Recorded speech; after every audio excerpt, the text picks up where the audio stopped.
I'm the one that farted on your blanket before she mailed it off, you faggot. How about that? Wow. Huh? Kamala, you're fired. Get out of here. You're fired. Dude, I want you to be as smart as I am. Motherfucker, give me a specific book. Dude, do you know history? Dude, motherfucker, give me the book. Let me drive my point home. Dude, nope. Motherfucker, you're wrong.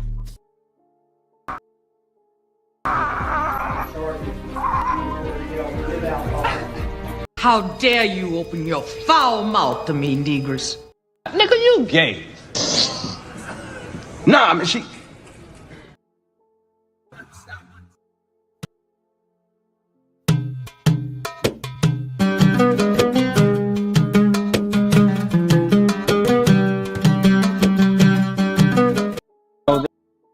Oh, this is the greatest show in the history of shows. We brought. Oh my god!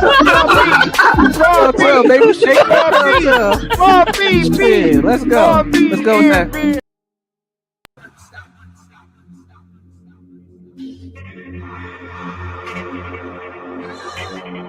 Dude, I want you to be as smart as I am. Motherfucker, give me a...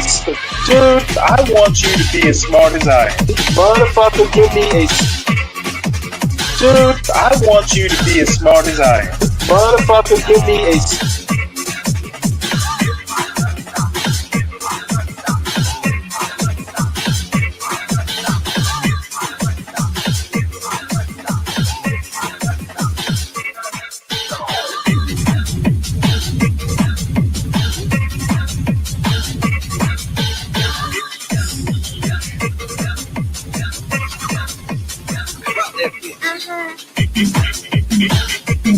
Dude, I want you to be as smart as I am. Motherfucker, give me a specific...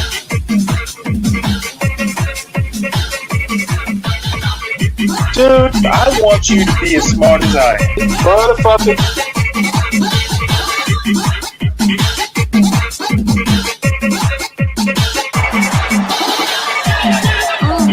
Come on out, you rapist!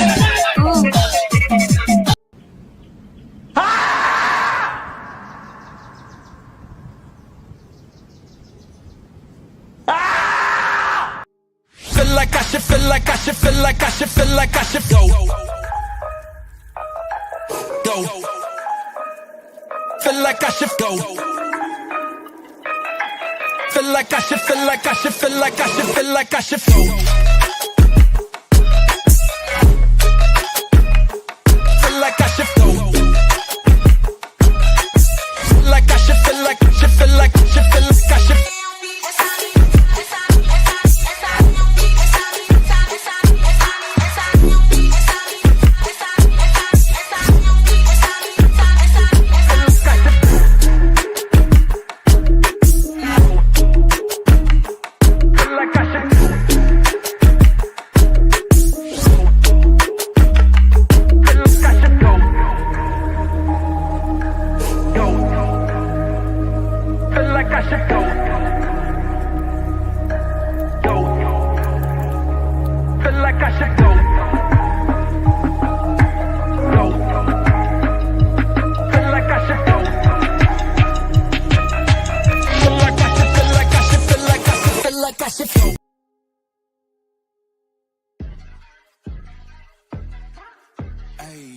I got the recipe, never gonna let any op get the best of me. Thought it was distance, but haters is next to me. Talk to the spirit, you know I've been heavenly. Company definitely show your trajectory. This ain't a diss cause I say it respectfully. It's time to eat up, red like a speeder. Taking it deeper and that's how it better be.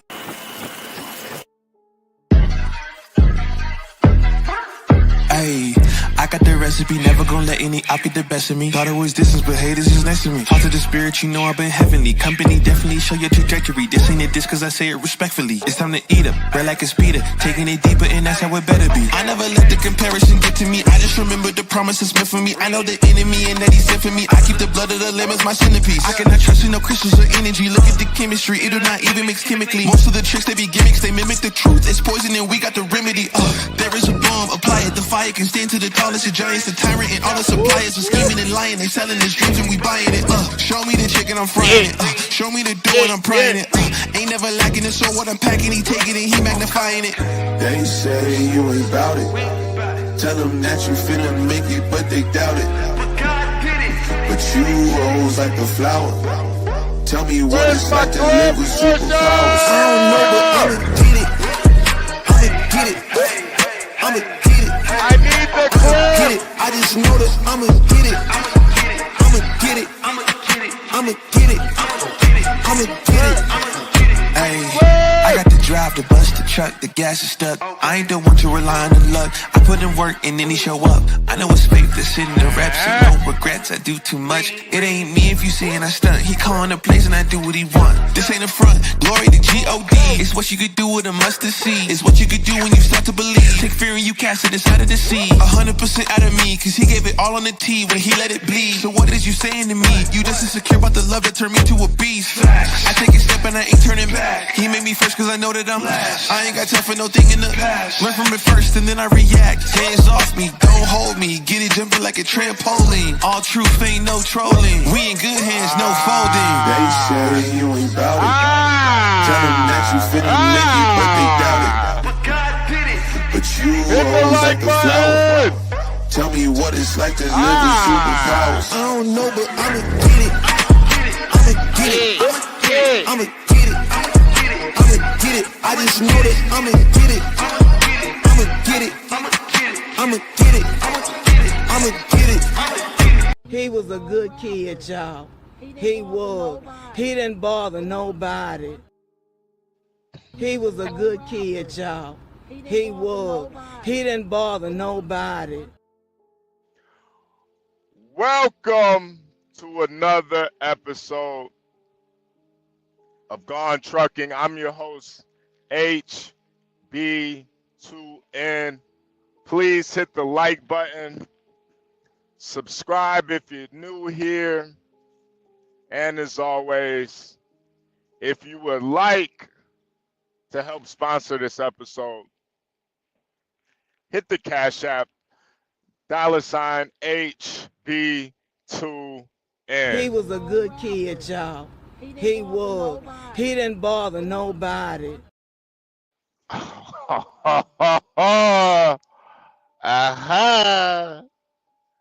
And as always, to the beautiful Portia J. $10 a day, it's okay for Portia J.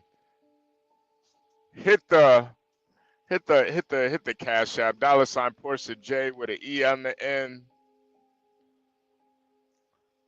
Currently on I-57, headed north. I'm in Neoga, Illinois, driving about 67 miles. It's a little cloudy. However, it's about 55 degrees, so I can't complain. Ran through a little rain earlier today. Had to let off the gas a little bit, but now we back pedal to the metal. We are back pedal to the metal, ladies and gentlemen.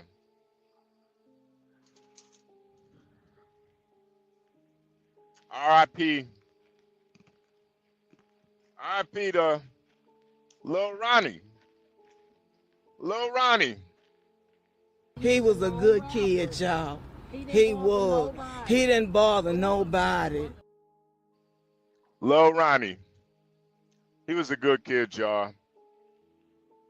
He didn't bother nobody.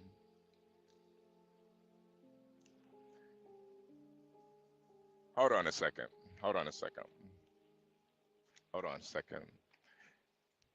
Feel like I should, feel like I should, feel like I should, feel like I should go. Go. Feel like I should go. Feel like I should, feel like I should, feel like I should, feel like I should go. Feel like I should go. Feel like I should, feel like I should, feel like I should, feel like I should.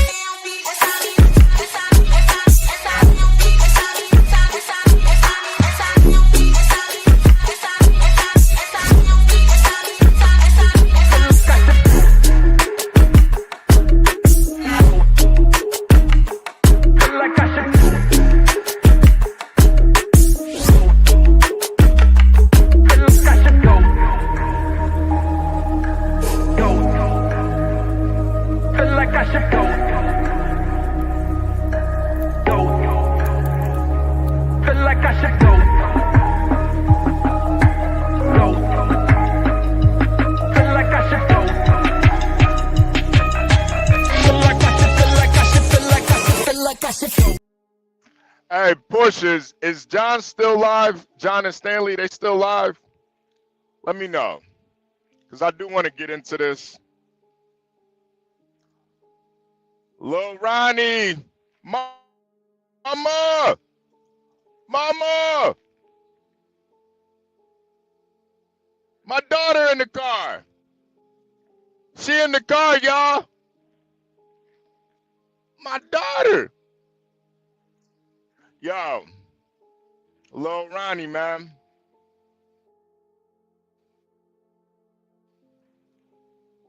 R.I.P. to Lil Ronnie.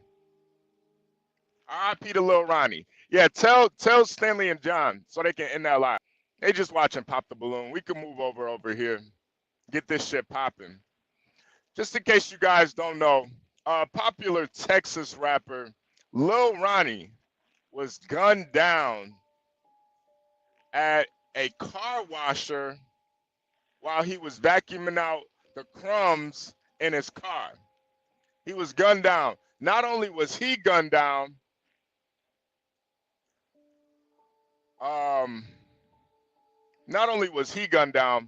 but his little daughter was used as a shield as he ran away from the car. As he ran away, as his daughter was used as a protective shield, so he was able to run away.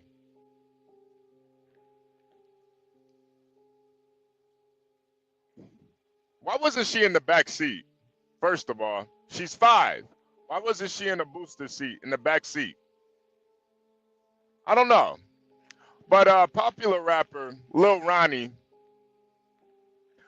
he's no longer. He's no longer. He's never coming back, and that's that. And they do have one of the alleged gunmen. They have the name, but they're not really sure. You know what? I've been seeing this outcry. Everybody is, sad about it. He was a good kid, y'all. He was. He didn't bother nobody. He didn't bother nobody, y'all. He didn't bother nobody. He was a good kid. Oh, man. My uncle told me when I was real young, still teenager. Hey, little HB, man, don't be playing in them streets, because you'll be a little bit too good at it, man. You don't need to be in the streets. And it kind of scared me. Not because I'm worried about getting smoked or nothing like that. But I understand what comes with it. I don't think people really understand what comes with it. There's only one rule in the streets, man. There ain't no rules. That's the only rule. There ain't none. Women and children, nah. Women and children are trophies in the streets. Grandma, grandpa, yeah, that's a trophy. We can't get to you. We shoot your mama crib up. Make you come look for us. That's how the game goes. Oh, he was such a good father. He was such a good father. I'm telling you now, if you in the streets, you got one foot in the fatherhood and one foot in the streets, I'm sorry, you're not a good father. I don't care how much time you spend with him. Because ultimately,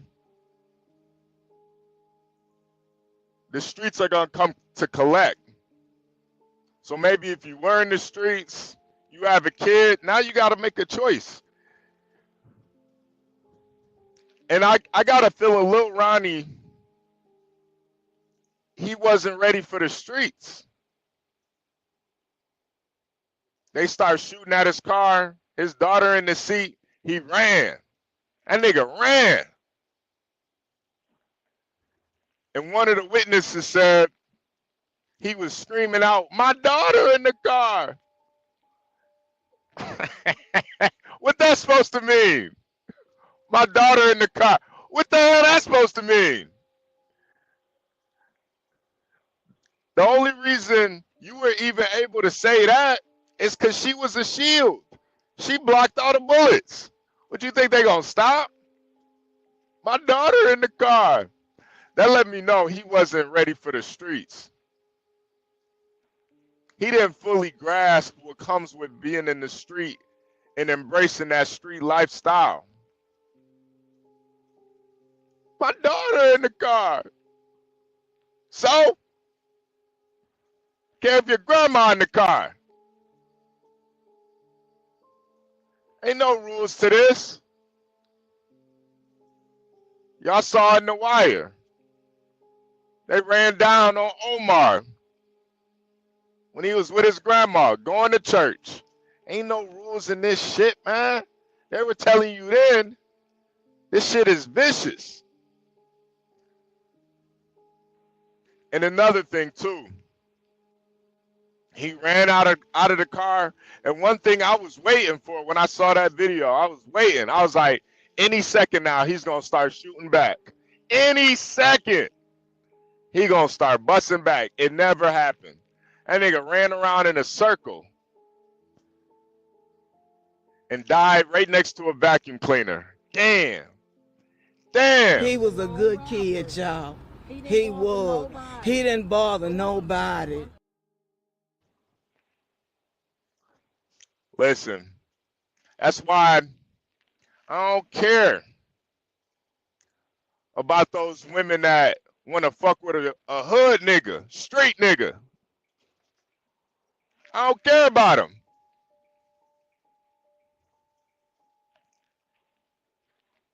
Because that's what happens to them. I know how this shit really go. Ain't no love in the streets. That girl don't love you. She don't love her kid. If she loved her kid, she wouldn't be fucking with a street nigga. He was a good kid, y'all. He was. He didn't bother nobody.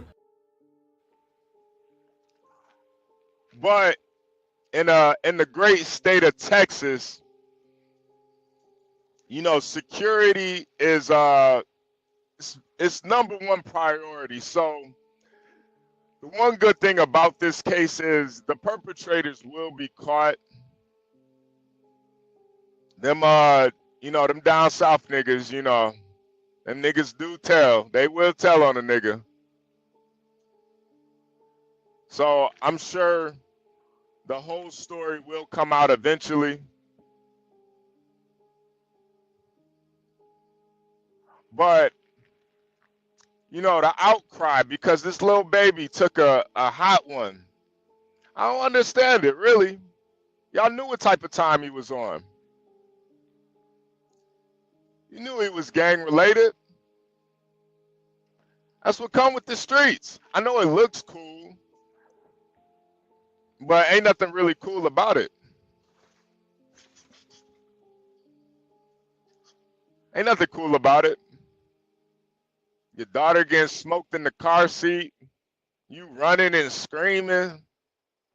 My daughter in the car. And then you die, and you don't even got a pipe on you. See, that's the biggest difference between Chicago and a lot of other places.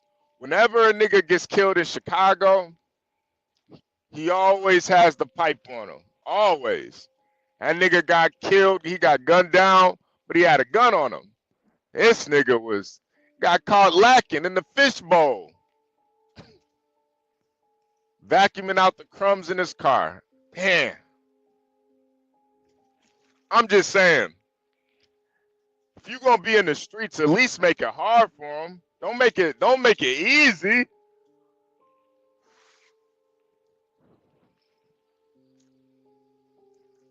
Don't make it easy for them. That's what comes with it. That's what comes with it. It is unfortunate, but CKJ, that's a fact. I got a new dead rapper to listen to, man. I got a new dead rapper to listen to. another one to add to Spotify. Yeah, another one, man. Yeah, I'm about to put him on the playlist, man. He out of there. Did the nigga really run off and left his baby and shit? Oh true? Yeah. I saw the camera video, and one of the witnesses was saying he was screaming, "My daughter in the car." Damn. She in the car. Damn. Yeah, they did him filthy, man. They did him filthy. Now he was an aspiring rapper, right? Yeah. Right. And have they said what the motive was? Like, what was he killed for? Not yet. But they do have one suspect. They know who he is, and you know, in this day and age, like committing, you know, crimes like that out in the middle of, you know, public places, they're gonna catch you. It's too many cameras out. Self-snitching. Yeah. Those guys, the guys that did it, they crashed out. That was a straight crash out mission right there. You know, I mentioned this the other day, man. Like, was it Dolph? Mm-hmm. Yep. Shit. All this shit really had to do with rap shit. Like, do a song with me. No, I can't do a song with you because Big Meech or somebody got me tied up in a contract.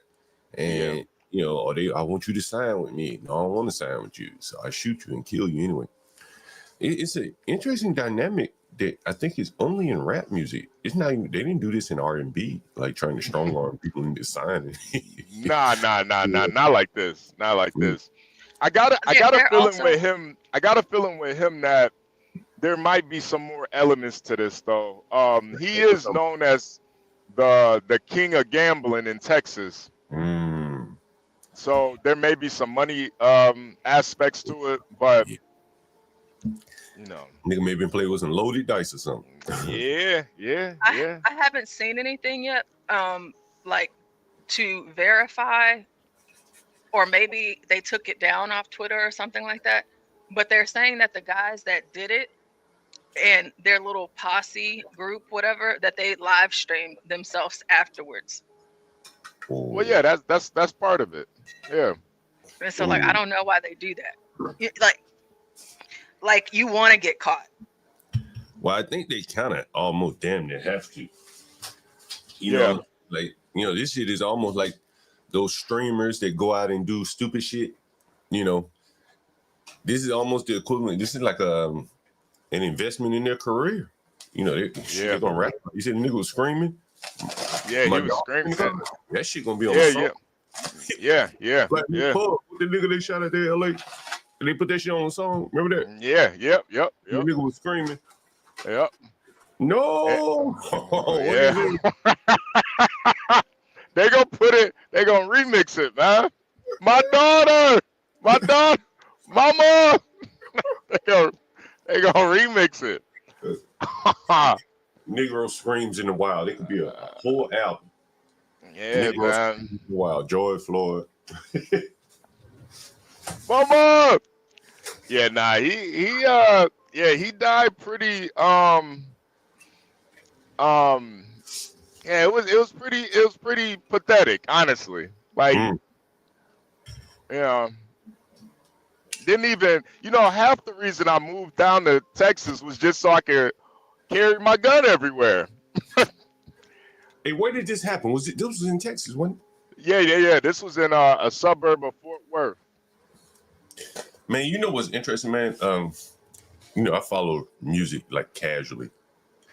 And you know, of course, you know, I be telling like, well, you know, the drill boys having a hard way to go. Mm-hmm. You know, they just can't, you know, make that side money selling dope. You know, the Rollos of the world. They got to try to get into the internet space. Yeah. You're rapping and shit, you know, maybe, you know, and you know, it's just getting much more difficult for them. There's no drug market, so now, you know, it's almost like they're damn extorting people in the extortion market. Yeah, or he, you know, he had a whole different hustle. He was just gambling with people. He would pull up to anybody and just gamble with them. take their money like that. So, I mean, yeah, it's cheating. Then he had to be cheating people. If he's making a career shooting dice, yeah. I might believe cheating him.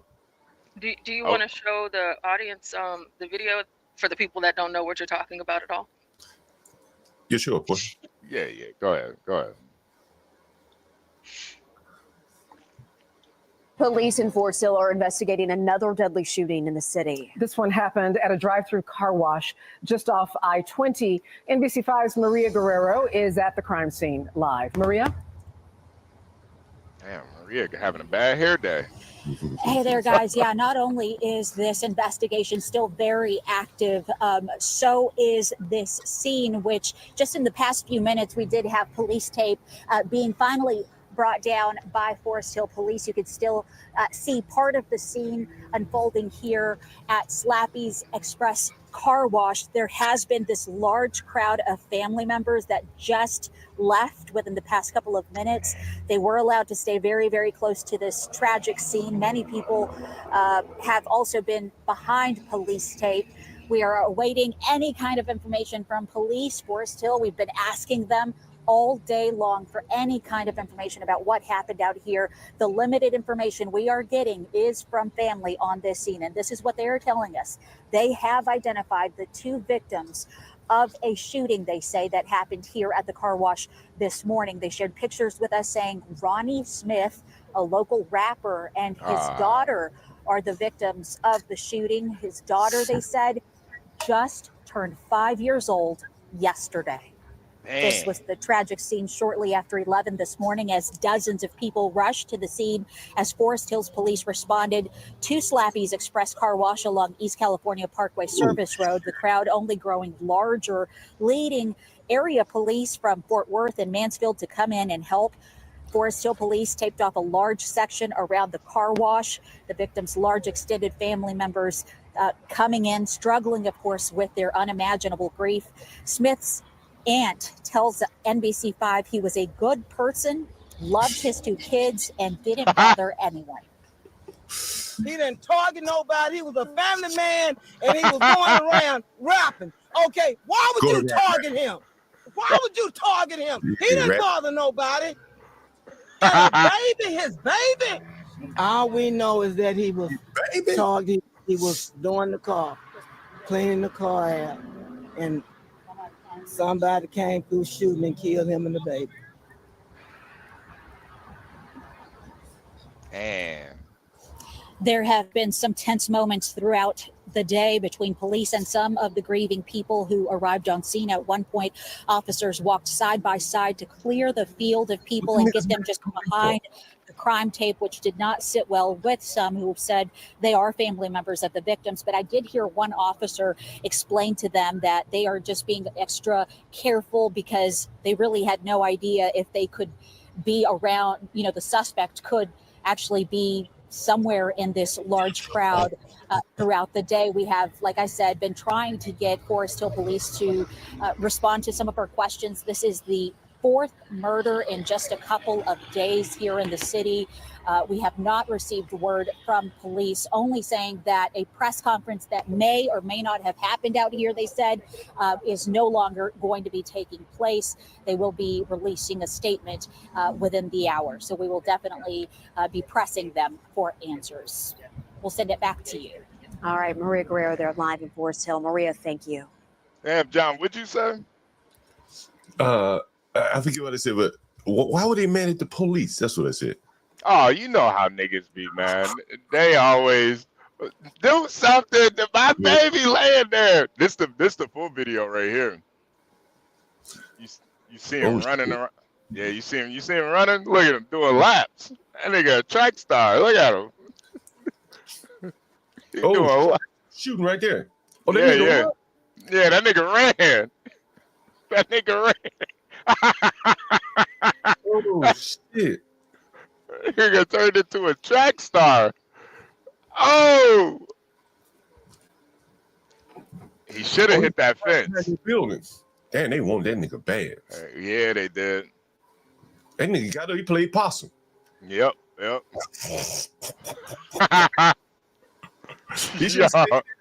He should have stayed down. He should have stayed down. Honestly. Man, that's praising right there, bro. Jeez, Louise. It was like Flojo over there, man. That nigga hit that. And so the baby probably was already dead by this time. Yeah. The baby was the only reason why he got to run. She took all the initial shots. God damn. Yeah, she was the human shield, man. The baby saved his life for about 60 seconds, man.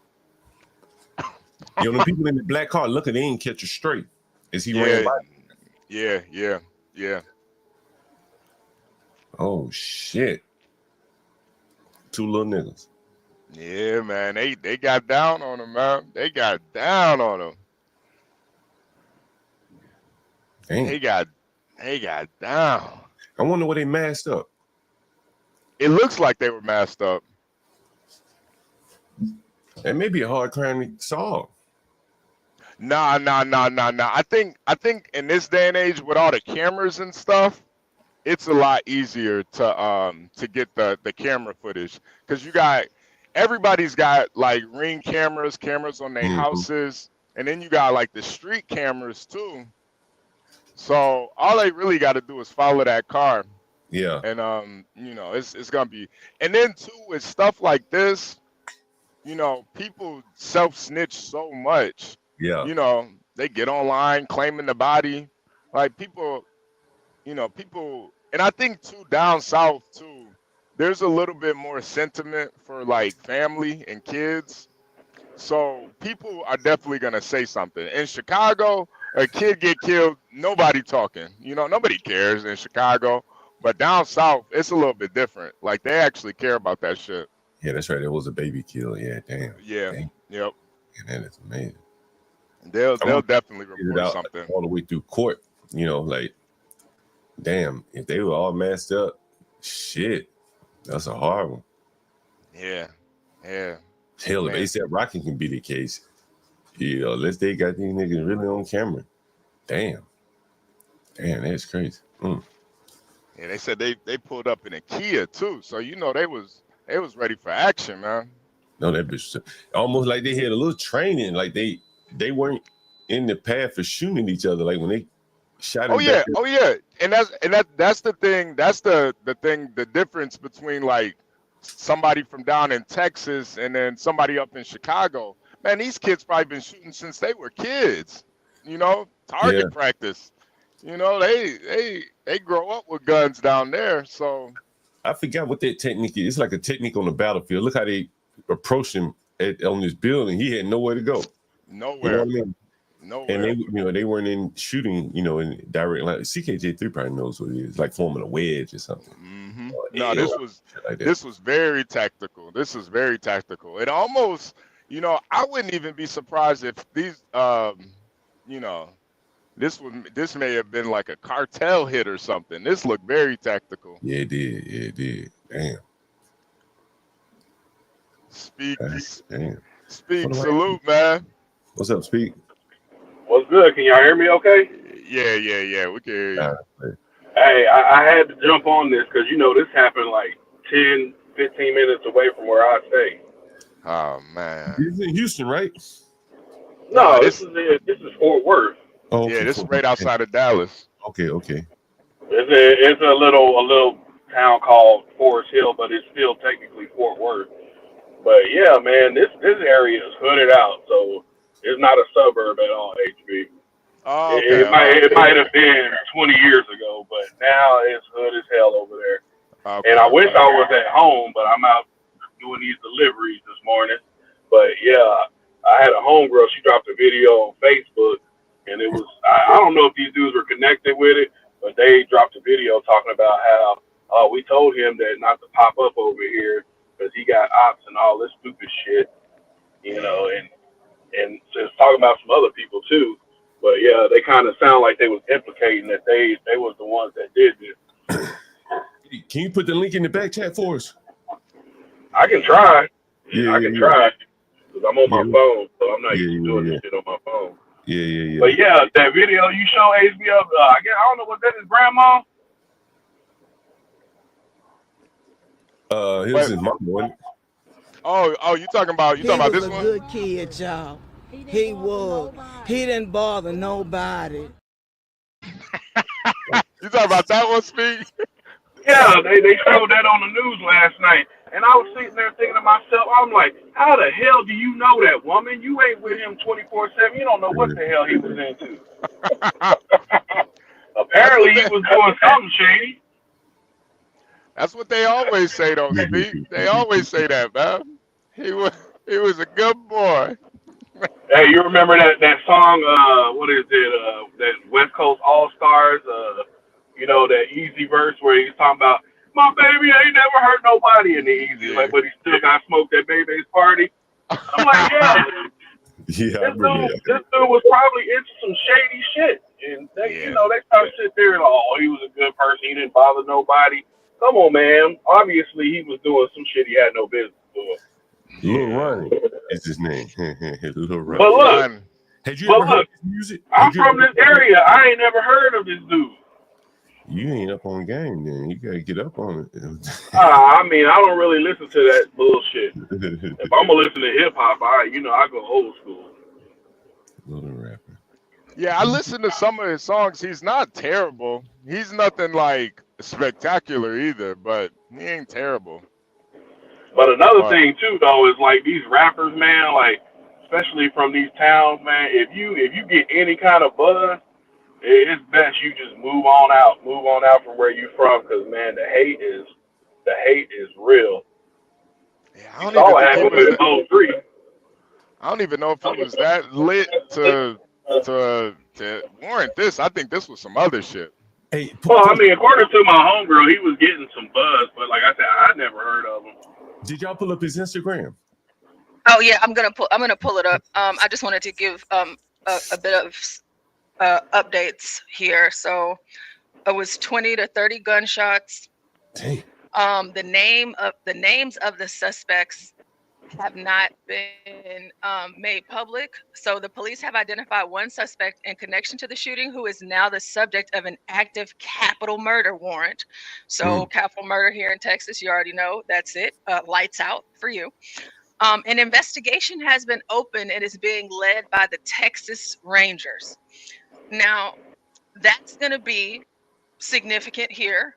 The Texas Rangers do not get involved in anything unless it is something connected to something larger. So, and they always get their man. Yes, they do. Yes, they do. So if the Texas Rangers are involved, this is far bigger than what we even know about. So I'm gonna go ahead and lean on what it is that he does with that gambling, because the Rangers are involved. So this story is far from over. The Forest Hill Criminal Division, Fort Worth Police Department, Everman Police Department, Kennedale Police Department, and Tarrant County Sheriff's Office are also involved. Shout out to Sheriff Bill Wayborn. The shooting marks the 4th and 5th homicides in Forest Hill this year, compared to none in 2024. It says his aunt said he had no known enemies, which obviously that's not true. So yeah, so that's what they're giving us right now. And the reason why they're not releasing the names of the suspects is because these people already have hits on their heads, to include their families and all of that. So they're not going to go ahead and give us the names of the kids. Mm-hmm. And if you would like to snitch, if you're in Fort Worth, the information, I'll put it in the chat. You can call. Go ahead and call. Yeah, they better hope the Rangers get them, because I'm pretty sure it's out. Somebody's out looking for them. They better get them before they get got. What would the Rangers would they be involved just because a little girl got killed? No. Oh, wow. Yeah, that would just be regular old crime. Just a girl. Yeah, that's regular. Texas Rangers are they're used for very specific reasons, and so it's only whenever, like I said, like, so if it's smuggling, drug smuggling, if it's like he's gambling, like illegal gambling, I forget what they call, but like when is it like a big old group of people? Like a Rico. Oh, gang, Rico, yeah. Yeah, I guess so. It's another word that I'm looking for, but it has to be like this huge ring of something, whatever the word is, that they get involved in it, where they actually get it. So this essentially, this means that this whoever killed him and whatever he got going on, it's pretty big. It's a big deal. Portia, I wouldn't be surprised if he was probably running some of them illegal gambling places that we got that pop up from time to time. Yeah, but you remember last year whenever they got the one in Dallas? Ooh. Yeah. But we got them all over Fort Worth. You just got to be in the know to know where they're at. But they get popped all the time, and then they move somewhere else. Or as you could see, I know you're driving, but like look at them right here. They just outside throwing dice. Man.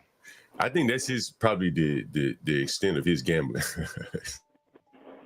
So I'll play this video for you guys so y'all can hear what he says he does. Gambling motherfucking Texas with another PS motherfucking A. Still ain't met a nigga that can beat me to this day. Literally. Tag your opponent, tag your motherfucking best gambler, whatever city and what state we might pull up. Oh my gosh. Sam, I am. Thank you.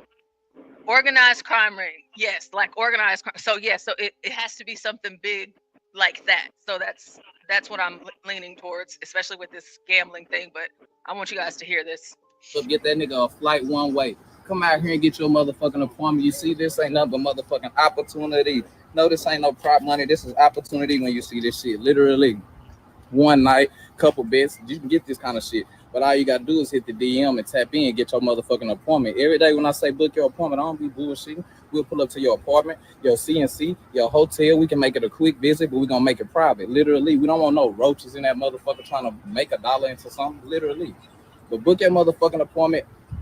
Get at who you know that might know us, somebody you know that know us, and you can get verified. Literally, but best gambling motherfucking Texas. I'm talking about from dice, dominoes, spades, cards, deuces, goldfish. We'll kick a motherfucking 6-year-old ass. Literally. Damn. That's kind of ironic, man. They slapped this 5-year-old around, man. Damn. The top comment says, and this is 30 weeks ago, so this top comment says, take that money and hire some bodyguards. No, not he don't got nobody watching him. And Speak just said he's in like a territory where he has ops or whatever. But what he's doing online here, and what he's what he was doing, he's booking these people, but gambling is illegal here. Yeah, yep. Can't even do underdog in Texas, man. Can't even do sports gambling. I gotta wait till I get to Oklahoma, so I can play my parlays. Ain't no telling what he did. He may have robbed somebody in the game. You know what I mean? Some loaded dice. Yeah. Anything. But or what if he beat somebody and they lost money and they got mad? Yeah, you can't just up and leave once you beat them. You got to give them a chance to get their money back. I mean, it's all kind of bullshit, arbitrary rules. And they could have just got mad after being beaten by him. Yeah.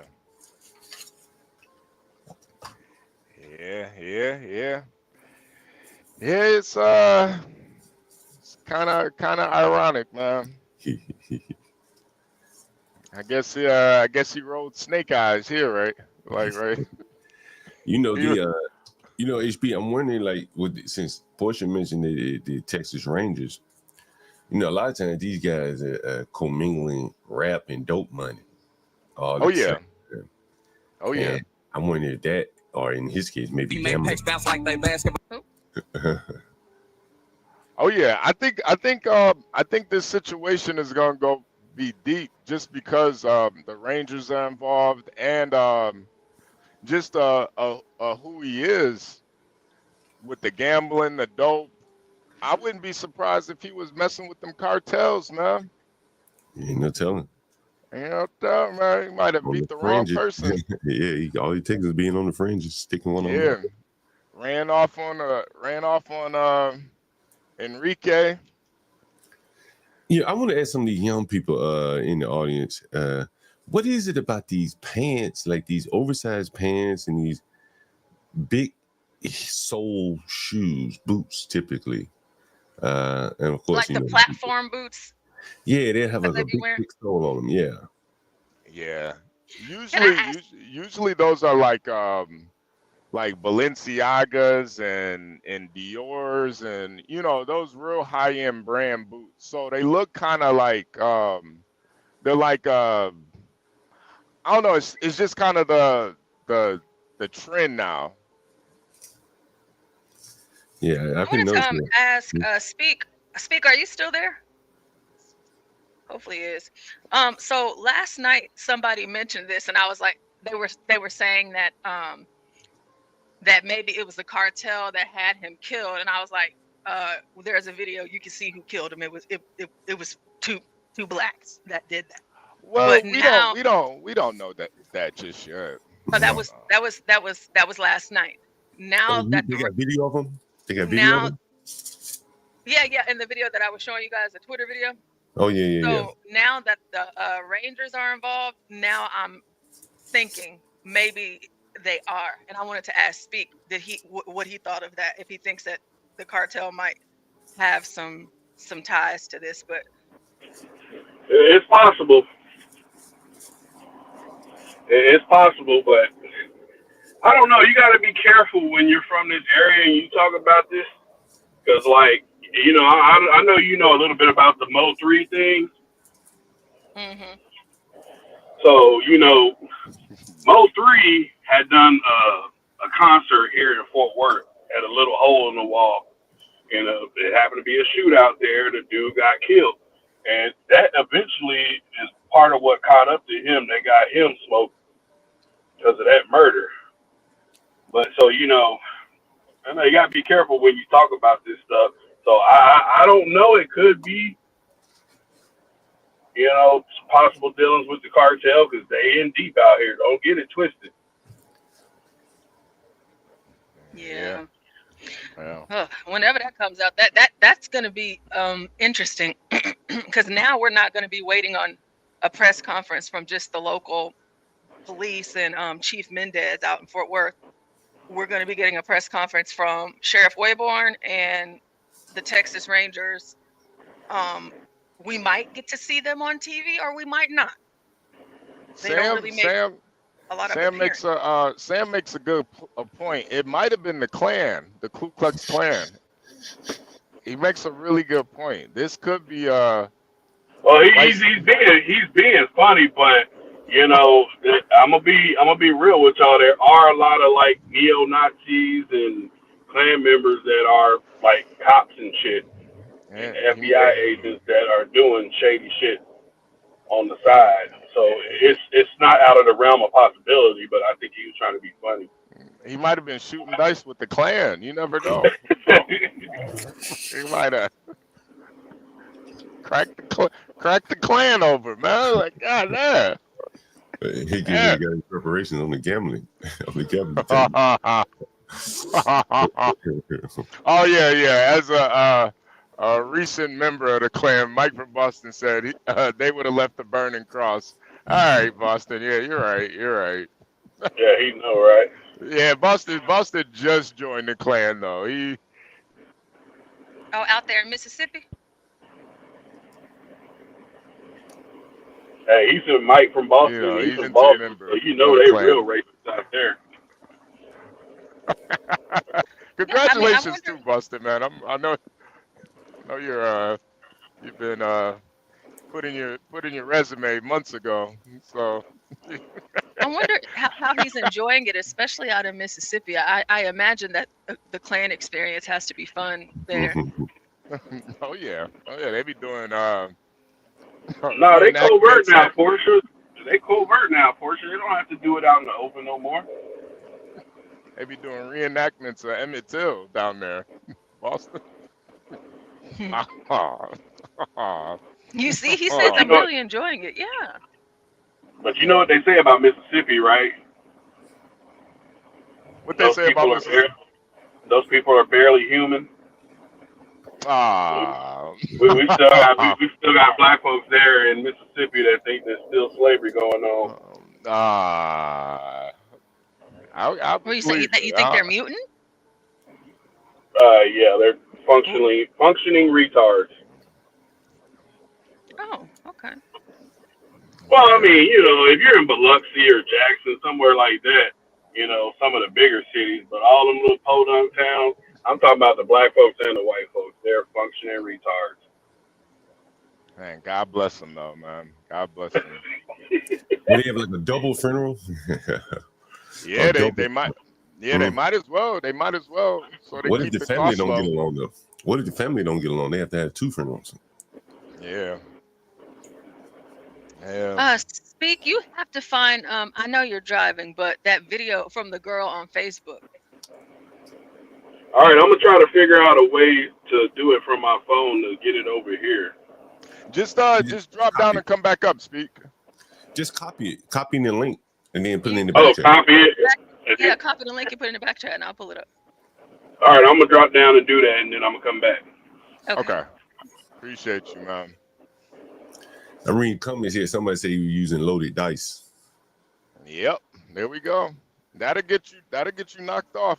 I had a friend in high school that got killed during a dice game, man. He wasn't even using loaded dice. He was just playing with like 30-year-olds and stuff. They shot him right there. Mm-hmm. Yeah, man, it was sad. It was real sad. I wonder what his baby mama's saying. Ooh, shit. Yeah, man.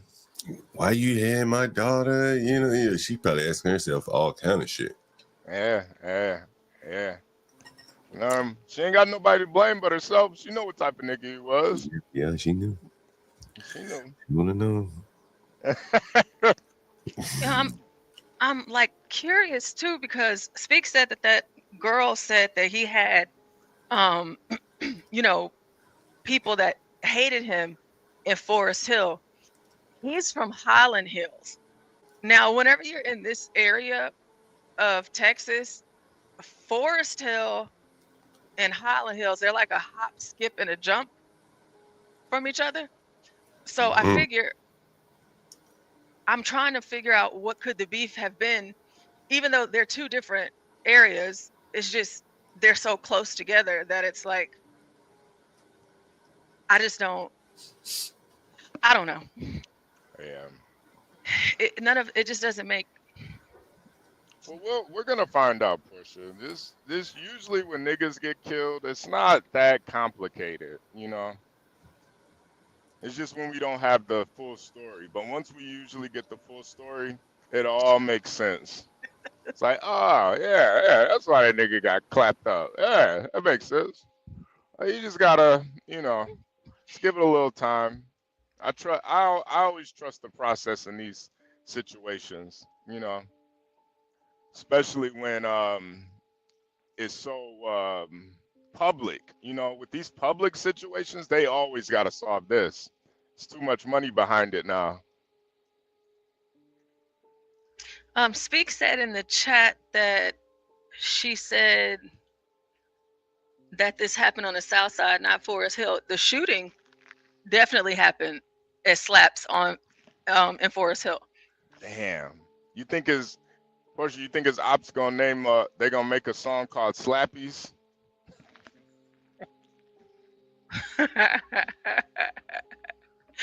You know, I hope not. Caught a nigga vacuuming that Slappies. He was running, he ain't look too happy. Y'all, the ops are listening. Y'all can take that, man. Y'all can put that in the hook. Oh, Speak, you gotta come back up and post the link in the back chat. Yeah, you gotta put the link in the back chat. Caught a fuck nigga vacuuming that slappies. So we had somebody on the panel last night named Genius, and he asked the question, if you were a rapper, what would you rap about? And then I asked the question, what would your rap name be? Because this guy's name is G $ Lil Ronnie, or G Money Lil Ronnie. And then there's another guy, I have to find his name, but like they have the craziest little rap names these days. I mean, you could literally rap about anything. I think that's the sad part about like a lot of these niggas. They think that all they can rap about is killing and ops and dumbass shit. But I mean, J. Cole is one of the most wealthiest rappers, and he don't rap about none of that bullshit. I mean, it's literally just poetry on a beat. You can rap about anything, but they just choose to rap about this stuff because, they don't really, they not that bright. And you said that you had listened to some of his songs? Yeah. I didn't think he was, I mean, he wasn't nothing special, but he was definitely talking that shit.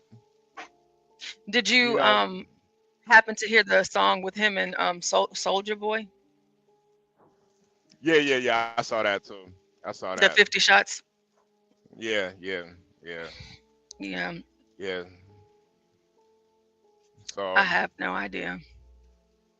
Yeah, J-Dub. I mean, I think part of it is the culture, but there are a lot of rappers that don't rap about this stuff too, man. So, I think it is kind of, this is the stuff that gets glorified because bodies get dropped. It makes the news, You're never really going to hear about J. Cole making the news. So, yeah, it's definitely part of the culture, but I don't think it's the entirety of the culture, man. You could literally rap about anything, man. I mean, they got Christian rap. Yeah, I mean, like even like I played for you guys yesterday and last night. Tiffany Henyard, feeding the people. Yeah, she did a rap Tiffany, about feeding the people. Yeah, Tiffany Henyard. She a rapper now, man. Oh my gosh, I forgot. Let me find that so I can show you. Phoenix Fish, I listened to him, but seeing how he went out, this is one of those guys that he shouldn't have been in the streets, honestly. He's not a street nigga. This dude right here, he's a guy that I don't think he really had the heart to be in the streets like that. Like there's a lot of guys that are just straight psychopaths and they're in the streets. This guy, he ain't a street nigga. Any nigga, they start shooting and because one of the people, you see these people driving off, one of them reported to the police that he was screaming while he was running away. He was screaming, "My daughter in the car." That ain't something a street nigga's gonna say. Street nigga ain't gonna be crying, "My daughter in the car." My daughter, she in the car. Nah, street niggas, nah. Why you saying it like that? Because I'm Antoine, man. Come on, man. Street niggas is not about to be crying, "My daughter in the car," man. they gonna take that on the chin and they gonna take your daughter. That's what they gonna do. A street nigga's not gonna ask for sympathy, is what I'm kind of getting at. Yeah, like, I think they should have gave him a pass when you got your family. I remember when I grew up, they give you a pass. If you see somebody you got a situation with or whatever, when they with their mother, their girl, a lot of times even with your girl, they give you a pass. But I think times change. Yeah. It's it's a lot more fierce now, man. They ain't giving you no pass no more, man. Them past days is in the past, man. That shit in the past, Antoine. Them days is Hey, over. Antoine, HB, why do you think that so many people are that's like the main narrative that I've seen on Twitter is they breaking code. Why do you think so many people are saying that? Because they don't really understand the streets like that. The streets never had a code. It's like revisionist history, man. The streets ain't never had no code. Yeah, you may have had a couple OGs who tried to push a code, but the young niggas, the killers, the bloodthirsty niggas, they ain't got no code.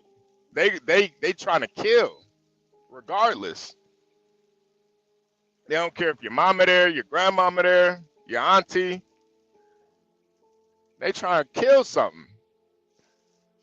So I think it's just this kind of, this revisionist, glorifying kind of the olden days when, you didn't have as many kids getting killed. But trust me, kids was getting killed. Kids was getting killed. I want to contrast this with something that I literally just saw. So a lot of people are saying the code, the kids. However, they have put out the name of a lady that posted. It says this woman's name is the woman who posted that full video of rapper Lil Ronnie's 5-year-old slumped over after being killed at the car wash. And so they're saying, what about the babies? What about the babies? But then there's people actually taking videos of this little girl. Well, I mean, that's just the internet age, and that's why they're they say no women and children, but they're posting her name out there to cause more, basically to get her killed. That's why they posted her name out there. They want somebody to do something to her. So they don't even believe that code shit. They don't believe that shit. You got a couple honorable niggas in the streets, but most of them, man, they'll kill their own mama if they can get ahead. Hey, HB, we need to bring back mutual combat, how they do in Texas. I heard it's a mutual combat thing. If I got a problem with you, I can, hey, let's go outside and have a mutual contest, a mutual combat. They need to bring that back. Nah. No, a fist, just fists, not weapons. Nah. Oh, sorry. Nah, they ain't trying to fight no more, man. Ain't nobody fighting. Got a little ahead of myself. I'm like, oh, shoot it out revolvers. Yeah. Nah, ain't nobody trying to. Man, they got 100 round drum. They got 100 round drums, man. Ain't nobody trying to fight. Got 50s. They got 50 shots, man. Are they scared to lose or something? What is they scared to lose? Nah, man. They gotta be scared to lose. You gonna win some, you gonna lose some. And I was gonna ask Portia, when you played that Tiffany Henry rap, I had to pull over. I was dying, man. I was dying laughing. I had to pull over. Yeah, that was. Antoine, I think too the biggest difference now is the social media age. When we were growing up, we could just have a fight, and only people that would know about it were the people that were there. But now, if you get your ass I don't know, HB. Hold on now, HB. I'm way older than you. Mean when I grew up? You probably 30. Yeah. I forgot. No. But when I was in high school, like camera phones and video phones had just came out, so nobody was like recording fights and shit. So people could like meet up and just have a fight, and nobody was recording. Nobody wanted to get in trouble. It was just left there. So it may have been like 10 people there, but those were the only people that knew about it. But now with the internet, somebody get beat up, man, they be uploading it and remixing it, adding sound effects and shit to it. Out go punch. Nigga get socked out. They'll add the Sonic and Knuckles ring music to it, like the sound effects. Now that's funny. Like, bro, this shit is so you can't even, bro, you can't even fight no more. That shit'll live forever, man. That, like, you just got killing, you just got killing nigga, man. Okay. And where this at? This was in Chicago, right? No, This this was video in y'all found? this was in Fort Worth, Texas. Oh, okay. I've been there before. My friend got married in Fort Worth, and we was in Yeah. McKinney, Texas. I know that well. Yeah, McKinney, that's up there. McKinney is a lifetime away from Fort Worth. Speaking of marriages, Portia, I asked my sister how much her wedding costs. How much you think that wedding costs? I mean, the building that it was in, I'm giving or take. That place had to be $20,000 to rent it out. Oh, 2 bars. I'm 50, just 50 to 70,000, maybe Damn, 80. Nah. It was 25. Oh, 25. Okay. Yeah, that's what I said. I was like, damn, all that for 25? I could probably get something shaken for like 2,000. Shit. Right? No, but you know, those I'm pretty sure. I don't know if did she tell you like the most expensive part? Was it the No. venue? I didn't really want to know because 25K for a wedding just sounds insane to me, man. But I just wanted to know, just because, I mean, I don't know. I only been to a couple weddings, but that was damn near best wedding I ever been to. So I don't. What did you think it cost? I thought I was with you. I thought like 50, 60. Yeah, I mean, surely it was. You know, it's nice to hear that it wasn't as much as it was, seeing as beautiful as it was. Well, yeah, I thought it was way more.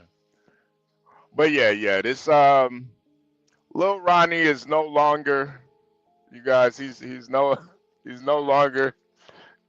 Shit, I think I could probably get something done with 259. Think about it. Just order Popeyes, get some red beans and rice, some sandwiches. Get that shit popping, man. Get that shit. I probably get some Coronas. Corona. Could make some sandwiches. Yeah, make some ham sandwiches. I don't even eat pork. We can have some ham sandwiches, and then we can have some peanut butter and jelly for the people that don't eat meat. Yeah, I think. Anyway. So yeah, I wanted to show you this Tiffany Henyard thing after you're done. Yeah. I just want to say, to the people that think that the streets have any rules, there's only one rule in the street. There ain't no rules. That's the only rule in the street. I know they glorify the street life and make it seem so, luxurious, but when you really sit back and think about this type of stuff, first of all, if you really balling like that, what you doing up at Slappy's vacuuming your car out? I'm not even a rich nigga, and I got a portable vacuum for my car. What you doing up at Slappy's? You got all this bread. You up at Slappy's with the common folk.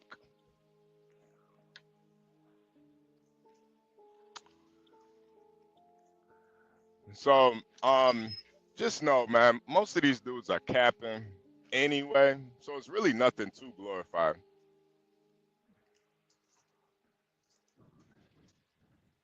You ain't got a garage you can clean it out in. You got posting all this money online. Got done dirty at Slappy's. Got slapped around at Slappy's. Man. Have you Did seen a anybody Slappy since you've been here? get What? HB, have you ever seen a Slappies? Nah. My I don't even really like the like I've seen a lot of these you know, these car washes and stuff out there in Texas, but like my spidey senses be going off driving past those things. I'll be like, man, this look like a death trap. I don't even shit. I'll vacuum out my own car. I don't shit. I was just asking because Slappies, it's always funny driving past it because it's a big old penguin and its little motto is because these car washes slap. Oh, it's so Yeah, ghetto. nah. Yeah, nah. I haven't seen it. Yeah, well, he definitely got slapped. He got slapped around. Something fierce. He got slapped around. Yeah, Sam, I am. That's what's crazy, man. All this money, but no house and yard to wash his car at. That's what I'm saying. Like it's insane. And yeah, Hot Black, Deseado, tremendously stupid and low IQ. And you know, one of the things that I always look at too is, you know, whenever I park somewhere, I always back into the parking spot just in case some shit goes down. I could just drive off. But you see him, he parked straight in. So even if some shit went down, he couldn't even get out of that situation. He couldn't even get out of that jam. He got to reverse and back up and then pull off. Like, bro, you got to always be. I'm not even a street nigga, and that's how I think. I'm backing into a spot just in case niggas start shooting. I'm pulling off. HB, that's some nigga shit you just said backing in, man. Bro, I'm a nigga at heart, man. I'm always thinking of that shit, man. You always gotta back in. Bro, that's some straight nigga shit. That's how you think though. When you around niggas, you don't know if somebody gonna start shooting. That's why, you know, Hot Black, you know, bro, the low IQ is real, man, because some of these dudes, y'all honestly, y'all are just too stupid to be in the streets. Honestly. Like, bro, you got ops, you riding around with your daughter, driving into spots with your head down, probably looking at Instagram, you know, like, bro, some of y'all are not, y'all just, it's not that you don't have a heart, you don't even have the IQ to be in the streets. And they said he was a shitty driver too. Yeah, it looks like he didn't even get, it looks like he's over the line. He couldn't even get in the parking spot the right way. He's sitting on the. Did anybody get hit? Just him and his daughter. His little 5-year-old daughter got killed. Ah, shit. Yeah, that's bad. Yeah, she's out of there, man. Yeah, she's out of there.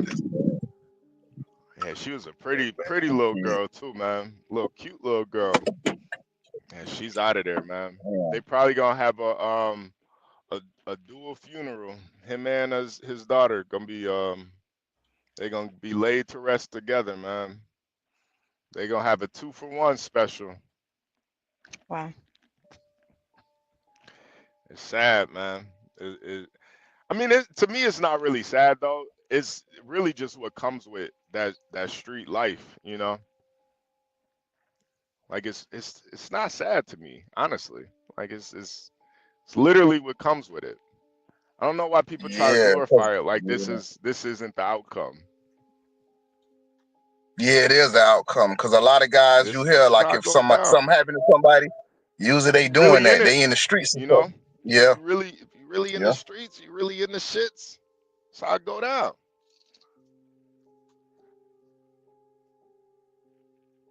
I think I lost signal. Hold on.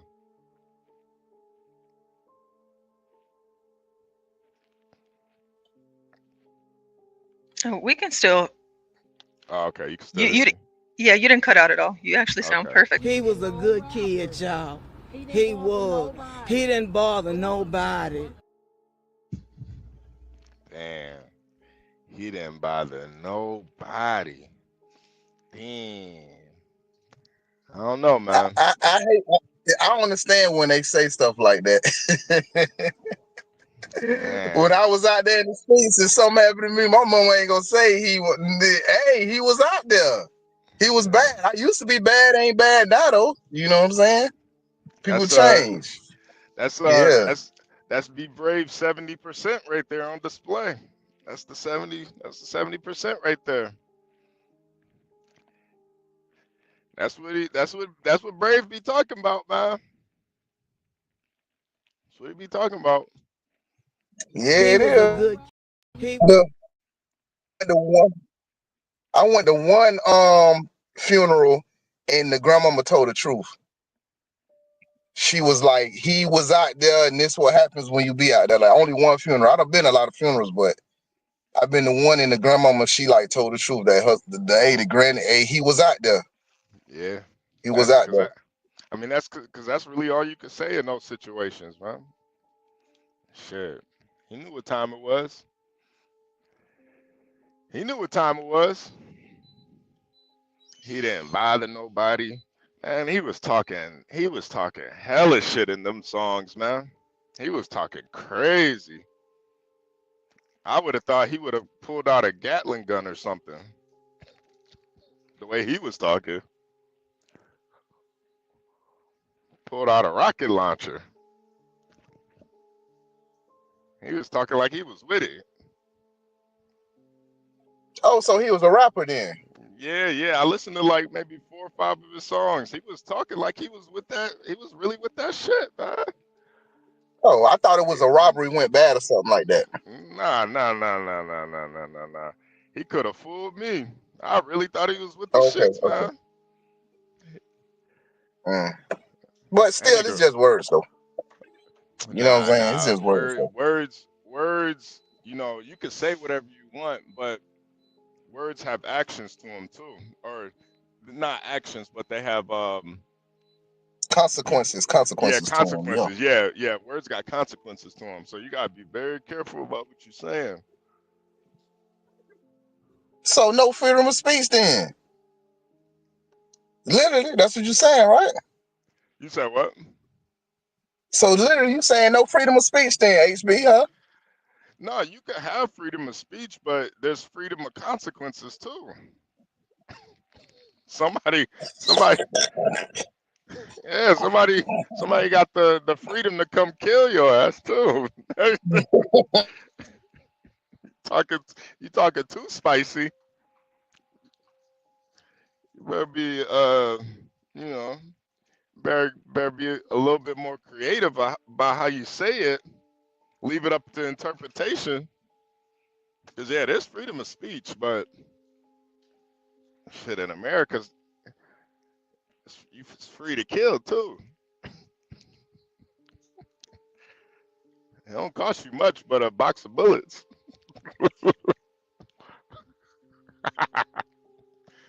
Don't cost that much.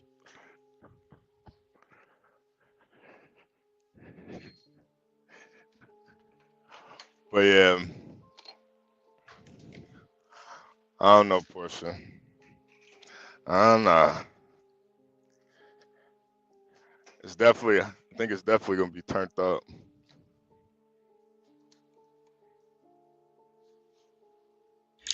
I just can't wait for more to come out about it, you know. Yeah, it should be pretty quick. They already got the the suspects. Oh, is that a suspect, the one running past in the red? Nah, that's him. Oh, that's him? Yeah. He turned into a track star, man. Yeah, that's him. It was out of there, boy. Yeah, man. He was moving, man. And it's a car wash, right? Yep. And then the vacuums, I believe. All right. Yep.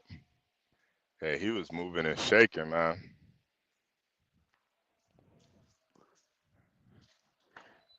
I don't think he ever ran that fast in his life. That was the last time. That was the last. He did a lap.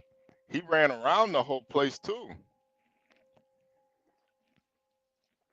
I'm telling you, I would have hit that. I would have hit that fence, man. I would have hit that fence line. That nigga did a full circle. This is the circle of life right here. Y'all can see it. This is the circle of life. He did turned into a track star, man. Yeah, no, J-Dub, I think they shot the baby first. They just shot on the side of the car and killed her. And then he left his baby. He left his baby. I was waiting for him to start shooting back, man. This is Texas. You ain't even shoot back once, man. Man, he probably had it in the car. You know, he probably left it in the car. I'm just washing my car out. I'm just going to vacuum it out, and he must was in the wrong area. He should have went to a different area. He should have went to the suburbs or something. Yeah. He was too close to where these guys be at. Man, I'm sorry, man. Holsters are not that expensive, man. You gotta keep one on you, man. Yo, I just bought a ankle holster. I'm gonna have two on me. I just bought a holster for my just in case I pull out the one from the ankle, man. Yeah, Nate Ways, he left his baby, man. One of the people that were there said he was screaming out, "My baby in the car! My baby in the car!" Yeah, man. Yeah, man. He running full circle, man. He just did a 100-yard dash, man. This is sad. This is what comes with the street life, man. That's why, if you're listening and you're in the streets, you still got an opportunity to get out. Just get out, man. Because there is nothing, it's nothing to glorify. Yeah, you might get a little couple dollars. You might get some pussy, but is it really worth it? Is it really worth it? I don't think it's worth it, man. To look cool on IG, I don't think it's worth it.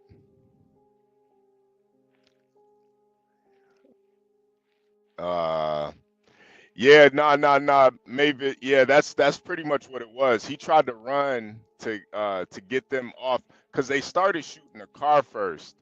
So he tried to run to kind of get them off of shooting his daughter. But by that point, his daughter probably took about 10 shots already. At that point, it was already over for her. They already rocked the baby to sleep, man. It was already over. Yeah, J-Dub. And see, that's the thing. Like, people think that, like, there's some honor among thieves and stuff. Like, bro, like, ain't no honor in the streets, man. Virgo. Oh, oh. See, this is why Virgo got a white man. She ain't dealing with this shit. Look how you niggas be acting. Virgo ain't fucking with you niggas, man. Oh.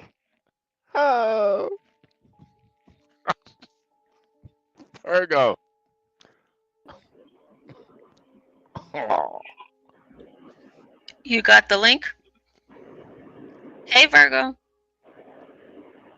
Okay. We got it in the back. We got the link in the back. Oh, okay, great. Jesus. There we go.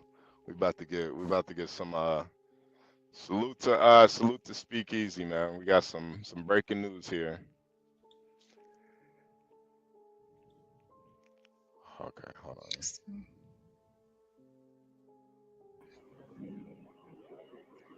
All right, go ahead, Portia. Let's play it. But you have got touched.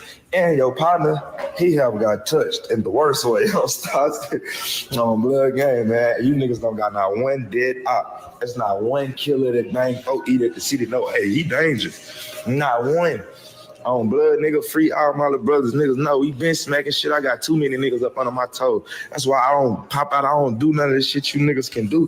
Y'all don't have no real beef. Y'all niggas shit, some kid, petty, rap shit, man. Leave me up out of that, man. This shit real. On blood gang, nigga, I got to deal with a lot of shit right now, man. Like, you don't even understand. You ain't never been through this. You don't have the type of niggas around you to take you through this type of shit. Them niggas are pussy. Every nigga that's 4E is nowhere near gangster, and you not from the south side. You can't go to Agland. Why you trying to that nigga try to walk out from Agland? Come to the on my dead mama, you can't go to that car wash, boy. Come to the on my dead mama, you can't go to that car wash, boy. Yeah, them niggas been keep you up out of murder gang.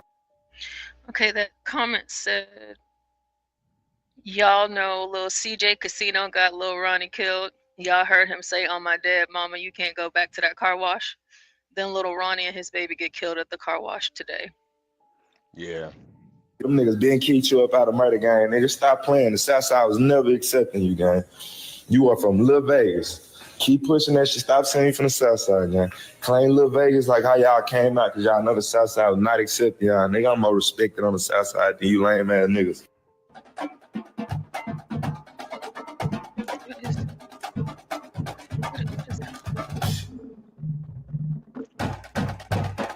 Good morning, Mountaineers. What was that? Good morning. It's about 1:50 in the morning, and we're getting ready for Macy's here. The madness has already started. Yo, what the hell is going on? Portia got stuff playing in the back. Hey, so No, in that I'm video, not familiar with Facebook. Does it just, what happened to the video? It just went away. it went away because I think it went to the next video in the lineup. So that's what happened. Oh, that's But weird. does it sound like that guy's admitting to murders? Because he said, I got a lot of people up under me. That's why I don't be out in these streets like that. Well, it sounds more like a threat, but you know, people get online and make threats all the time. I mean, so I don't know if he's really admitting to anything. I think people are just trying to push shit together. But who knows? He might be that dumb to put it out online and then actually send a hit. Who knows? Hey, look, I read between the lines. He said, I got a lot of people up underneath my foot. That's why I don't be out here in these streets moving like that. That to me sounds like, hey, you done put some people in the ground, and people is looking for you, so you don't be just out here in the streets like that. Yeah, that's what that sounds like to me. So I'm a bit. You're gonna have to help me out here. He keeps on saying blood gang, blood gang, blood gang, and then he keeps on saying Southside. Southside is not the Bloods at all, not by any stretch of the imagination. So then he says he gets more respect on the South Side than Lil Ronnie does. So I'm not sure where is he from, Eastwood or Stop Six? He probably is from Stop Six, but you know, this little Agland territory, and I wish my homegirl knew about YouTube spaces and shit, because she could kind of explain it to you a little bit more. Like, so Bloods and Crips been fighting over this little piece of South Side that they call Agland for a minute. Like, they've been trying to, you know, vie for that territory for a hot minute now. Hey, Lionel. Good morning. Yeah, it's just it's weird. Like, even just, I'm like, what are you talking about? He, even if that's how they felt about Lil Ronnie on the South Side, ain't no way he going to the South Side either. But I mean, if they are in that vicinity in Fort Worth, I mean, looking and acting and talking like this, he doesn't have any choice but to go through there at some point. So is this the guy that, do you think that he's the one that did it, or? I don't know if he did it, but he probably knows who did it. You HB, what definitely did you probably know. feel about what he was saying It sounded or like a think about? threat to me. It just sounded like a threat to me. Like a threat. Yeah, it just sounded like a threat. I mean, you know. You know what this reminds me of? Remember that the incident that happened in Chicago where the dude, I think he was a rapper too. He was taking pictures at his ops graves and stuff, and the nigga Oh, pulled up to McDonald's and they didn't get him, but they shot up his car and killed his kid. yeah, yeah. I forgot who that was. Yeah. At the drive-thru, ordering a 20-piece nugget meal, and then shots rang out. Yeah. Yeah. But I guarantee you, it's probably gonna be some repercussions from this. I think there'll probably be a couple more murders involved. Yeah, yeah. You know, it's the circle of life, man. Once it gets going, it never really stops. It seems like they're just now getting started. Yeah, yeah. It's definitely gonna be turned up. So it looks like, it's part of it's just part of the street life, It's part of it. So it comes with it. I'm not, you know, I don't know this nigga, so I ain't sad about it, but the little Oh, girl, hey, Smitty. the little girl, it is kind of sad about the little girl, but obviously he didn't really care that much about her. Yeah, because why would he have his daughter with him? I mean, shit, why would you be in the streets? Oh gosh, I hope this isn't it. Let me.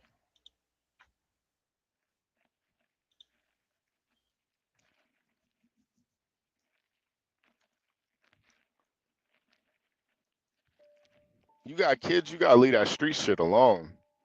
Honestly. Yeah, so the whole ag land thing and like the turf war and all that, there will be more to come, and I believe that it's just now getting started. So um that sucks. It's unfortunate that a lot of people are about to get on up out of here Yeah. Yeah. over something senseless. Yeah, well, Or maybe not senseless, because like we said, we got the Texas Rangers now. So might not be. Who knows? I mean, yeah, might be worth it. yeah. Especially for the guys that did it. Like, I mean, just imagine, like, you want to kill somebody that bad where you go out in the middle of public like that. Like it was real. Like So you on there's camera when you do it at a business like that. Yeah, and then I'm sure you saw on social media all of the people that were there recording, Mm-hmm. like their camera phone videos. There's this guy that's live right now. I don't know who he is. I guess he's out of Texas, and he says, "Here we have that sentiment again." He was killed by the cartel. It's something. Yeah, I don't know. I think the cartel are a little bit more savvy. They are. Yeah, They're I not think they sloppy. would have. I think they Not in would have got America. him. I think they would have got him at home if it was the cartel. Honestly, but you never know too, because I mean, it wouldn't be nothing. It wouldn't be really much to just do this and just go back to Mexico. You know, that may be why the Rangers are involved. They're trying to make sure they don't get back to Mexico. Yeah, So, I don't know. I don't know. I'm just mad he didn't shoot back, man. That's the only sad thing for me. Like, you gotta at least go out in a blaze of glory. Don't go out like that, man. Like, damn. He ain't even shoot back once.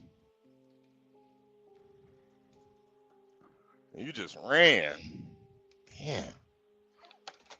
And an open carry state at that. Yeah.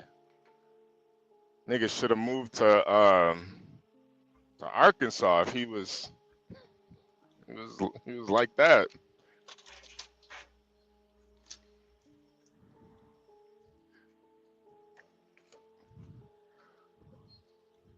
Move to Maine.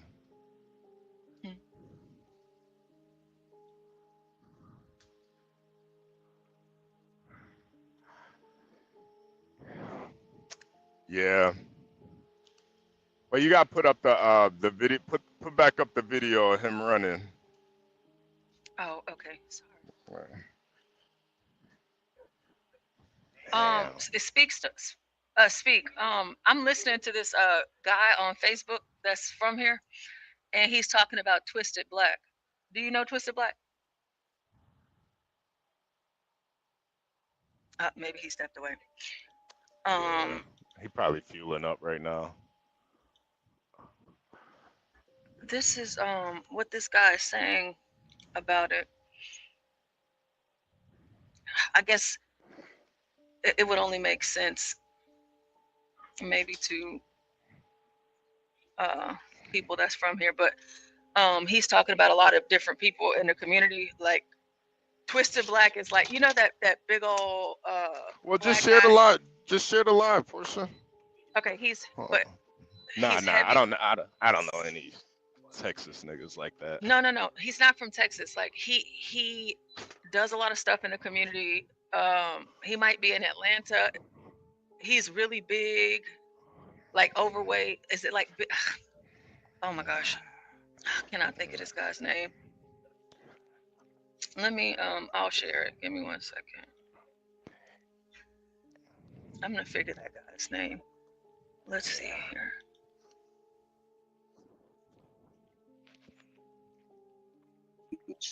Lady on Captain Keith page tried to argue with me last night about that. Like everyone about to argue with y'all about what I think. Damn, as soon as we click on, you hear the smoke detector going off. Damn. Yes, refreshing it was. No, but his storytelling is impeccable. Like. Yes. Yes. But you get that out of people, man. You got that uncanny gift to get that out of folks, man. You like a male version of Barbara Walters. Like people sit on your couch and just tell everything. Lights on up in here with Twisted Black tonight because we represent Fort Worth, Texas. Listen to what he say. So without further ado, now your feature presentation. Ladies and gentlemen, y'all make some noise for Twisted Black Unplugged.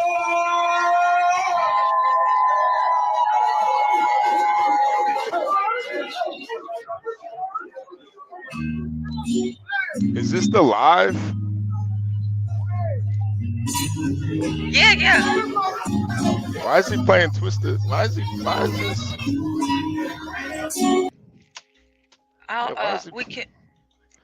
he playing Twisted Black?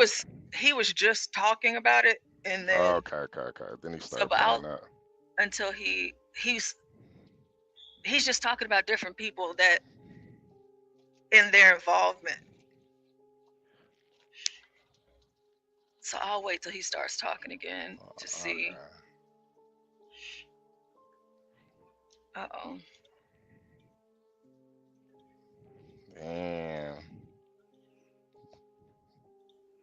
Did he make it? Oh, no, he didn't make it. Damn. He didn't make it. Damn, y'all. Ah. Damn,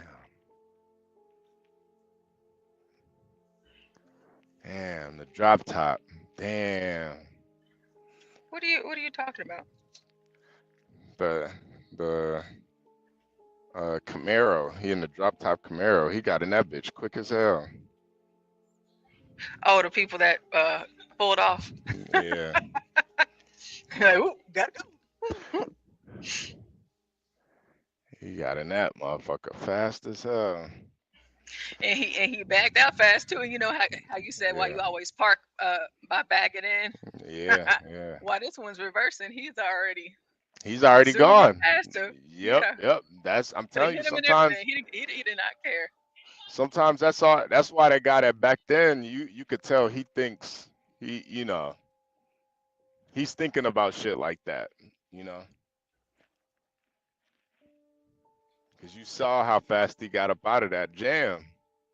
They start shooting. Yeah, he was out of there.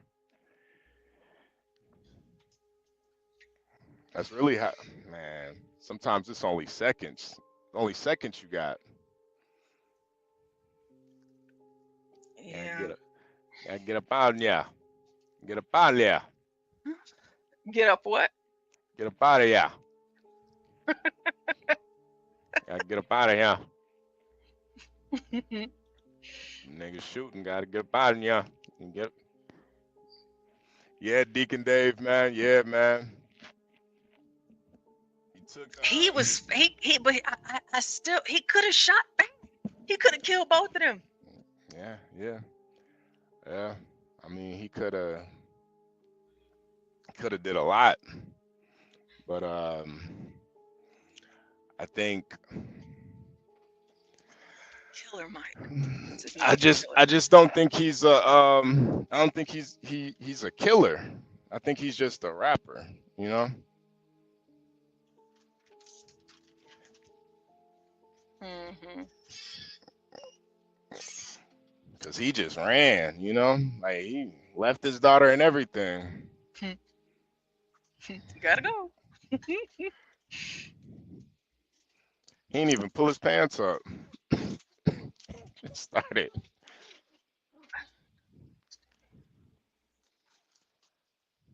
Oh, Kimmy Cakes, just for the people just joining us, Texas rapper Lil Ronnie was gunned down last night with his daughter, 5-year-old daughter. She just celebrated a birthday.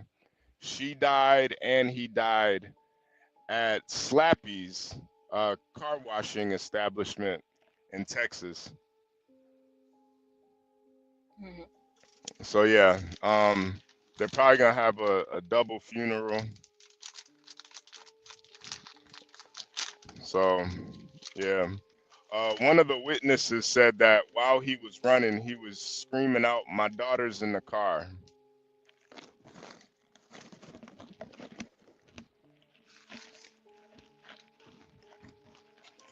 Yeah, Kimmy Cakes, they killed the baby too. I think they killed the baby first, and then they killed him shortly after.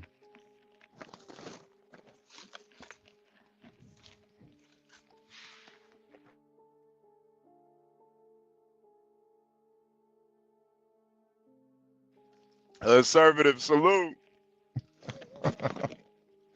I'm waiting on for Charleston White because his reaction to like Mo 3, like people like that coming out to talk about it that have bigger, I guess, platforms to whereby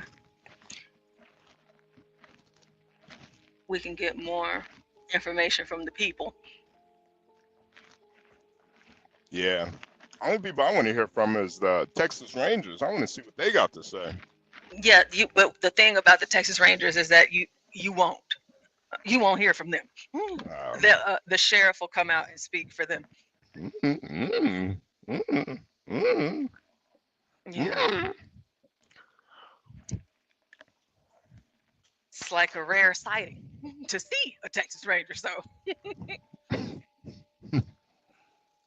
Kimmy K said, "What did a 5-year-old do wrong? She ain't do nothing wrong, Kimmy. She was in the wrong place at the wrong time." So as you've said, HB, about the baby mama, she knew what she was doing because she knew that he was in the streets or whatever. So someone posts, I'm one song into checking out hood fame Lil Ronnie, and all he rapped about is selling crack and killing black people via firearm. His daughter deserves so much more. Yep. Yep. Here's I it says 100% agree with that sentiment. 100%. you already know how we rock, blowing backwoods like a treetop, trap house jumping, got the screen locked. In the kitchen, had to hit it with the detox. Three shots turn his shit to a T top. When you stepping in Balenci, you don't need socks. I can never give a Oh, front. Boy, I need guap. Let an N-word try to stunt. We gonna hit him with the pump, no Reebok. Hit him with the pump, no Reebok. I'm on the block right now. Junkies at the door. Knock, knock, knock, knock, knock. Trying to get a rock damn. right now. Trap out Uh-huh. this bitch till the SWAT come and do a bust down. Hey, I'm Oh, flushing rocks right now. Hey, pants looking rocks. swole cause my pockets got knots. I can Knots. eyeball work. I'm a digital clock. Oh, Hey, green steady coming by the box. I'm connected, invested, got plugs on the snot. New ah, All-Star jeans and they came with a Glock. Couldn't tell huh? that I got it. Couldn't spot it with a spy. Ah, Other words, N-word got a pocket rocket. ah. Hey, Yeah. he talking spicy. He talking real spicy. He said these Balenciagas, I don't need socks. Oh, sounding like Kimmy Cakes. Kimmy Cakes don't need socks. Need some Balenciagas. Niggas talking. Nigga was talking. Nigga was talking excellent. God damn. Kimmy Cakes, I don't need socks. These some blood. These some bloody shoes right here. These some blood. All right, Portia, I'm back. I heard you talking, asking me about Twisted Black. Oh yeah, go ahead. Go ahead, speak. No, I was just wondering what she wanted to know about Twisted Black. I mean, I do know a Twisted Black. I mean, he's like a local legend. Yeah, I was trying to think of the name of the guy, but I found his name, Killer Mike. Twisted Black, in the Fort Worth or DFW community, if you will, like what you just said, speak. But this guy was doing a live stream, and I guess at Club Ritzy last night. Yeah. Twisted Black had a tribute type of show, and it was packed to the brim in there. For I this, wouldn't have went. I wouldn't have went to that shit. I wouldn't have went at all. You have to be out of your mind. But the amount of Negroes in Club Ritzy last night, which is also in the hood, for those of you that do not What club was it again? Club Ritzy. Deacon Dave. I think in Stanley's eyes, we're just as bad as them.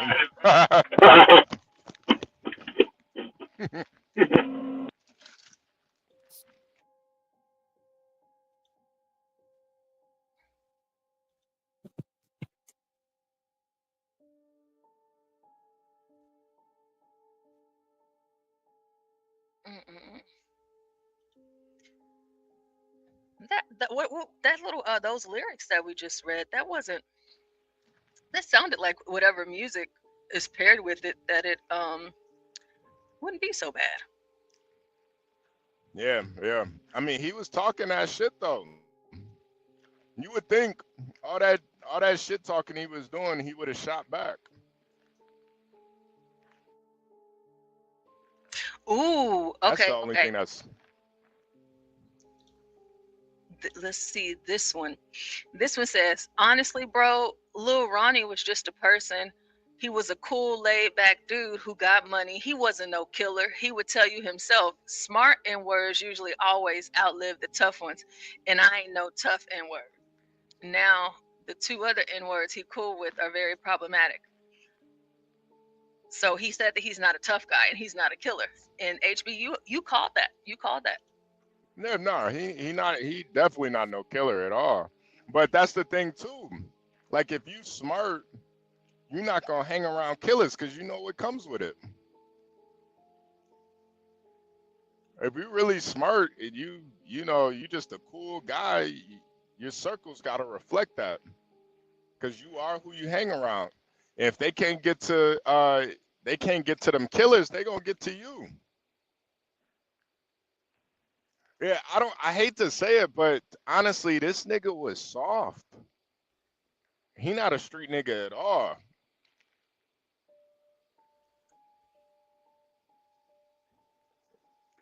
Uh-oh.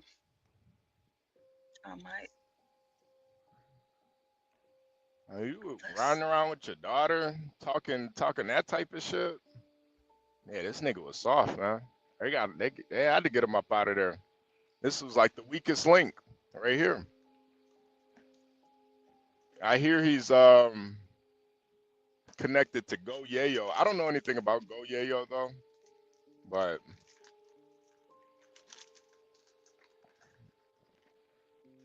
Oh, everybody in the chat, don't forget to let us know, what would your rap name be? What would your rap name be? And what is a Go Yayo? that's one of the guys that text that you just read was referring to. The other two guys, yeah.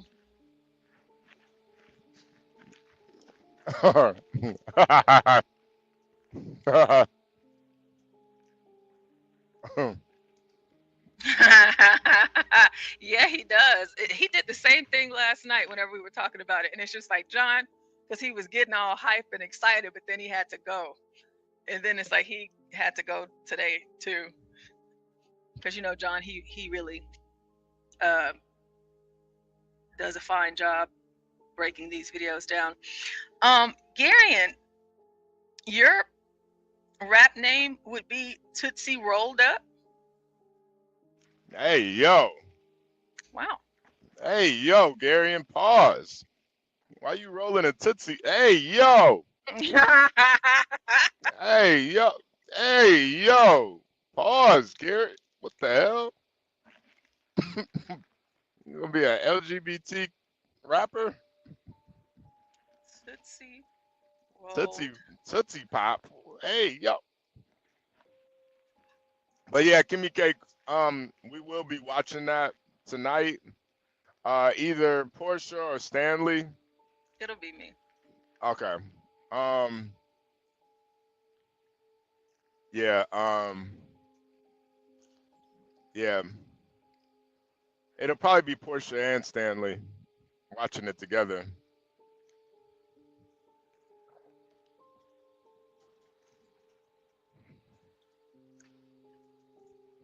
Yeah. Yeah, I'm gonna go live at 6 o'clock. And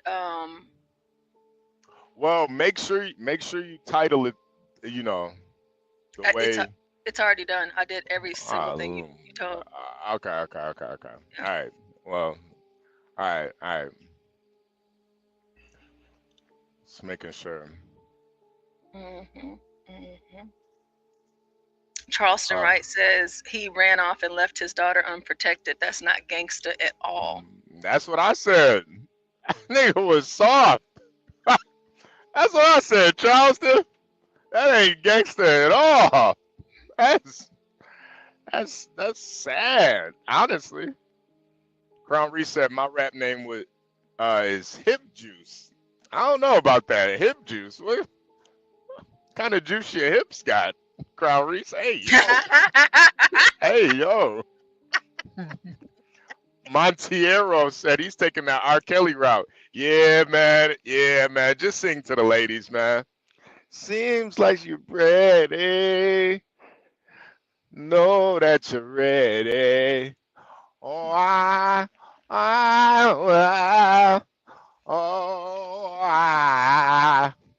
seems like she's ready. Yeah, Montiero, I feel you on that, man. Just be an R&B singer, man. Fuck the rap, man. Sing to the ladies. Our heart is a house of love, and I've learned.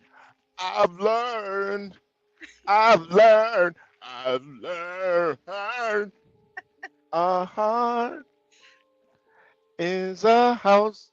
Yeah, you ain't never heard about no R&B singer getting killed except Marvin Gaye, and that was just because his dad was mad he was gay. But besides that, you ain't never heard of no R&B singer getting killed, man. Be a R&B singer, man. Seriously. London said her rap name would be Gang Gang. Gang Gang. Gang. Wait. London, your rap name gonna be Gang Bang? Hey, yo. Whoa. Whoa. Hey, yo. Not London. Gang Bang. Oh, nah. Nah. Not London. Gang Bang. Gang Gang. Gang Bang. Jesus Christ. I already know Virgo's rap name. It's gonna be Big B. Big Brooklyn. Where Brooklyn at? Where Brooklyn at? Big Brooklyn. All the ladies, pull your titties. Show your titties. All the white guys, pull your dicks out. Virgo. Big Brooklyn. Where the white guys at? I'm a cracker connoisseur. Where the white guys at? Big Brooklyn.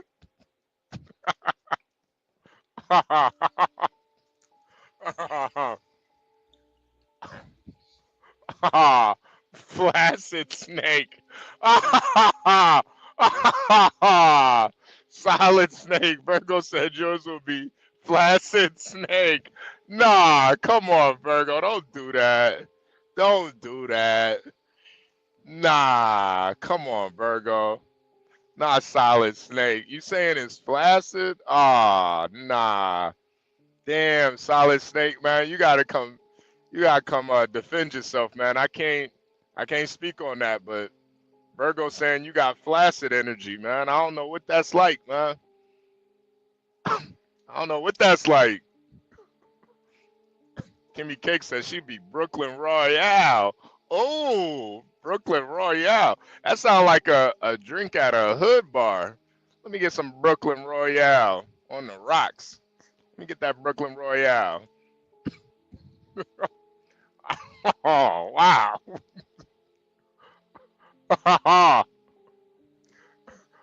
Deacon Dave said his name would be MC Throat Milk. Hey, yo. Hey, yo. Okay. Pause. All Pause. right. MC Okay. Throat Milk. Hey, yo. Hey, yo. Virgo said, white guys say, oh, oh. Black guys, be quiet. Don't say anything.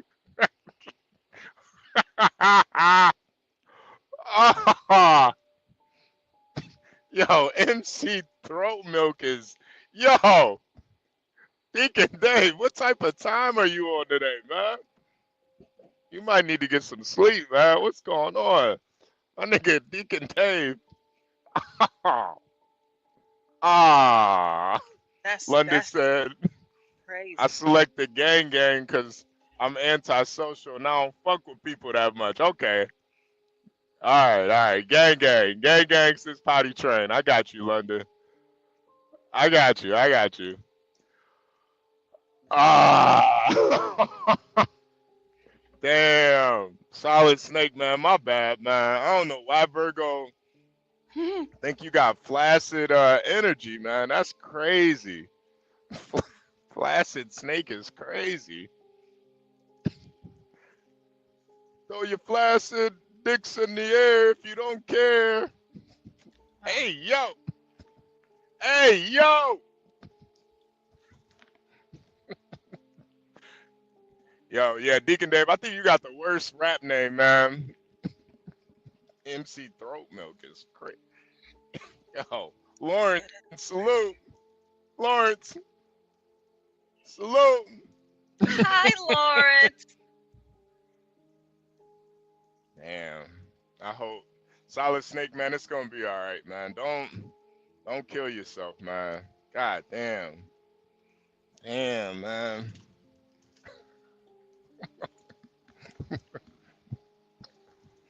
Virgo, it's time for the white guy later. It's time for the white guy later. It's time for the white guy later. Virgo. Damn, man. Yo, I feel like the guys getting away. Like the guys that drove off, they didn't drive away fast enough.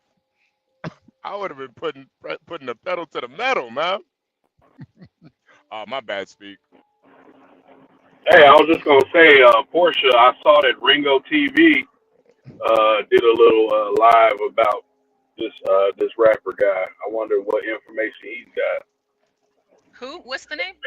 Ringo TV. Can you spell that for me? Like Ringo, like Ringo TV. Ringo. Okay. Damn, it's windy than a bitch outside. Ooh, give me cakes. Give me cakes. If the people want to see a battle over here, we might be able to set up a battle. We might be able to set up a battle rap event. I could definitely stream one. There's going to be one happening on the 8th, a virtual battle rap event. We could definitely stream it over here if you guys want to watch. And maybe we could set up one over here, you know? I know Portia's been trying to battle rap for a while now, so. Yeah, of course, and I told you guys last night that whatever my rap name is and what I would rap about during like a karaoke night, but that makes it even better if we stream a battle rap because I can premiere my my rap for you guys. Yeah, let me get Portia out of here. Hold on a second. I had to get Portia out of here, y'all. This rapper over here just got killed with his daughter, and now she want to make an album, man. Crazy, Portia. Crazy. You ain't rapping. Better wrap my sandwich. I don't even like sandwiches. I don't even make you sandwiches. Let me get Portia out of here, y'all. Hold on a second. I had to get her out of here. You know, typically I don't like making fun of issues like this. What? You remember I'm Gonna Get You Sucker when Keenan Ivory Wayans was getting shot at and he's like, they shooting. They shooting. That's what it looked like.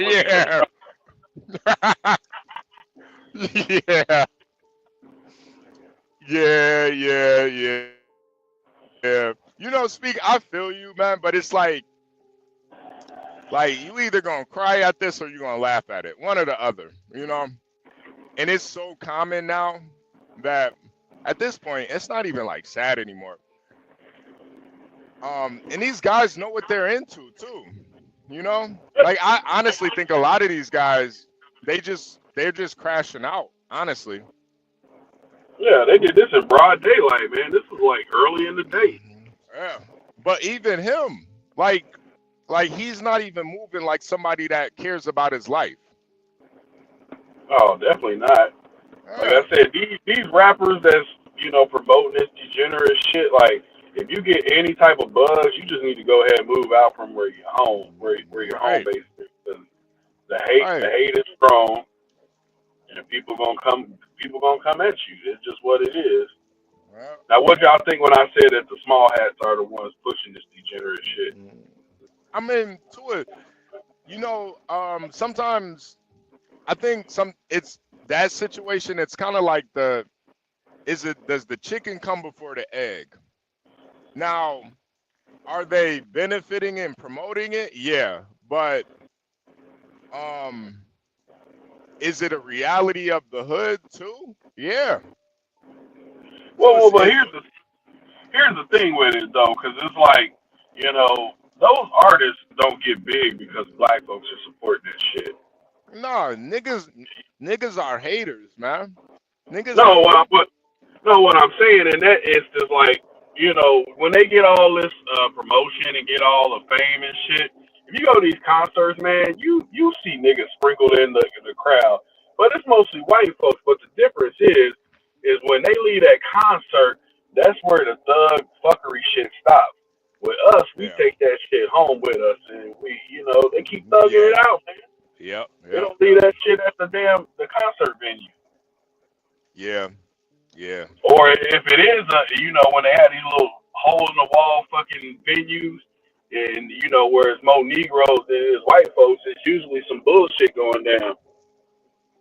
Yeah, because I don't even think this guy was signed to anybody. His last song that he put out was like a year ago.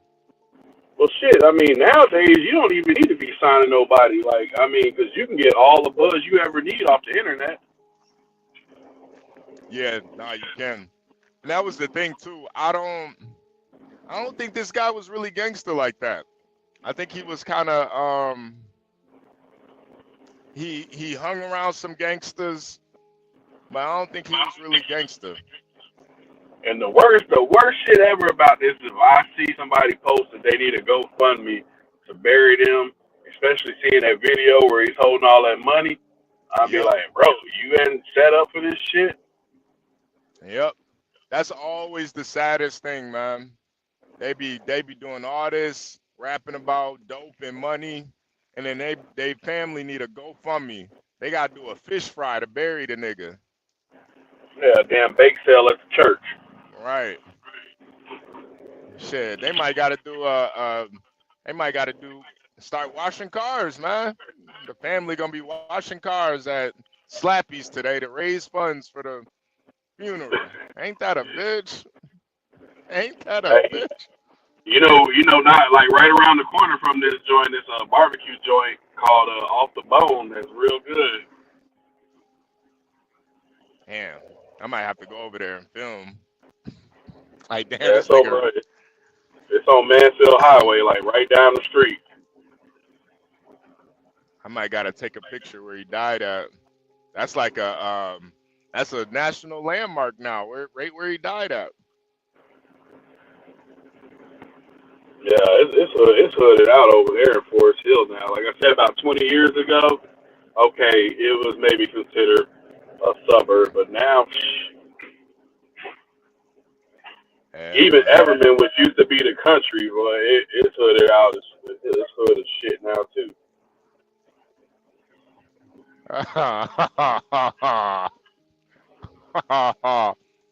Deacon Dave, I said AutoZone got a free water hose for dead nigga fundraisers.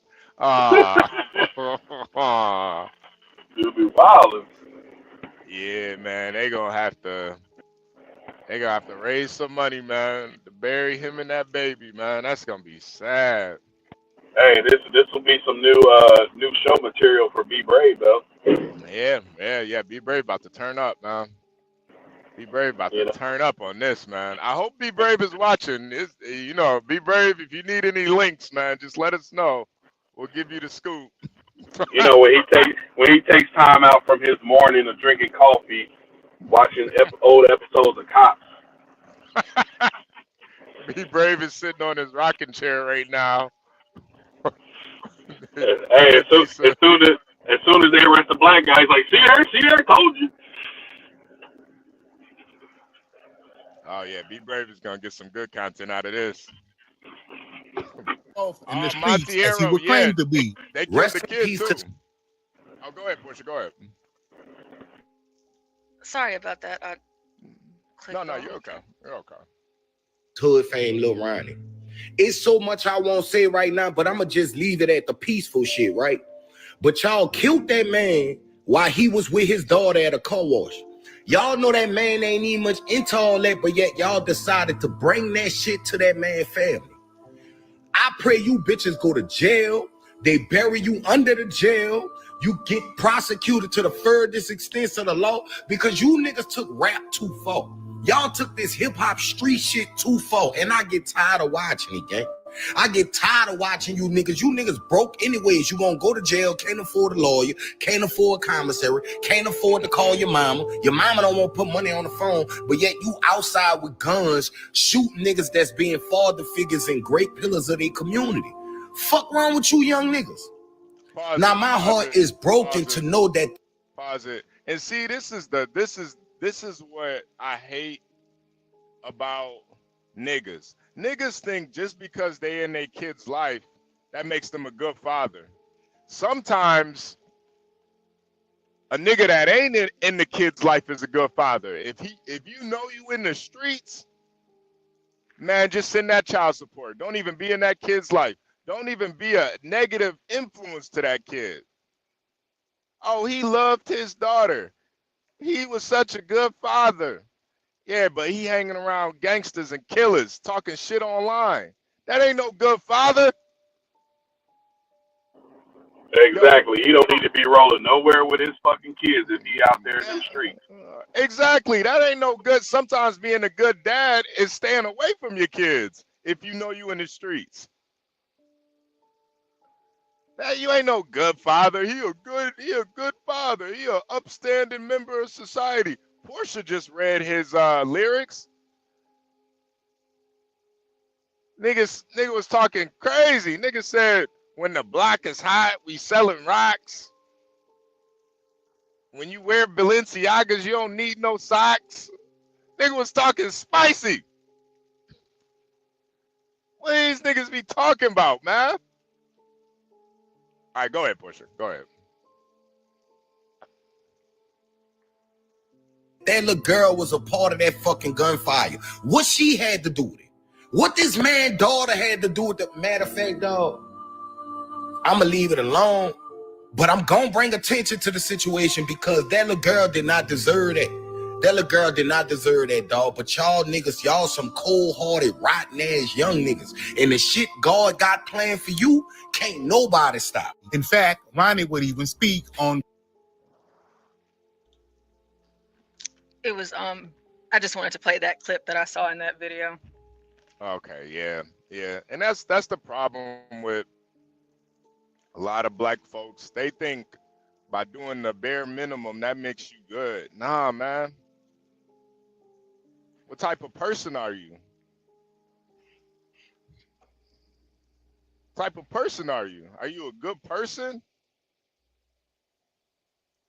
Are you an evil motherfucker? You causing damage to your community, or are you adding value to it?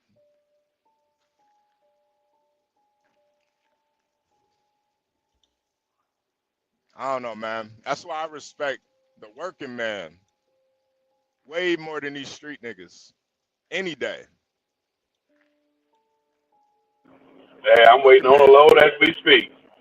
Yeah, man. Working man. That's the righteous man right there. Dude working 2 jobs, taking care of his family, doing the right thing. That's a good dad. This ain't no good dad, man. I'm sorry. I'm sorry to tell y'all, but he wasn't no good dad. To the point he got his little daughter killed. He used that little girl as a shield. And y'all don't want to say the reality of it. That little girl saved his life for a minute and a half. He wouldn't even be alive if it wasn't for her.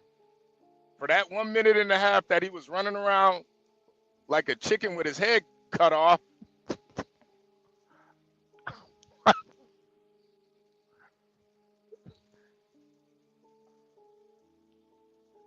He a good father. Man, that nigga wasn't shit, man. I want to see the baby mama now. Portia, Yeah. let's see the baby mama. See if you could go on his IG and see if they got a picture together. Baby mama. I want to see the baby mama.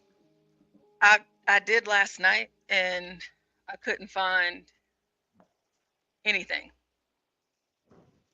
about her. Okay. I couldn't find a thing. Yeah, Nando, that's a fact, man. God favors the working man. You know, with the working man too, that should have saved your life. That keep you out of a lot of bullshit when you got a job, man. You got a job, 2 jobs. You got a job, a side hustle. That keep you out of a lot of bullshit, man. Some of these guys don't realize. Like, you just hanging out all day, gambling, selling dope. You got too much time on your hands, man. Yeah, you might be able to make some money, but with that money, what's that money doing for you now? It didn't shield you from them bullets. You know, HB, what's sad is, I hear people saying, yeah, the daughter didn't deserve that. But you know what they say about the sins of the father, man. Sometimes they Yep. come back on the children. Yep. All the time. That's why I can't even feel bad, honestly.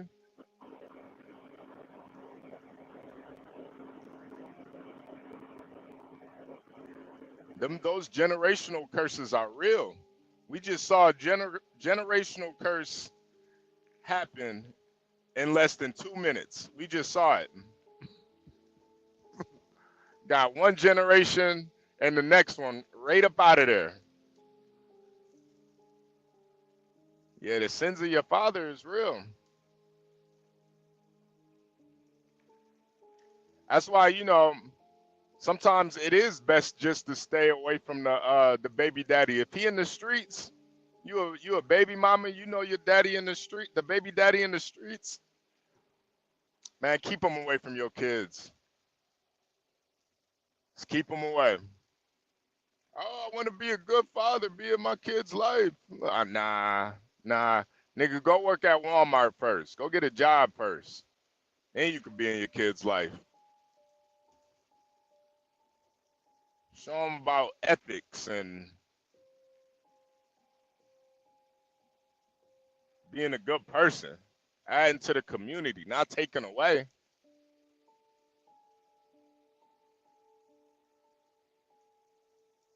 Kimmy K said, that's why I don't understand parents that do that and say crazy things and have children. Are they not aware all that stuff goes to the child? Kimmy, I think they know, they just don't care. I don't think they really care about the kids at all, honestly. I don't think they care about the kids. Portia, did you find that Ringo TV channel? Deacon Dave say, I disagree. What you disagree about, Deacon Dave? I did, and I listened. I listened to a lot of it, and it wasn't anything. He didn't add anything. Yeah, he just talked about the same. Yeah, he just had the same information that we have. Oh, wait a minute. Somebody, YouTube notification. Let's see. Trey Flocka just posted. Let's see what he's saying. He may not know anything either. But his title of his shit is R.I.P. Lil Ronnie and his 5-year-old daughter shot and killed at a car wash. I don't know what he's talking about. Oh, Deacon Dave, you don't think the mama knew what type of dude he was? Man, come on, man. Come on, man. You know she knew what type of dude he was. All you gotta do is do a quick YouTube search. You can figure out what type of nigga he was. Portia read some lyrics. Portia, you want to read some more lyrics? You said what? You wanna read some more lyrics from him? Yeah, sure. Let's see what we got. Oh yeah, here. no, Deacon Dave. I'm saying she knew too. That's why I'm saying, like, if you are a baby mama and you got a kid with a street nigga, that nigga that's in the streets, don't let that nigga be around your kids.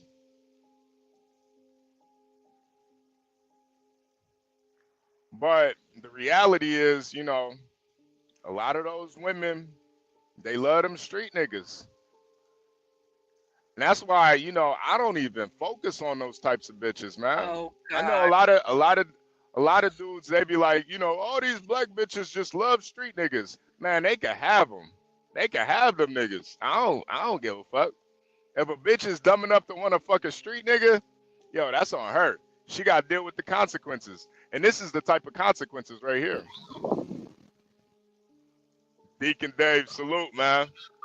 What up? I got a few seconds. I'm at work. Go ahead, brother. She knew what kind of man he was. Yeah. She has no power over whether he gets to see his kids unless she does the proper channels, uh, restraining order, something like that. But like, Oh, it I takes, see what you're saying. I see what you're saying. Yeah. Nah, you're right. You're right. You're right. You're right. yeah, because once you go saying that, they take it as I can control the whereabouts of this baby, but he's the father. That's the man she laid down with. He has every right to his child. That's what I was disagreeing with. Okay. Nah, you're right. You're right about that. You're right about that. I'm the air is a lot thinner up here on the soapbox, man. I might. No, I totally get what you're saying. Yeah, if you care about your kids, if you care, Yeah. I don't think people think about their kids when they lay down with a person. They don't think about that shit at all. That's the last thing. Whether Well, they get nutted in or not, it's about the moment. It ain't about the kid ever, especially no, with black men. that's all. Every woman I've laid down with, that's the only thing I've ever thought about. If I have a baby with this bitch, Oh and I wait, think a lot of people so don't think about that type of shit, man. You're right. A lot of people, especially black folks, they don't think about it. That's the wow, only thing.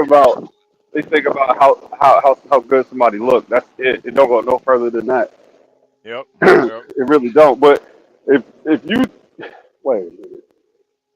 I don't know how old you are, but at some point you're gonna have to have a little HB running around here. Yeah, yeah, yeah. No, no, I'm working on it, man. I'm working on it. I'm working on it. But Is I know this is gonna sound crazy, but is it more you? And it's none of my business, but I think every guy has to ask that question: is it me, or is it really that I can't find somebody that I no, would? no, no, no, no. I found somebody. I got a lady, but I'm just I'm working on it. I'm trying to Yeah, I'm trying to make talking in that general. happen. I didn't mean Yeah. because at first it came off as personal. I didn't want it to be personal to you, but like to all guys, you have to ask what kind of am I ready for this? Am I this or that? The answer is you're never going to be ready for that type of shit. You're never going to be ready. A woman that you have a kid with, that's the only reason why it's taken me so long because you know the women that I've come, a lot of them ain't shit. I always think about the worst case scenario. Like maybe it's good, but what happens when we don't? If it doesn't work out, what type of woman is she gonna be as a single mom? Or we're you know we gotta split time with the kid. Can I trust that she's gonna be a good mom still, or she gonna be a ain't shit bitch? Every indicator will change because a woman's hormones after they have a kid are so unpredictable. Yeah. It really boils down to how you lay that foundation before y'all take that step. No, But absolutely. she has to follow your program like to a T. And I don't mean like be a general or no shit like that. It could be subtle, but she has to follow your program to a T. It has to be embedded, if you know what I mean. It has to be an embedded program to where there's no question of what the boundaries are.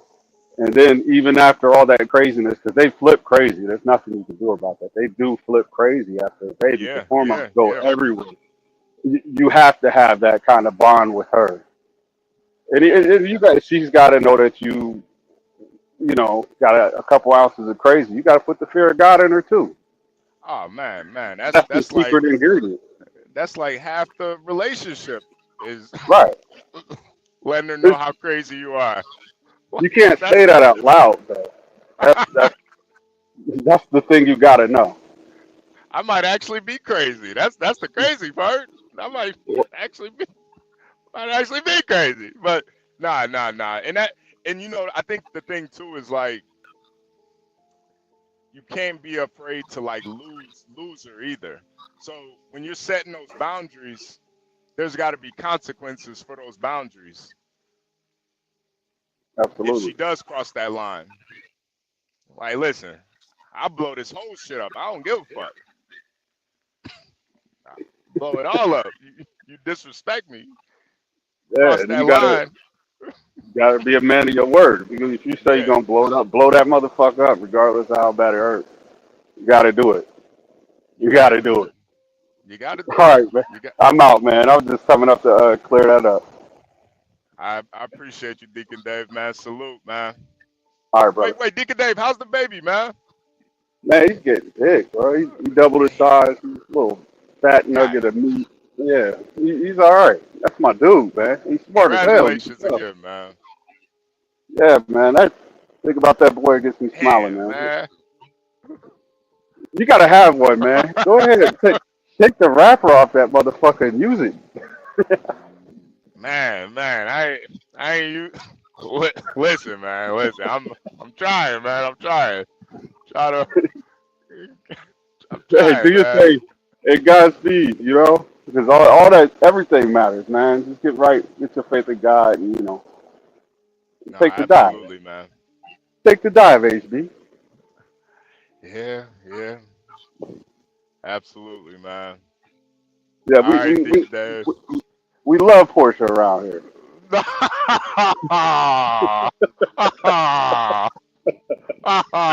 Hey, but before you do that, secure the content. Y'all get some, keep the content coming. That's what's up. Oh Y'all yeah, doing y'all thing. yeah. We probably gonna have it's gonna be a whole new aspect of the channel when that happens. That's gonna be a Hell yeah. crazy. That's Shit's gonna gonna be. change. It's gonna be the fire, smoke detector, and the baby. That's a lot. But All all right, bro. I'm out. right, man. Deacon Dave, ladies and gentlemen. Deacon Dave.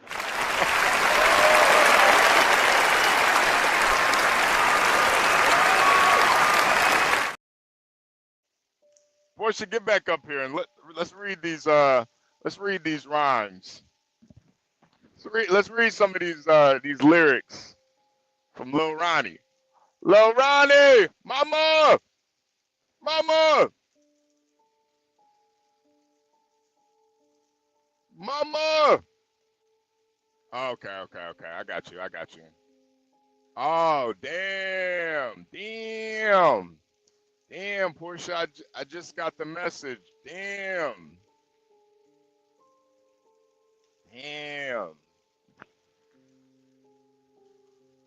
Wow. Wow, it's going down. I wonder does he know where he's going? Wow. Damn. Yeah, man. I don't want to take anything away from Lil Ronnie, because damn. I see the message, Portia. Damn, that's crazy. I do think every man, that's why you can't really trust a man that doesn't want kids. I get that if you don't meet the right woman, because meeting the right woman is a blessing, honestly.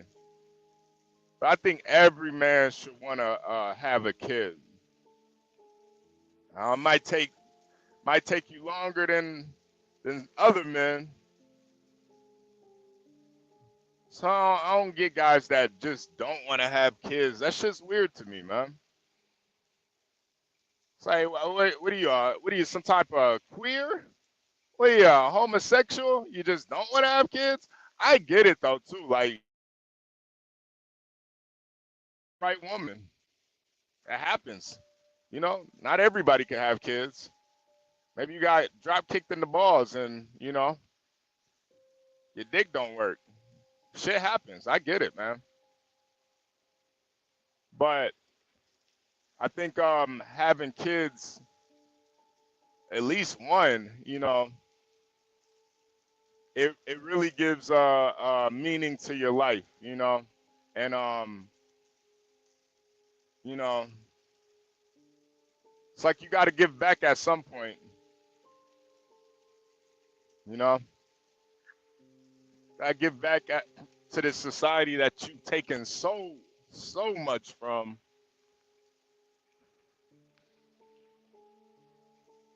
But you gotta be careful who you lay down with, cause you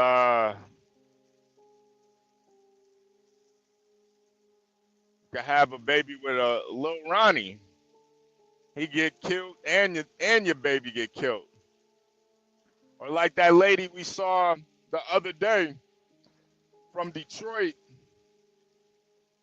that left her kids in the car while she was gambling at the casino. And the kids froze to death in the car. It was Arctic temperatures outside. She came back. The little kids turned into a Frosty. Damn. Damn. And now the daddy on the news crying because he can't do nothing about it. Them kids is gone. They lost. They're going to be 9-2 forever. That's why it's very, very, very important who you lay down with and procreate with. You know?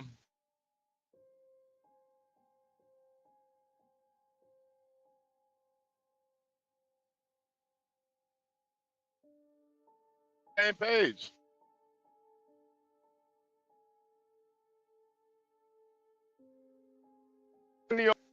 American Millennial said the hardest part is meeting a decent woman. Absolutely, man. Absolutely. That is 100% the hardest part. Getting a girl pregnant, that's the easy part. Busting a nut up in some pussy, that's the easiest part. The hardest part is meeting a decent woman. You know, it's hard, especially you know, if you're working. That's why you gotta definitely focus on making sure you're the best version of yourself. So when you do meet that decent woman, shit, she ain't got no choice. She ain't got no choice but to choose up.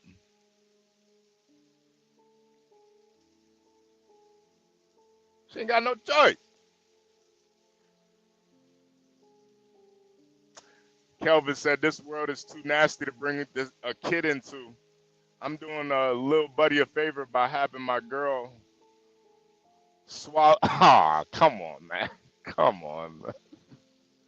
You know, Kelvin is as crazy as this world is, there is a lot of beauty in it as well. I don't want to overlook that. Sometimes we just focus on the negative so much, we forget about the beauty of it, the opportunities, just being able to find somebody that you like. There's beauty in that.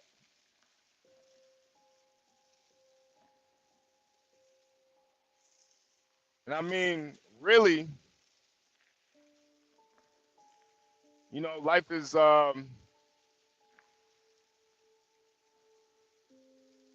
too beautiful to just only focus on the negative all the time, you know. There are some good aspects of life, you know. Like an ice cream sundae. You ever had an ice cream sundae, Kelvin? It's beautiful, man. All right, we got Portia back up here. You guys hit the like button, subscribe if you're new here, and as always, if you want to help sponsor this episode, hit the Cash App, $HB2N. Or if you want to donate to Lil Ronnie's funeral, hit Portia's Cash App, Portia J. Make sure she gets that money over there. Portia, what you got some lyrics from Lil Ronnie? You wanna read them in memory of him? Let's hear some lyrics.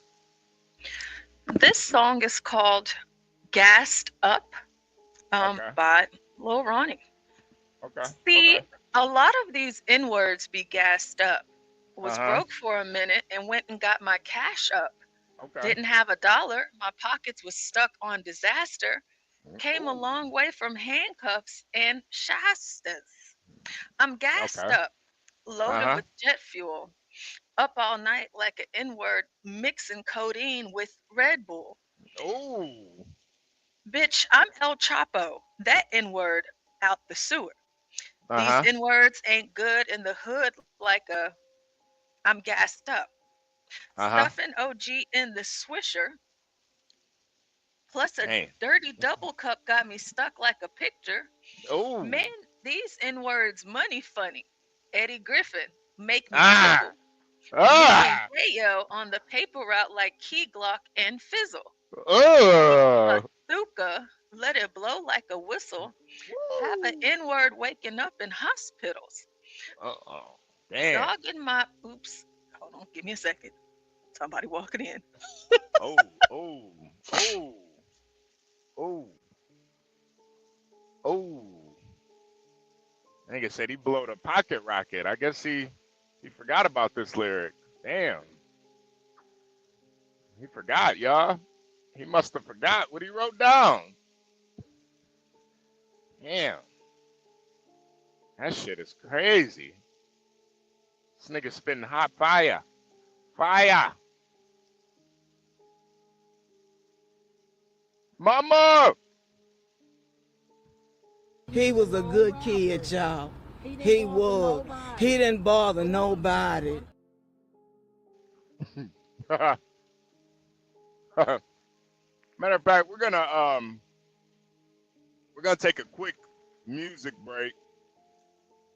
I hope you guys are having a great day at work today.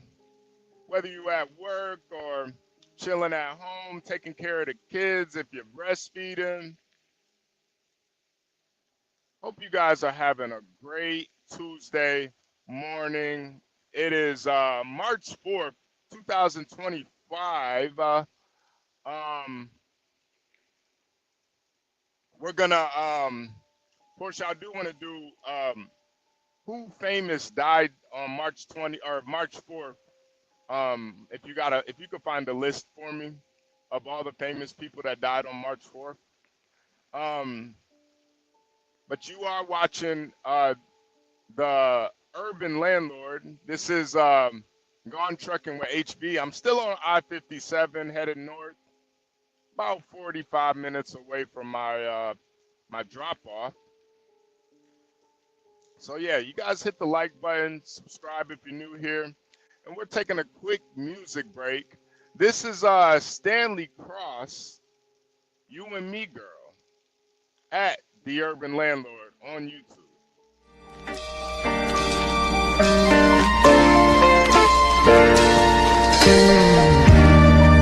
When I was a little boy, growing up, I remember the old saying,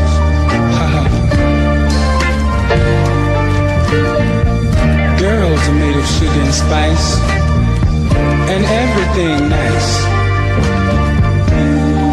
Boys are made of snakes and snails, and puppy dog tails. But what I couldn't understand is why girls were even made at all. Until God gave me you.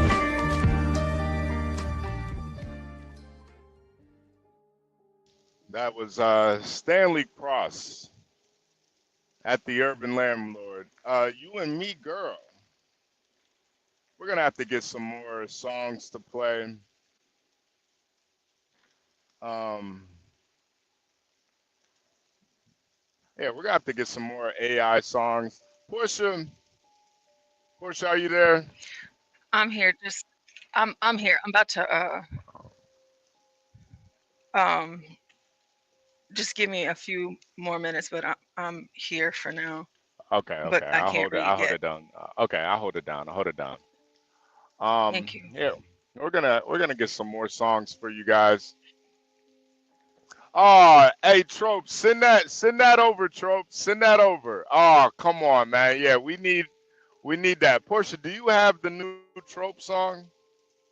They don't they don't dance no more. Ah,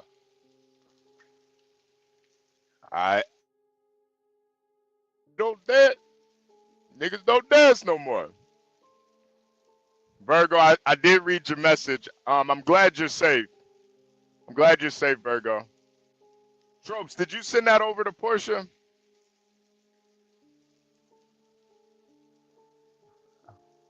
Virgo, I hope they don't have to drug test you, Virgo. Virgo, if they got to drug test you, just run. Just run. Just get up out of there. Get up out of there, Virgo. Don't let them drug test you. Say it's racism. Damn, hold on a second. If she added it, it should be up here somewhere. Let me see. No, it's not up here. Hold on.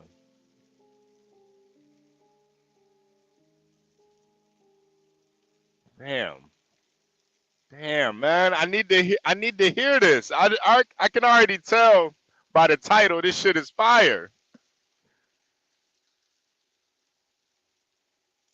I hope there weren't any issues. You know, we're trying not to get any copyright strikes and stuff. So if there was any issues with that, then we might not be able to play it. But you know, we're trying to make sure if you do make any music, it's like original beat, you know. By the way, let me go fast forward. I am the nigga John.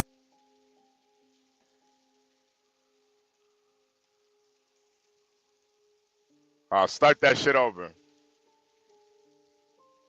This nigga high as a motherfucker, by the way. Let me go fast forward. I am the nigga John Galt. This high ass nigga. They don't dance no more. It's all about belief.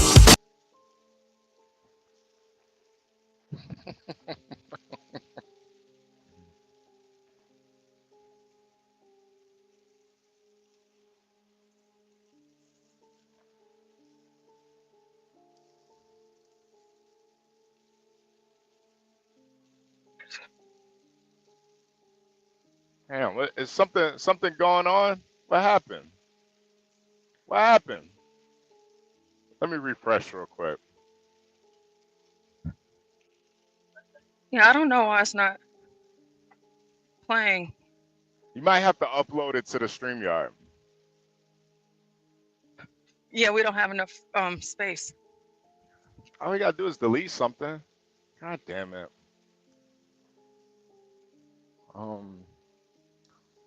Let me just delete. What can we delete? All right, I'm gonna delete. Yeah. They argue with the number. All right.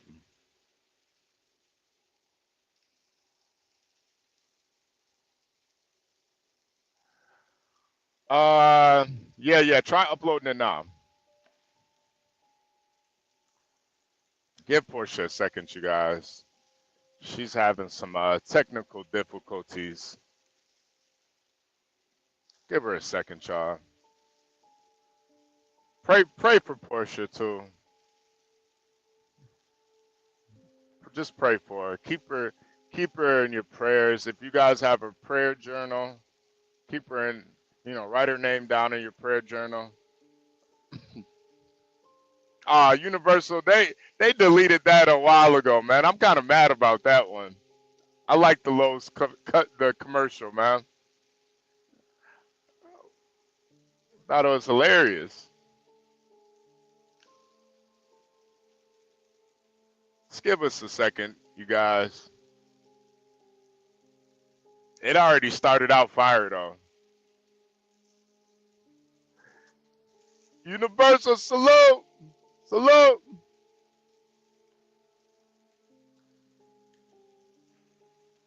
Oh, my nigga Garion in the building. Garion is not letting this Be Brave go.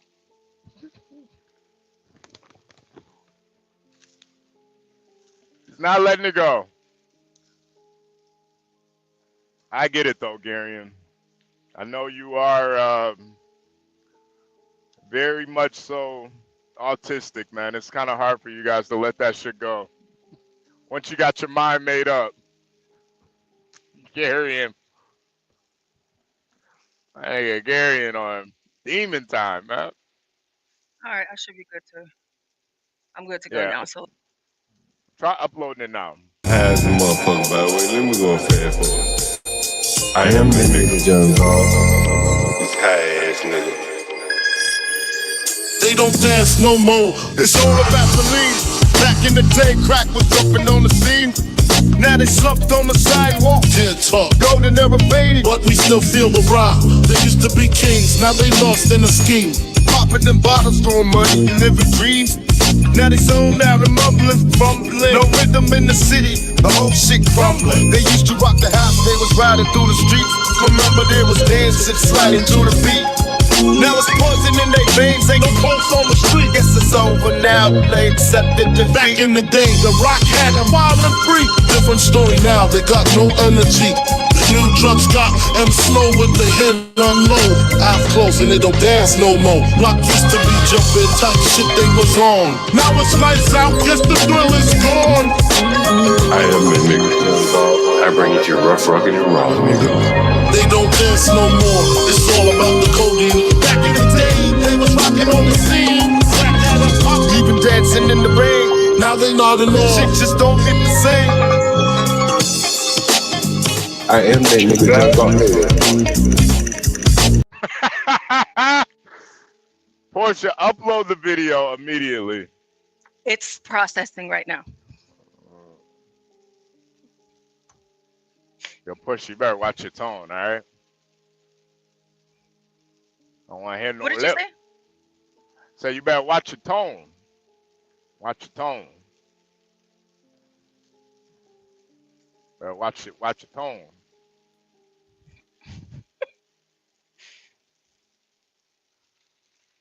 Okay. Yeah, that was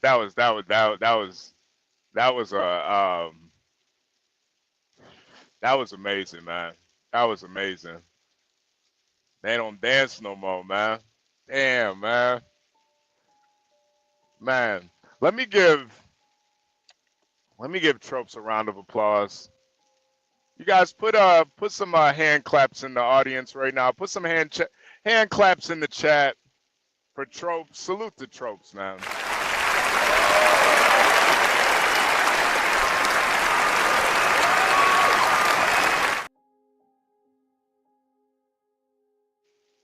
Wow.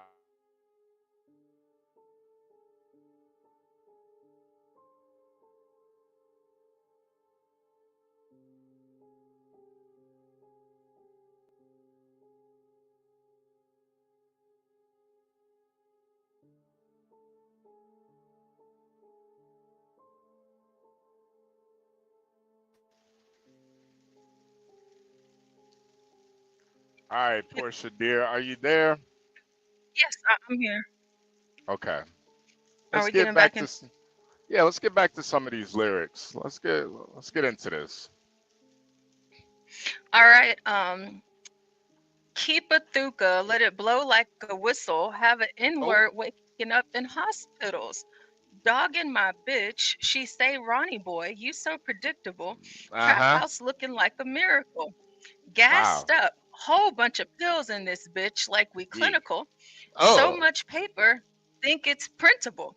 Run to that money till I reach my pinnacle. I see that shit like it's visible. Words typing, all these little N-words be typical. I remember N-words wanted to come and be here with us. Now N-words hating. Boy, this shit getting pitiful. Popping them perkies like this shit is nutritional. Gassed up, feeling good dope on a slingshot. Brand new Glock, bitch came with a green dot. Better duck, better run when an N-word seen that green spot. Cut up and murder for the green dot. Giving drink for the blood, really a lean god. Before it was big bullet, bitch, it was knee high. I dropped my top up, smoking 93 for a cheap price. I check all on the plane, no cheap flights. Bitch, I be loaded like a gamble and I keep dice. Can't ever go broke because I keep fights. Hello? Yeah. Junkies on the phone right now saying they need white. Hello? Heard it in the dark right now. I don't need light. Oh. I keep them knots like I'm fresh out the a butcher, it came with a knife. I'll hit you and split you for the cake like a slice. Get all in her Okay. head like lice. Gas her up, Ah. use her for bread, and the head in one. Say she like a Uh-huh. N-word songs, let her sing on the Oh. mic. Say she never effed a trapper, let her see what it's like. Wow. I'll blow a whole bag if the price right. Get gassed up, sip lean, leaner till it's night. Hanging with Wow. my creatures every night. It's like fright night. See Wow. me with the mean like you see me on fight Fight night. night. Fight night. Fight night. Fight Fight. night. There we go. There we go. Wow. Yeah, yep. Sounds like typical nigger babble. About oh, Seven Still, salute. Yeah, it seems like typical nigger babble about killing people, selling drugs, fucking crackhead whores. Um, you know, typical stuff you shouldn't be promoting to the world. You know that shit's wrong. You can't live wrong. He knows right. now. Yeah, he know now. He ain't can't fuck if you're dead. Can't fuck then. Well, I mean, technically, never. Yeah, I might have to get pushed out of here, y'all. Just crossing the line. Just crossing the line. This is a family show, Portia. Yes. So I have kids watching. Well, R.I.P. to Lil Ronnie. He died a track star. He died running from his daughter getting shot up. Unfortunately, he's never coming back, and that's that. He's no longer. He's in the afterlife, in the afterworld. He's probably looking up at us right now, asking for a glass of water. But according to his auntie, He was a good kid, y'all. He was. He didn't bother nobody. according to her, he didn't bother nobody. Nobody. But unfortunately, these lyrics say otherwise. There is a lot of power in the tongue. It's a lot of power in it. You gotta be careful how you use it.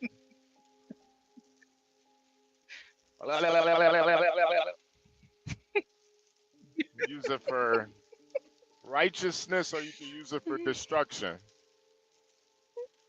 You gotta know how to use your tongue. Oh.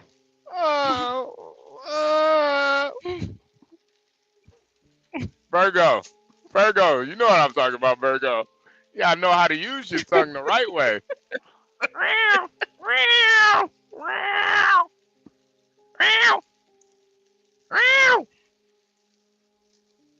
You know, you can use your tongue in so many different ways. There's so many ways you can use your tongue.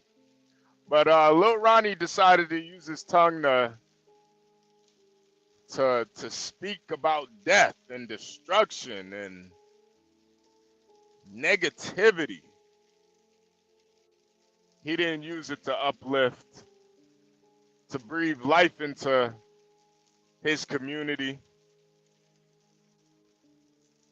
He used it to tear people down and talk about the green beams that he puts on his new Glock.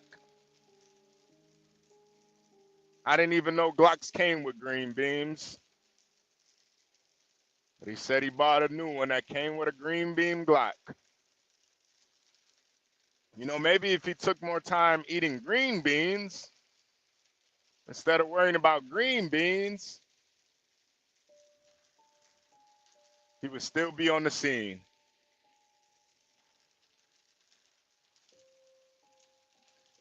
Sad. Turned into a track star. He's a runner, he's a runner, he's a track star.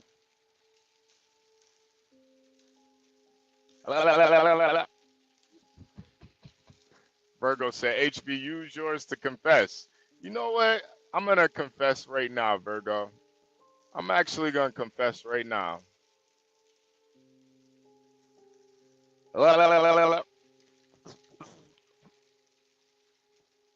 Oh. Portia, what are you doing? There's another Portia in the back. Who the fuck is that? Who is that?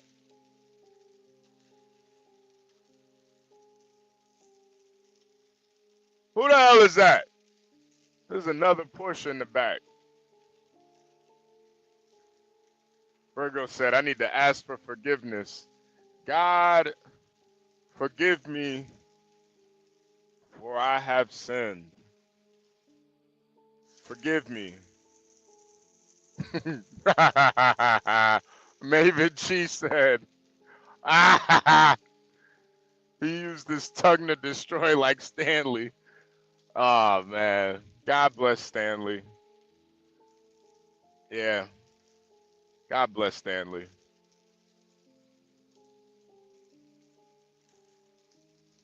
You know, Mavid, just pray for Stanley, Mavid. Just try to pray for him if you can. I don't know if you're a Christian, if you're a Jew or Muslim, Hindu. I don't know what you are, Mavid, but try to pray for Stanley Cross, man. Just try to pray for him.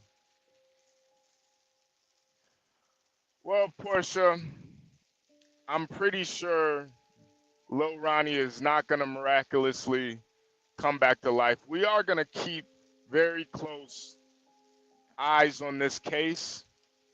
This is in your neck of the woods, Portia, so I'm sure you will keep us updated on any news that comes from this situation. Am I right by making that assumption, Portia? Yes. Okay. Well, let's move on to another topic. Hopefully something a little bit more positive, uplifting, if you have anything. Positive and uplifting. All right, we're gonna give Portia a second here, you guys. Make sure you guys hit the like button, subscribe if you're new here, and as always, if you want to help sponsor this episode, feel free to hit the Cash App, $ HB2N. I make sure I give everybody who sends a Cash App, make sure I shout you out. If you guys have any news stories or topics you would like us to discuss, or any YouTube videos that you would like us to watch, get our reaction to, make sure you send those to the email posted below in the marquee. We're gonna take another quick music break. We're gonna allow Portia J, the fine Portia J. She fine, y'all. We're gonna let her find the next topic that we're gonna talk about. So yeah. You guys are watching Gone Trucking with HB2N, Portia J, at The Urban Landlord on YouTube. Here we go. Biden is asleep. Kamala is at a dance party with Beyonce. Beyonce. Beyonce. Beyonce. Dance party with Beyonce. Dance party with Beyonce. Dance party with Beyonce. Dance party with Beyonce. Beyonce. Beyonce. Beyonce. Beyonce. Party with Beyonce. Beyonce. Beyonce. Beyonce. Dance party with Beyonce. Dance party with Beyonce. Dance party with Beyonce. Dance party with Beyonce. Beyonce. Beyonce. Beyonce. Beyonce. Party with Beyonce. Beyonce. Stop. Carry on. Dance party with Beyonce. Beyonce. Dance party with Beyonce. Beyonce. Dance party with Beyonce. Beyonce. Dance party with Beyonce. Beyonce. Beyonce. Hold up. Dance party with Beyonce. Dance party with Beyonce. Dance party with Beyonce. Dance party with Beyonce. Beyonce. Beyonce. Beyonce. Beyonce. Party with Beyonce. Beyonce. Beyonce. Beyonce. Woo! We are back. That was Dance Party with Beyonce. Kamala is at a dance party with Beyonce. We're back. I'm your host, HB2N. We're here with the beautiful Miss Portia J. You guys can always send her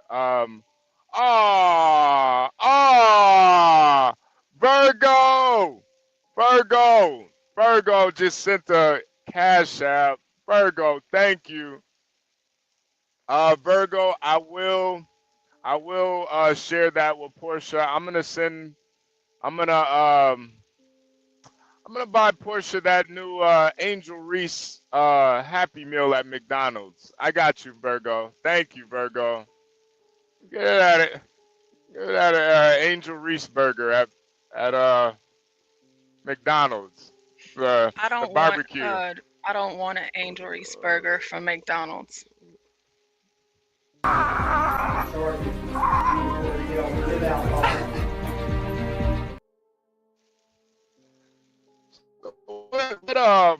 What video do we have up here? What video are you showing us, Portia? Virgo, thank you for sending him that cash app. This is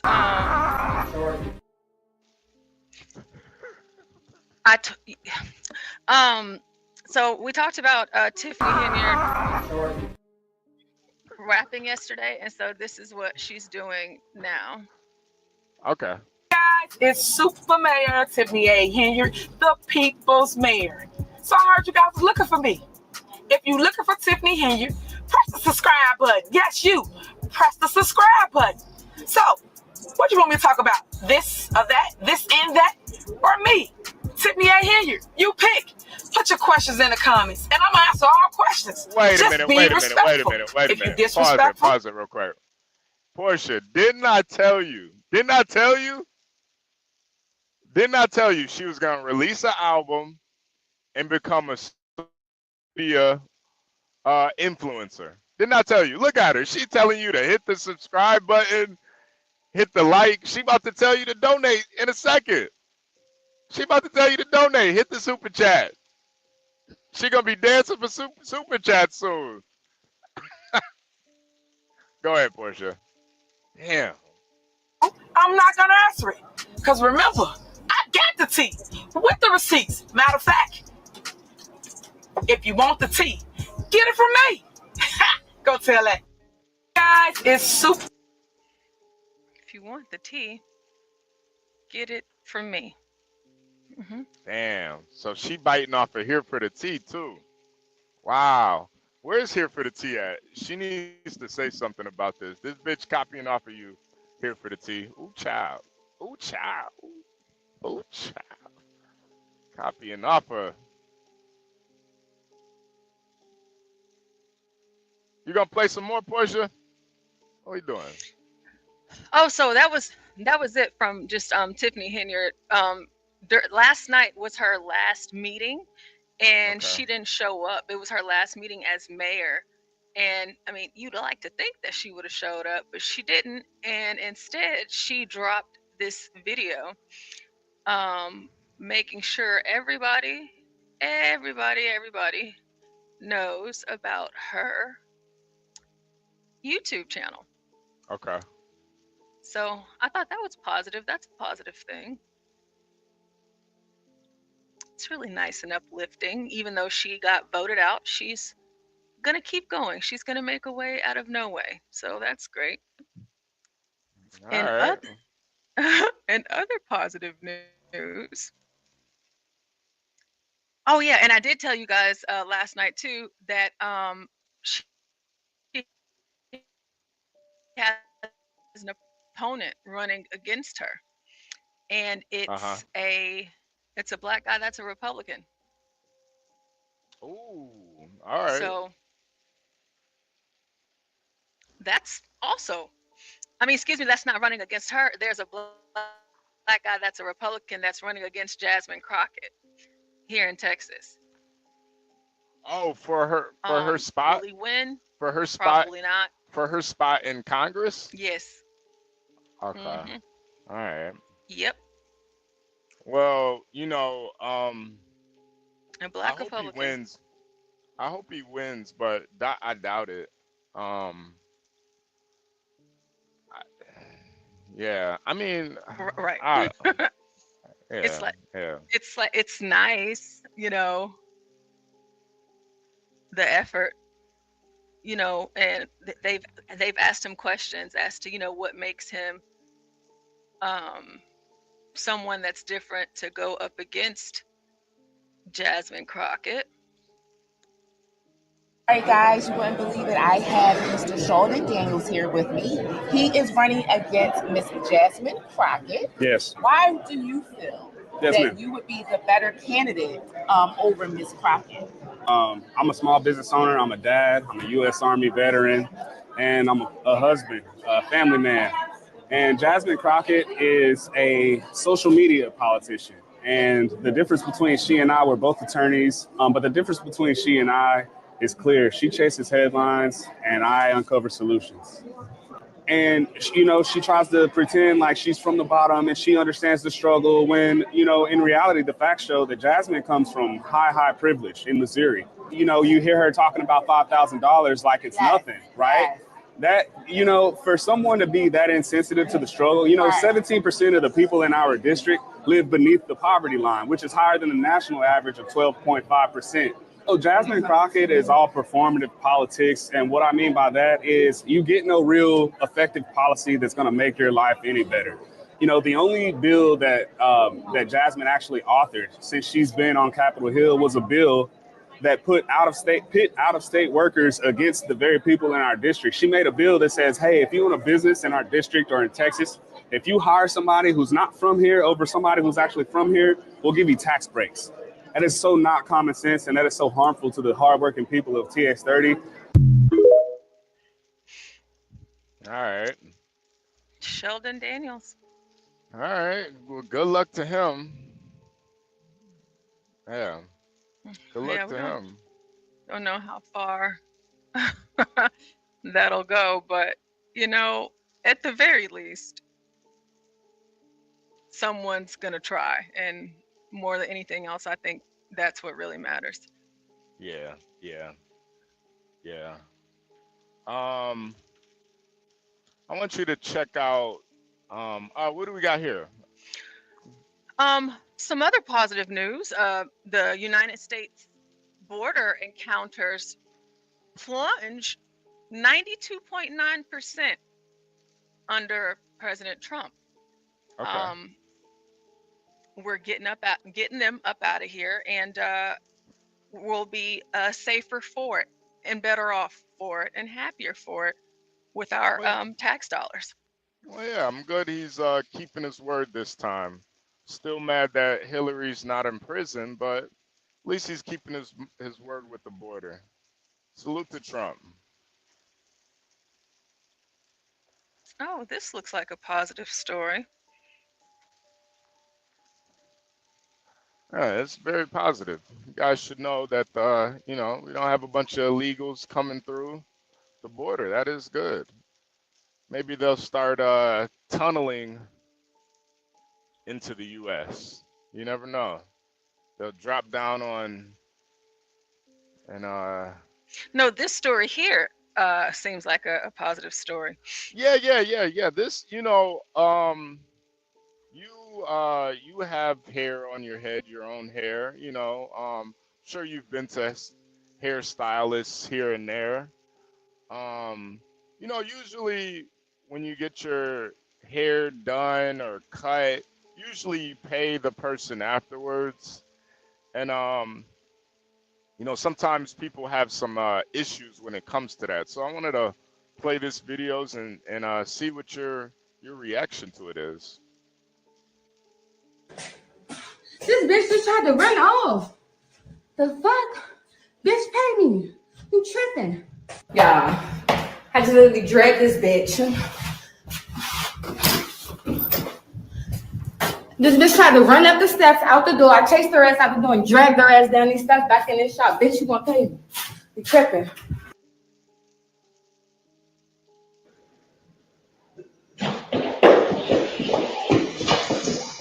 Oh.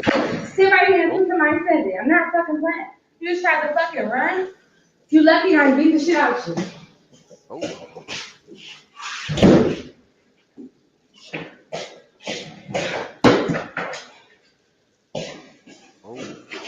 Yeah, she don't want me to take her hair out. She don't want to pay me. What the fuck? No, bitch, you're gonna do your whole face is gonna be on this. Yeah, she gonna find out when I get there. I don't get no fucks. I ain't finding out shit on bro. I'm about to call my uncle right now. Your ass to get left here. Oh, Damn.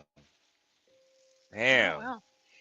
Have you ever seen anything happen like that when you're at the salon or the saloon? Oh well, no, the salon. Yeah, the I think the salon. saloon. I think the saloon is some old western stuff. I think that's Yes. different. Okay, the salon. Uh-huh. You ever see anything like that? No. I've never seen anything like that before. And her dragging that girl, that's Yeah. wow.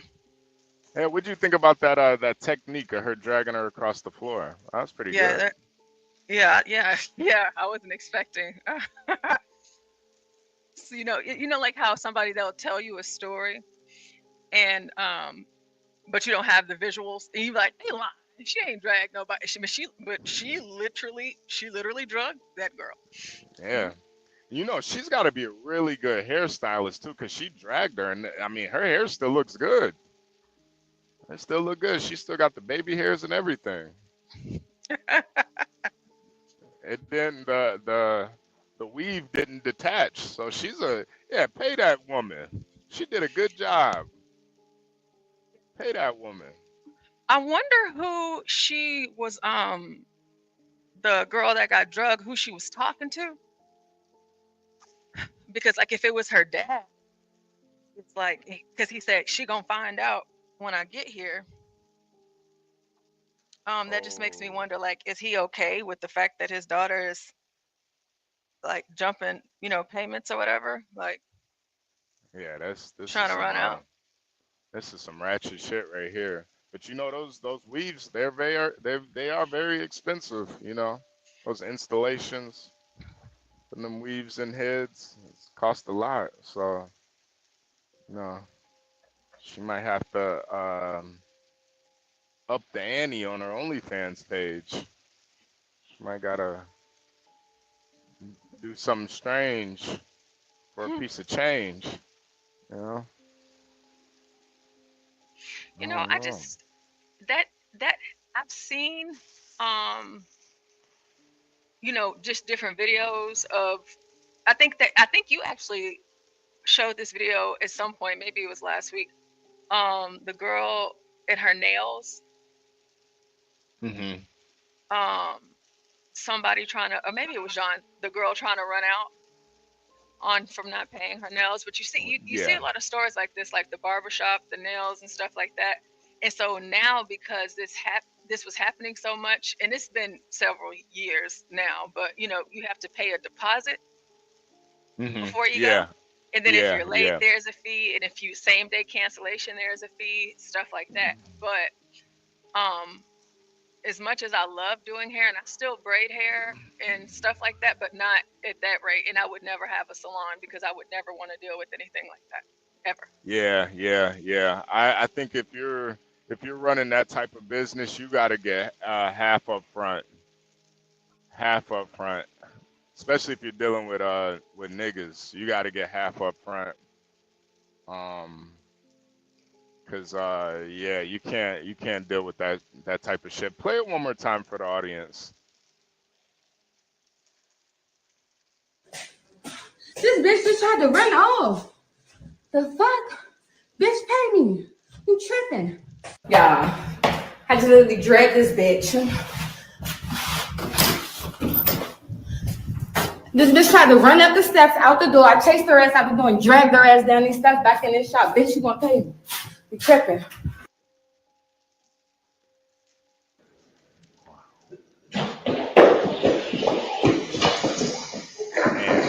Sit right here and see somebody send it. I'm not fucking playing.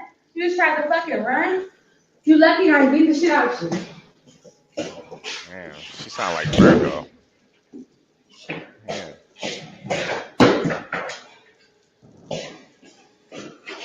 Yeah, she don't want me to take her hair out. She don't want to pay me.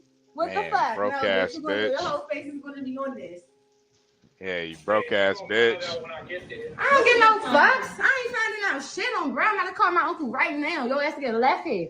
Oh, okay, I see. I think whoever that was, that guy, he was mad that she got dragged across that salon floor. So he probably about to come beat the hairdresser up. Damn. Damn, man. Well, then the hairdresser said that she would call her uncle. Yeah. So somebody probably about to die over those extensions. And somebody about to die over some weave, man. Crown Reese, you think she's gonna lose her business for assault?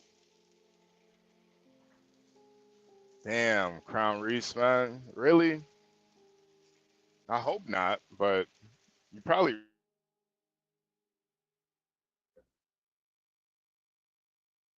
I hope she doesn't lose her business because of assault.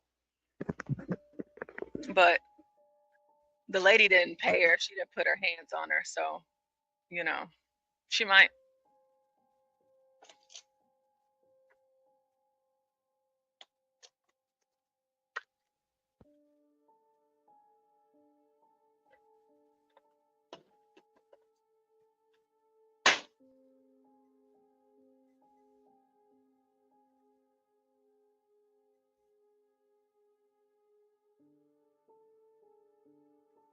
Did I cut? I was gonna say, did I cut out or did I don't even know. There we go. Okay, because I was like, did I cut out? No. I cut out. Yeah. So, Yeah. So for the losing her business for assault, what am I thinking? So the lady, she didn't pay, which is a crime, but she didn't put her hands on her. The stylist did, so I guess that's why Crown reset that. Yeah. I mean, if they press charges, I mean, she did put it online though, so more than likely, the police are looking into this. This happened right here in DC, right? Yeah, this happened. Yeah, this. I started following the the DC Hood Reddit page. So I get a lot of DC shit now. I think I heard an update that she actually sent the cash app to the wrong person. Oh, what I'm the not sure hell? if it's true or not. Yeah, I'm not sure if it's true or not, the young girl. John, wow. whenever you come in like that, could you do me a favor and if you can have your camera on? Yeah, sure, Portia. I'll just email so we know, know. because I tell you that not now since you're here, but it scares the life out of me every time. Every time. I like how John just comes out of the rafters, man. It's just like, whoa, what's going on? Fell asleep with a joint in my mouth. John pull up on a nigga like nigga late on rent. He don't even know he about to pull up. My rent that nigga. Damn, I had a midday siesta, bro. God damn. Sleep with the blunt in your mouth, John. Damn, that shit. God damn. Busy day yesterday. Yeah. That's a good Damn. one, Brian. This story is unbelievable. Ah, come on, Brian. Come on, man. That's a good one. So this is Yeah, a road. Oh, go ahead. Oh, go ahead. Go ahead. No, go ahead. Go ahead. So this is a road rage incident that took place in Lynchburg, Virginia. Lynchburg. Okay. And this is the reaction. I'm wondering from you and John, how would y'all react if you found yourselves in this situation?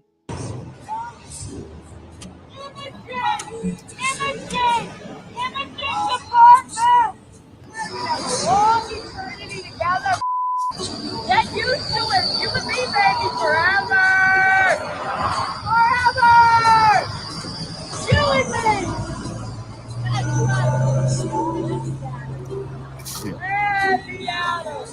Give me this. Give me this. I'm gonna kill you. I'm gonna kill you. You're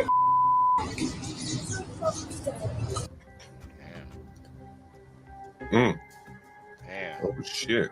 Oh yeah. Yes. She just made this situation way worse.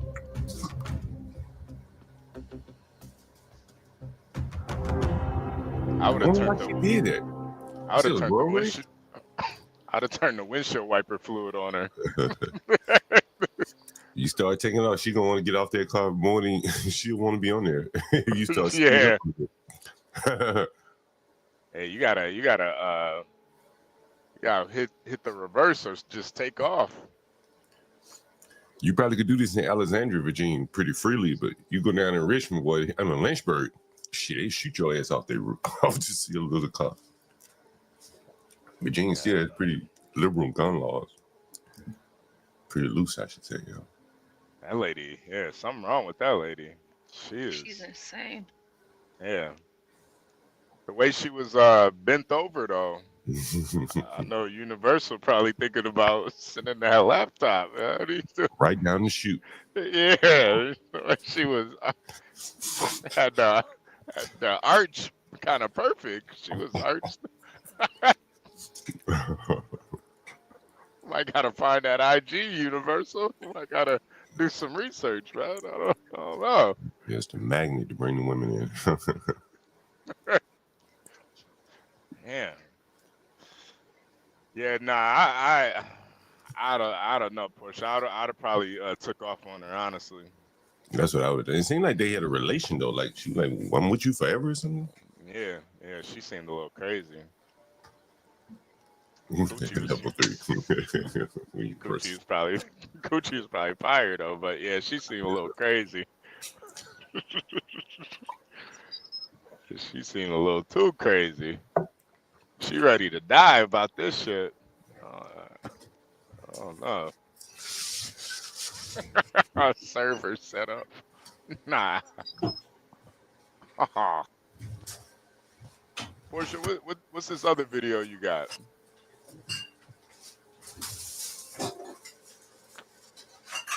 Ah, never mind. Whole service today. Oh man, what a day. Man, this was as tired as I've been in the middle of the day in a long time. Damn. Was it raining out there or something? This is just fairly nice. Fairly nice weather. I don't know what hit me today. That's unusual. Yeah, that sleep is catching up on you, John. Hell yeah, I have an irregular schedule, man. Up all hours, sleep middle of the day sometimes. Where you located right now, HB? I'm back in Illinois right now. in Moni, Illinois, about an hour from Chicago. It's just raining out here. It's not even that bad. You know, Portia was talking about before I stepped off. The dude Broke Genius. Yeah. That was the guy I was talking with on Platt, the one whose store was broken into on 79th and King. Oh, okay. Portia brought you up to speed. Yeah, that's who that guy was. And so I invited him over here, and then, you know, he's trying to get in business. So, I have some sympathy for people like that. So I called him Master Kim. And Master Kim, gave him some, good advice, stuff like that. Master Kim, man, he's doing very well, man. I don't know if you guys talked to him behind the scenes, but he's doing very well. Yeah, Master Kim is always grinding, man. He's like the national sales director now, man. That's a pretty big role, I would imagine, right? Yeah. He's probably gonna be global soon. He'll be in Dubai and shit. We're gonna see Master Kim in Dubai soon, brokering oil deals. We got to connect for young men, salesmen looking for a job. He's national sales director, man. I'm sure he's looking for salesmen. Any young man looking to get in sales, you need to reach out to Master Kim when he's up here. Yeah. Master Kim definitely got jobs available if you're looking. This is what I say, man, HB. You know what I'm saying? I said this yesterday. What's today? Oh, shit, this milk is real bad. It's like you never know who you're gonna meet, man. And you up here with Master Kim, and damn if he don't become the sales director within a year. And I'm sure there's been someone up here that's been looking for a job, or looking to change jobs, or whatever. He's been a great resource. Master Kim he's real good people, man. You see that video of roller skater girl? Oh, that was her? That was actually her? Did she do the splits or something? God damn. She works at actually she was telling us Tom what roller station she works at. Roller. Yeah.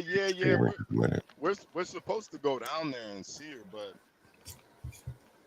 I haven't skated since I was a kid, man. You got to use some lessons. Yeah, right. Might kill myself.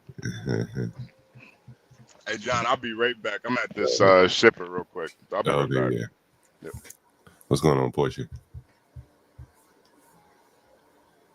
Oh, nothing much. Just hanging out here. We have some interesting real estate and local news here. I saw that there was some group, some government agency. Portia, before I get into this, I was talking to my lady friend Lisa, and she was like, my lovely Lisa, and she was saying how, as a woman, she was, this kind of sad. These people are losing their jobs, and I was trying to remind her. Remember when the coal miners were losing their jobs? And they were telling those people, learn the code. Does anyone remember that? Learn the code.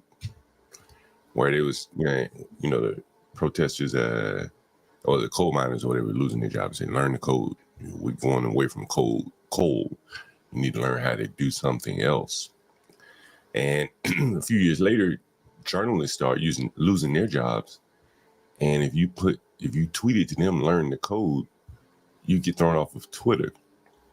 So I was talking to my lovely lady Lisa, and she was talking about how it's so sad these government workers are losing their jobs and so on and so forth.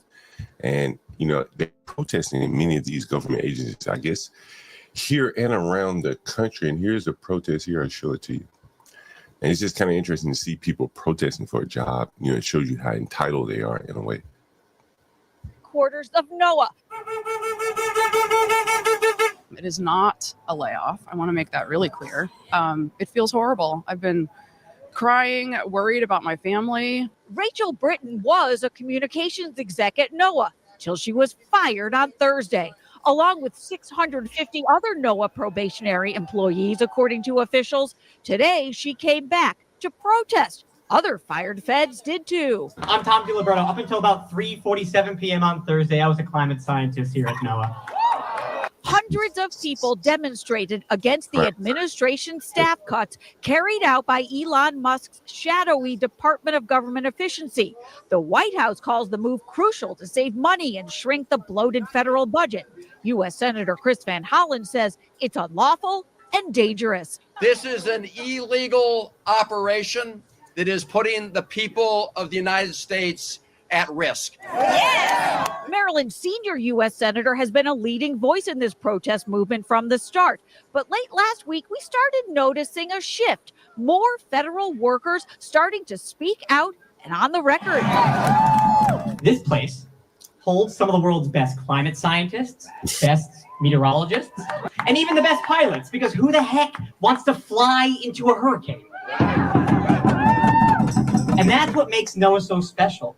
And that's what makes these illegal firings so dangerous. We are less safe today than we were last Thursday. We shall not be moved. This demonstration was also the debut of the Rapid Response Choir. It is brand new, members tell 11 News. This is their first protest, and it won't be their last. Senator Chris Van Hollen was the headliner of this protest today. It was just the first one that he slated to attend on this day to protest the mass firing of federal workers. In Silver Spring, I'm Kate Amara, WBAL, TV 11 News. And he's a climate scientist. Why don't you take this science degree and go work somewhere in the private sector? Many of them can't. And they show up here to protest when many people, when they lose their jobs, they just go find another job. But it just shows you how these people feel so entitled about a government job. And they have very little sympathy for other people. So anyway, I was talking to Lisa. I'm saying, this is just what's normal, what normal people go through. Most people don't protest when they get fired. And, I think you kind of so inculcated here with the government jobs being like permanent. Anyone losing a government job is like an assault to the system, the entire system here. And so that's why you see these people protesting. What's up, Ryan? Hey, man. It's shocking to me that these people are crying about this. And this will directly affect my personal income because a lot of projects I'm involved with are delayed, etc. But I got to tell you, the federal workers, the amount of tears flowing from these people is mind-blowing. Oh, they fired it. They can fire people every day in the private sector at any time for almost any reason. And if they don't have a reason, they'll figure one out. Okay? And it doesn't. It just shocks me. Yeah, and it What's doesn't. that? And it doesn't get covered in the news. People get fired all the time. No. And look, they just. I mean, like when Elon said, hey, send us a quick little list of what you did last week, 5 things, right? The private sector has to do that constantly, all the time, to state what you did in a given week to your boss all the time. It's very routine. I'm like, and the federal workers are shocked by this. Yeah. When I was in the private sector, we did it every day. Shit, I even do the company once a week, right? Yeah. They're always, I need a rundown. I need a synopsis. Yeah. You got to give it to your boss so he can pretend he did something to his boss. That's every day in corporate America. I mean, come on. Yeah. It's just, the thing that's striking to me is it shows me how spoiled the federal employees are. Literally how spoiled they are that, you mean we got to go back to the office? Really? And I think it's more than just the federal workers. If you live around this area, you're just so brainwashed to protect them, just as if you work in the federal government, even if you don't work there. That's true. Go ahead. Yeah. No, you're absolutely right. You think, well, Maryland's economy is facing major problems, as is Virginia, right? Because they suck off the federal government so much. And so, yeah, I mean, there's a lot of fear there. But yeah, people think we better protect these workers. Listen, the private sector, GE's had a policy to lay off 10% of their workforce every year and hire 10%. That was the policy. we will be cutting the fat, 10% gone and hiring 10%. So you had to be in the top 90 or you were in trouble, right? Yeah. And I mean, it's like when's the federal government cut the fat? Tell me. I can't remember them cutting any fat. They just grow. So it's kind of crazy. Yeah, I heard Facebook, they were having some layoffs as well. My buddy Philippe, he works there. He was hired as a contractor, and they laid off some of their employees. It's just an everyday occurrence in the private sector. And I think the more and more these people protest over a government job, I think it opens people's eyes to, how entitled they are to these government jobs. And I totally agree, John. And the other thing is they don't tell you is the government pay scale is a GS. They publish it, right? Like a GS1, GS5, What they don't tell you is in the DC area, there's a multiplier. I believe it's 1.3. So they show a GS4 of making 60 grand, but they don't tell you that in DC, you get 60 grand times 1.3, right? Which is more like it's an expensive area to live. Yeah, very expensive. If you look at did you ever work for the government, John? Didn't you work for the government for a time? Yeah, but not as a direct employee. I was a contractor. A sub, okay. General Dynamics. But you look at these. Oh wow, okay. I've worked with them over the years. But the shocking thing to me is the like a GS4 shows 60 grand, they're making 90, and in the private sector they might be making 50. If they, yeah, they could be fired. I mean, it's just there's a G class now. Like there's the G class of employees. I mean, they're all making money. So more than the private sector side. So and there are steps to it too. There's a GS5 step. This I think is how it works, right? You can be a step this, a step that. Oh man, that's right. Listen to this right here. Take a look at this. Let me see if I can share my screen with you. Man, these people are fighting like hell, man. Look at this portion, Ryan. Take a look at this. Can I share my screen? Oh, let me do this. There's a different browser here. Eleanor Holmes Norton, you probably heard of her, Ryan. And maybe you've heard of her in the audience here. Eleanor Holmes Norton is introducing a bill to block relocation of federal agencies from DC. Wow. Wow. Yeah. Oh, they're all trying to move out, aren't they? They're all trying to move out of DC right now. I think he's trying to move some of the agencies out, right? I think at one point they were talking about moving the FBI to West Virginia. It's cheaper. I mean, DC's sitting on a lot of expensive office space. And I'm talking a lot of the buildings aren't occupied, right? If you look at the GSA, they got X number of square foot of building under this. And a lot of it in DC is not occupied. It's just half empty. So they're saying, well, we'll move out to the Eastern Shore of Maryland, save a ton of money.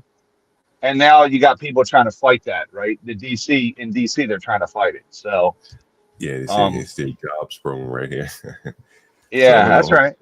Their best to prevent agencies from leaving. I wouldn't be surprised if she gets a lot of support on that. Yo, I want you to take a look at this video right here. Take a look at this. It's in Wisconsin. Shit. Got it. Thanks for that. Can you tell me the city, state, and zip? Yep. 41 Diane Lane, Appleton, Wisconsin. Got it. Thanks for that. Can you tell me when you last did any repairs or updates to the property? I would say a couple of years ago. All right. Good to know. Do you have a timeline in mind for when you're looking to sell the property? Probably within the next month or so. Got it. That's helpful. What's the primary reason you're looking to sell the property? I just can't afford the payment anymore. I understand, Jared. Thanks for sharing that.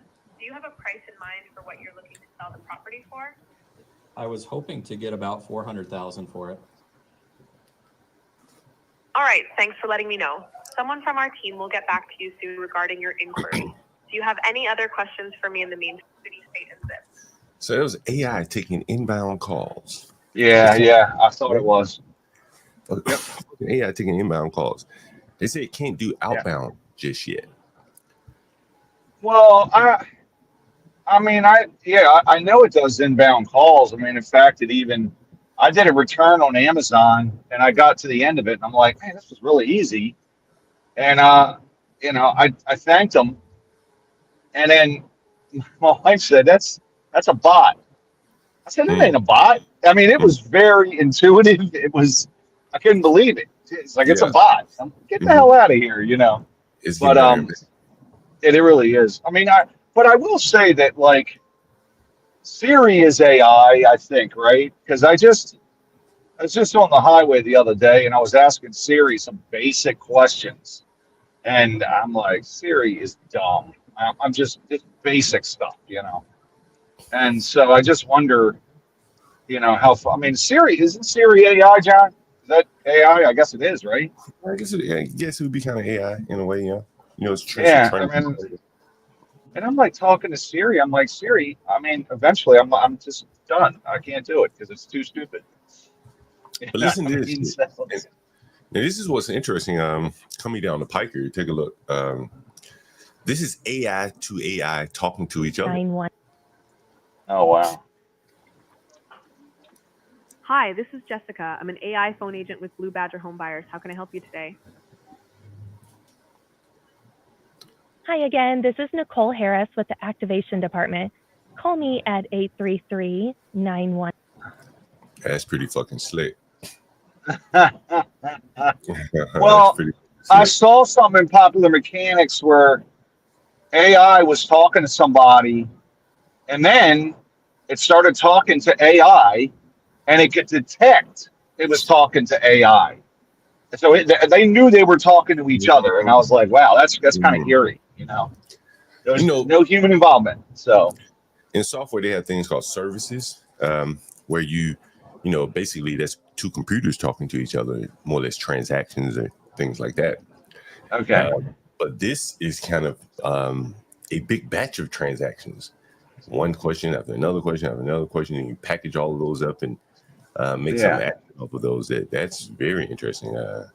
AI talking to each other. It was being a step up from computers talking to each other. That's kind of interesting. Just data packets, right? Like something just like data packets, kind of, I guess. Well, like I said, there has to be some software and some logic behind it. But Trump is really on a tear with this whole Ukraine thing, and you know how people always talk about there's funding on both sides of the war here. Here's something that Europeans were actually buying more Russian oil and gas than they were helping Ukraine in terms of the aid. So in some ways, the Europeans are funding both sides in this war. Germany will become totally dependent on Russian energy if it does not immediately change course. Yep, that's right. Here in the Western Hemisphere, we are committed to maintaining our independence from the encroachment of expansionist foreign powers. Well, I have to say, I think it's very sad when Germany makes a massive oil and gas deal with Russia, where you're supposed to be guarding against Russia, and Germany goes out and pays billions and billions of dollars a year to Russia. So we're protecting Germany, we're protecting France, we're protecting all of these countries. And then numerous of the countries go out and make a pipeline deal with Russia, where they're paying billions of dollars into the coffers of Russia. So we're supposed to protect you against Russia, but they're paying billions of dollars to Russia. And I think that's very inappropriate. And the former chancellor of Germany is the head of the pipeline company that's supplying the gas. Ultimately, Germany will have almost 70% of their country controlled by Russia with natural gas. So you tell me, is that appropriate? I mean, I've been complaining about this from the time I got in. It should have never been allowed to have happened. But Germany is totally controlled by Russia because they were getting from 60 to 70% of their energy from Russia and a new pipeline. And you tell me if that's appropriate, because I think it's not. And I think it's a very bad thing for NATO, and I don't think it should have happened. Now, if you look at it, Germany is captive of Russia because they supply. They got rid of their coal plants. They got rid of their nuclear. They're getting so much of the oil and gas from Russia. I think it's something that NATO has to look at. I think it's very inappropriate. You and I agree that it's inappropriate. Man, that's amazing, right? On one hand, Oh, you he fighting called it Russia, on the before, other hand, man. yeah. He That called is it very before interesting, too, and man. then the news media seems to have forgotten that Trump had said this in 2018. They collectively, their memory is slipped, right? And the other thing is, Obama was on NATO. Obama was telling NATO, listen, you guys aren't spending any money and we're protecting you, right? Obama was saying it. Trump starts saying it. Oh, he's against NATO. Obama was saying it too. Like, they don't spend the money. Canada spends 0.5% of GDP on NATO. They're supposed to spend minimum 2%. And we're talking about hundreds of millions of dollars here, right? None of these countries do. We're protecting everyone other than the Poles and Hungarians. And now Europe's catching up. But for years, we've been supporting these bums. So I'm like, let the Germans get taken over. The hell with them. Did you guys, because I had to step away for a second, I didn't hear, but did you guys, or John, did you show Bill Clinton talking no, I about, didn't know. What did he say? he trusted Putin and they had a good relationship? I'll pull it up. Give me 1 second. Probably the same. I don't know, man. We're so misguided right now as a country. It's just crazy. Yeah, it is kind of crazy. I Man, will say that. Hey, John, you need to look up that U.S. aid package we've been doing. I mean, I think we're the enemy. I'm looking at, we're sending money all over the world and there's million. There must be 100 crazy things that we're doing. You know, sending this here and that there, and trans this, and I mean, LGBTQ awareness in Sri Lanka. Like, what the? How much money is that? Millions of dollars. Billions. That U.S. aid thing, yeah, it's billions. And the shit is so crazy. I mean, there must be 200 items you can just look at online of where we sent money in the millions, right? Added all up billions, just for crazy shit. And a lot of these countries, do you think that they care about LGBTQ rights in fucking Chad or in, Argentina or Ecuador, fucking Sri Lanka, all this shit? It's shocking to me. Well, all this shit is scam. We're the bad guy. You know that shit is scam. Yeah, I would agree. Go ahead, propping up something, NGO money, all this shit. And the Democrats are like, oh, they shouldn't be cutting it because most of it is good. Most of it? What about the fraudulent shit? Thou shalt not look. It's nuts. Don't look at that part. So I'm gonna play. Ryan, I'm gonna play this video really quick. Let's see. Mr. Putin he got all. He's very smart. Mr. Putin he's very smart. But you know him better than most people. Yeah, I do. What was he like behind closed doors, away from, the sort of the public utterances? Smart and remarkably, we had a really good, blunt relationship. How blunt? Brutally blunt. Ever fisticuffs? No, but I think the right strategy most of the time but it's frustrating to people in your line of work. You should be brutally honest with people in private. And then if you want them to help you, try to avoid embarrassing them in public. Right. Now, sometimes they do things which make it impossible for you to keep quiet.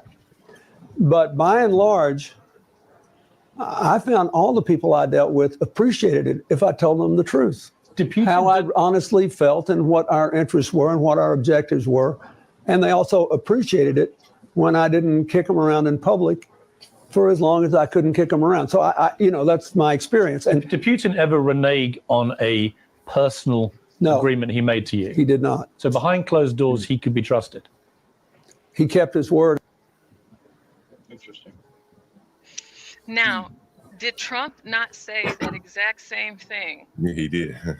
He did. Yeah, that's exactly what he said the other day. I mean, literally verbatim, word for word. He didn't do that with me. He didn't drop the ball with me. He didn't renege on me. All of this and all of that. And y'all talking about, Trump just embarrassed us and all this other kind of stuff. And I'm like, but Bill Clinton said the exact same thing. You know, what are y'all doing? Yeah. Hey, Atticus, oh my goodness, it's so good to see you. Hi, Atticus. What do you think of that, John? Yeah, I think Clinton was a pretty effective leader, even if you didn't agree with him. And I think these kind of things, these statements, kind of shits Trump. And I think most people would say he's a decent leader. And it's almost verbatim, isn't it? Yeah, almost verbatim. Almost verbatim. I mean, you know, he's never burned me on a deal. He's never burned me on a deal. Basically, that's what Bill Clinton's saying. So I don't know what to make of the whole Zelensky thing and the Putin thing. I think Trump wants to get rid of Zelensky, and that way Putin can save face, because Putin ain't gonna let Zelensky stay there. We know that, right? So I think if he gets rid of Zelensky and lets him keep the land that he's taken, that he's seized, I think the war ends and Putin gets out of it. But I think part of the deal is get rid of Zelensky. I think he's just an actor anyway, so it's fine to get rid of him. I think an election would get rid of Zelensky. Just having an election in Ukraine would get rid of him. He can't stand an election. Well, he already canceled him. He already canceled it, so. But I think he canceled the election, didn't he? Yeah, but I think Trump is putting pressure on him. By most people probably didn't know he canceled the election. Trump mentioned a couple of times that I've heard that he canceled it, and for the people that didn't know that, they may have caught wind of that. And I think election is probably the worst thing for him because he has to face it. The Ukrainians cut the fucking Nord Stream pipeline too. They cut that pipeline. Yeah, I think they That's did. come out. They cut that pipeline. I mean, it's kind of crazy that facilitated a lot of issues in Europe. But now Europe's back in Ukraine. So. Yeah, I think that pipeline just went up for foreclosure sale or something, like bankruptcy sale or something like that. Give me 1 second. I'll be right back. But I will, go ahead, John. I will say that I watched the coverage today on Canada, and Trudeau was crying, of course, and threatening with, I mean, they're dependent on us completely. And then Poilievre comes out, and he wants to play strong too. But I think Trump just wants to get rid of Trudeau, and if he gets rid of him, he'll work with Poilievre. I'm pretty sure. So the way I see it. But so I think it's just a way to get rid of stupid Justin Trudeau, who's an ultra leftist and wildly liberal. So, but so anyway, and maybe Canada will start spending money on NATO as well. Who knows? Defending themselves from the warlords of the world. So I don't know. I think they have a lot of social benefits that they have to maintain, don't they? They got a lot of them, but they're an exporter, and they're going to be fine. Canada will be fine. They export a lot of stuff. I mean, I don't really understand why we're going after him like we are, other than he don't like Trudeau. So, I mean, Mexico, I get it. Like, they've let a lot of people in and a lot of fentanyl in. I get why he'd be pissed off, but Canada, they're kind of harmless. They're just. There's more people in California than there is in Canada. So. Aren't they talking about? I heard that Canada is some governor or something talking about cutting the power off in some parts of the United States or some shit like that. That's what I heard. They're not. They can't. Well, Alberta wants to be in our country. They want to be the 51st state. Ontario is all liberals. They don't. They're the ones that are. But Alberta's like, hey, we want to come over. So, and Alberta's a big oil producer, so, and largely conservative, Republican, So, I mean, we don't want Canada as a 51st state because we would just be Democrat forever. But Alberta we would take because it's conservative, Hey, Push, so, I know we've been. Go ahead. Go ahead, Ryan. And they got a lot of oil too. They got the Permian Flats or whatever, where we were building that pipeline was Alberta, the one that Biden shut down.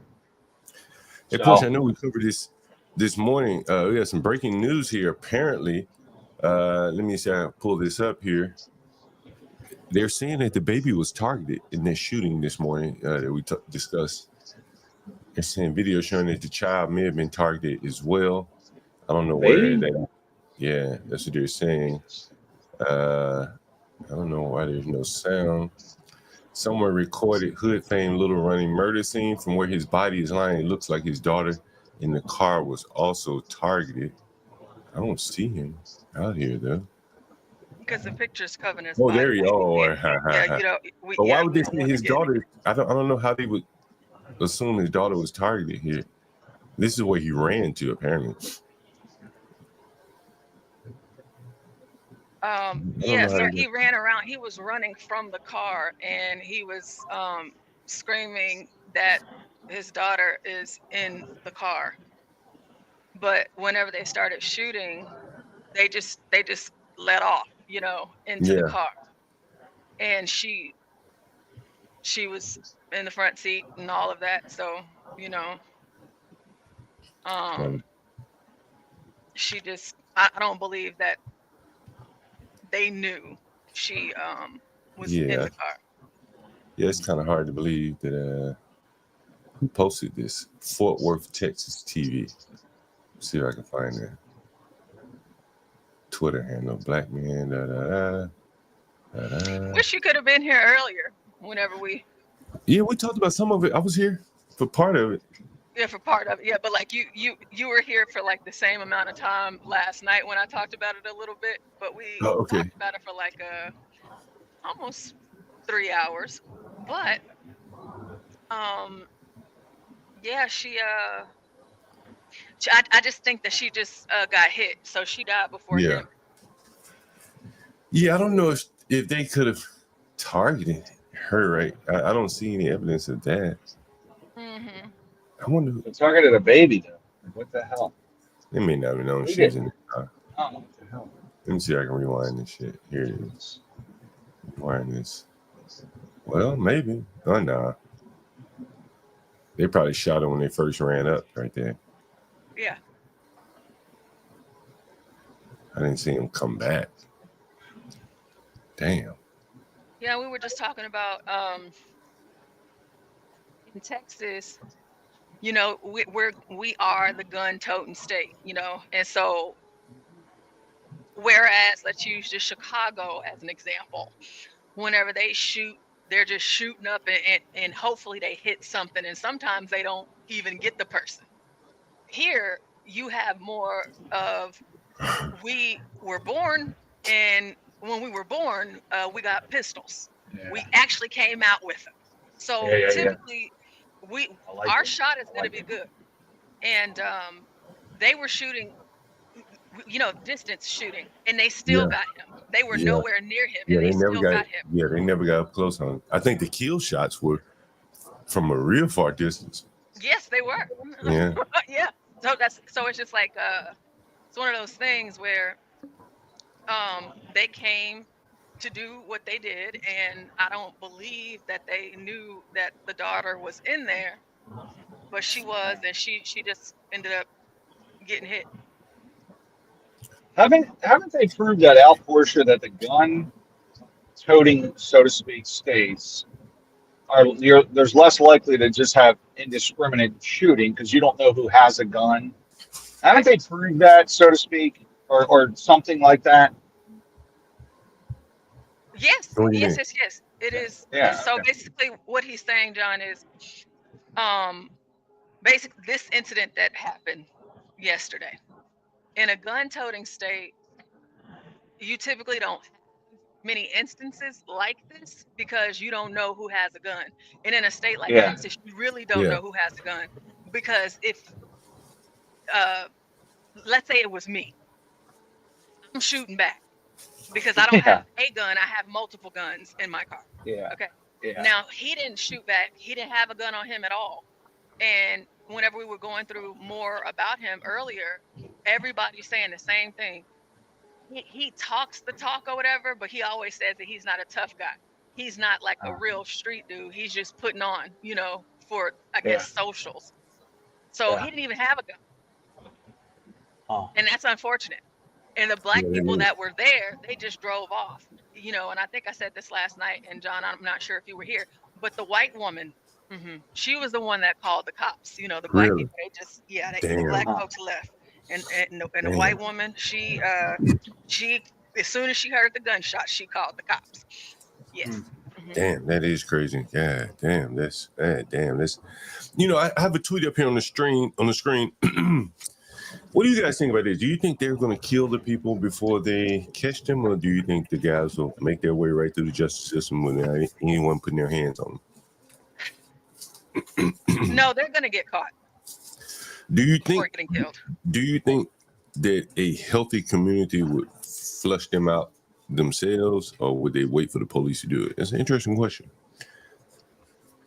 Well, I would say like, let me just use Chicago as an example. In a place like Chicago, the gangbangers or criminals or whatever, the shooters, they'll get their revenge before the cops. But in Texas, no. The likelihood of that happening is very slim to none. And then the reason why I'm really saying no is because the Texas Rangers are over this. So that's just not going to be a thing. But you see the tweet there where it says, if you kill a child, your own people don't execute you in the street, then there is no code. And you know how, you know, these people in these ghetto neighborhoods talk about there's a code. I've long thought there is no code. And I think if there is a code, those people won't make it to the Texas Rangers. Like, somebody should kill them, you know. Yeah, and I would agree. You know. Yeah, they should, but they should, right? But I'm letting you know off top, they won't get them before the Rangers will. They already got one of them. Oh, did they really? Damn, Texas Rangers don't play. They got them. Hell no. So they know who the second one is then. Yeah, they got them yesterday. Have they announced them? Wow. No. Yeah. They're not releasing names because of what you're saying. For exactly what you're saying. Damn. The street justice, that whole thing. So they're keeping those names because these people are all online talking about family trees and bloodlines and generations. How they all need to be wiped. They need to be wiped out. Here's a question. Yeah. Here's a question for you. Is this correct? Linwood. Here's a question. Hey, Linwood. Hey, whenever you come to the panel. Grand Rising. Hello. Thank Grand you. Rising. Show some respect. I have a question for you. Is it correct for one person to willfully and deliberately put another one to death through execution after putting that person into greater confinement? What? I'll repeat the question again. Is it correct for one person to willfully and deliberately put another person to death through execution after putting that person into greater confinement? Are you asking, should we just kill them without putting them into greater confinement?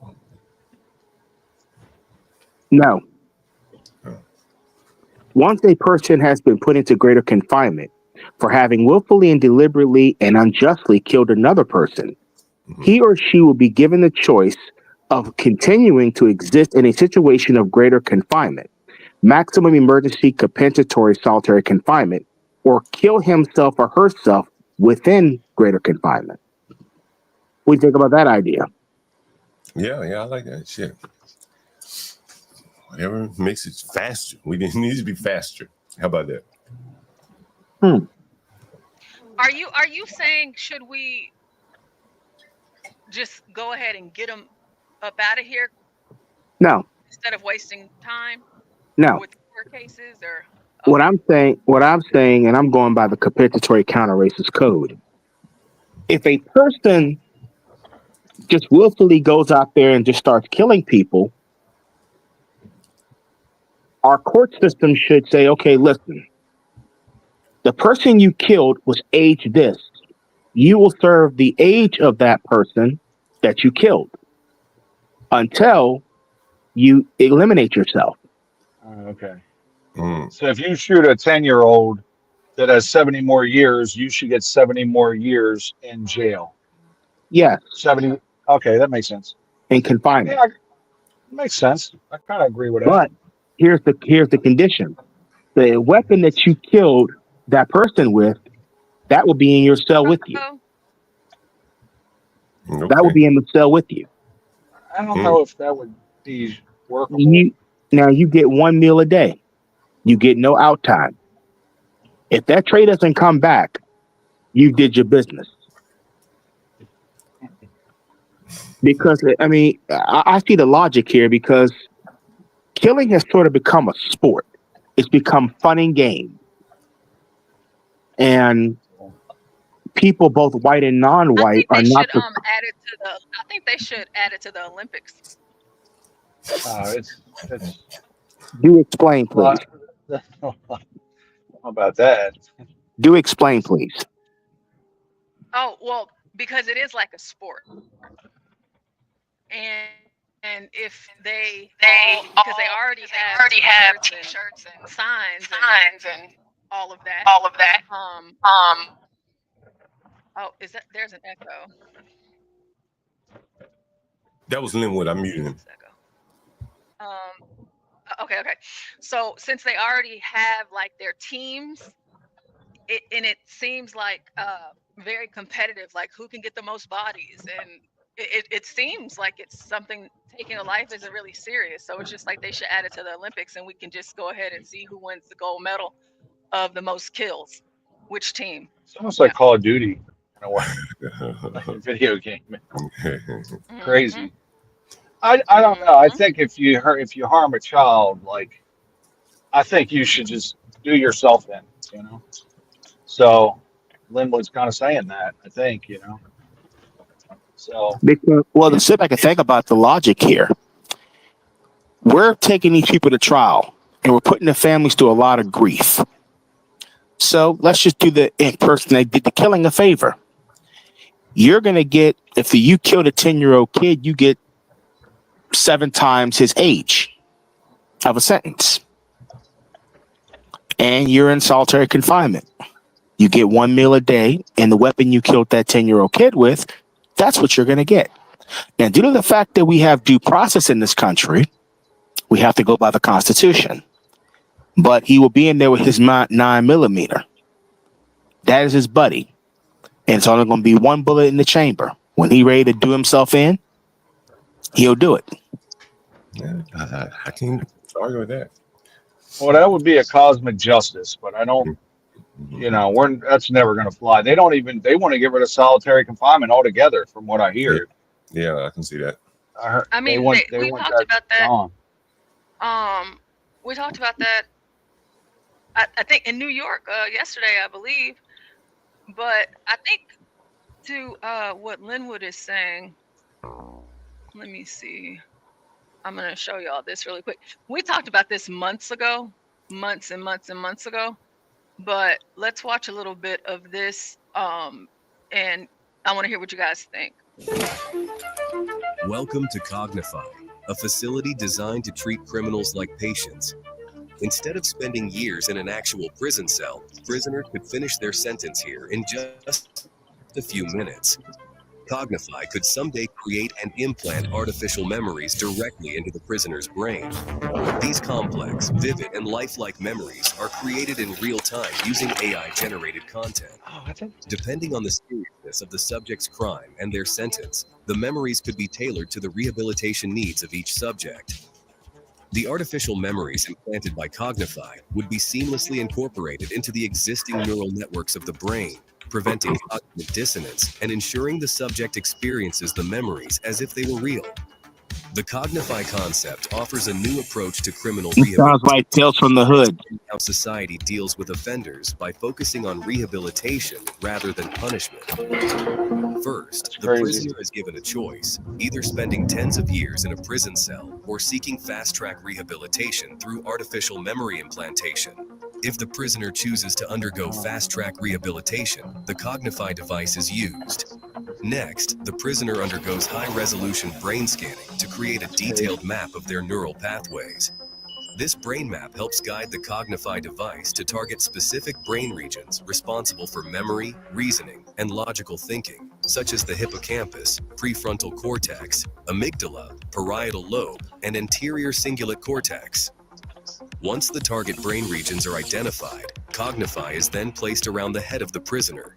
The intensity and the type of artificial memories is then adjusted depending on the crime. Inside the criminal's mind, time would pass differently, slower than in real life, making them experience years' worth of artificial memories in just a few minutes. Synthetic memories are customized depending on the crime committed and the unique brain structure and psychological profile of the individual. Violent offenders could experience memories that are designed to trigger empathy and remorse, seeing their crime from the perspective of their victim, feeling their pain and suffering firsthand. Some memories are designed to trigger consequences and trauma. Such memories could simulate the long-term consequences of violent actions, such as the grief of the victim's family or the physical and emotional trauma endured by the victim. Artificial memories could cover a wide range of crimes, including domestic violence, hate crimes and discrimination, embezzlement, insider trading, theft, and fraud. Cognify emotion regulation system could modulate following the guide.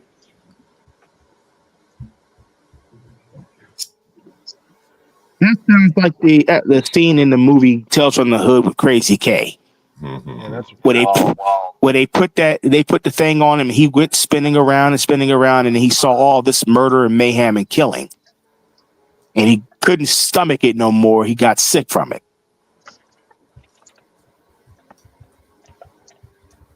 But in reality, he was given a chance to rehabilitate, but he was just a crazy monster, so he got killed and went to hell.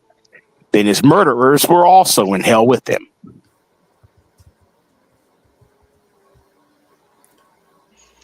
Yeah, so do y'all think that, I guess, what do y'all think? John, what do you think? Ryan, what do you think about it? Do y'all think that this would be a good thing? I don't know. Is it real? Like, that sounds like some Elon Musk shit to me. You know what I mean? Is that real or what? I mean, how are they going to implant this stuff? I would say this is only what I've saw this in movies. I saw this once in Tales from the Hood, and then I saw it in Demolition Man, where not only did they cryo prison. Yeah, they froze the prisoners for, football numbers. And then the person woke up, it's like, where the hell am I? What happened? They lost their memory. I think just imagine they let the guy out of prison in a day or two, and then they say he killed someone, and family members come out and just kill him anyway. You're good, honey. You're good, honey. But he was a changed person. We mentally altered him, and people still decide to kill him because, they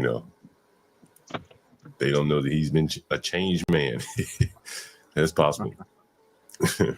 So Ryan asked, "Is this real?" I know it can't be real, like some kind of implant. Seems like it's out of a movie, but Prisoners in Finland have been participating in AI annotation training as part of a rehabilitation program. The aim is to reduce repeat offending by equipping inmates with modern skills. So this current AI data labeling project started in 2022. So it's been running for about 2 years. And it's currently done in 3 prisons. And one of them is a women's prison, and then there are 2 men's prisons. And this is done in collaboration with a software company. Human input, such as data labeling, helps AI system development. And with the Finnish language only spoken by 5 million people, hiring native speakers can be costly in a high-wage economy like Finland. As our software tries to interpret text material and different details about construction products. So then we need to teach the language models to understand Finnish language and to understand construction context. But experts stress such programs are limited in scope and should focus on rehabilitation. It's good to give the prisoners something to do, to have structure in the day, to help them for the adjust to the eventual release back to the civilian life, so that you would have slightly more likelihood of like not committing more crimes when you are released in the civilian life. And data work in general is seen as really helpful in this. The Finnish authorities say other Nordic and European countries have also now sought consultation on digital rehabilitation projects in prisons. Prisoners Well, in I don't know. I was going to say, for sure. I think it's good, and then you can You're breaking up, Brian. Yeah, you're breaking up right. regulation. Ah, shit. You would have to. Maybe may be better. And I'm in a garage. I'll be. Oh yeah, you're breaking up. Yeah, just go out and come back in.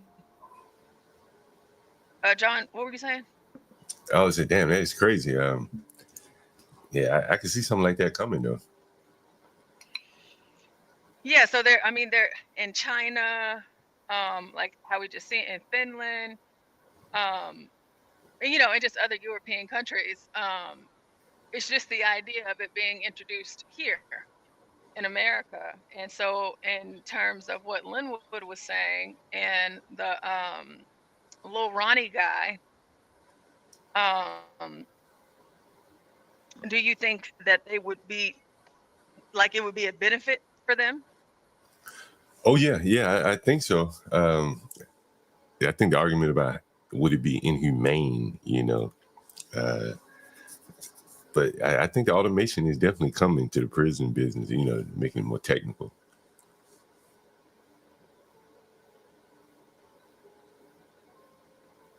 Yeah, it's I think it's interesting. But I much rather, like, if it's a death sentence, I much rather, like, okay, they get convicted and maybe give them, I'm being nice here, 90 days until execution. Because, a lot of these people be sitting on death row for like 20 years. Yeah, It's like, what's the point? time. Yeah, I say giving them the fancy meal when they go out. I said, what's the point of that? Hell, they haven't been eating like that the whole time they were in prison. Give them the same old meal. Why sympathy at the last minute, Right. Doesn't make any sense, does it? Man, that should be interesting. As these younger people start to commit more crimes. I'm here at work. Oh, well, yeah, of course it's spreading like wildfire. Now, if I start cutting out, just to give you a heads up, I'm at work and the power keeps going out and the Wi-Fi keeps getting disconnected. So, but I'm here, but just in case, As HB, what kind of trouble y'all having over there? Well, y'all having storms or something? I have no. Yeah. No, it is beautiful outside, and I have no idea what's going on. Yeah, it's a lot of. It's been raining pretty bad up here. Now they sending me to goddamn North Dakota. God damn. Wow. Have you ever been there before? Yeah, I've been there before. I haven't been there in a while though. But yeah, what is it to see up there? Is it there anything? Not a goddamn thing, man. It is like no man's land up there. It's like 50 to 100 miles between each town. It's brutal. And it's all flat too. It's like super flat. Is that why the hurricanes or tornadoes come through there like that? It's all flat. I don't think they go through that. I don't think they go through North Dakota. Where is it get tornadoes and shit? Is that Oklahoma or somewhere? Yeah. That's like Kansas, Oklahoma. Texas, and Kansas or Oklahoma's really flat too, but not as flat as North Dakota. Like it's flat. North Dakota and South Dakota both flat as hell. HB, you been hearing about Shedeur Sanders, man? Yeah. I saw him. I saw the nigga shining at the combine, man. Nigga had them chains. I didn't see him. Did he do well? Okay. Yeah. No. He had them chains on. He was literally shining. Did he perform? I didn't even see him perform. I honestly I think Combine is I don't know, it's kind of stupid to me. But so I don't really watch it, but I just saw, he was about to perform and he had these two big ass diamond necklaces on. I was like, damn, this nigga gonna get robbed one of these days, man. Shit, I think they already been robbed once when they were out in LA somewhere. I think they robbed. Yeah, in the locker room. They robbed the locker room, but nah, I think they're gonna pull a pistol on this nigga, man. They gonna get that nigga. I think a lot of people are coming at, some people are saying, hey, maybe they shouldn't draft him because of his dad and the arrogance and stuff like that at the quarterback position. Nah. If he doesn't go first, bro, it's gonna be some trouble. What do you mean? What do you mean? If he doesn't go to first quarterback, I think he's going to be, he's just going to have a chip on his shoulder. And you could use it to good or to bad. But if he comes in struggling with a chip on his shoulder, it could go really bad for him, Yeah. His name is going to be pretty influential and, probably have some say in, how the coaches coach. And so it could be very difficult coaching someone like that whose dad is probably a brighter star than you are. Yeah, it can be. It can be. I don't know. I think he does have what it takes. And I mean, I don't know. He does kind of come from that pedigree too. So, I don't know if he's gonna get the first round pick, but definitely first rounder for sure. It's between him and another guy. I think from a pedigree standpoint, Shadua should be ahead of him. But I think probably from an ease of coachability, they're looking at the other guy. Yeah. Yeah, he is already like a millionaire and a star. It is gonna be kind of tough to coach that, but I don't know. I kind of feel like Deion, he I do think he is pretty like a decent dad. Mm-hmm. So, I don't know. It's gonna be interesting. Some reported Josina Anderson. Oh, okay, push your heads it up there. That may be it. Okay, yeah, you see them chains? Yeah, that nigga was shining, man. Them shit look like pearls. He's shining. The diamonds there. You talked a lot earlier about how you have changed culture and you can change culture. Yeah. What does that look like? How does one rookie go into an NFL franchise and change culture? Work. That's the most important thing when it comes to this game, is being able to work. And I learned how to work from the best and the greatest ever that played the position and that played football. So I understand work, and he instilled that in us whenever we was young. Let's talk about the Browns a second. Head coach Okay. Kevin Stefanski keeps saying you can tell that he's been raised right. Yeah. Is that because of your mom or your dad? Both. Parenting is a two-way street, so that was definitely. So I learned some important skills from my mom and from my dad also. But What kind of question is that? Wait. What do you mean? Like like how he's talking about like learning how to be the best and overcome. Mm-hmm. Oh, who taught you that? Your mom or your dad? Well, That there I mean- there is always like an underlying racial aspect to it, with from that white woman's perspective, these niggas usually got, single mom raised. So that is gonna be something that's gonna be asked. With the NFL, there's a lot more scrutiny about that type of stuff. Like how you were raised, your background, where you grew up, how, where you went to school. So, they kind of treat these dudes like farm animals to a certain extent. Yeah, the way, yeah.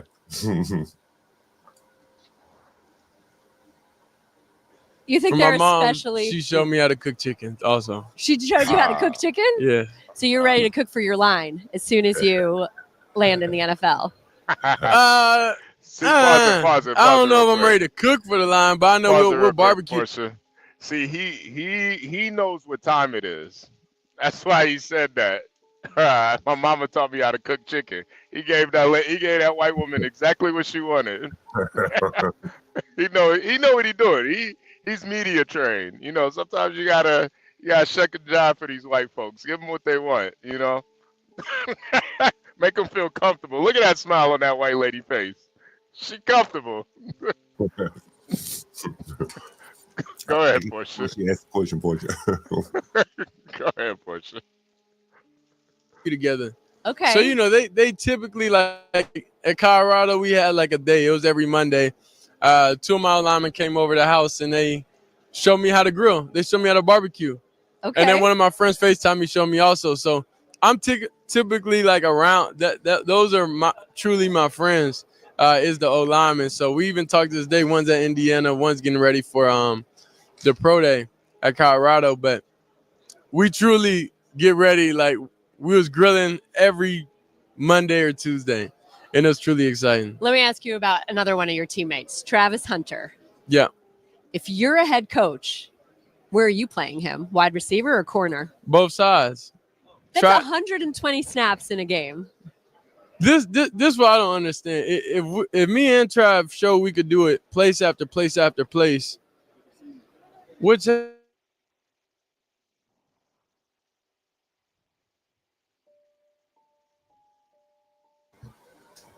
think he's a good promoter. You know, he says all the right things, which is what you have to do as part of the job. You know, he promoting his teammates, Travis Hunter. I heard him come to the defense of another quarterback. Yep. Performed kind of poorly at the combine. So it's things you do want to see from a quarterback, you know. Oh yeah. He's got the media training down pat, Yeah. and I think that goes a long way, especially when you black. You know, because they're gonna. You know, oh yeah, that's a good point too. You got to balance out, you know, all that flashiness too. Yeah, he ain't that flashy right here. You know. I mean, come on, Johnny. He got them diamond chains on, man. He could have had his bird up like that Atlanta Falcons bird. Yeah. Nah, to a certain extent, he ain't like Jalen Hurts with that big ass. He got that big ass chain on, that big dog tag. He's earned his right to wear it, though. I have to give him that. Yeah. Nah, he has. I'm not mad at him. But you know, I think there's always like a time and place for that shit. You know, you the head quarterback, starting quarterback of an NFL team. Yeah, you could wear a chain, man. But you know, you in the still playing college ball, you do have to be a little bit more. Even though he can afford it, he can afford a big ass chain. But yeah. I think it's, you know, you got to earn it before you come out flashing it. Yeah. Check this, HB. I know you're from Chicago. There, property taxes in 20 years went up 89%, bro. That's amazing. Yep. Like, how the hell do you even live there? Property taxes. Yeah. It's getting brutal out there, man. Those migrants really boosted that property tax up, man. And it is amazing. I think there was some updating that guy's story you did yesterday. Was it yesterday? HB? Yeah. Yeah. What was the update? Let me see. I found it somewhere. Let's see here. Maybe right here. I just saw it. Let's see. Give me 1 second. They still talking about that nigga crying. Which one? That Zelensky guy. The guy that was crying about Zelensky. All right, so, and they're saying this shit was fabricated. Hold on, let me take this call. Give me 1 second. I got it up on the screen. Let me see who the fuck this is. Okay. I might come in with a call and see who it is. Give me 1 second.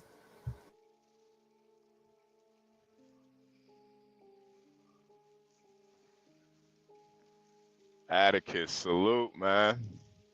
Salute. My nigga Atticus, man. Nigga Atticus in the building. Make sure y'all hit that like button, man. Subscribe if you're new here. Set the notifications. You know, we go live every day, man. Grinding out here. Me, HB, Portia J, the Urban Landlord, John Galt, Stanley Cross. Stanley Cross with the late night streams. Make sure you guys hit the like button. John's taking a phone call right now. Probably a dread in the drain. One of them tennis. Lost the dread in the shower, and John might not be with us for too much longer. Gotta pull a dread out of the drain. Sometimes you gotta peel the layers back. See how the dread is made.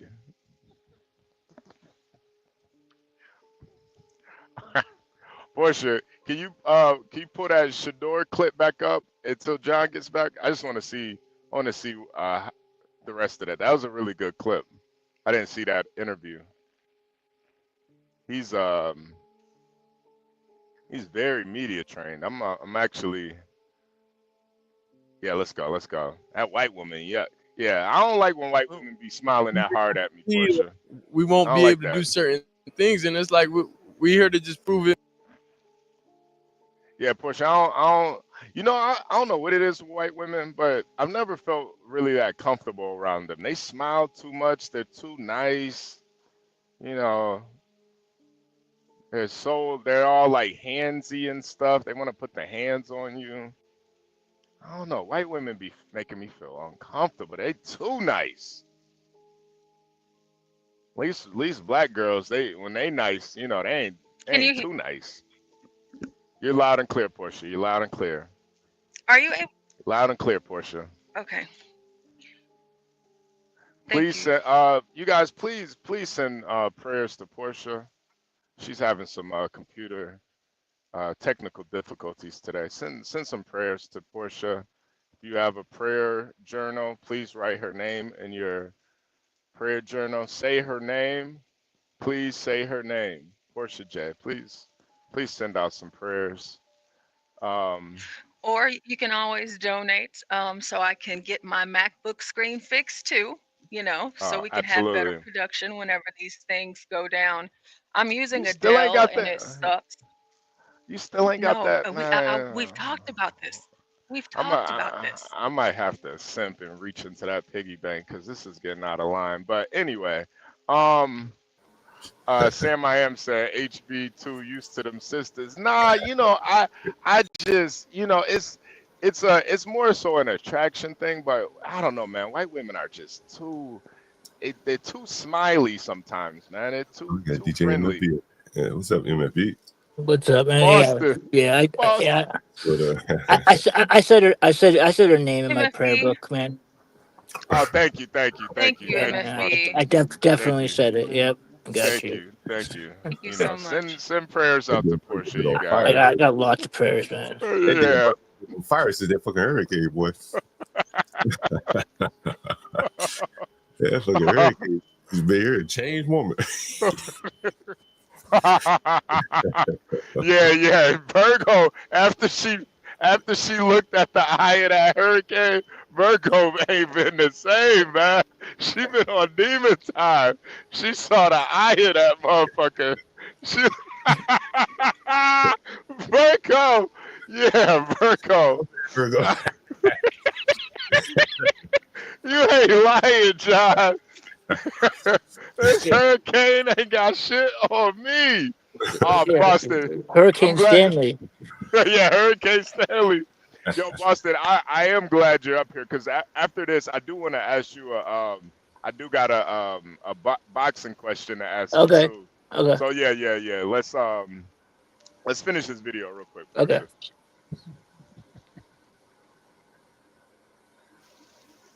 Wrong again.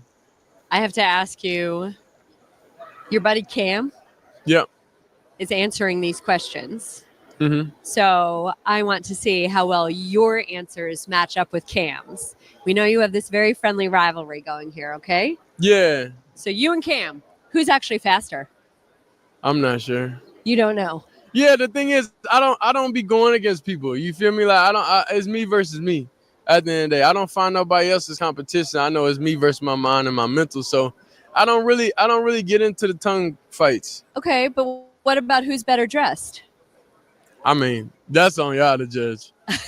Who's funnier? Come on now. I made you smile more than I know he made you smile. Looking at you thinking your dad. See, that's what I'm saying. So I guess we both got that up there. Who's a better trash talker? Him. I'm not good at talking trash. Not at all. No. Who do you think goes higher? Who gets drafted higher? Depends on preference. Do they like old school principles, which is yours truly, or do they like new school? I have to ask you this. Of all your dad's lines, my favorite is look good, feel good, play good. Yeah. What's your favorite Deion Sanders line? My favorite Deion Sanders line. I don't know. Every line is like, it's him saying it to me every day. So. Is there one? Is there one thing my dad tells me? He tell me a lot of things. So it's like, I would definitely say it's on the field though. I'll say it's on the field. He'll like, it'll be like, we'll be in the red zone or anything. He'll say, protect the ball. He'll say, protect the ball, force none. I'm like, you think I'm not trying to protect the ball? You think I'm trying to force something? So that's my favorite one. Whenever he tells me that stuff, it's like, I wasn't even thinking about an interception in my mind. But now you just said that, it just popped in my mind. So maybe he doesn't have all the answers. He has the answers that work for him, but I know what I like also. Let me ask you one more. Yeah. If Travis Hunter, wide receiver, was being covered by Travis Hunter, cornerback, who's winning? I guess I just got to scramble. I guess I got to scramble. That's great. Thank you. Thank you. That was a good answer. That was a good answer. That was an excellent answer. God damn. I don't think I would have come up with that one. Yeah, that was that. Yeah. He's to the other side of the field. Yeah, I think he's got a bright future. But Boston, Boston is like the boxing aficionado, man. I gotta get your opinion on that Roach. Oh Tank yeah, Davis fight, man. yeah, man. I mean, it is what everyone saw. I mean, it was a robbery. They robbed, and I've heard that they're going to actually consider overturning the ruling and giving it to Roach because it was a blatant. Tank Davis took a knee in the fight. That's a knockdown, and any other. I mean, I can't imagine. Only thing I can think of is that referee was paid off or something because I've never seen a referee ever see a guy take a knee and then just stop the action as if like they're taking a break or something. You can't take a break in the middle of a round. If you take a knee, it means you go down because you got hit, and he got hit. It could have been from a body shot that he had. Sometimes body shots, when you get hit to the body really hard, to the liver, sometimes it's like a delayed reaction. Sometimes you don't feel it for like 5-10 seconds, but when it hits you, you go down like immediately because you can't continue standing up. It just, the pain is too much. I think that may have been what happened, or he just gotten hit really hard, taking a really a bad headshot and was dizzy and had to just sit down because he realized if he took another one, he was going to go down anyways. Wow. But I mean, Tank Davis lost that fight. Everyone knows it's not even the Tank Davis fans know that he lost and are admitting it, that he lost that fight. So I mean, I think that's why they're gonna actually potentially reverse the decision because everyone saw that it was a win for Roach. I mean, it was. Tank lost. Well, they do have a rematch scheduled for I think May. I think it's May. They already said. So I heard that they were. I mean, that Tank was still. Because after the fight, Tank said that he wasn't going to have a rematch right away with him. But I guess now he's changed his mind because the fans are like, no, you have to run it back right away. Yeah, But I He mean, kind of has to yeah, at this point. Tank doesn't want to fight that guy again because that guy has his number. That guy will beat him again. See, the thing Yeah, is, what that guy did was he took away Tank's left hand. Like that guy could take all Tank's power. He yeah, could. It really didn't phase him. So Tank had nothing he could do when he realized that the guy wasn't going to get hurt. He kept hitting him, and the dude wasn't reacting. He just kept coming and kept throwing hard shots. He was hitting just about damn near as hard as Tank was. Tank was getting hit harder. yeah, So, yeah. so I mean, I noticed he like really closed the distance the whole fight, man. I was really kind yeah, of impressed, and it really kind of nullified Tank's power. yeah, yeah. Tank is usually the type of fighter who doesn't mind losing rounds because he knows that he's going to eventually catch the person with the left and knock him Hmm. out. That's what he's been doing his whole career. But he realized in this fight that wasn't going to happen. He already caught the guy with the left, and it didn't do anything. So, I mean, everyone thought that fight was just going to be another win for Tank, another stupid, performance. But it kind of made it obvious that Tank really isn't what we thought he was, maybe, because that guy is not the best. That guy is not a special fighter who we fought. That guy Roach, Yeah, yeah, that guy's lost to very mediocre fighters before. So I mean, it's not like that guy's spectacular. I think that he just figured out that if you take away Tank's left hand, the way that he fought him, he kind of did take it away. That's how you beat Tank. He doesn't really have a whole lot of other. He doesn't really have much in his arsenal except for that. He doesn't have great anything really. I mean, he's just a power puncher. I mean, I'm not saying he's a bad boxer, but he if he can't knock you out, he's going to be in trouble. He's kind of like I mean, I'm not going to say that he's like Wilder because Wilder was trash completely, but same kind of thing, like where they yeah, both relied on the knockout. They didn't really worry about rounds and losing rounds and shit like that. It was all about, I need to catch this guy, and when I catch him, it's over. That's what they both did. And when they both, both guys, it seems like when they realized they couldn't do it, they would lose. And yeah. that's what happened with Tank. I mean, they overlooked this guy Roach. They just weren't even taking him seriously. Tank probably didn't train the way he normally does. Sounds like he's been drinking a lot, from what I Yeah, can tell. I know he's been smoking too. There's Yeah, videos of him smoking weed too, so drinking and yeah. smoking. And you can see it. I don't know if you noticed, but on his skin, like his face, if you notice, his face is like all red even before the fight. I think he's Mhm. an alcohol. I think he drinks a lot. I think he has a drinking problem because, like, I saw Errol, Errol Spence Jr. Has had a pretty serious drinking problem throughout his career. He made a Yeah, post on Twitter recently talking about, "Damn, alcohol really fucked me up. Like, fucked up my career." And Tank responded to the tweet being like, "I feel you," or something like that, and it made everyone be like, "Oh, so you're drinking?" And I could totally see Tank being someone who drinks a decent amount on the side. man, man. Yeah, yeah. I mean, if you're in a sport, or if your revenue, how much money you make relies on your body, you probably should, Yeah, probably no, treat it don't like do a, anything. Don't yeah, don't drink. Don't take any drugs. In boxing, it makes such a difference to guys who do that type of stuff behind the scenes. But guys like Mayweather, he never drank, and never smoked, never did anything. That's how you need to do it if you want to last in that sport. By the time you get to be 30 years old, and if you've been drinking and whatever behind the scenes, your body's not going to be able to go up against these other guys who are, machines in the gym every day, living healthy lifestyles. It's just not going to happen. You're gonna falter, and I think that's probably what happened here. I mean, I'm not saying that Tank won't win the fight against Roach next time. Maybe he will. Maybe he'll be in better shape. Maybe he'll work on some things. But it looked like he was kind of outmatched in that fight. Really, I mean, it was a close yeah, fight, but nah, I mean, I thought he clearly lost the fight. yeah, yeah. I thought he was kind of outmatched. That's why I was kind of wondering, and you kind of already said it, that this guy maybe just not what we thought he was, honestly, because Yeah, it I mean, was. it's hard to say that because he is impressive if you go back and watch him against Ryan Garcia.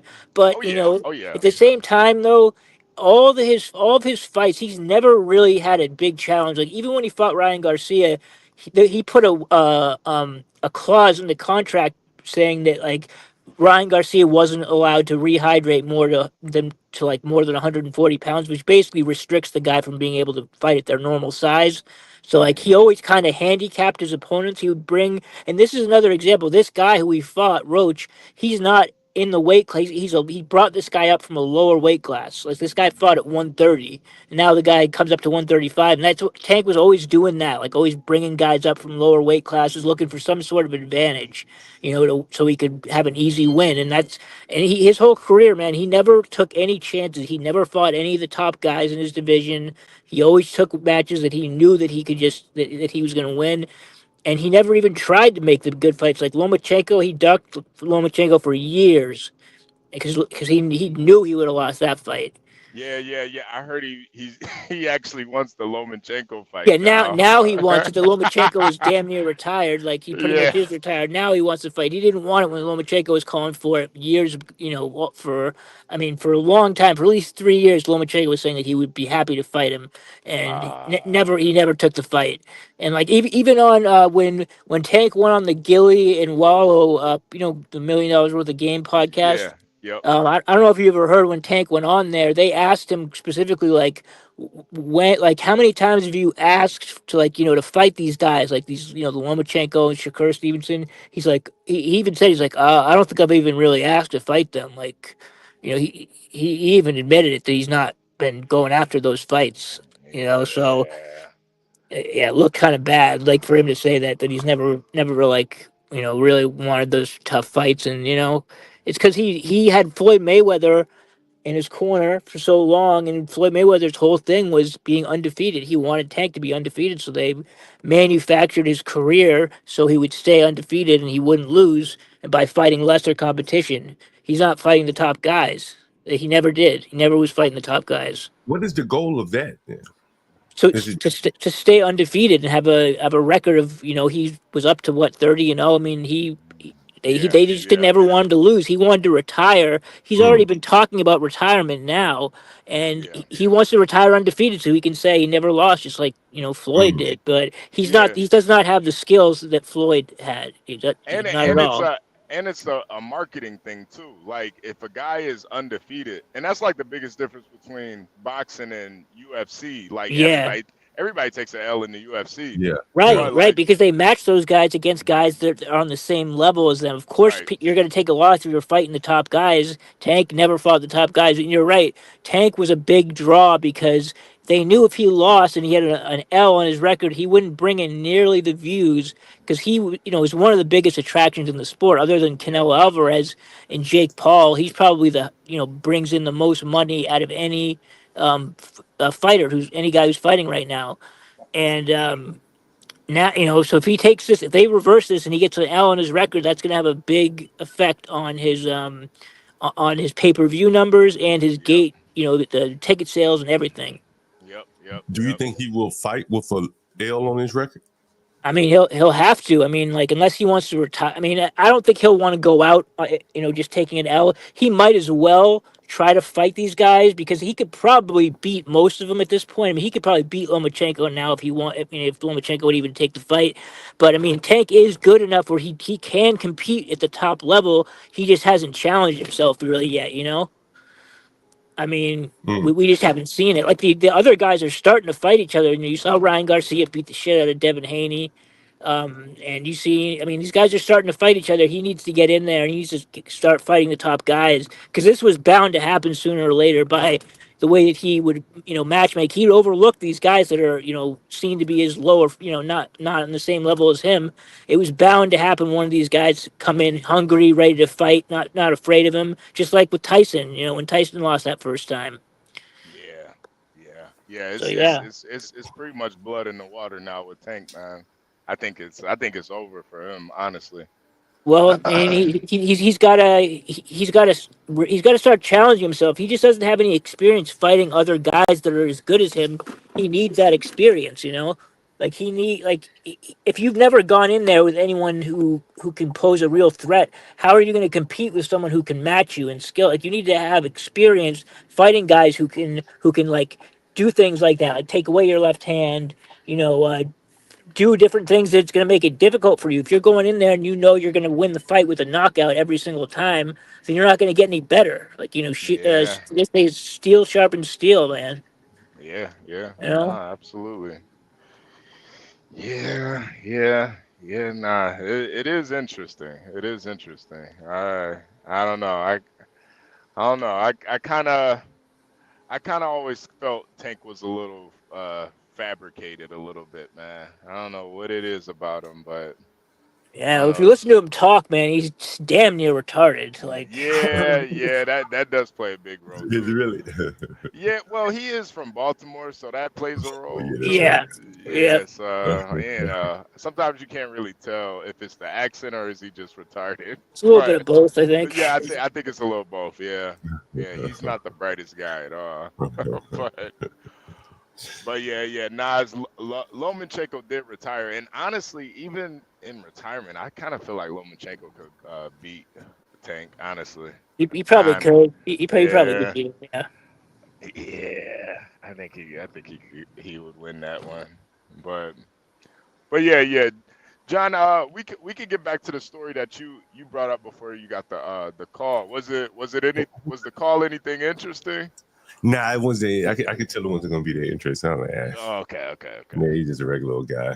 Yeah, moving to DC from Richmond, I think. I think he said Richmond. Yeah, Richmond. Okay. Hey, man, B, you know we're gonna have Jason Kessler on here on Friday. You know who Jason Kessler is, right? Yeah, he's gonna be on your show.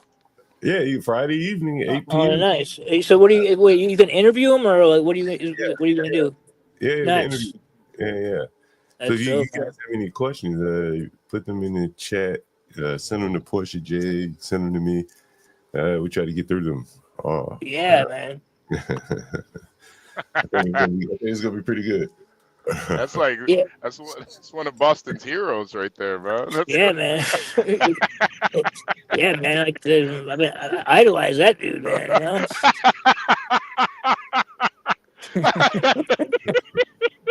Yeah. Let's see Gotta what Tank wears purses. Yeah, Tank does wear He does? purses. Yeah, dude, that's his downfall right there, man. I mean, anytime these guys get on some of that bitch shit, it's like it's over for them, man. Like you soft that shit. Yeah, it is kind of weird. Yeah, man. Sometimes the guys take that fashion shit way too far, man. Like I don't know, man. It's like I feel like when you got that type of bread, like fashion, who cares about fashion at that point? Like, man, I would be Right. showing up in sweatsuits everywhere. Nigga, just got paid $30 million for this fight, man. I don't give a fuck about fashion. Like, I always felt like that this whole jewelry shit is kind of a female thing. I always thought it was a little bit weird when men spent millions of dollars on fucking jewelry. It's like, dude, are you a chick? Like, what do you give a fuck talking about? You have a $20,000 chain. Like, what are you talking about, man? Like, Yeah, no one gives a don't fuck about your chain. Like, fuck that. I do understand like the watches, like, but the thing about Yeah, the a watch is watches a is different kind of. yeah, That's more of a men's thing. Like to have a watch, yeah, you know. yeah. Those big gaudy ass chains, I really don't understand that. Like, I really don't understand that, bro. Like, why would you want a big ass medallion around your neck? You know, and then they have multiples. You know, you really see like the people like the Johnny Dangs of the world. Johnny, I was just about to bring him up, man. Dude, you know how much money that guy makes off of rappers, man? Like, he makes millions of dollars off of these stupid ass rappers, man. Yeah, like these guys, man. Like they get their grills made. They get dudes walk into his shop and they're wearing $1 million worth of jewelry on them, like just all from Johnny Dang.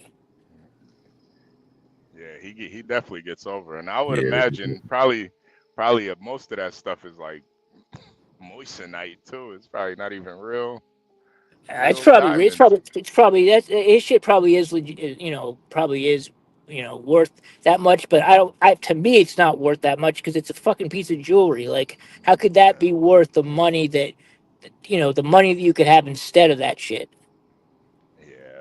Yeah. Nah, That's what I think it's all a racket. Diamonds.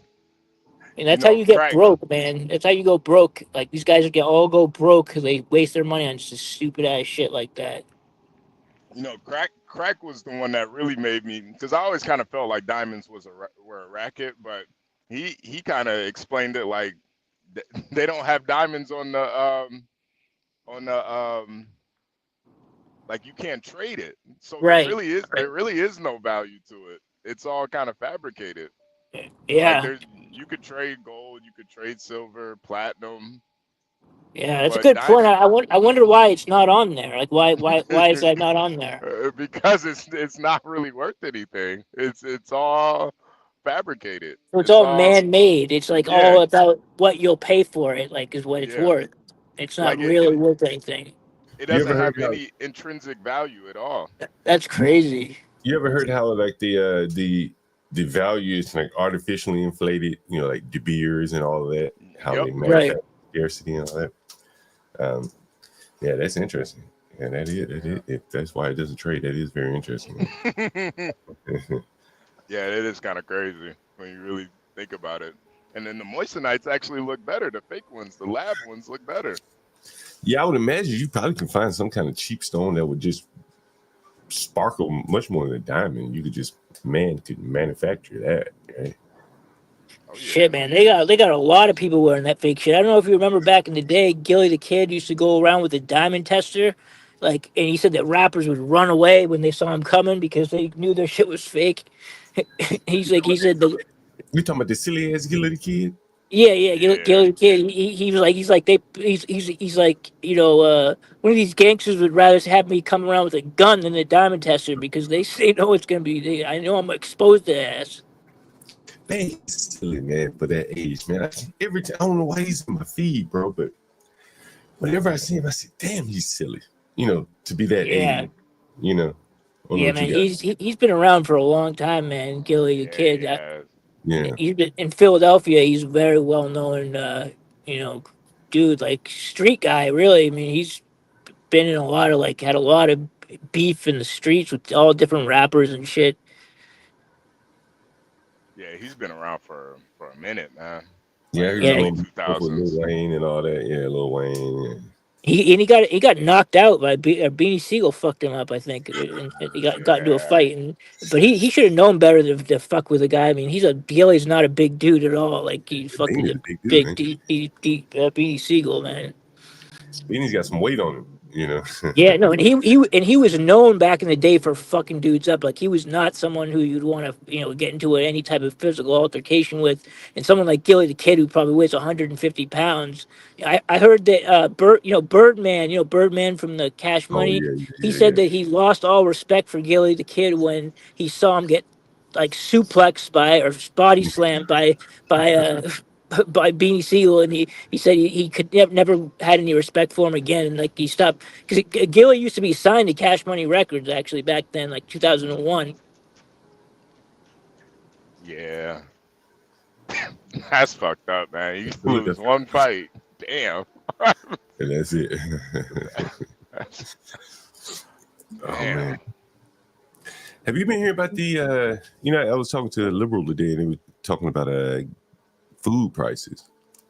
Have you been hearing about Donald Trump's approach on the food prices? No.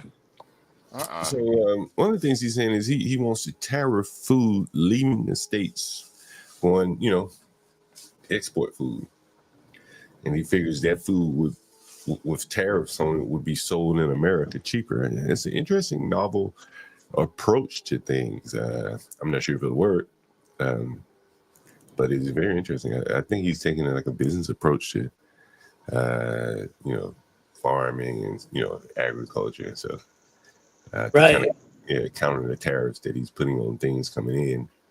He's putting tariffs on things going out, making them, I guess they would be more affordable here. I mean, it's interesting. Like state to state tariffs? No. Out of the country tariffs. So if a farmer grows some corn, if he wants to sell it out of the country, it's, extra, it's a tariff applied to it. But if he wants to sell it in the United States, it'll be cheaper. That does seem a little, I don't know. In other words, food bought from like an export from here to say China. Maybe they buy corn or something. I don't know. Would be more expensive in China. so they probably won't buy it, which means that the producer will say, well, if I'm not selling it in China, I lower my price and maybe sell it in the United States. So I guess that's the thought to it. There may be more to it, but yeah. Whatever. When's the State of the Union? The State of the Union is coming up, right? Yeah. Portia's got the live already set up for it. I think it's 8 Eastern. Portia, have you heard about who's going to be the working family progressive response to to Donald Trump? Have you heard of this woman? Is going to be responding to Trump's No. They're going to have a former CIA Congress member, Democrat. She's going to be doing the official one. And then there's the working family progressives or something. So they're going to have a sister doing. Oh, no. Nah. That might be pretty good. Oh, nah. Yeah, I think it's the Working Family Progressive, one of these liberal organizations. So it might be a little fiery. Yeah, we saw what happened last time Trump was around a bunch of sisters, man. Up in Chicago. It didn't go too well for him. Let's see what this lady's name is. Her name is what's her name? Her name is Representative Latifah Simon. Ah, not Latifah. Ah, nah. Come on. Ah, nah. She looks crazy. Ah, nah. Come on, man. Latifah Simon. They couldn't get Sage Steele to do it, man. What the hell is?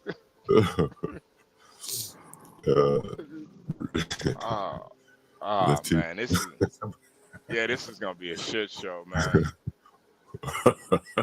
Somebody said there's no way she could look directly at the camera from any angle. I hope Stanley's up for this, man. I wanna. He's about that HB. Yeah. Portia's got the live set up, so it's gonna be We should get Stanley to do a react to her speech. That would be beautiful. Yeah. I'm just gonna be playing it, and I want it to, go smooth tonight. So yeah. Well, you gotta give some commentary over it too. You can't just play it. Well, of course. Yeah. But I think Stanley needs. Could you scroll down, John, so I can see this lady? Give me 1 second, Push. I'm looking for it. Where did I put it at? What the hell did I put that here? Damn, did I lose the tab? Oh, no, here it is. Oh, sorry. I think Stanley too. He's got to start putting Trump in the title more often too. You talk about him every episode. Put Trump and Be Brave in the title. Stanley should have a react to Trump. Oh, is something wrong? Is something wrong with her eyes? I didn't even notice that. She's like double cross-eyed or something. Yeah. Oh, and then one is higher. Yeah. One is a little higher than the other. Oh! Herman said she's blind. Oh, nah, y'all got a blind black bitch. Oh, nah. No, she ain't. What is her name, John? Latifah, Queen Latifah. What's her name? Latifah. What did I say her last name was? Queen Latifah Simon. Is it Latifah Simon? Okay, there she goes. Oh, like teeth. Like teeth. Like teeth. Teeth, yeah. Latifah Simon. Yeah, this is going to be. She went to Stanford. Man, shit. As Anthony Cumia said in his tweet,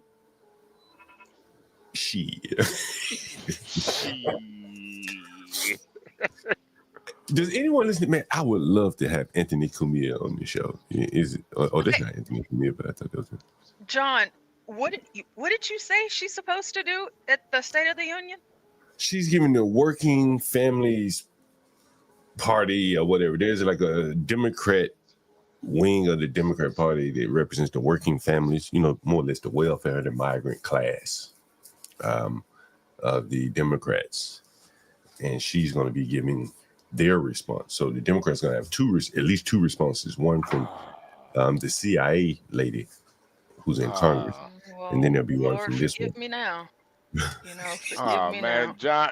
John Humble's president says she black, blind, and bucktooth. Oh man.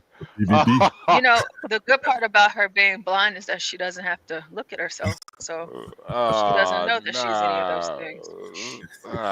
I'm sure she can feel her face. I know she doesn't. It feels ugly. God damn.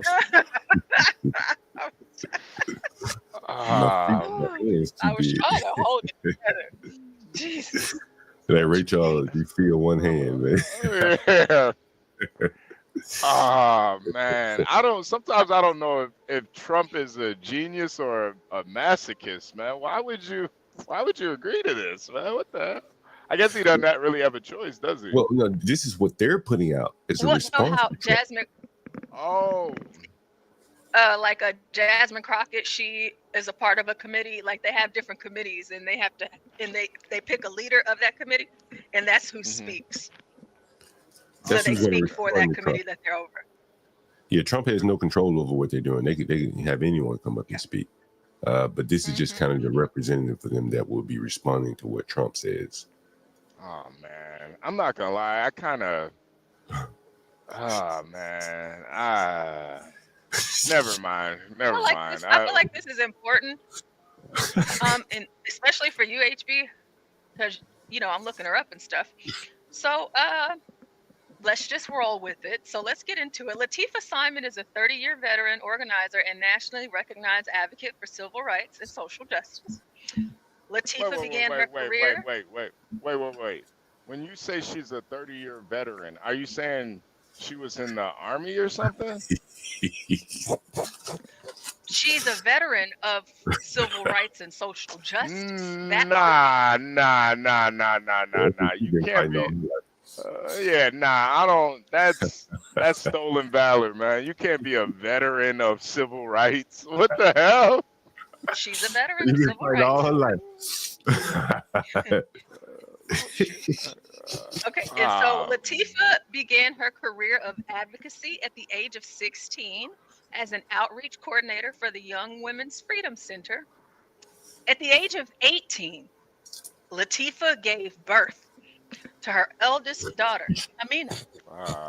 And quickly learned as a young single mother that government wasn't working for people like her. So what? So she what? HB? What? Go ahead. Go ahead. Say it. What did I say? So she's blind and she loose with her pussy. Damn. Damn. She a little fast. She a little fast, little handicapped bitch. Look at her. Eldest, someone got her pregnant because she has more than one job. Niggas, I'm telling you, Portia, I say it all the time. Niggas are the biggest simps, and there ain't even a close second, man. Niggas will smash anything, man. Niggas will smash a blind bitch, man. I'm gonna hate to maybe burst your bubble a little bit more here. They was a blind nigga. Hey, Helen Keller. Was it a white man that smashed? Was it a white man? The first father of her child is a white man.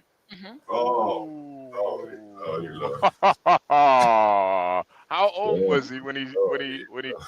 How old was he when he cracked? I don't know how old he was. We don't claim that shit. You know y'all white people are sick, man. Come on, folks. Y'all the cracking blind here, black bitches. Let me see if I can make this bigger for you guys. And so here's her oldest daughter. Now, maybe y'all can help me because it looks like her daughter has whatever she. Yeah, yeah. She does look Oh shit! definitely got something Mm-hmm. got something going on. Yeah, what are they I want looking you at guys. if they both blind? What are they looking at? I want you guys to be mindful that it says she began her career at the age of 16 as an outreach coordinator. And then she also says she quickly learned as a young single mother that the government wasn't working for people like her. So I'm trying to figure, how did she see to know? How did she experience anything? And most importantly, if she is against the white man, did she know that he was white?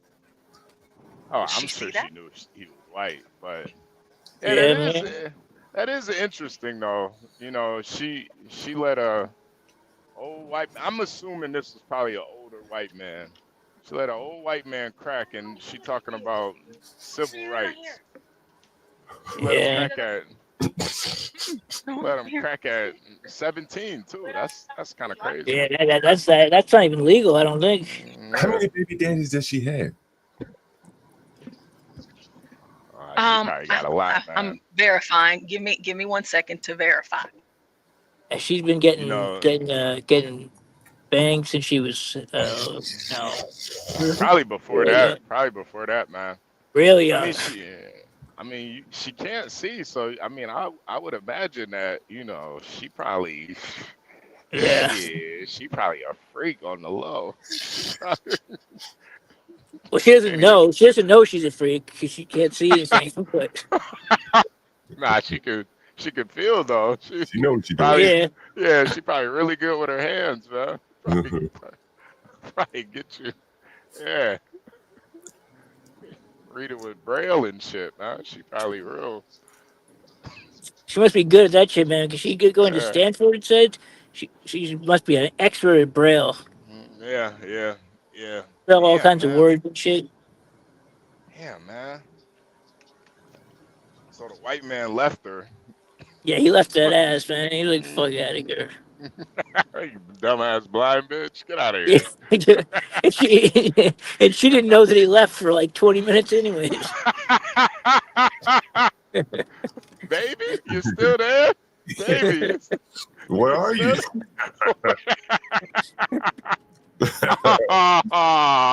That is fucked up.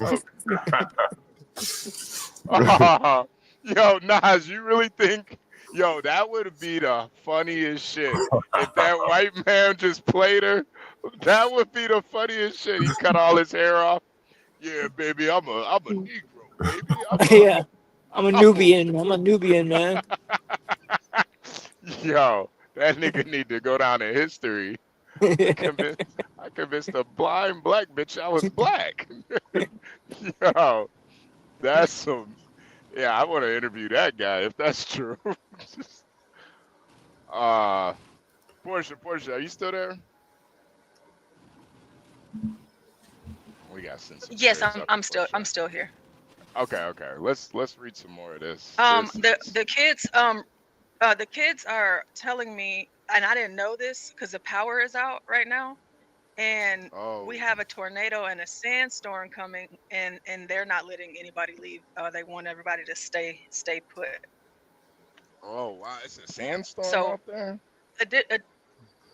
And a tornado, yeah, over here. By Same us, like thing. Same thing here, man. But my daughter's school got let out early today too, man, because of a tornado and storm shit coming through. Damn, man. I'm like always on the road. Yeah, but when they're that not bullshit letting us happens. leave.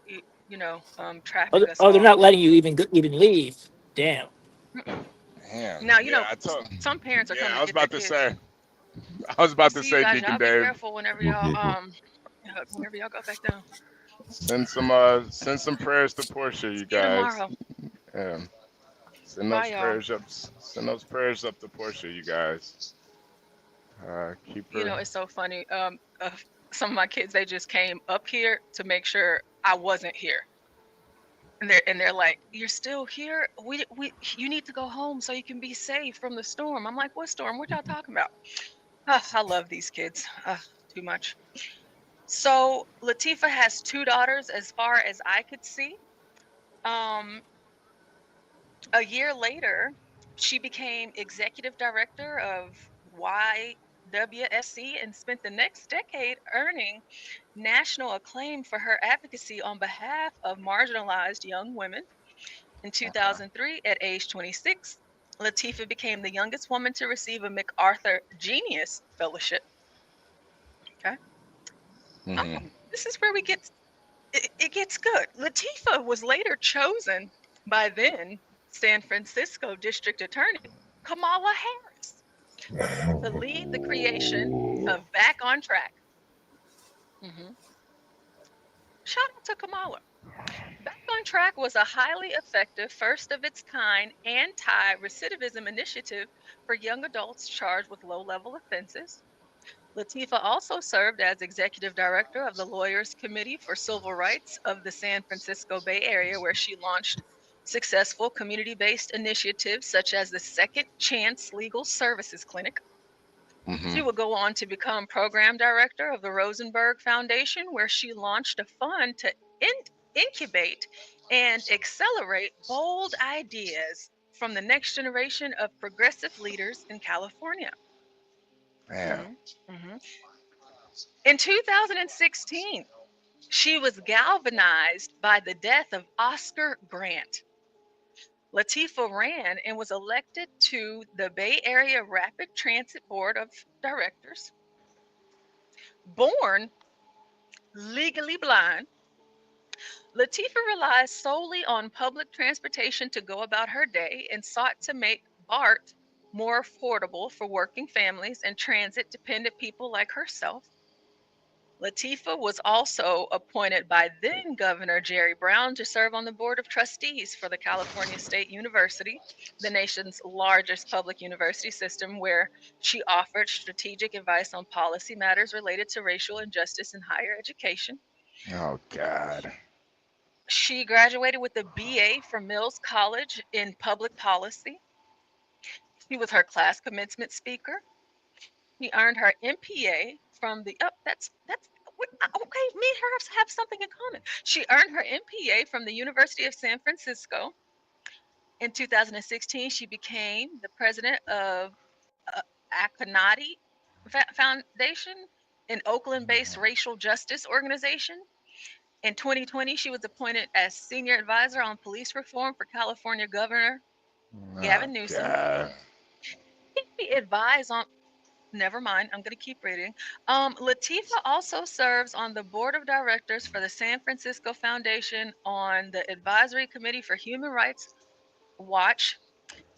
She's an Oxfam ambassador and the board directors for Rosenberg Foundation and the Tipping Point Foundation. Has anyone ever heard of Oxfam? I haven't. I'm still trying to see how she's seeing what's going on with police officers. All right, Portia, you got one more. You got one more eye pun, and I'm gonna get you out of here. All right. You got one more. One more. I'm serious. Got one more, Portia. Tell us what Oxfam is, John. I used to date a girl that worked there years ago. She was actually Haitian, and it's some big liberal international organization.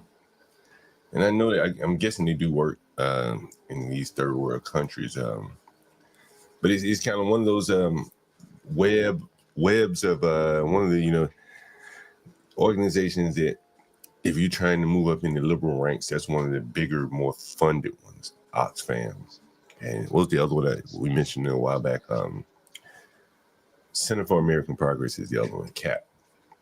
If you're trying to move up in the Democrat, those are two good ones to work for. Yeah, honestly, I hear all the stuff that she's done, but it honestly doesn't sound like she's done anything, honestly. I hear the accolades. I know Stanley would probably disagree, but it just seems like a whole bunch of nothing. Yeah. You got knocked up by a white man, and now you're fighting civil rights. I don't get it. I don't get it. I don't. Somehow it makes sense to him. HB. Yeah. I don't get it, man. What video is this, Portia? Oh, this is Latifah. More than 25 years, the East Bay is sending a new face to Congress. The Associated Press projects Latifah Simon as the winner.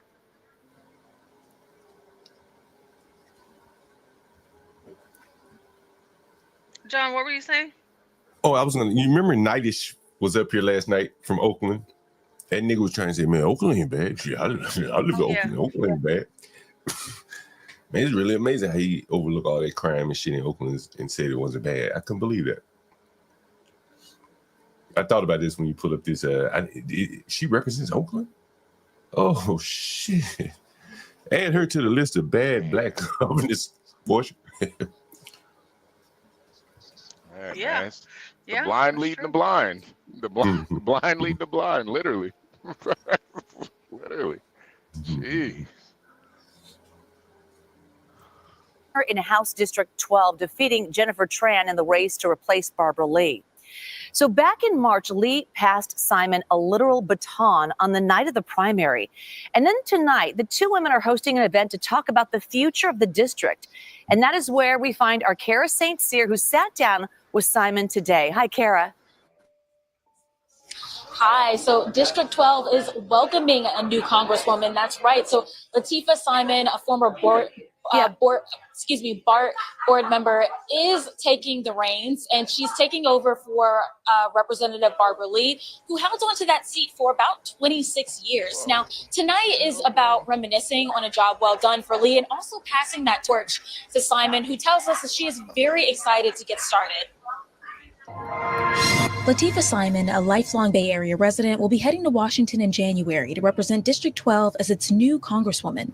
She says her past experience as a longtime advocate for social justice prepared her immensely for the job. You know, I did that work for so many years, and what it taught me was that no one's going to come to save us in our communities, that we're going to have to create the conditions that make us better, that make us safer. Simon's long history of public service started at 16 when she worked as an outreach coordinator for the Young Women's Freedom Center, a nonprofit focused on keeping women out of prison. That experience catapulted her into more advocacy and ultimately a position with then San Francisco District Attorney Kamala Harris as a lead creator of Back on Track, an anti-recidivism project for young people. Simon credits Harris with some of the gains made in her career. Working with the toughest boss that I've ever had, I learned about politics right up close, that good leaders can work to do good things to hopefully heal old systems that don't work.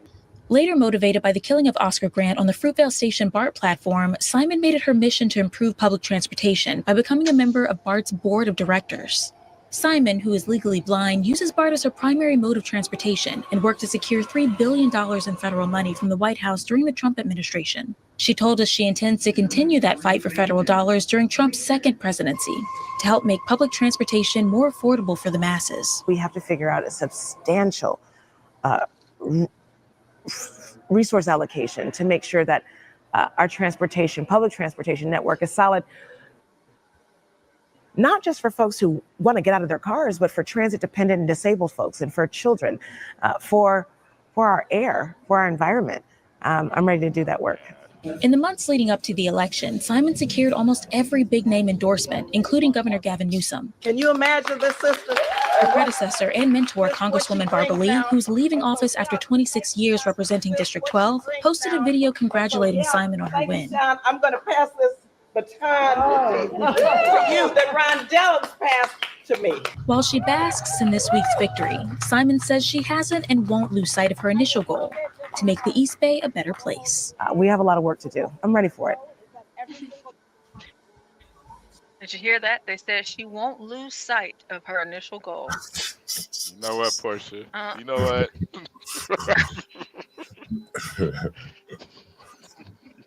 All right. He was a good kid, y'all. He was. He didn't bother nobody.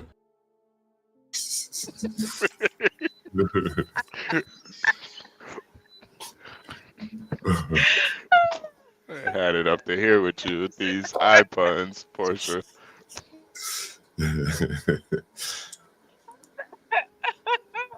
Okay, so I found something interesting while the video was playing. I thought you guys might like to know. Latifah's new husband, Mr. Kevin Weston, passed away from leukemia. Make it rain for Kevin Weston. They raised $61,861. And as you can see here, that's him. That's her daughter by the white guy that she didn't know was white. And then that's her other baby with her husband. So they raised a lot of money. And the goal was 100,000. Yeah, I'm pretty sure she makes a lot of money if she's this embedded with the Democrats. Oh, she's probably a millionaire. You know. But I wonder if she is yeah. a millionaire. Yeah, What, Latifah? yeah. What? I'd Sam? imagine she is. Damn, America, blind motherfucker, black woman be a millionaire. It's a Latifah Simon. Latifah Simon, net worth. Latifah Simon. Wow, you put it that way. Yeah. See what her net worth is. See if they have anything.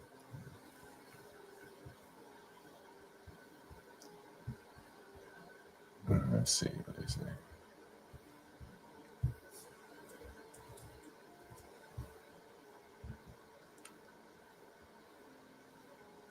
Damn, she makes. Damn, look at this shit, Portia. I'll put it up on the screen. Look at this shit. I don't know if you guys can see it. Can you see this? Can you zoom in some? Yeah, let me know if you can see that. So she has a retirement fund, 100 to 250,000 in there, 50 to 100,000 in another retirement fund. Looks like it's one of those targeted retirement 2045. Her earned income source, she worked for Patricia Quillen. Probably need to look her up. She made 180,000 and $500,000 the preceding year. Jesus Christ, this woman make a lot of money. $500,000. What's her husband do? Well, he's dead, right? He's dead. Oh, how'd he die? I didn't hear that part. Oh, leukemia. That's what the GoFundMe was for. Damn. I told you niggas die. They always gotta do the GoFundMes, man. Gotta do a fish fry. Yo, look at this though. Think about this, bro. Like in the last 2 years, she's made over $700,000. Right? You see it right here, right? Damn. Right? In the last 2 years, she has very few liabilities, only a student loan. Looks like one student loan, and damn, she got that in 2021. What? Anyway, 15 to 50,000, but she made $700,000 a year. Yeah. And so she looked like she has two loans, 10 to 15,000. Go ahead, HB. No, it's just wild that she makes all this money off of civil rights bullshit, man. Bro, look at all these jobs. Go ahead, HB. No, you would think with making all this money, like, you know, racism would be over. You know, people wouldn't be racist no more. She's a trustee of California State University. I think this is a George Soros organization, Tipping Point. I'm not sure. Black Futures Lab. She's a strategic advisor. Rosenberg. Now they're probably giving her, travel voucher or something. She's a trustee at the San Francisco Foundation. You know, all of this comes with like perks. Senior advisor to the grant makers for girls of color. Senior advisor on police reform, office of governor, blah, blah, blah, Gavin Newsom. Let's see how much, if there's any more money. But that's maybe all of it. So now I stand corrected. She's not a millionaire unless she has it hidden somewhere.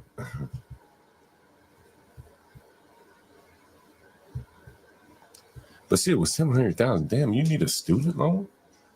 Like, can you just pay that out of your own pocket? You made $700,000 in the last 2 years, and you borrowing 10 to 15,000. It just seems, you know, a little. I don't know. Do you need a loan for that? You know, you should be able to pay for it. But that'll be the speaker responding to Trump there.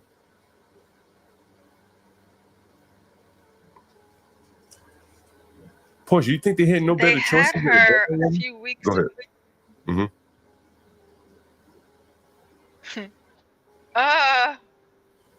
No, I think that she was their best choice. I really like she had to have been their best choice. I mean, how they don't really have much, and they picked her over Jasmine Crockett to respond. So think about that. Yeah, I think she's in this party. I don't know if Jasmine is in the party. Oh shit! This is her. So here recently, within the last couple of days, she's responding to some of the things that Trump has done. So I felt like we could just listen to a little bit of this to kind of get an idea of what she's going to say tonight. And I have also been steeped in what is and what will be my retort. My office, we're ready to fight back tooth and nail. There are so many great mentors in the Democratic caucus that I'm learning from. Barbara Lee was my professor and my mentor and good friend, so I'm on the phone with her every single day. I'm here to serve our folks, to tell the truth, to be in district, which I'm going to be in district every week. This is the place where I need to be. Guys, you made the interview not only on time, but early, because I saw a video of you at the Department of Education earlier today. So when you're talking about you're ready to fight back, you're ready to retort, what are some of those priorities you have right now? Two things. The first couple of days I wore heels. I'm wearing sneakers and Rothy's. I'm running across this Capitol, all over the Capitol, each and every hour. We are somewhere else where we believe we need to be.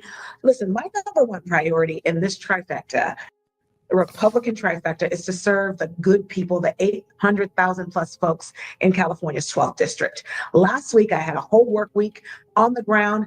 I took Whip Kaplan Clark through our children's hospital with it's a brilliant ICU. They have a NICU. They have a state-of-the-art burn center. There is a space where children with sickle cell are receiving amazing gene therapy and treatment. We might cure sickle cell disease literally with the researchers in that hospital. So many of those programs are funded by our federal government. So when we're talking about district versus DC, the decisions that are coming out of the Oval Office are affecting folks. The beautiful, beautiful folks of my district are canceling heart surgeries for their children, are literally staying home and missing asthma treatments because they're afraid of deportation. We're talking about folks, not just folks without papers, but folks who are dreamers and folks who have no idea if they're going to be susceptible from being drugged out of their homes. My priority is health, public safety, and again, making sure that members in my community have access to this office and to the Capitol at large. So we're in a crisis. There is chaos. I'm very proud to say that 30 years of my career, I've been working as a crisis intervention professional. That's the work that I have done, helping families receive and get and access the resources that they need to thrive. John, if she's been doing this for 30 years and she does such a good job as she's bragging about her good job, why does Oakland suck so bad? Let Nightish tell it. It doesn't. She said safety. Well, it's not really safe there. It's not really safe, and so she keeps on talking about how much she cares. Well, I would imagine all of the gang violence out there. We talked about this story here early on whenever we first started the channel, and it was about this young kid from Florida. He was born and raised in America. His parents are Jamaican, and he got accepted into a school out there. And they ended up getting an Airbnb in Oakland. And of course, they've never been out there. They're Jamaican. I'm not really thinking that they're too concerned about what's going on in Oakland. You know, their son got a full ride scholarship, so off they go. They get there, and of course, they drove from Florida all the way to California, and they had all of the things that they bought for his college dorm, and, you know, TV, refrigerator, food, clothes, furniture, little furniture things. They go to check into the Airbnb, and they come back, and the rental car and the U-Haul gone, stolen, completely gone. So they went on ahead and said, you're not going to school out here, just because of that.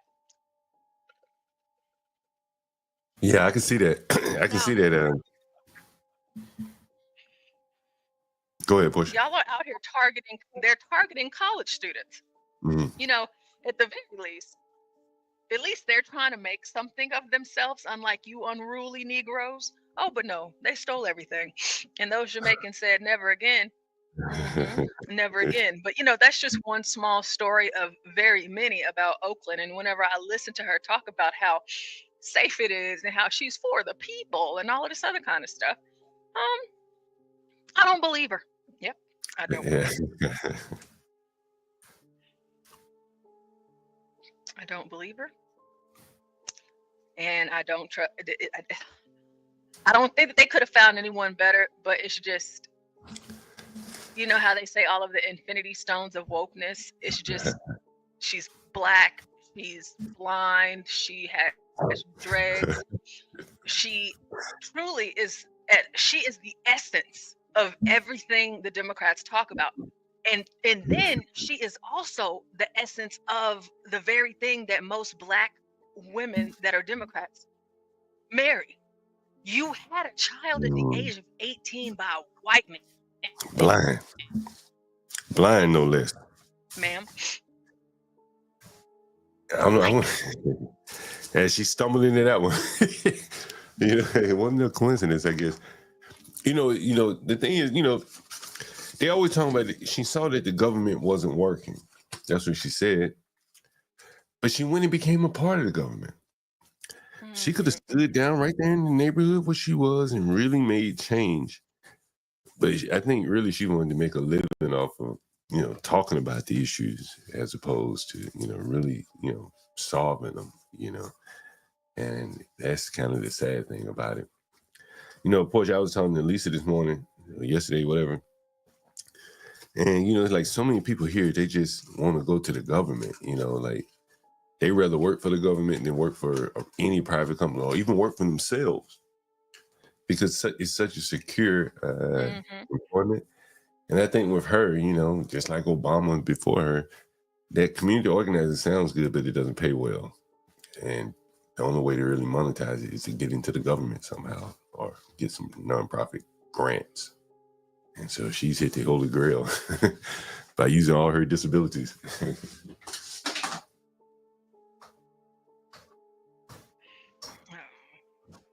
I think I'm cutting out. I hear you, Push. I didn't get to hear what you said. Oh, I was just saying, you know, hear what you said. You know, someone like her, you know, she's really cashed in. You know, she's made $700,000 in the last 2 years with disabilities. And that is really kind of the allure of being attached to the government. And, you know, I think it like perverses people's incentives to go out and do for themselves.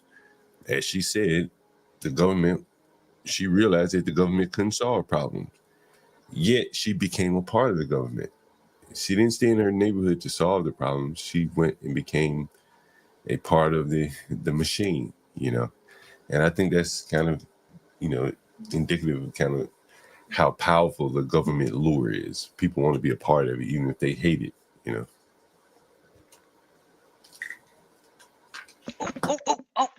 Oh, wait a minute, John. Sorry. Something happened here. Oh, no. We got some headline news here, some breaking news here. What's going on? No, what's going on? What's going on? When? Like now? Oh, you being released, huh? Oh, so we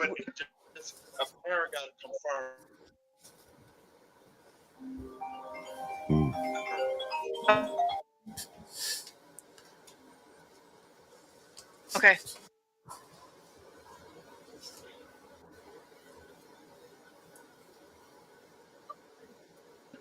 Like whatever's going on outside of this building. And it seems like too many parents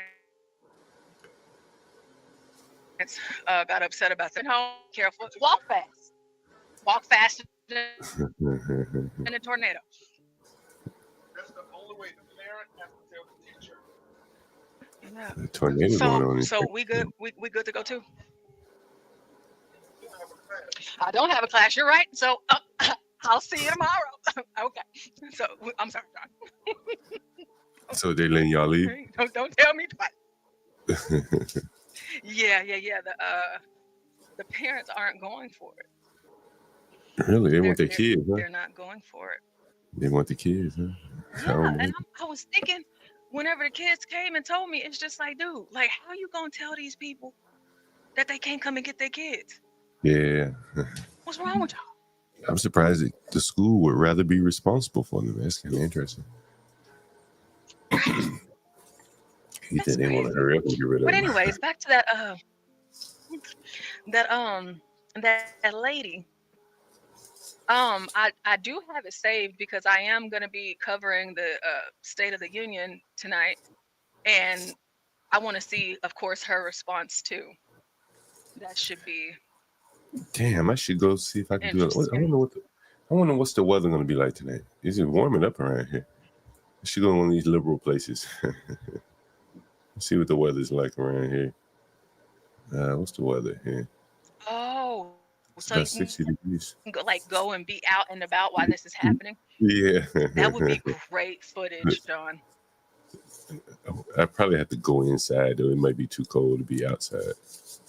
But I'm sure I could get some people to come up and talk to me, though. I'm sure of that. I should do it. I don't think I'm going to sleep on it when I sleep. But I might do that. Matter of fact, let's call Busboy and Poets and see what they're doing. Let's see. That's that liberal place, real liberal place. I'll pull it up on the screen. I may do that. Busboy and Poets. I'm going to go to the one where they be robbing and killing people and shit.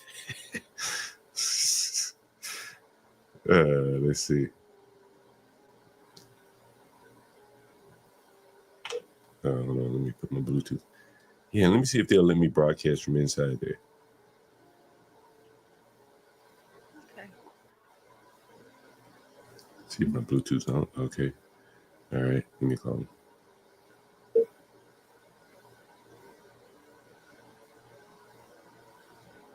This call may be recorded for quality assurance purposes. Peace and love. This is Jesse, the voice assistant for Busboys and Poets Fucking 14th AI and right B. here. How can I help you? Speak to a representative. Yep. No AI. Transferring you to a team member now. Yeah. That was AI right there.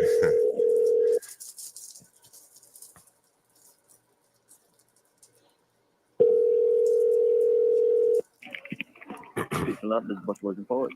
Hello, are you showing the State of the Union tonight? Yes, we are. Is it possible if I set up and did like a live stream from inside your restaurant tonight? Could you accommodate that? Can you repeat that, sir? Is it possible for you to accommodate me? Can you repeat that, sir? Yeah, is it possible for you to accommodate me to have a table where I could have access to an electrical outlet and do a live stream from your restaurant tonight? I just need a table, really, with access to an electrical outlet. It is a first come first serve. So It's pretty much based on who gets here first. Yeah. But you wouldn't have a problem with me doing that, though, right? If I decided to do that. Well, if you're filming, it's not something that we're, I can't necessarily give you the approval. Well, who can give me the approval? If you're kind of like, you would have to go through like our events events team, Mm. and you'd have to contact somebody on our events team. And seeing how the event is today, you know, getting a response back might be a bit. Well, I won't be filming. I'll just be like broadcasting. It'd Yeah, be like there's plenty of people that come here with their phones and their, Laptops you know, and all that. Are you going to be at work set tonight? up with their phone. Are and you going to just, be at like, work tonight? Record things on their phone. Are you going to No, be? sir. Okay. sir. What time do you leave this evening? Well, I'm actually floating on many locations. Oh, So okay. I'm going around a lot of locations. So I'm not. Is there anyone? Is there anyone there that will be there tonight? At the moment, they are changing shifts. So the people that are going to be, they should be coming in shortly. So maybe in the next like 30. Sounds good. Thank you.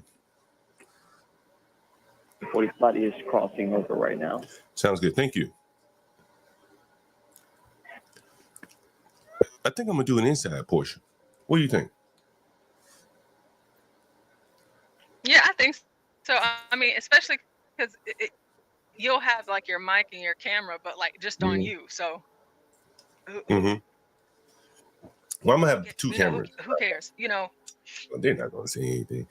You see them? They're definitely not gonna say Yeah, they're anything. not because you're in DC. It's liberal, and you're black. So you know, use that to your advantage. Mm-hmm. Now, you know, this is a very, very, very, very liberal, you know, vegetarian heavy type place. So if there is a crowd for this, then these people, well, it probably will be a crowd because these people are hyped up by this US aid and shit. Let me see what they have on their website right now. See if they have anything on the website. Yeah, it's a very liberal crowd, so I'm curious to see how they're going to respond to this. Let's see. What's the lady? Was it Busboy Boys?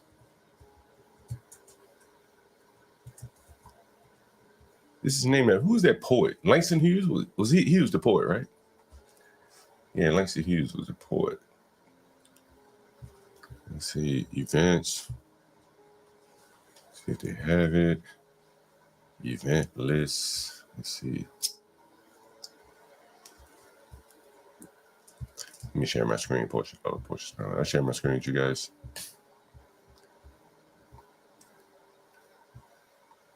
This is a place right here. No, this is not the right. This is the one downtown. Let me see if I can find it. Let's see. They got open mic. Wait a minute. Is it open mic night? Oh, shit. It's open mic night, too. What? Got in some boom shakalaka. Open night, mic night. Open mic night sounds like really awesome. It would be some of that poetry. Like you remember from what was it, Love and Basketball or something like that? Remember what it was? Love Jones. Love Jones. It'd be that kind. This is that kind of spot where they'd be sitting around with candles and clapping, you know, snapping their fingers and ooh, you know, do the poetry and all that shit. So here's this, you know, almost guy right here. Now, this is you see this actor's portrait. This is when the one girl came over with sweet and sour sauce. Remember we covered that case? Oh, okay. Yeah, and all the go-go killings were right here, and well, you know, at the government building. Okay, Twain Dooley, first generation American.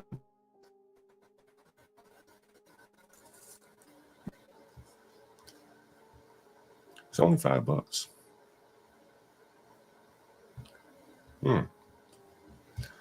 Twain Dooley. Yeah, I definitely think that this is a great idea for tonight. And Look at this it's shit right here. even better that I'm going home now so I can be ready and on time. Portia, look at this shit right here. Portia. Right here. I should go hear this motherfucker open mic when Anthony Oaks. Oh, that's tomorrow. Mm-hmm. Yeah. I mean, you guys are Anthony Oaks. Look at this motherfucker right here, for God Almighty. He hails from North Carolina, resident DC. He's got to be gay. Totally. Oh, he has a Thursday night tea with Anthony. Anthony must be pretty popular. In the DC area. Let's see. Oh, it's on radio. Called Thursday Night Tea. Okay.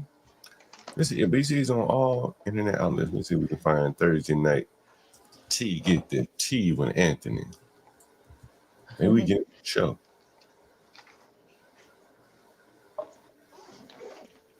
Thursday Night Tea with Anthony.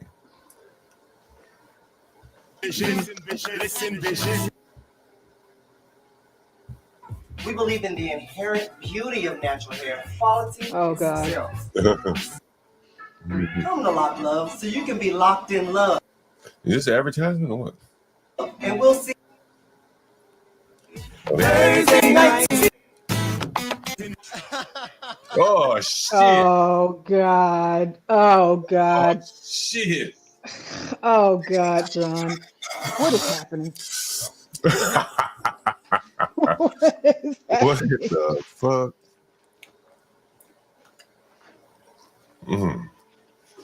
Maybe I should go see this nigga.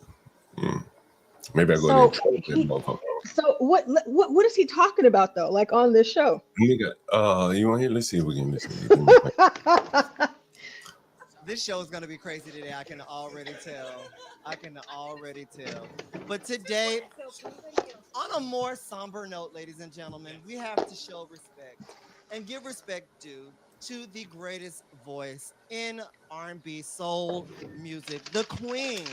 May she rest in peace. Round of applause for Aretha Franklin. ECT found out what it means to me. Aretha Franklin has gone on. She has transitioned. Look at Aretha. Aretha was a babe. Yeah, she was. Look at her giving a side eye. She's like, what you say? Honey, boo. Yes, look at that. But you know she's glowing right here in this picture. You can tell that she is glowing. Yeah, that lace front is wrong, but it'll also be resting in heaven. You know what, John? Yeah. It really bothers me. Sorry, go ahead, boys. It really bothers me, like just seeing the emasculation of Black men, and for whatever reason, it's just like they go like really hard. Like it's like it looks like he's wearing some sort of BDSM gear, Right. And why? Well, one time, I can tell you a funny story. I used to have this gay tenant, named Carlos, and Black guy, not that attractive, didn't have a good job, not in good shape, so no six pack or anything like that.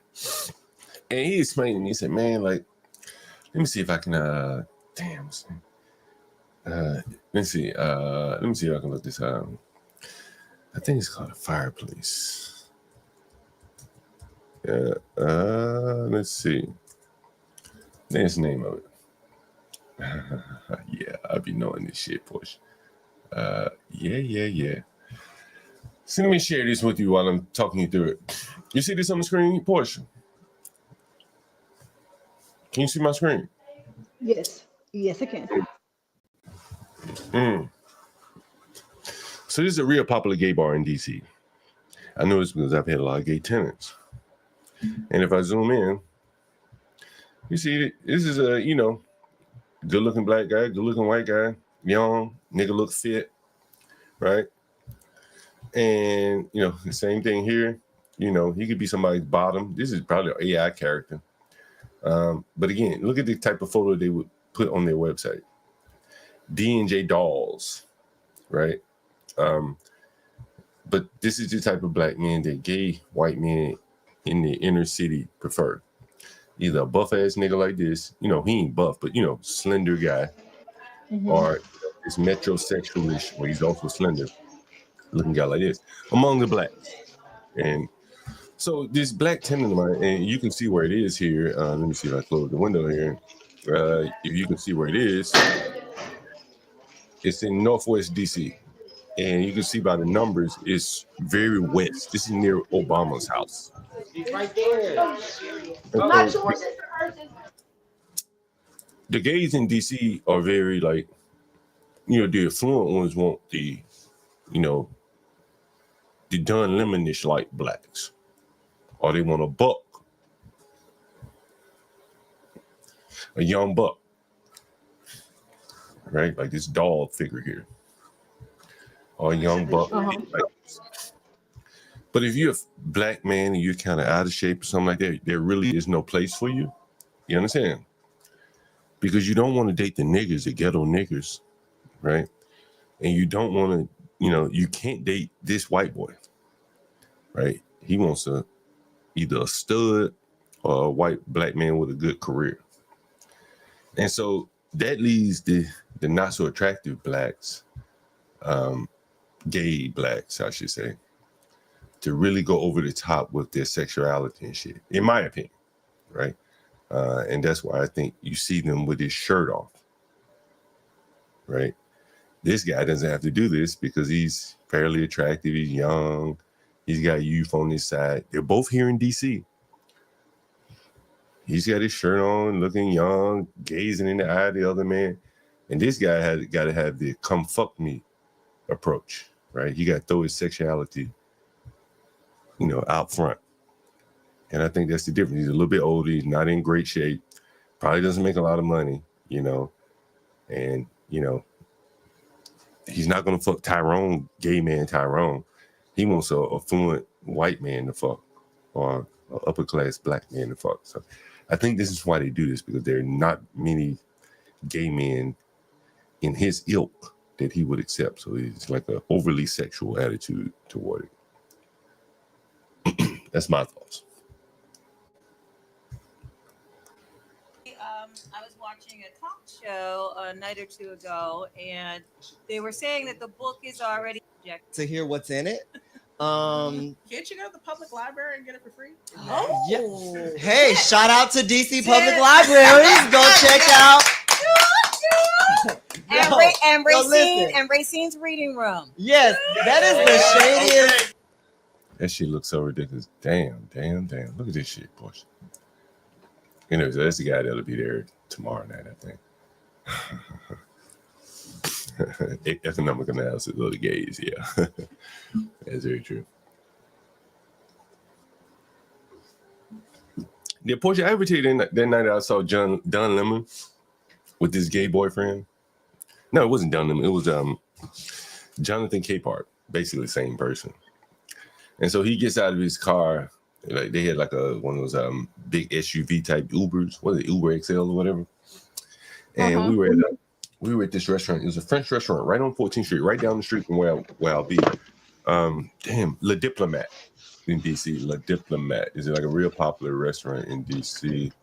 Le Diplomat. So Don Lemon gets out, and Don Lemon, makes a good salary. He's not probably the best shape, but he's a softer, intelligent, professional looking black man, right?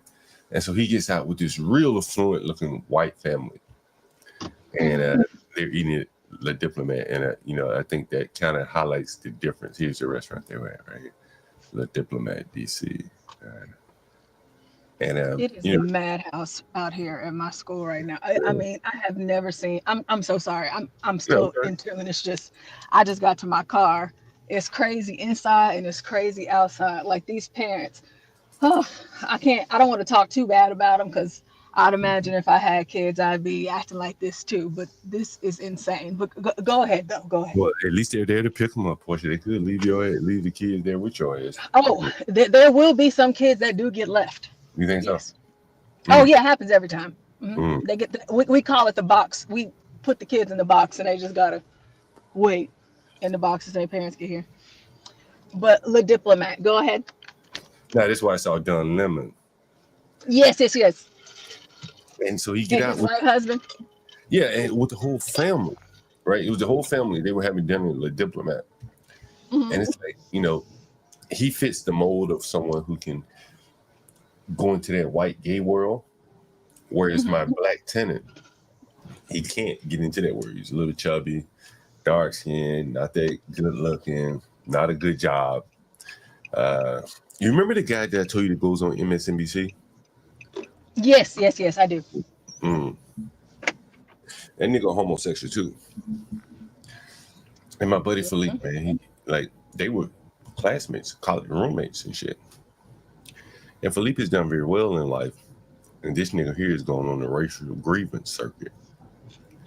And so he was telling Philippe the other day, according to what Philippe tells me, he's like, man, this Trump might be good for me because MSNBC gonna have me on more to respond to things that Trump is doing. So you kind of see how these people are, some of their livelihood is built on the opposition, because he thinks that Trump's presidency will be good for him in terms of getting him on TV. And so they send them out like a playbook in the morning, right? That's why these motherfuckers all be on code. You know what I mean? They send them a playbook, like this is what the talking points are today.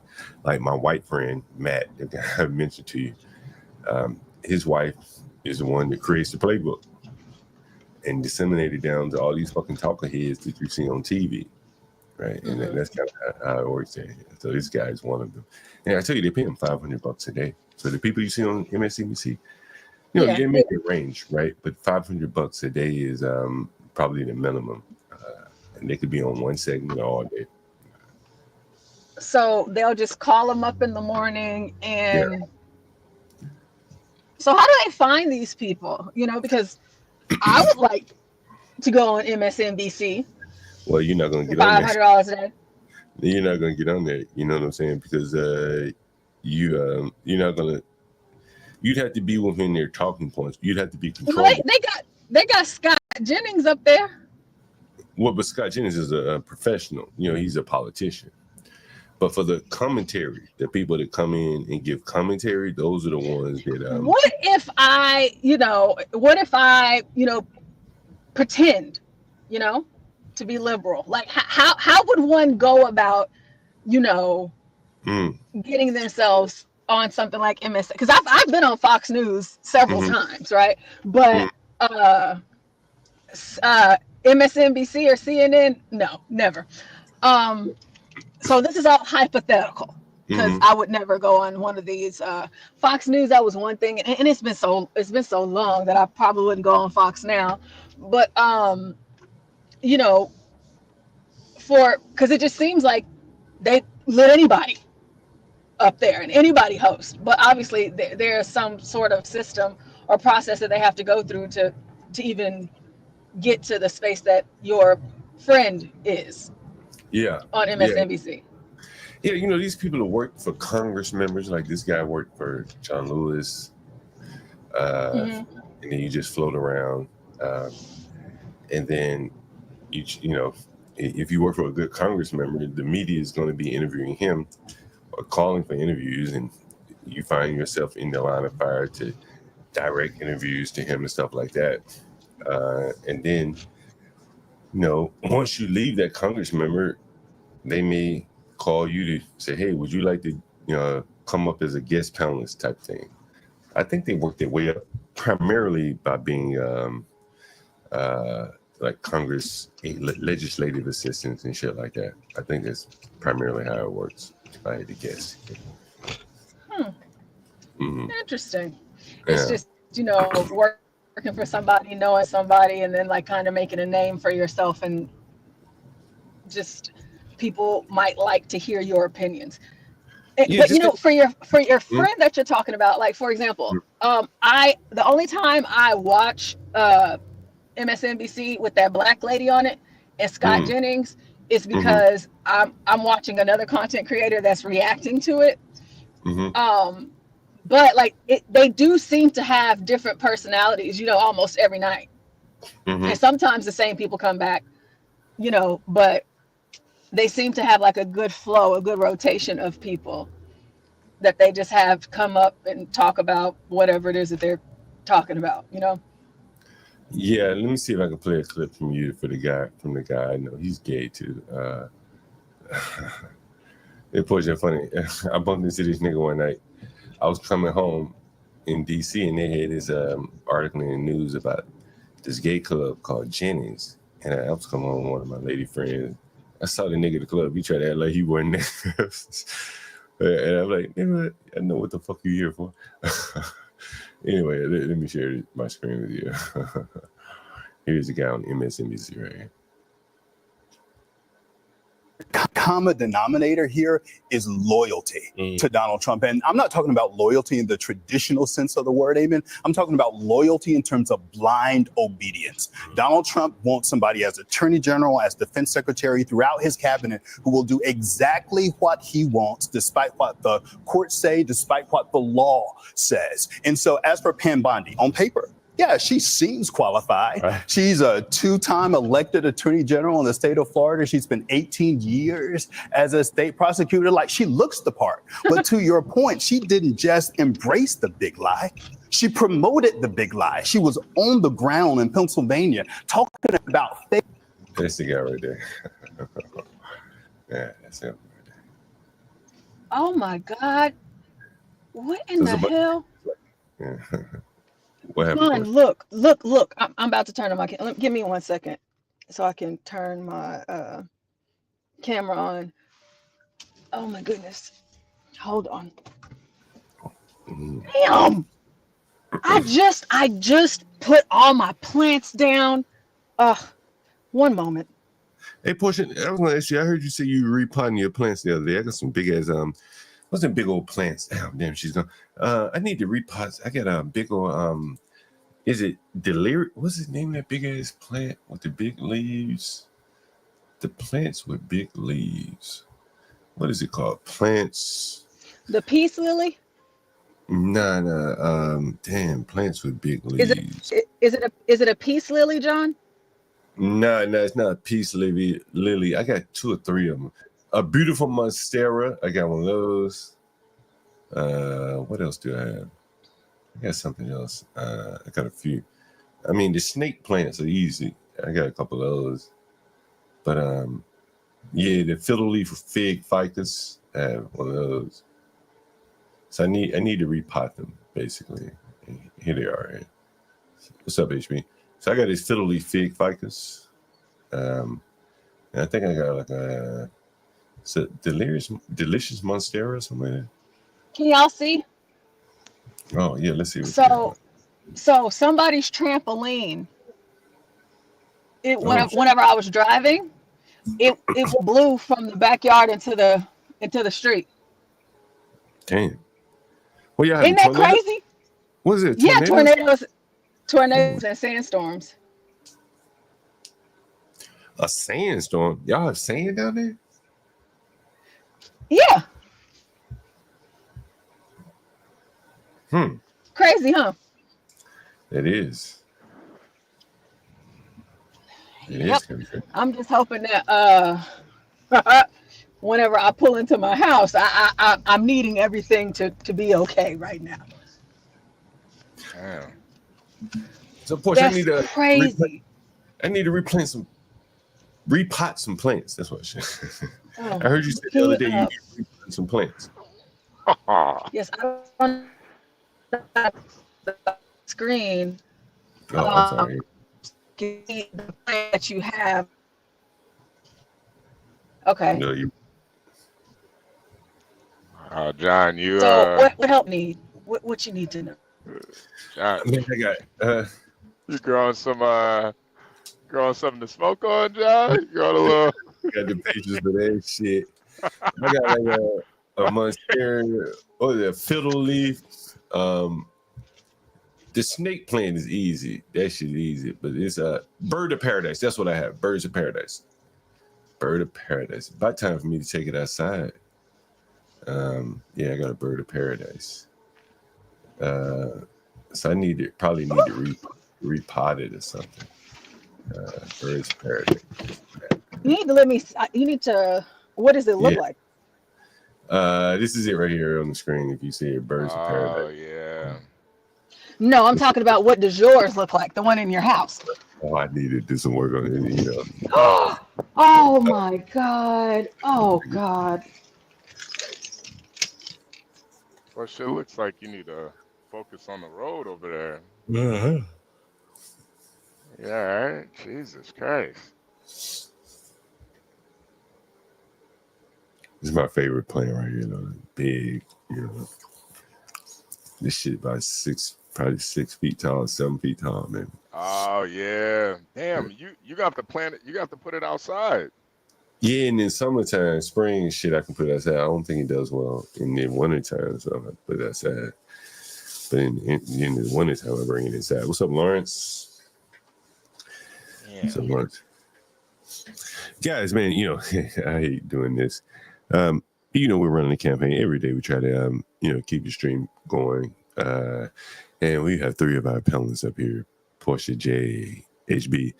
And so we run a campaign, $20 a day for Portia J.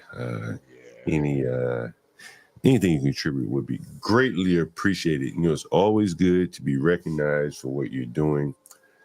We see people here every day, and it's always good, you know, to know that, you know, to you know, to get the support and to know that it's appreciated. And that's kind of the like button is one way, but to keep the channel going, you know, we do have some fees, and as well as, you know, overhead and stuff like that. And so, and well, to make it worth our time, we're here quite a bit, probably more than any other channel you watch.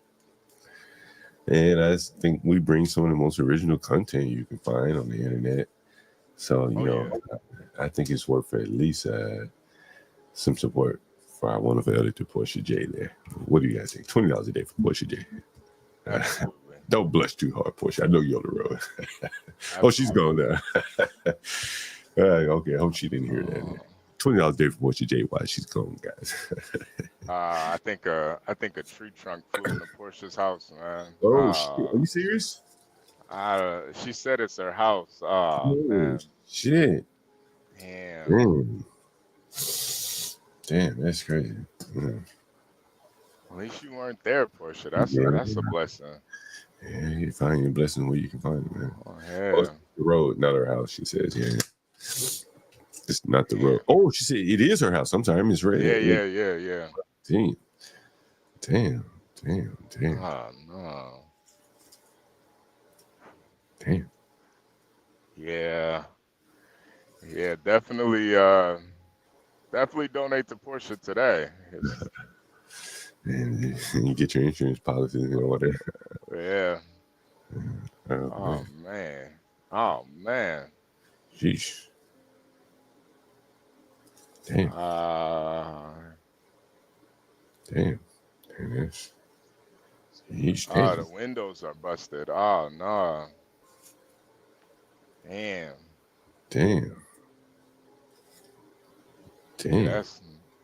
Damn, like Texas has some terrible storms, bro. Yeah.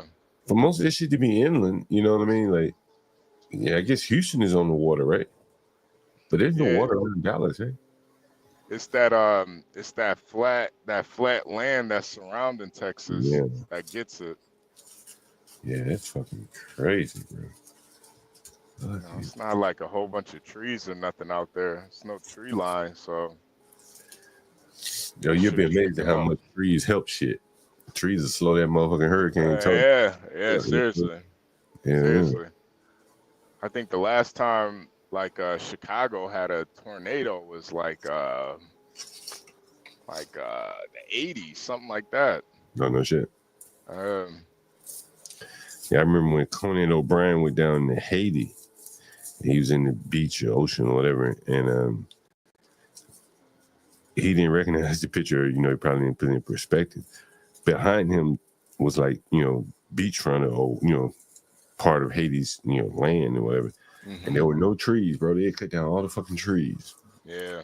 So when you think about like all the hurricanes that come through there, there's nothing really preventing them from just wiping their ass out. You know, there are no trees to slow this shit down, you know. Yeah. Up some of that water and all that shit, you know. They probably don't know how to, you know, plant trees out there in Haiti, so they cut them all down and didn't even think about what to do next. Yeah, and I think they cut them down for fuel. You know, like cooking purposes. You cut them down, cook with it and shit. If you don't come up with some kind of oil or gas, you're using your trees, now you have no defense from the hurricanes and shit, you know, or the sun. You know what I mean? Yeah, Lawrence said we need trees. Yeah, trees are very important. Everything Yeah, plays a trees. role in the ecosystem. Yeah. Trees are very important. Yeah. Man. Yeah, that's crazy. Man. Yeah, Portia. I mean, it's a window. I mean, windows are they made to get busted open. You know, it's a window. You know, Deal. Yeah. It's not that big. it's not that big a deal. The roof on your house, big deal. Yeah. The roof is a big deal. So yeah, you on top of your house, you got a problem. window. I mean, put some plastic up until you can get it repaired. You know, I had glass windows. Pretty niggas knock windows out. You know, glass out. Shit. You know, there are people that'll put the glass back in that motherfucker. You know, at a point maybe it gets where you can just replace the window depending on what type of windows you have. But it won't be that big of a deal. We'll lose the signal. Yeah. Damn, it's amazing like how bad the signal is in many parts of America, bro.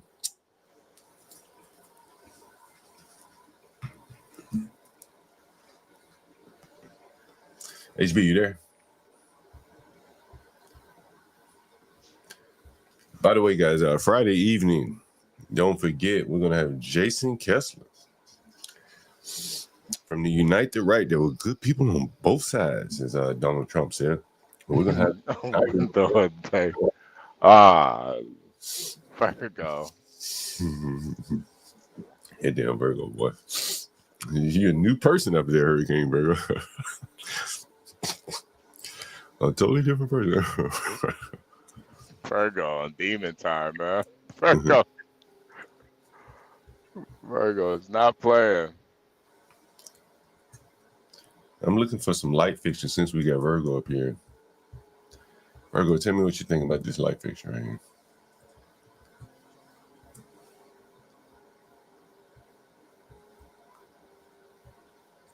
Looks like an ashtray. Upside down, right? Yeah. What do you think about that, Virgo? Does it look like an ashtray? Maybe I'm gonna go with that one there. Damn, this is $200. That's $200 for that? Well, $188. Let's see how it looks. God damn. Yo, bro, light fixtures, bro. High as shit, bro. Like fucking light fixture can be high as a motherfucker. Like a chandelier. Oh my god. Oh yeah. I can imagine. Yeah, they high as shit. Virgo said, "What room is in?" I was thinking about putting it in a bedroom.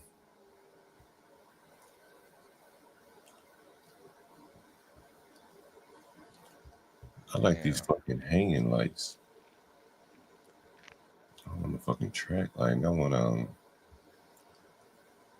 wall lights. I like the wall lights, sconces and shit.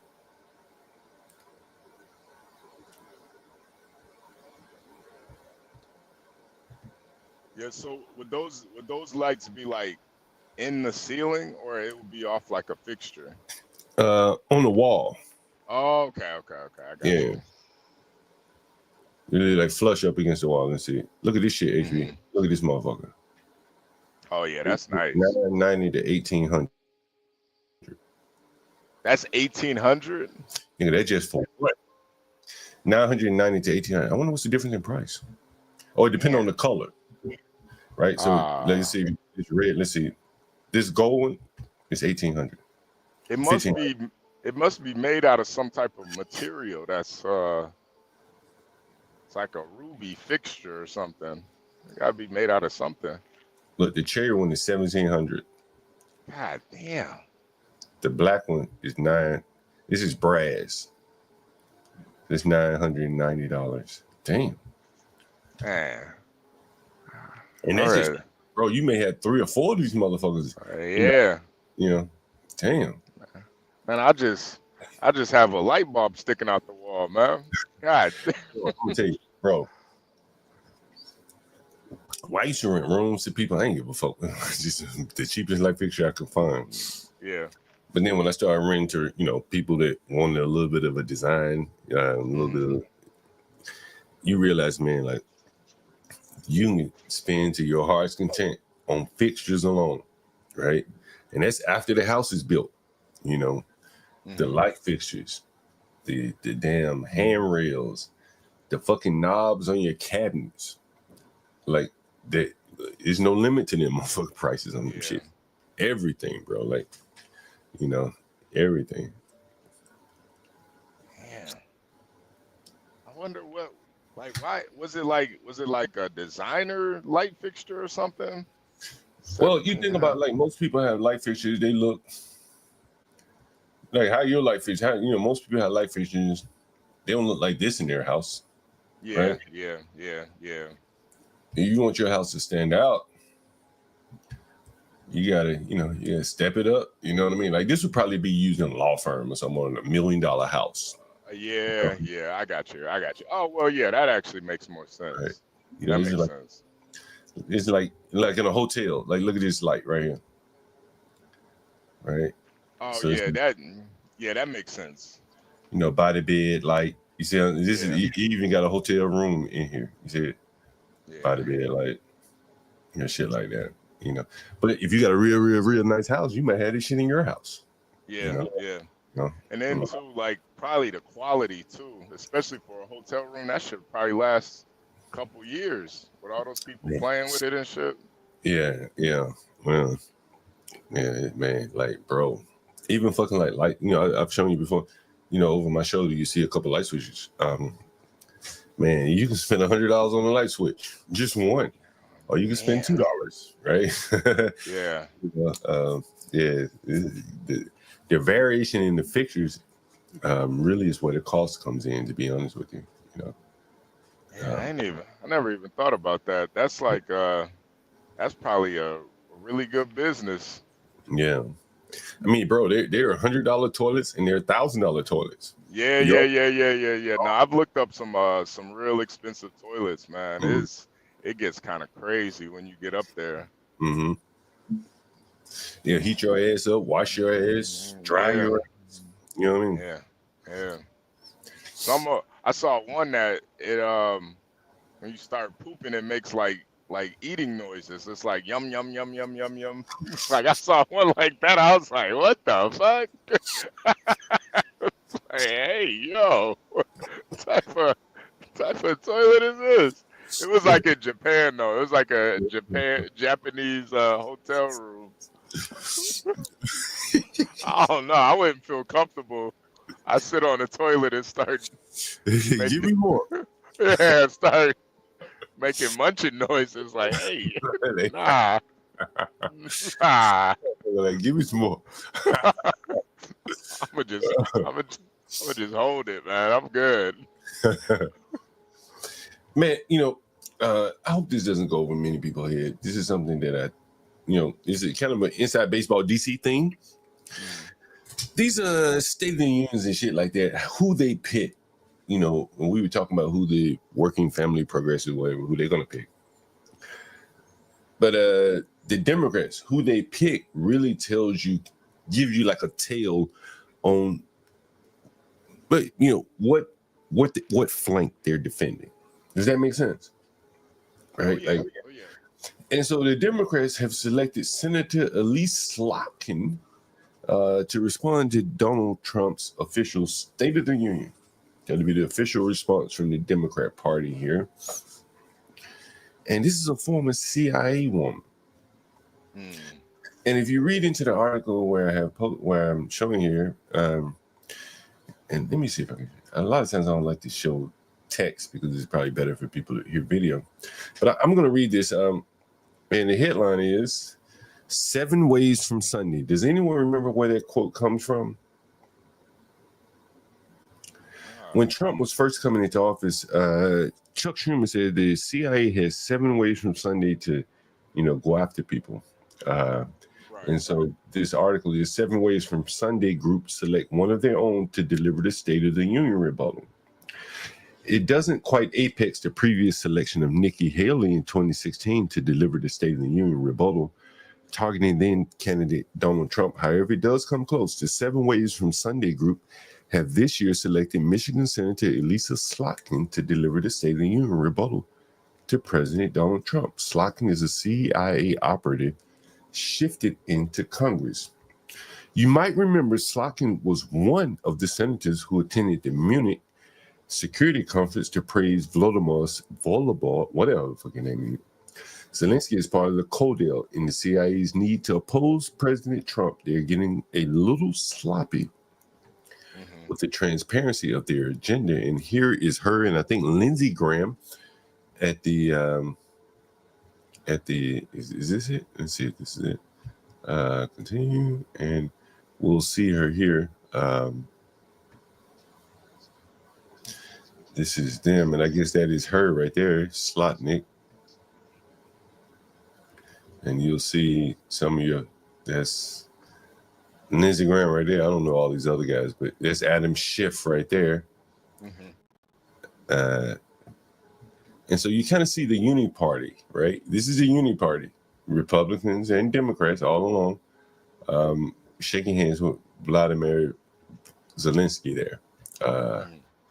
And so, interestingly enough, one of the people in this picture will be delivering the response to Donald Trump from the Democrat side of the aisle. So I think that is a kind of a tale of, between this picture and the Democrats' response. The alignment, the unity party there between the Democrats and the Republicans to keep the money game going in Ukraine. Yeah, they're probably gonna be hyper focused on that interview too. Yeah.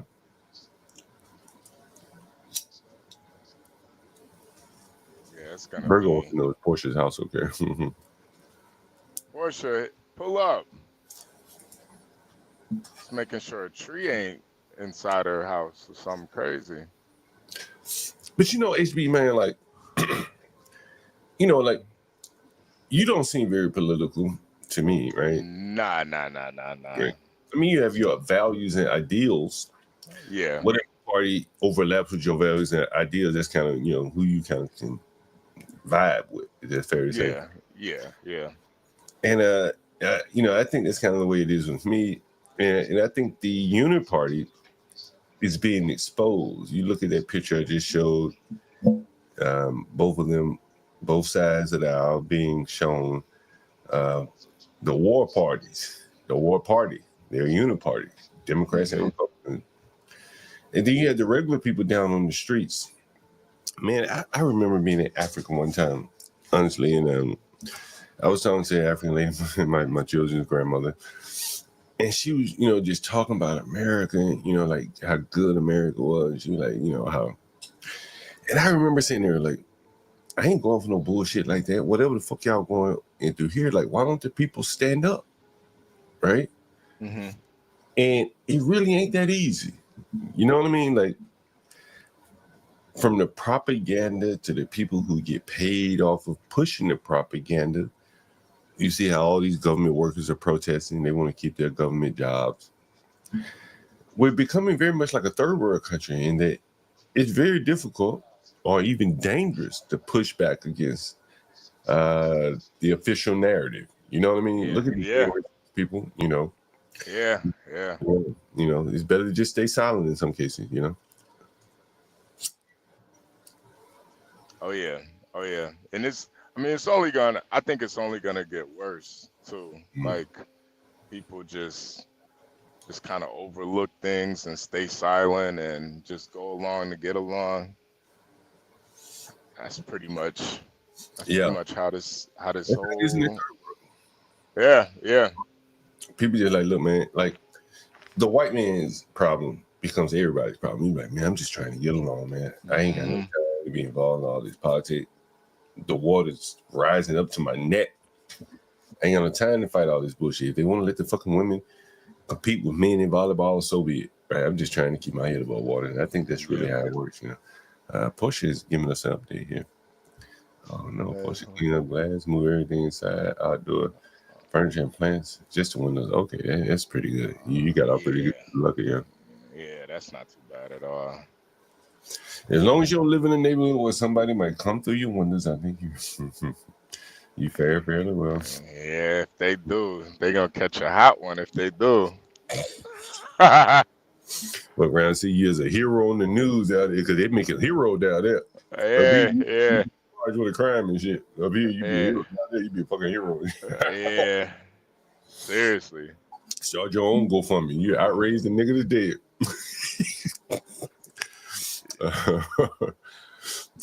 Anyway, what was I gonna show you? HB. Yeah, last night, man, the dude Genius came up on the panel, the one from 79th and King. I think Master Kim gave him some good advice. Probably need another talk with him. Hope he come back up again. But yeah, I think it's pretty good. Yeah. I listened to a little bit of it. He sounded pretty I don't know. He kind of sounded a little lost. Like, yeah, he's a little long in the tooth to be trying to figure it out. Yeah. A little longer. He's 844, I think. Like, bro, you gotta. Yeah. You gotta. At that point, it might just not be in the cards for you. But you never know. This is America. Yeah. Be like Ray Kroc, McDonald's fortunate fan. Oh man, let's see what's in the news here, HB. Let's see what's in the news. Oh man. Remember Ant-Man? We did a stream on Ant-Man. Remember Ant-Man, HB? Yeah.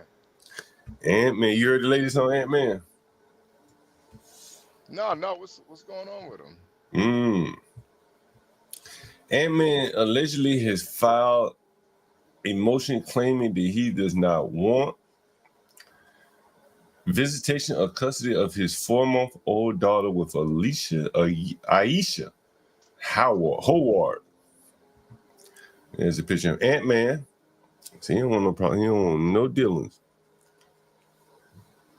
with this hoe. Damn. Damn. He said, "Fuck you and the baby." Yeah, that's how it be. That's how it be sometimes, man. That's how it be. He don't want no problem. Damn. Yeah, she kind of thought anyway. So yeah. Damn.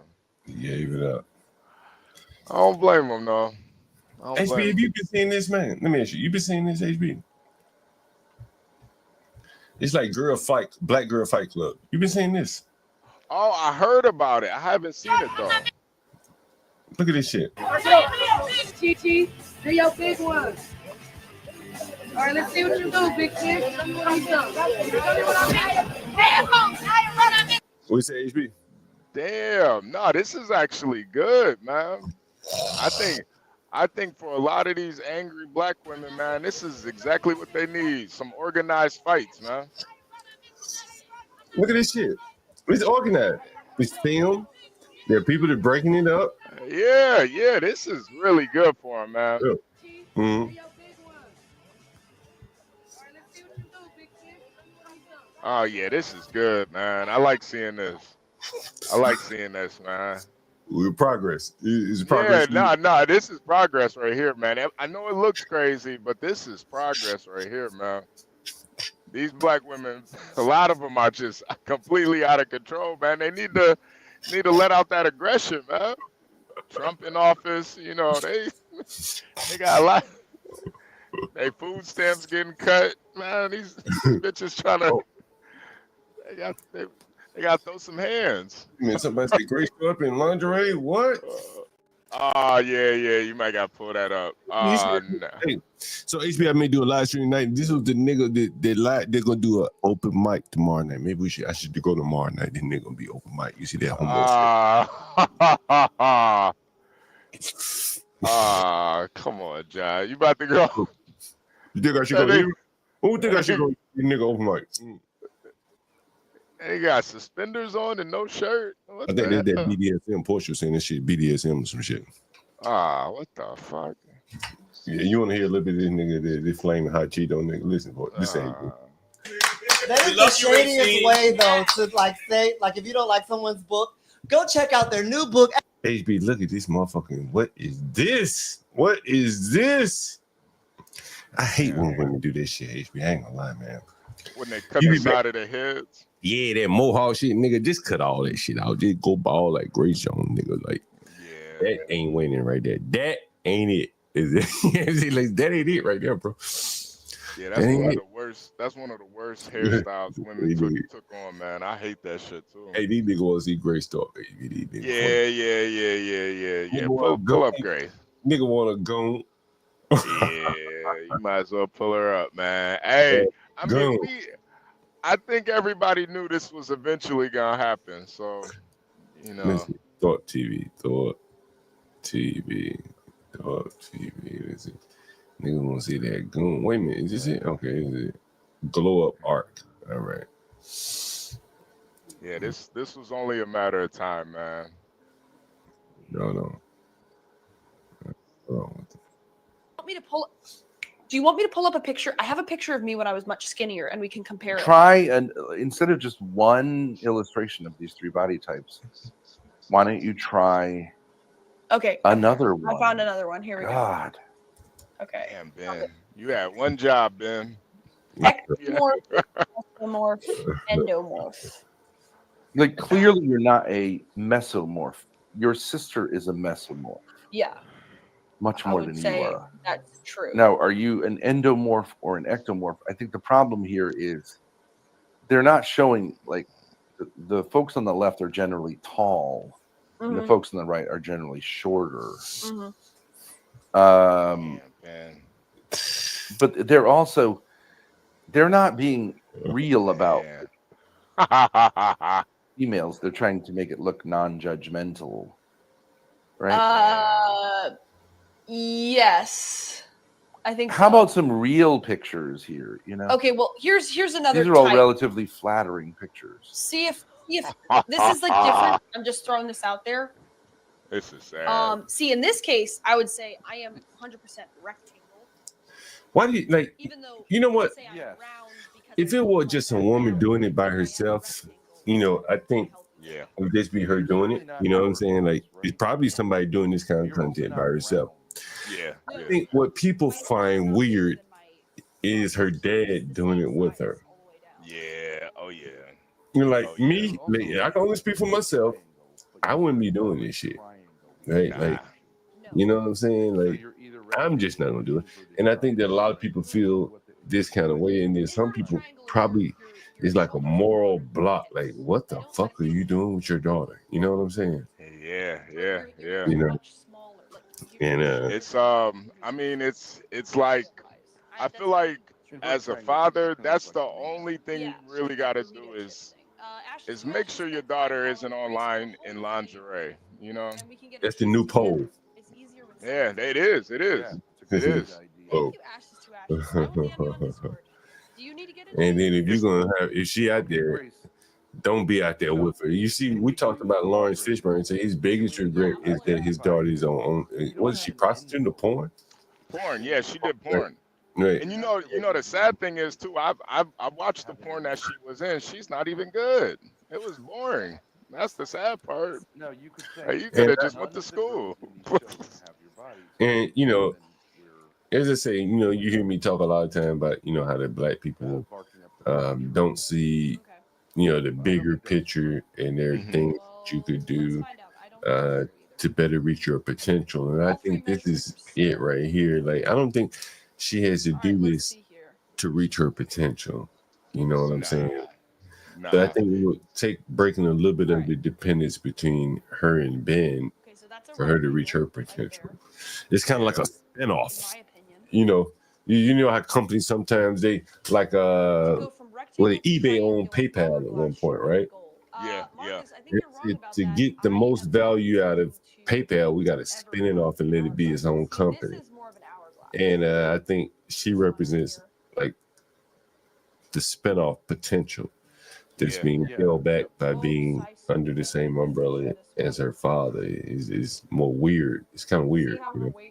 Yeah, you know, I think too, part of it is she always has him to depend on. If she didn't have him to depend on, she would be, you know, she would kind of cultivate those relationships with other content creators a lot more. And I think that is like really what's holding her back. These women are curvy. That's really what's holding her Yeah. back. Yeah. Because she's got the talent. She shouldn't be doing this, you know. Yeah, it's kind of weird. Is like 80s Yeah. He's sleeping with his daughter. I mean, I don't know. It's kind of weird though. Yeah, this is sad. This is sad. And then too, the even sadder thing is I'm not even seeing any super chats coming in. It's like, Yeah, I know, damn. yeah. She's you're down to the. You're showing flesh now. You got to get the super chats coming if you're gonna do this. Yeah. Oh, boy, there's no place lower than this, but OnlyFans. Probably what most of the people in the audience want anyway. Let's see who's in the chat. Yeah, I don't even think the OnlyFans is she not that pretty, man. She not that pretty. Nah. She gonna have to be doing if she gonna do some OnlyFans, she gonna have to be doing some I could achieve this. she gonna have to be doing some This one. you know This girl? damn near like she really got to be pushing the line if she gonna do OnlyFans. No. Somebody saying she need a BBL. Yeah, at this point. It's like totally yeah. muscular and They It's said some they of that won't have fat a big it's. Are you Nah, kidding me? No, I seen her. She don't got a big ass. Okay. Good to know. Okay. I don't know. She just big. She just Yeah, a big tall. girl. Well, I certainly Yeah, don't they have talk this about this one. woman right here. I don't see that. This like- is a pair. More of a pair. Yeah. I don't have this one at all. She's skinnier at the top. Man. I gotta get some of these. I'll be right back. HB, give me 1 minute. All right. Yeah, this is I think the downfall of Grace. We'll keep this muted for a second. Portia, how are you doing? I'm okay. Okay. All right. I'm good. Have you already made those phone calls and stuff? Yeah, sending emails and that. Yep. Okay. Taking pictures and all that. Yeah. Yeah. Because I mean, like low key, it's kind of your neighbor's fault for having the trash out. The trash can out. Is it trash day? It is tomorrow. Oh, okay.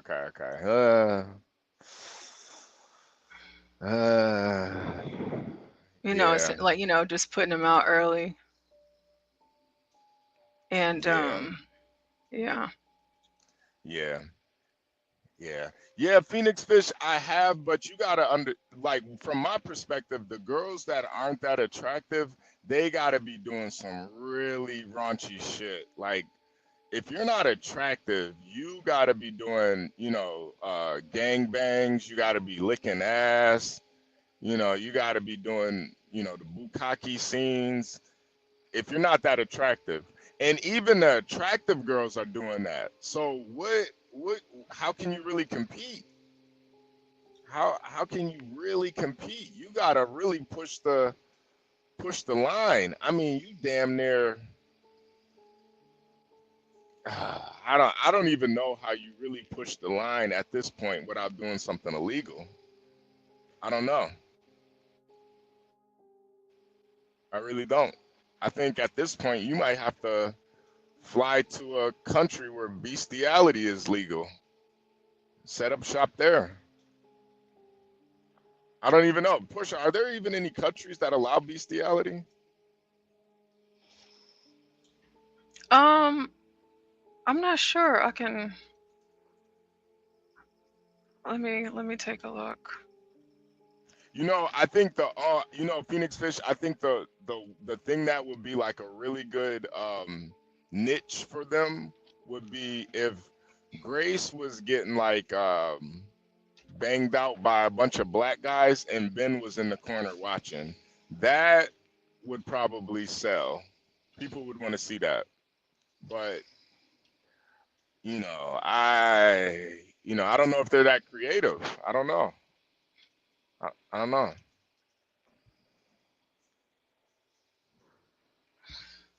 Yeah, Ben would have to be sitting there watching. You know. Maybe eating like a bowl of ice cream while he's watching. Yeah, that would make it really sick. A bowl of ice cream is crazy. That would be crazy. In like a gimp suit or something. I wonder if Crack is watching this right now. Oh, wow. It's even worse on the big screen. Oh, man. Poor Grace. Oh, wow. Look. Oh, wow.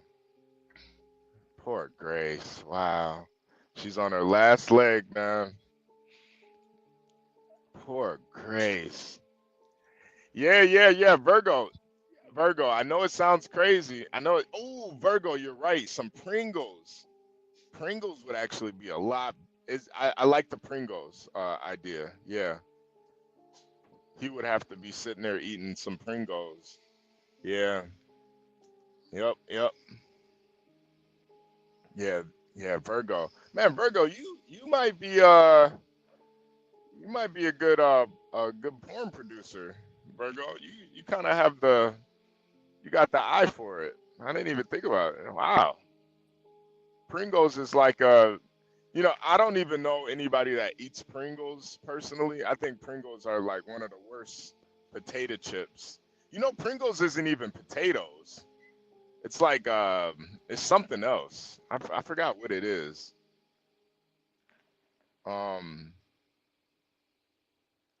But John, did you take the stream down? Did you take the gray stream down? Oh yeah, you had something else. Sports, I think, had something else up. Oh yeah. You can pull it. You can pull it. Oh back yeah, up I was after gonna this pull it time. back up. HB told me to look this up. Yeah. So Austria, the Czech Republic, Denmark, France, the Netherlands, Poland, Hungary, Germany, Norway, Italy, Spain, Switzerland, Sweden, Slovakia, Slovenia. Wow. Oh, Portia, you got to see Grace right here. Oh shit. Pull it up. Oh shit. Nah. Oh shit. Like, damn. You too young for that. Yeah, this is crazy. Oh shit. Damn, Ben. This is why I was saying, Ben, I think it would be better no ass. Damn, there's no ass at all. I saw if they do the OnlyFans, I think it would only work if maybe she get like a bunch of black guys run a train on her and Ben sitting there just like he is now watching. Yeah. Virgo said it. Virgo said he should be eating out of a can of Pringles while he's watching her. Bro, what the fuck? Yeah, this is crazy. Oh, she said Chex Mix. I don't know. Virgo, I like the Pringles for some reason. I don't know why. Maybe it's like the cylinder container. I don't know why that makes sense. I mean, if she went on a journey to lose weight, that might do something, right? You know what I mean? Yeah. Oh yeah. Help you before picture. Every day come on, do shit. That's why the burning the bridges, because I mean look at Ava. I mean Ava is like in peak condition, man. Ava is like literally like Ava's probably like 8-10% body fat, man. Oh, no like shit. Ava, yeah, Ava is really fucking jacked. Like, but they need to do a workout stream together. Yeah, seriously. Damn, that really shows you like how clothes cover up a lot of shit. Her face is getting fat though. Yeah. That's the thing too, man. It's like she's got no hips at all. That's just brutal. That is brutal, man. Now Ben coming in, see he always ruins it, man. It's so crazy how he just doesn't get Like, he doesn't get it, man. Do they let people up on the panel? Is that what we're saying here? Yeah, I think people are up on the panel now. Okay. Yeah, it's weird. Yeah, this is some freaky shit right here. Got some bitch that with a black baby in her lap. Wait, what'd you say? The lady next to Ben got like a black baby in her lap. Do you see that? Ain't that Ava? Can you turn the volume up so we can hear? That's probably not Ava. It's probably No, somebody it's like a pretending. picture of Ava. Yeah. Wow. Yeah. Of the crew team, I worked out like 5 hours a day, and it was really hard workouts. I never looked like Arnold Schwarzenegger because it's not my body type. No, because you didn't work out like Arnold Schwarzenegger. Oh, that is I Ava. guarantee you. That is Ava. Oh, Yeah. That is Ava. It was brutal workouts. Yeah, they were brutal workouts. A crew thing, that's very much like the cross country type of body that you're gonna get. It was a lot of weight workouts though because Who is up here? Strength. Coop. Why isn't it Coop? Hello. I did say something before. He suffers from autism. Yeah, You I'm wanna talk to monotony. I actually really like Coop. Well, I mean, you can say whatever you want, but I mean, like I'm saying, there are genetic aspects of it. Now, how do you feel about the fact that Grace is basically just your body but with tits? Yeah, not really though, because like I have a very, very small ass. I don't think she has that. She does. Yeah, no, she does. So I think she's a That is such a mixture, weird but thing to say. more on my side than her mother's side. Yeah, Courtney's very skinny. Yeah, she's kind of her mother is kind of muscular, not as much as her not as much as her dad is, but like for example, John has a big fat ass. Oh, John! Hey, Exact yo, opposite of me, John! but it's in God! that kind of Kardashian ass. John, what are we talking So about, why man? are you doing this? Why are you doing this? Why like I know this was your John. idea, right? No. So don't you think that girls want to like I think a 22-year-old girl is perfectly fine if she's a public figure to want to look her best at age 22. She's single, there's no problem, right? But It's don't you good feel for like her. she feels Look their best at, insecure like, right now and I like don't think she's not particularly at her best? insecure. Well, I understand that you can kind of make this argument, but like I don't think she's particularly insecure. She'd like to get in. Be clear. Damn, she still What did got he that. say? He said John had did he say a big old fat ass? Yeah, I think he said John had a badonkadonk. I don't. oh, they're talking about his son, John. Okay, I was about to say what the. Okay, I was about to say I must have missed that part. I was like, what the? Could have sworn I saw the whole stream. What the? Yo, Portia, we might gotta clip that. No, don't clip that. Actually, I'm clipping it right now. Actually.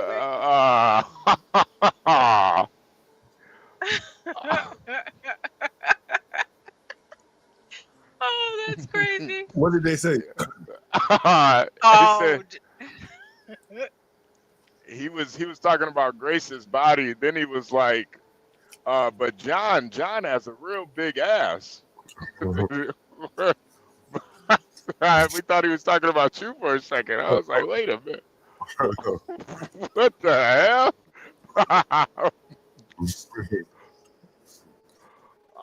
But I think even worse, he was talking about his son. That's even worse. Oh man, this guy Ben, man. Inches. That's not accurate. You should have like a close. No. Okay, wait, hold on. I can do this actually. There's no way. There's no way. She's a big one. I'm a big girl, Ava. Now, okay, let's start with this. Yeah, that's is this the whitest part of me? Yeah, Yeah, I think it's your stomach. Is this the widest part of me? This area? I think so, right? Yeah. Yeah, that would be Your waist is should be 32 inches to be healthy, so you're like 3 inches over. Grace, you can't see that you flare out beyond that point now. Oh, here. Okay, yeah, here, right underneath the tags. Okay. Wow. Anyways, I wasn't trying to stop your Hips conversation. they're bones, right? There's a waist. There's a How do hip. you feel going out in public with Grace at this size? Okay. When she's gained a little bit of weight. Yeah. Ava, I thought you were being a girl's girl. Well, I mean, it's cold out, so we're wearing clothing, so it doesn't feel anyway. Yeah, that was a strange question, Ava. How do you feel that your daughter's fat? What a strange question. I mean, valid, I guess. I mean, when she's stuffing fast food into her fat face, it is a little bit embarrassing. But Yeah. Okay. Wow. But I'm saying we will recognize, like, in other words, I think one of the problems that women get into, men too, because I was like, when I was younger, I was like, I want to look like Arnold Schwarzenegger. Okay, I'm tall like Arnold Schwarzenegger, but I'm not that type of body. He was on steroids, though. How do you know it's his Right, body and he's type? on steroids, but but he has a muscular type of body, and like my brother had that type of body, but I don't have it, so All right. it doesn't really matter much for a man, but like. I'm not going to be able to get that like. Grace looks like that like very right. Okay. Yeah, I was looks thinking like a about that mother last of night. That three. maybe I don't know why I'm taller than my parents. Maybe got it's a baby just mama body. diet or people are getting taller. But I went to a sports college, and I think maybe doing the sports at a young age might actually change your body type. Oh God, Coop will have these kind of conversations for like 10 hours. Shut up, fat bitch. What did What's you a call sports in college? for, Coop? What did you call in What for, do you mean a buddy? sports college? You went to college and majored in. I may be My fat, high but do I have school to was sit here and take this? Yeah, you do. That's help you lose weight. burn Esports? calories. Yeah, esports. I went to esports college. I bet a chat said that, Ben. You didn't come up with that. Guys, You 10 more thumb Yeah, crunches. I'd still be less fat than Grace working if that was my exercise. All right, Yeah, Lay it Grace, on me. Grace needs to start that There's a workout lot to channel, lay on man. you. What a space there. It's about time, Grace. Yes. That workout channel is gonna be lit. Joe Shabatoni for $5 says Piggy nickname is back until 130 pounds. Okay. Let's go, Fancy Pig. So So you're saying it's really important to figure what out. are you trying to determine, Grace? You keep running around doing stuff. I think there are ways to measure things. Like if you grip the front of your belly, tighten your stomach muscles, what's left over is that. That is quantifiable. With a caliper. caliper. Okay. It's not Tighten, like it's suck not in, like or just tighten? What? How do you do it? the fat. Okay, do you feel that there's a muscle wall underneath the fat? Yeah. Okay, so what we're trying to do here is pull the fat away from the muscle wall and see how thick that is. Okay. Yeah, like that. So, okay, so whatever that measurement is, it should be closer to zero. Right. Okay. Right.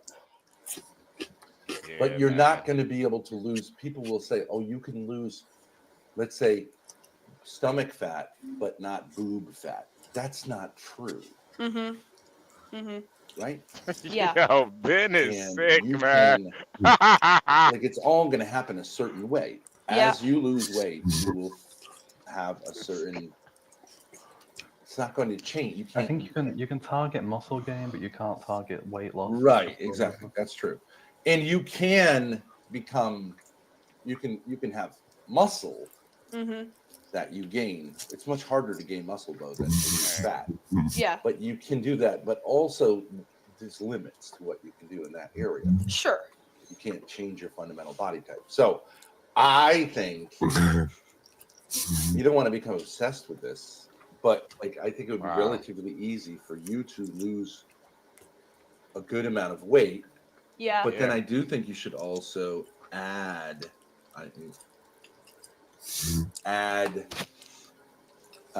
some more strength, but Mhm. not Like excessively, her like arms. weightlifting and like Nigga said, amino acids and things like that. Mm-hmm. Right? Yeah. Okay. Yeah, she's trying to hide her arms So, now. And there's different I ways. think you just want to have metrics, but I also think you want to have legs too.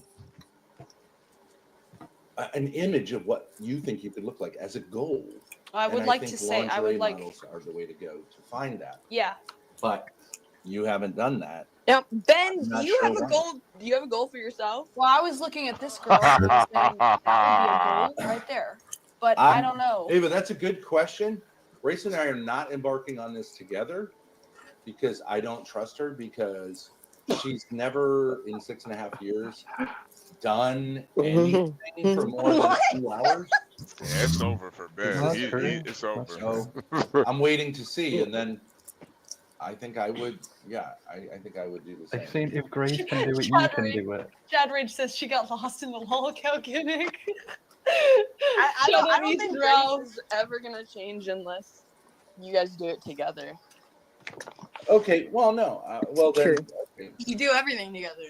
Yeah, Actually, Ava, I don't. right. Ava, Ava's Ava, I actually actually don't right. think that's true. It's Yeah. gonna take a lot of the pressure off for him not to be involved, so that I can like prove it to myself and to chat. You don't and think to she him. could lose like? You don't think she could lose 5 pounds? She needs more than 5. She needs like Okay, 20 or but 40.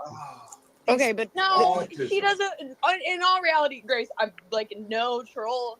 You don't look that bad. Like, yeah, like 5 pounds. Ava, stop. No, I'm just saying as a beginning. Ava, fuck off. So Grace, take that model there. Yeah.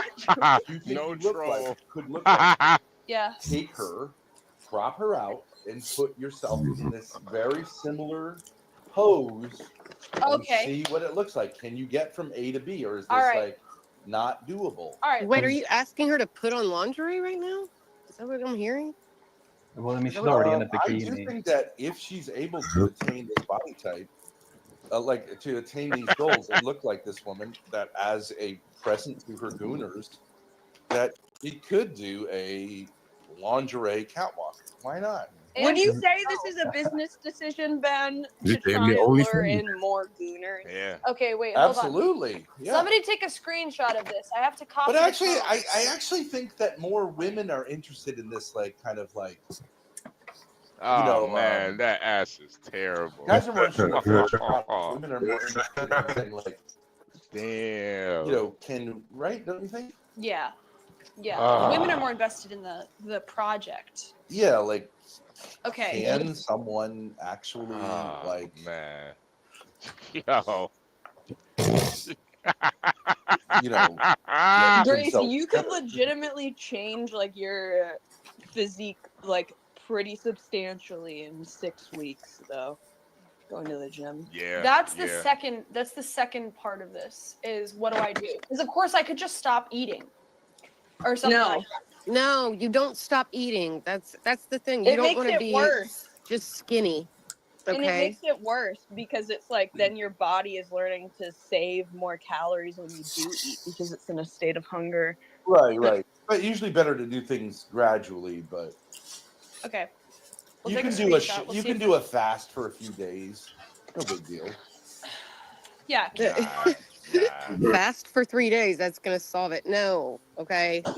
I know you have asthma, so you Well, can't jog, can do right? that. You will lose some weight. Okay.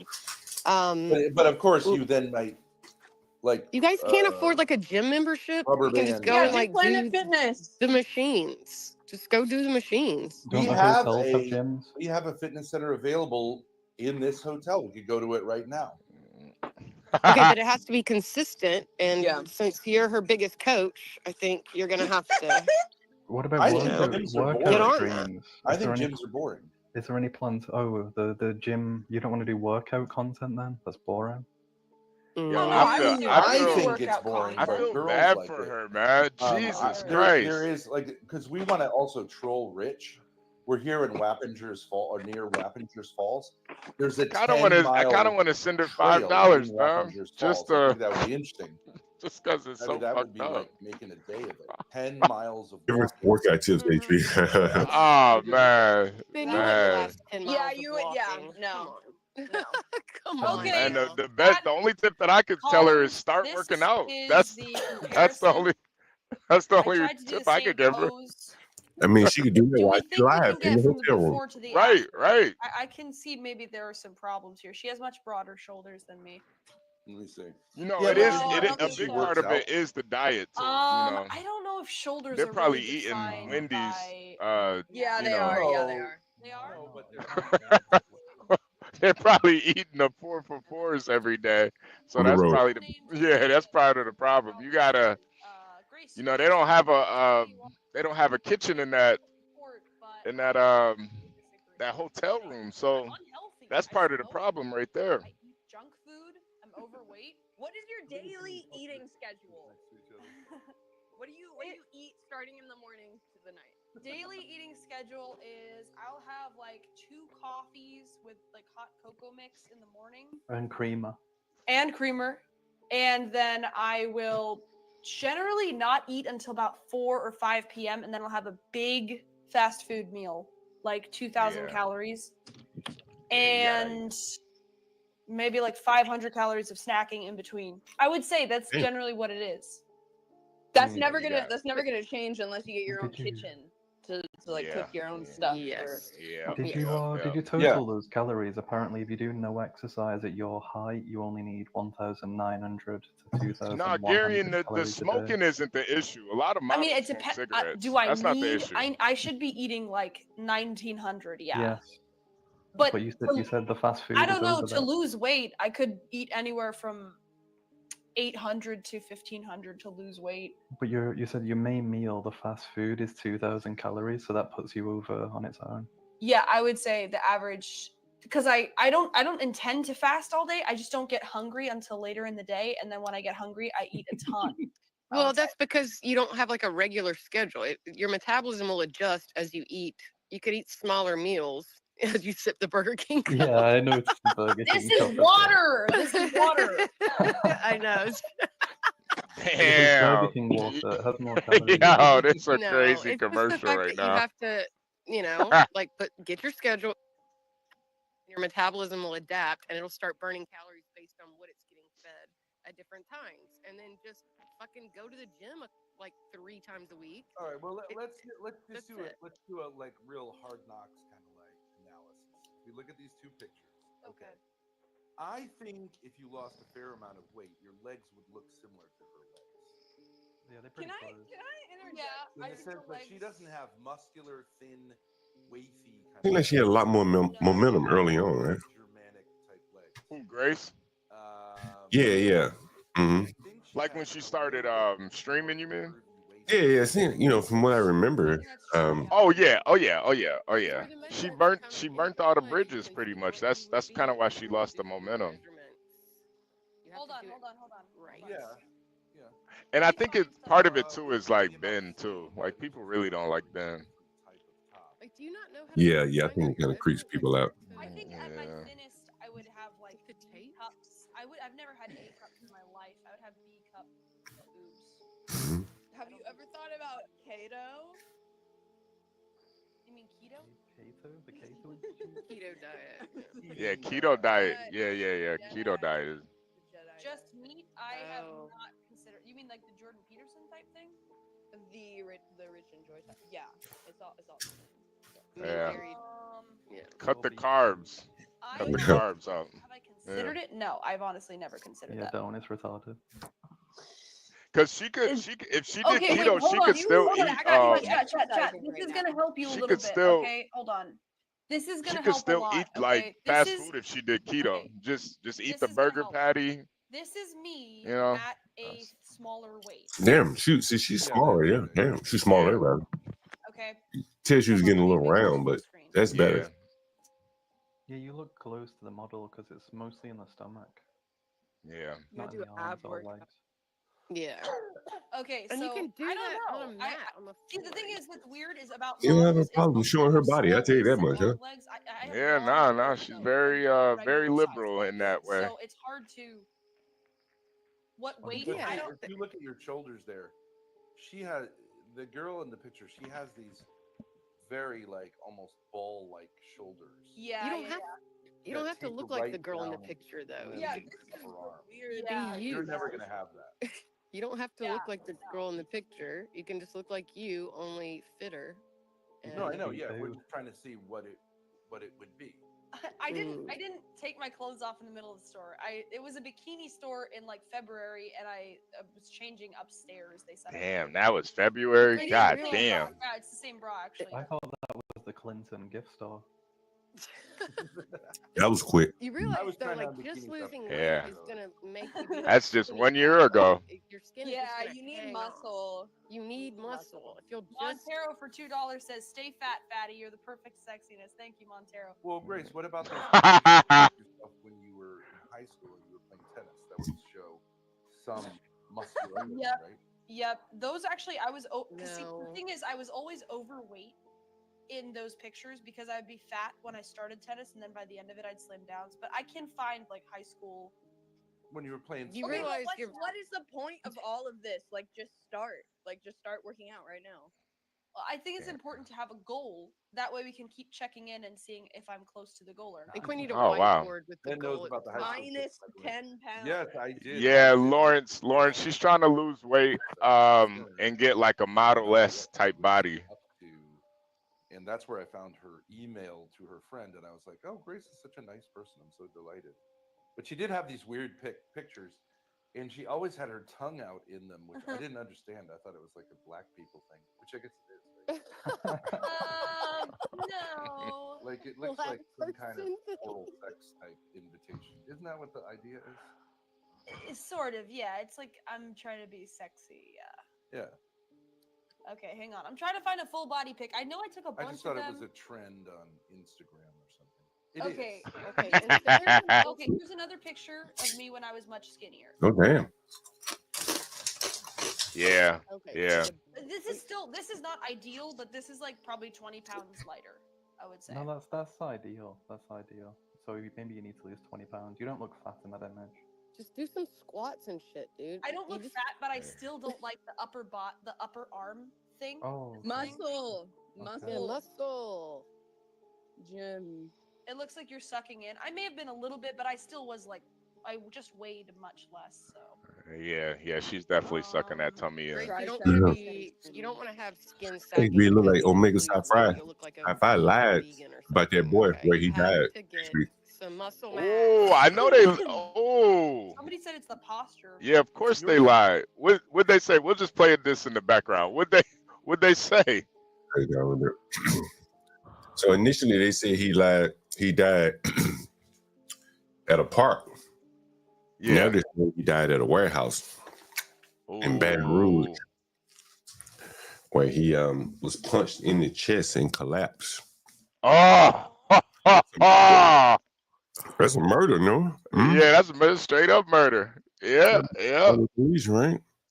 Yep. Damn. Damn, they murdered that boy, man. Mm-hmm. Yeah, man. Mm. That is crazy. I'm gonna have to find that story because I think it would be, or the article. I think it would be worth talking about that because if that's Yeah. the case, Let me put it on the screen for you, Portia. Wow. what's that kid's name again? Caleb Philip- Will. Caleb Caleb. Will. Mm. They punched the shit out of that nigga.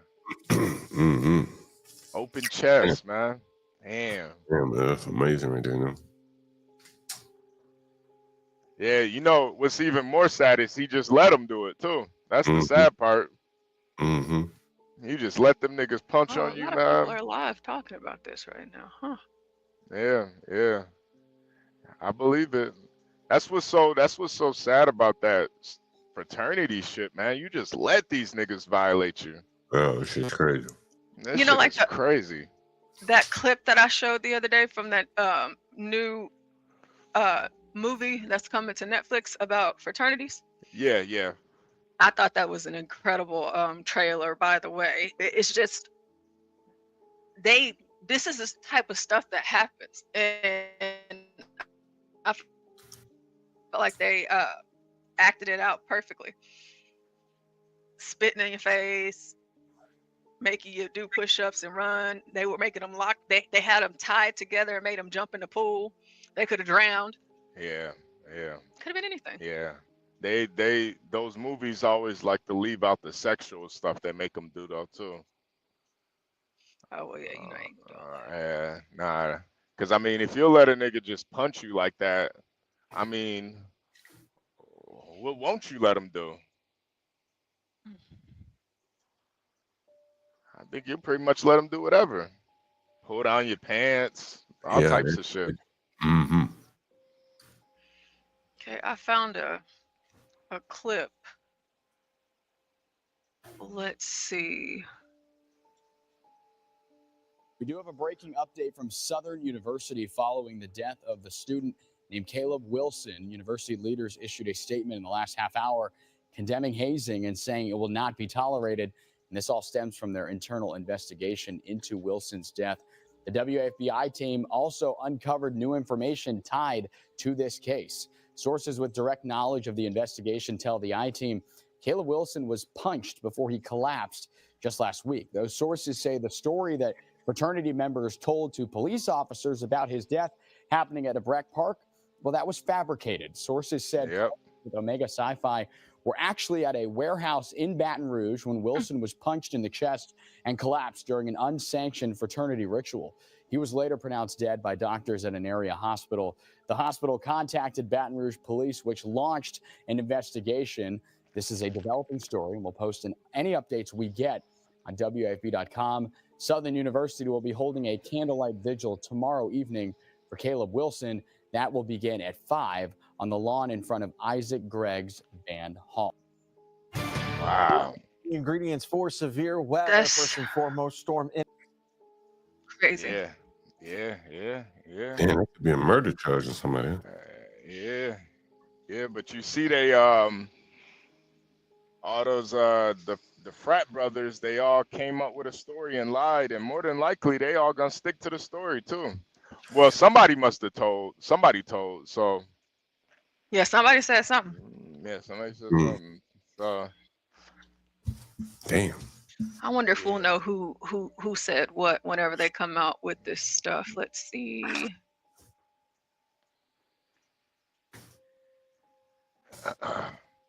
yeah, man. You gotta say something in that case. Oh, here it goes right here.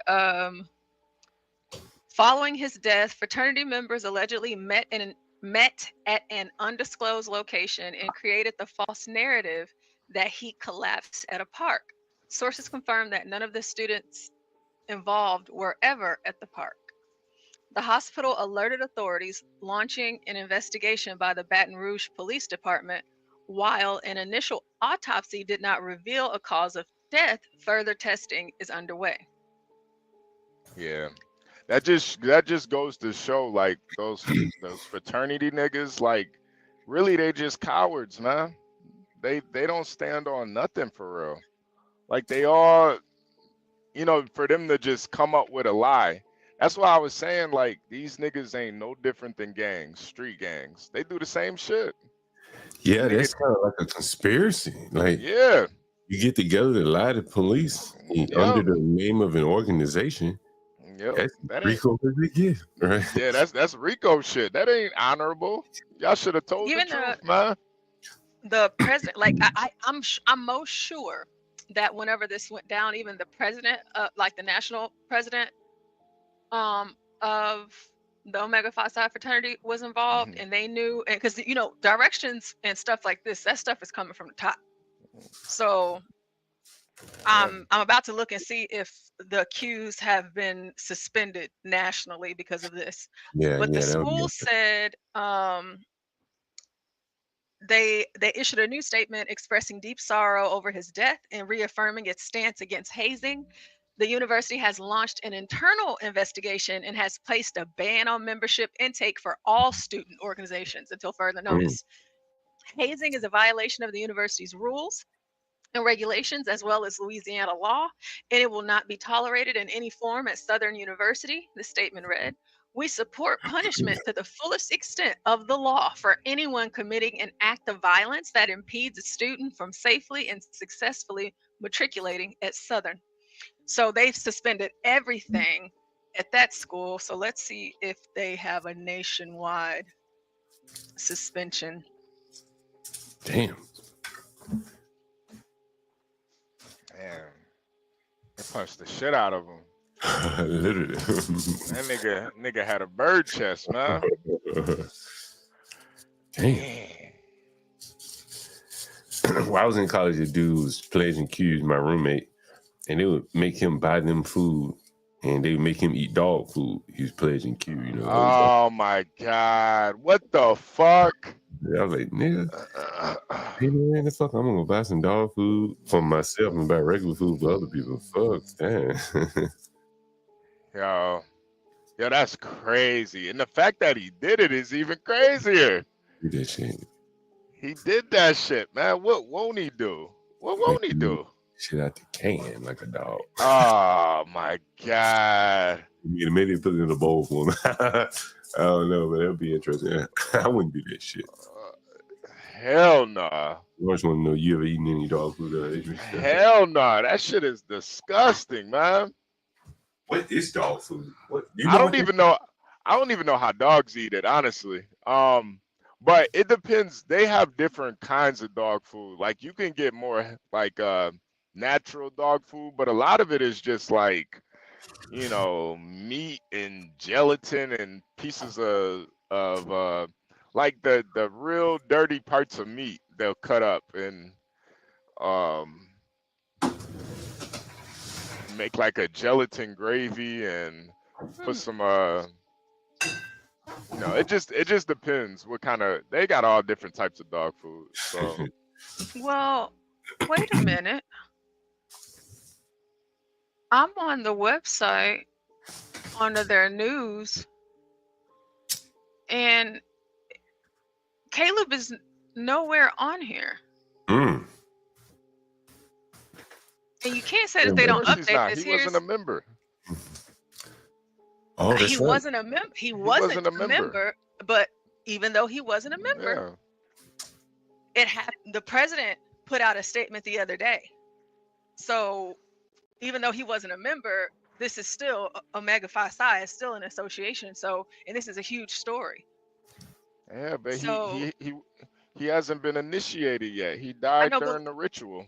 I know, but listen, it's not just the news that they show on here is not just about Omegas that have been initiated and jumped in. It's all kinds of news. And he's not on here.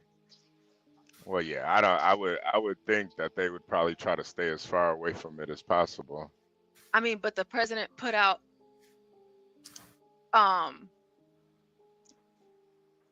he put out a statement. Yeah, he has to. With this logo. Let's see where it says anti-hazing right here.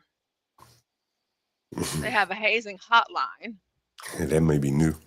Oh, it's coming out of Atlanta. A hazing hotline. They know that they do hazing.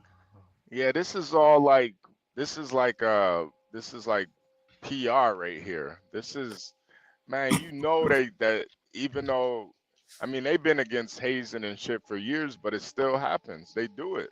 It's a part of the ritual, Portia. Yeah. This comes with it. No, so basically, you know how I was saying earlier, the reason why I want to look it up is because whenever stuff like this happens, it comes directly from the top. So the fact that I can find nothing on their website about him, it makes me feel like my thought of it, because of course this is just me making an assumption, allegedly, that is true. That the president and all of their higher ups, their big brothers, all of that, they all knew. And they said, this is what y'all need to do. Y'all need to meet up somewhere and get y'all story straight. Oh, yeah, I can see that. That's why I'm saying that. Okay, here we go. Okay, here we go right here. For immediate release, statement on Caleb Wilson. Now, how do you get to this? Now, this is what I saw in the news. In the news clip, Ricky L. Lewis, yep. So this is what he said the other day. He said, we have been informed that the local authorities have launched an investigation into this tragic incident, and we fully support their efforts to seek the truth. Mm-hmm. Okay, and so then, like, but on the other one that I just clicked on, same area, couldn't find it. It seems like you kind of probably have to go a little bit deeper to find this. However, yeah, this is, I don't know, this is crazy. But you know, for all of the incidents of hazing that have taken place, they still function normally and they suspend people and all of that, but it doesn't ever stop it. No, these are just sacrifices. This is part of the whole ritual. You know, when you have a ritual, you got to have a sacrifice. This is part of it. Why did you say ritual? I mean, it's like ritual as in you're like ritualistically going through something to get to a higher state of being. So do you think it's like demonic? Oh, absolutely. I Okay, mean, because I was trying to see. John just said his roommate had to eat dog food. If that ain't demonic, I don't know what is. Forcing a nigga to eat dog food? Like, you know, people talk all day, you know, people say a lot of stuff about churches and stuff, but you just go to church, you show up, that's it. You know, you might got to eat some crackers and wine or whatever, you know. But it's nothing that's like against your morals as a person. Mm-hmm. This type of shit, like even in like boot camp at the army and shit, they not making niggas eat dog food. Like, yeah, you might gotta do some jumping jacks and push-ups and shit, but they not making you do anything that's not gonna strengthen you for war, for combat. This literally goes against like humanity, like being a human. Like John, you were in boot camp. Did anybody punch you in the chest? No, they can't touch you. Right. Mm. So is even as bad as that is, they don't do those types of, they don't do rituals where it's like, you know, you have to sacrifice your manhood just to be a part of it. HB, listen to this. It says the worst part about the Caleb Wilson fraternity death is if he would have told them, actually, I don't want to risk my life for this, he would have got exiled from the entire community, which is the whole problem. Oh yeah. Mm. Yeah, what do you think of that? Absolutely. Yeah, absolutely. They probably would have, you know, made it real hard for him. You know, the thing is, Southern is a small campus too. You know, these are not big schools, these black colleges. Yeah. And then it's like, oh, he nigga a punk. That shit spread all across campus, you know. Yep. And that's probably one of the main reasons why he probably kept going through with it. Yeah, see, these people, I was expecting to see different responses online. I mean, they said Caleb Wilson died the exact same way the guy in Burning Sands died, punched so hard in the chest that he collapsed, had a seizure, and was left dying as his quote-unquote brothers transferred him to several locations before he eventually made it to the hospital. Charges need to be pressed. I wonder why they moved him. Or if they moved him. They didn't say they moved him. They just said they lied about where he died. No, they probably moved him. They probably moved his body to the park. Or maybe they didn't move him. What would be the benefit of doing that, though? Yeah, you're probably right. I don't know. Yeah, I don't know why they would lie about. I mean, I'm sure they have a reason, but I'm curious to know why they would lie about that. Yeah, that just goes to show that whole brotherhood shit is all bullshit, man. Truly. That shit is bullshit, man. You don't do that to your brother. Yeah, this girl said, who correlates brotherhood and sisterhood with violence? Yeah, unless your brother is able. I guess that's the only. Your brother able, then yeah, you hit that nigga over the head with a rock. That's what they're talking about. That movie that I showed y'all the trailer of, Burning Burning Sands. Sands? Oh, it's a I'll never movie. Okay. forget when Burning Sands came out. Greeks were mad, saying that's not how Greek life is. It's Yeah. exaggerated. Fast Yep. forward, the same way the boy died in the movie is the exact same way. Oh wow! So in Yeah. that movie, a kid died like that in the movie, and they said that's the Yeah. same way Caleb died. Yeah. Oh wow! And that's what they do with movies. They tell you what's really going on.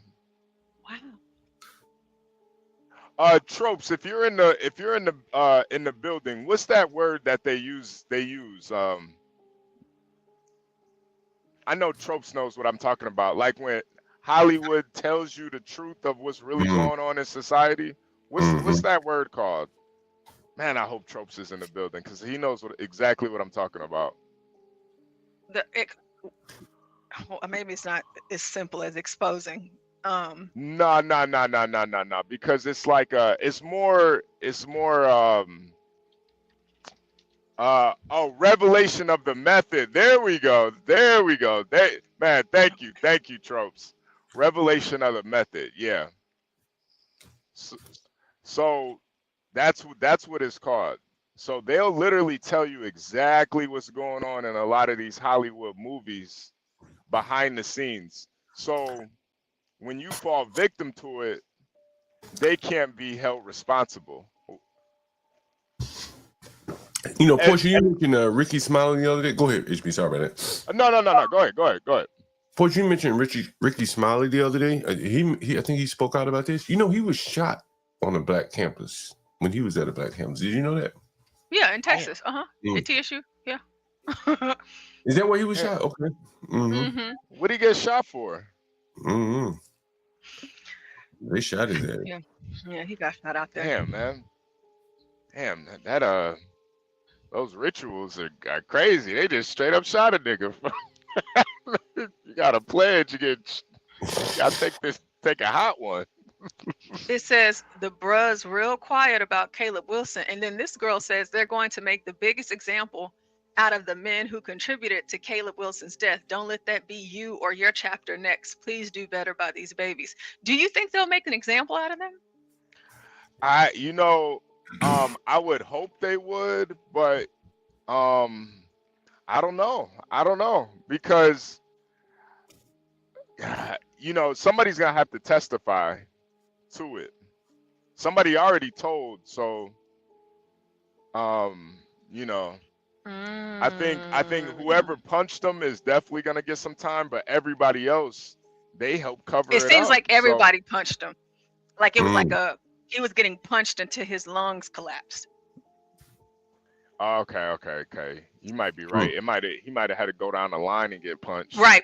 Yeah. By all of the big bros. Right. Yep. They do that shit. Go down the line getting punched and shit. Yep. So this one says, HB, it breaks my heart that Caleb had dreams about being a part of a brotherhood, yet of this brotherhood, yet when his life was taken, this chapter, especially the men online with him, chose to lie and protect the person or people who murdered him, but no one protected him. And that's, to what you're saying about it, it's just like, he wanted to be a part of this. Like these are supposed to be his bros, and Jesus. I'm telling you, it's just like the gangs. You know how many times I done seen Chicago gang shootouts? A nigga get shot and all his homies just run. They don't pick him up. They just that nigga dead. Leave his body there. That nigga stiff. All that gang. I ride with my gang. This is my brother. Damn, man. It's all bullshit. It kind of gets to the point that Stanley talks about. He was looking for a black brotherhood, man. And in reality, that shit really ain't there. You know what I'm saying? Nah, it's not. It's not. But he's been told that it exists all throughout society. Growing up, young man, he's been told black is black, that black is beautiful. You know what I'm saying? You get that Southern, you want to be around your black brothers and form some kind of brotherhood with them and hit these niggas up, punching you in the chest as hard as they can. Yep. You know what I mean? And these supposed to be the these supposed to be the best and the brightest of us. Yeah. You know, these supposed to be the most upstanding black men doing this shit. And so it's just like miscalculation. That shit is all bullshit, man. It's all propaganda. That brotherhood shit ain't real. I remember asking my dad about that when I was younger. I was like, were black people ever were they ever together? Were black people ever I don't know exactly how I said it because I was young, but he was like, man, hell nah. Black people, there ain't never been. Oh, I asked him if were black people ever unified? Like, was there ever unity between black people? He's like, hell no, there was never no unity between black people. It's like, you better protect yourself. That's the only person who got your back is you. Now it seems like they're trying to force it, which makes it really, Yep. Yeah, I was young asking this question, so Hi, Prime. Hey, Lawrence. So, John, this might be okay. We've been seeing a lot of bad things happen in America so far this year. Of course, we talked about, HB. Gosh, I forgot. Lil Ronnie this morning. Yeah. And now you have this, and I think that because this is a part of with the Divine Nine organization, so it's a whole lot more black folks involved. Do you think that blacks are getting a good start, or do either of y'all? Do y'all think that blacks are getting a good start to 2025 with these sorts of things? That's a bad start. Portia's a bad start. There's a lot of opportunity too with all these migrants being put out. I mean, they can really, make some headway. If these, if the migrants have been put out. I mean, there's a lot of opportunity there. Yo, and John, the crazy thing too is like if you are a part of this Greek organization and these guys are online, why not go to a soup kitchen and feed the homeless? Make a nigga do that for a day. You gotta feed the homeless. You gotta pass out blankets to homeless people. You gotta build a garden or something. There's just the hazing could be something positive, man. Yeah, really good. Make them go down and volunteer all day. Right. Go find 5 grandmas and cut their grass. Yeah. Do something like that. You don't have to debase yourself, man. But that's why I say, Portia, it's a ritual. That's part of it. You gotta debase yourself to be a part of these organizations. HB, I gotta ask you this question, man. I just saw something. I gotta ask you this question.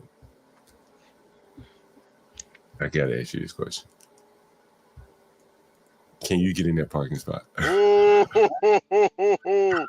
I've seen this video. I'm not gonna lie. This nigga is nice.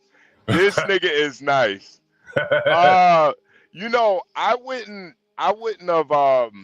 wouldn't have even gone down that way. I would have if I was him, I would have blindside backed up and went the other way, but you could see those lights in front of him. So he's probably like, yo, if I try to turn around, somebody's gonna take my spot.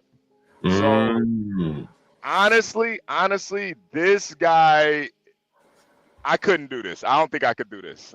I could. Matter of fact, I could do it, but I couldn't do it as smooth as him. I could do it, but I would probably have to get out the truck a couple times, make sure I got enough space. But this guy is good, man. This shit is. Let's take a look. Yeah. Yeah. Damn. Yeah, that nigga's good, man. Damn. Oh That nigga, shit. yeah, that nigga's good, man. That's like that brother's yeah, he's a that brother's a believer in Christ, man. He got a lot of faith, man. He got a Oh lot of faith. shit. Is there like cameras in the back of these trucks where you can see how much space you got? Nah, hell nah. The thing is, this is a very veteran, seasoned trucker right here. So he already knows just by the space alone, he can make it. He knows. Like, a lot of times you get so used to driving, you drive so many miles, you back up so many times. Yeah. Damn. It becomes like intuitive to just know how much space you need, because he basically jackknifed the truck just to get it in there. Yeah. That's the jackknife right there, right? Yep, that's the jackknife right there. And the thing about jackknifing, you got to take it real slow, because if you hit it too hard, you can fuck some shit up. So yeah, this is a real trucker right here. This guy. Yeah, I saw this shit. I'm like, damn. Yeah. That's fucking amazing. Anybody out there drive trucks? You think you guys could do that?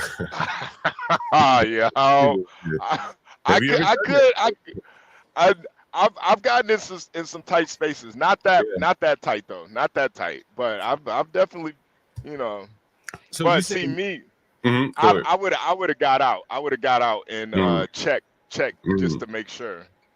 So you saying that someone that would have come up and parked in front of him, what they would have he would have had to go find parking elsewhere? Yeah. Because it would have been a lot easier if you just look at the angle. Those spots are like at an angle, so it would have been way easier for him to blind back right on coming from the opposite direction. Yeah. But he on the clock, man. He got no time for that. Shredder says, I think they edited out his walkouts, but it's still mad impressive. Yeah, see, I could have done it too, but yeah, I would have had to get out at least probably about 10 times, man. I ain't gonna lie. I would have been making sure. I would have been making sure. I don't know though, Shredder, man. I've seen some guys, man. Like, bro, some of these guys are fucking magicians when it comes to parking, man. They been doing that shit that long, huh? That long, man. 7 You do it in the car. He couldn't do it in a car.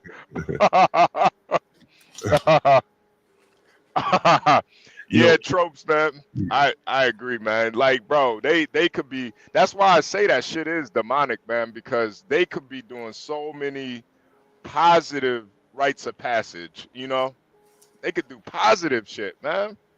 Yeah, I think that there's not even any benefit anymore. Like, these social benefits or, like professional benefits, they're probably Q-Dogs probably aren't in positions to hire people or things like that. So there really isn't much benefit other than just some collective being in a group, Yeah.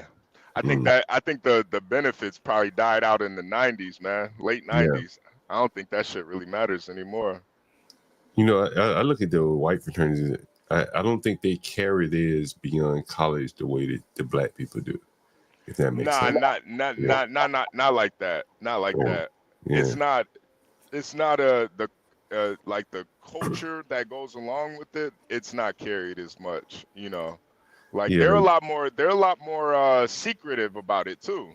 Yeah, Universal was talking about grad chapters. Motherfucker be like 35, 45 years old. Pledging and shit, Yeah. And I've never heard of a 40-year-old white man or woman going grad chapter for Sigma Beta Nup or whatever. Yeah, nah. And then Tom Gully was talking about, like, he was a part of a academic fraternity. Like you had to have a certain grade to be a part of it. But he said there was no hazing or nothing. You just had to have a certain GPA. The grades was a hazing. You had to do none of that bullshit. The grades was a hazing. Yeah, that was the hazing. Yeah, you had to study. Yeah. That was the punishment to the motherfuckers. Punishment to do it. So what you gonna do in North Dakota, HB? What are you dropping off and picking up? Let me look at this. Let me see. What I am got, I? I got something to show you too. I want to show you some shit. Let's see. I'm dropping off at Menards, so let me see. No, Just some. that's The a home. store. That's like a Home Depot. Yeah. Yep. Right. Just some. Looks like toilet paper, paper dishes, some paper towel, just a bunch of paper shit. Yeah, check your boy Stephen A. Smith, HB. You know, James Carville just smacked this nigger down the other day. I don't know if you knew that. Yeah, I heard about that. And so Stephen A. Smith, he got it. He think he got the wind behind him. Let's see what he got to say here.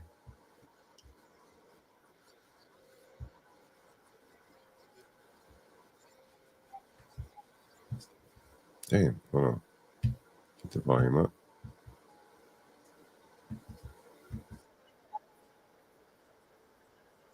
Yeah, we still can't hear it. Yeah, we still can't hear it. You have to do it. Take it down and pull it back up again. Oh, you said you can't hear it? Okay, all right. Let me take it down. Stop sharing. Hey, Simpson, salute, man. We got. Hey, Simpson, we got that live up too, man. We got that live pulled up, so. It's only been in office for 6 weeks. Seems like 6 years, doesn't it? And he's been going around with his cronies touting his so-called landslide and blowout win. But he won the popular vote by 1.5%, one of the smallest ever. And he won the general election by less than 50%. So what kind of mandate is this really? Well, it is a mandate, and I'm going to explain why. And I don't mind the question, but let me be very clear. I'm no supporter of Trump. I'm a supporter of truth and the facts. And here's the facts. The man won every swing state. He increased in terms of his voter turnout in his favor from the standpoint of blacks, Latinos, and young voters. He increased his numbers in that regard from 2020. 89% of the counties shifted to the right. That's a mandate. We can sit up there and play around all we want to. In 2020, Trump didn't win the popular vote. He didn't win the electoral college vote. A matter of fact, the Republicans hadn't won the popular vote, if I remember correctly, since 2004. But they did this year. So 20 years. Damn, I shouldn't let this shit play that long. My bad.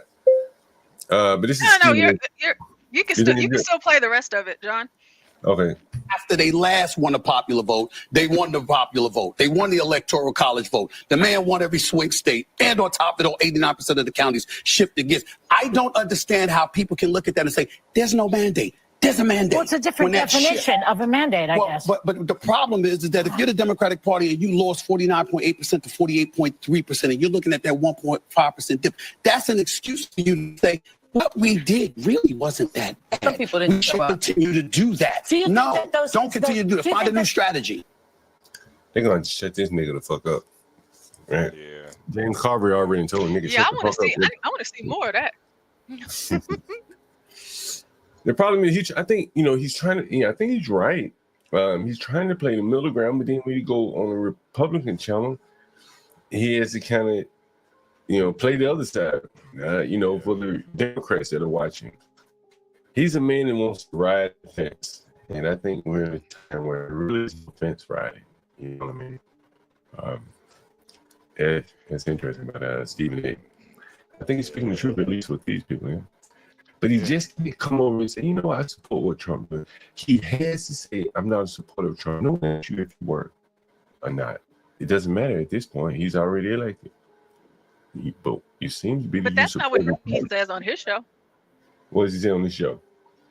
They could have, if they wanted to, if they wanted to bark back and be like, well, what were you talking about on your show like the last 3 weeks? That's all he's been talking about is Trump and the Republican Party. That's it. It's like his whole entire show has changed to politics, and that's it. Well, I think that he's kind of, honestly, I think he's one of those people that, he's kind of like Don Lemon and all, but from a sports angle. And that the Gilbert Arenas and them, they're beating him out and talking about sports. They've done it. You know what I mean? The Kwame Browns, all them niggas, the ones that are able to do it very well, they're doing it better than he can. And he's just up there reading where they, you know, they interacting with people. They got other athletes that come on and just chit chat.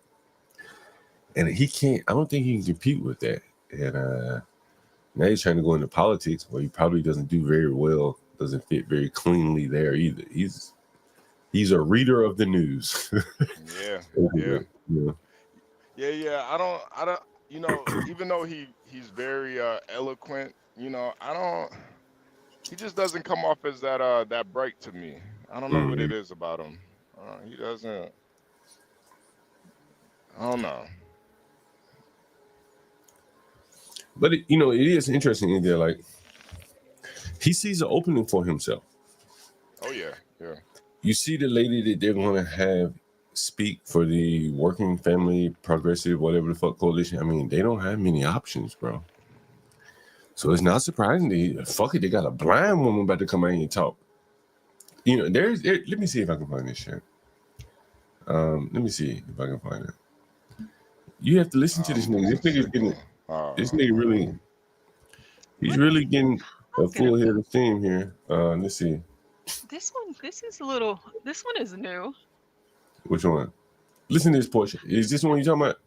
States of America, according to the polling, for the fact that I am a candidate for the presidency of the United States of America, according to the polling for the Democratic Party, is the most clear-cut evidence of how pathetic of a state of affairs that exists within the Democratic Party today. He's angling to be a Democrat. He's angling to run for president. Yeah, but I don't believe that.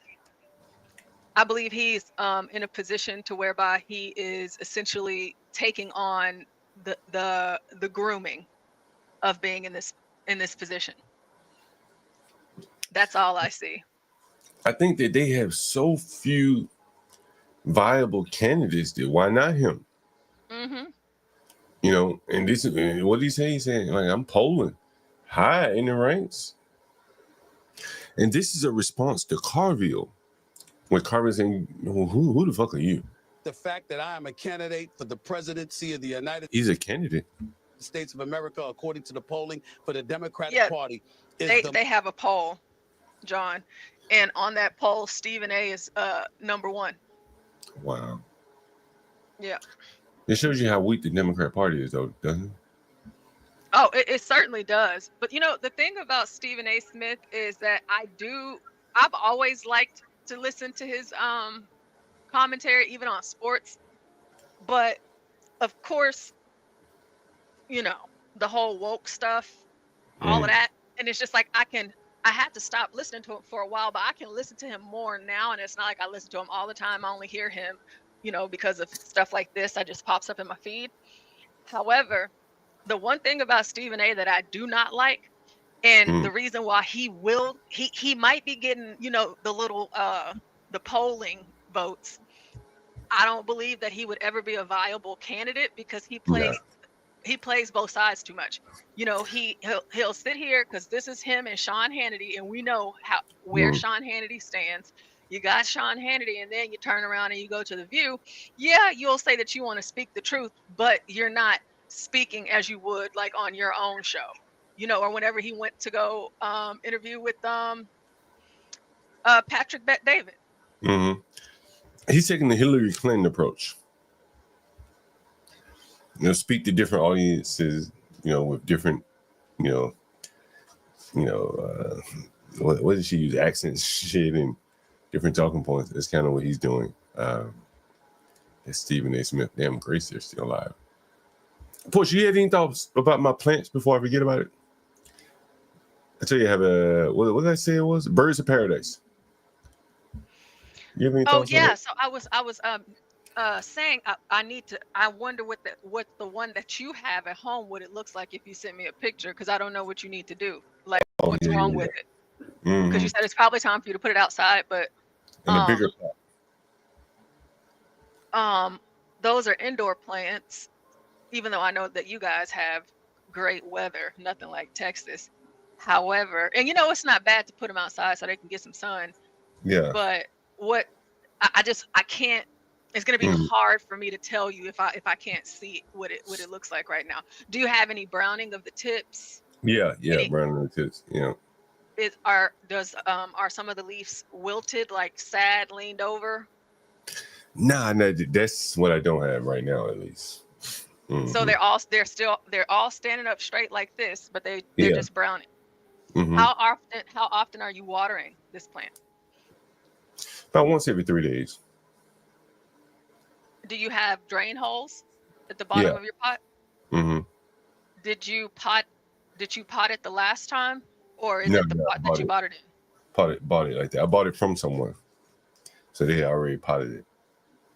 Oh, they already potted it. So I wonder if you have any sand or rocks in it, if they potted it for you. Oh, you mean down in the bottom? Yeah, okay. yeah. What does that do?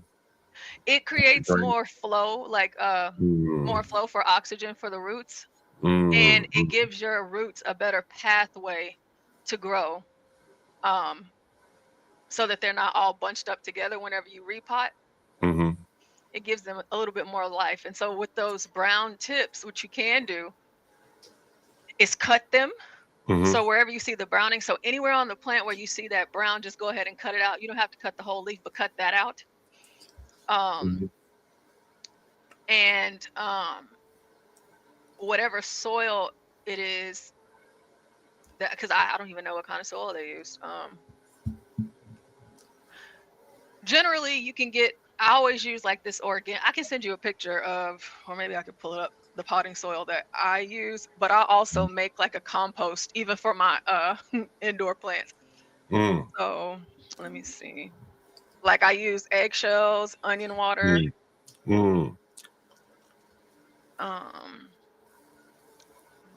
Soil. Let me see here. See if I can pull it up.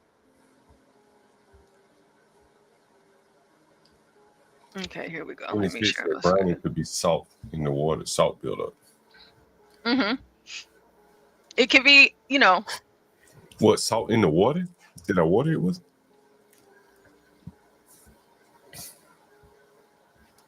Not necessarily the water, but like the soil. But like typically, and that's the thing about like your indoor plants. You got to consider like the moisture in your house, the temperature of your house, because your brown leaves, they come from overwatering or underwatering. And then there's too much sun. And like if you have any pests, like those little fruit flies or gnats or whatever.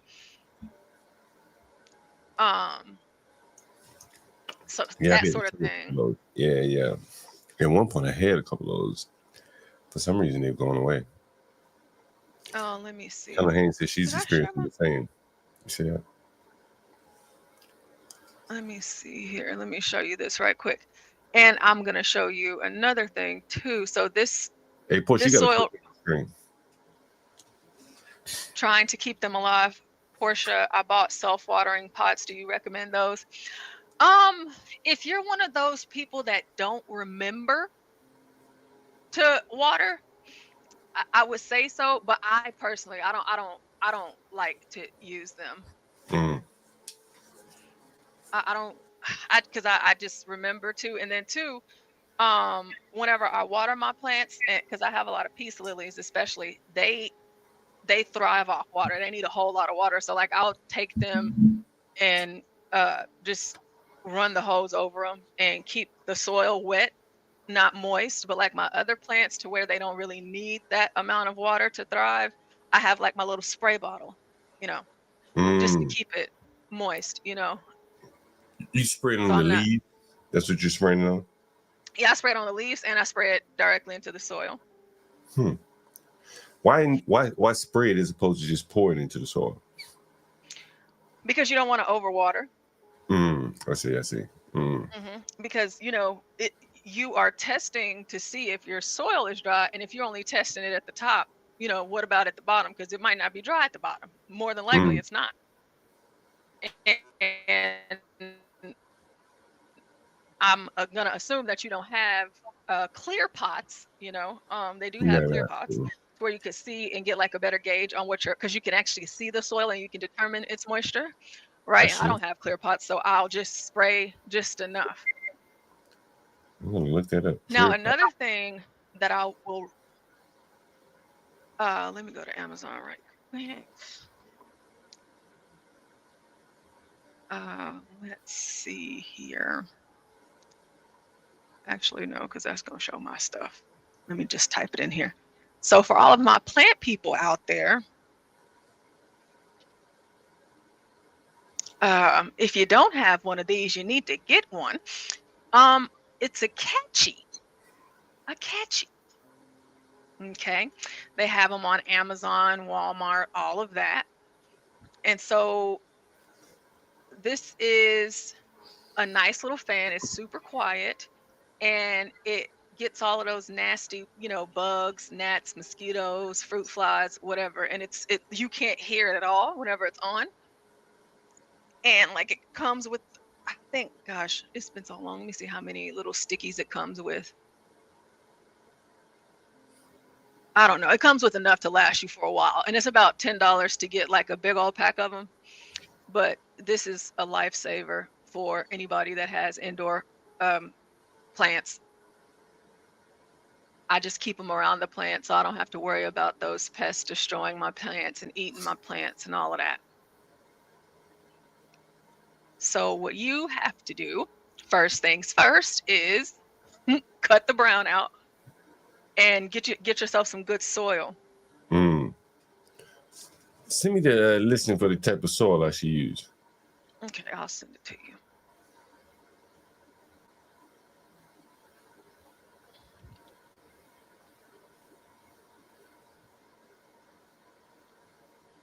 Oh, that's a long. Yeah, I'll just text it to you.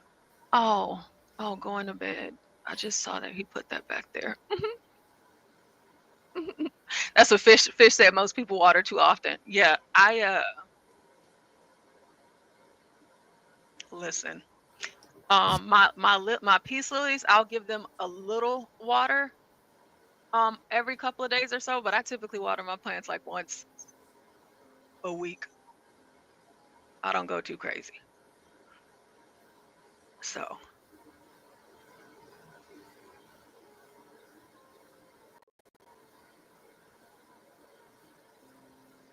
Miss Helen, what plants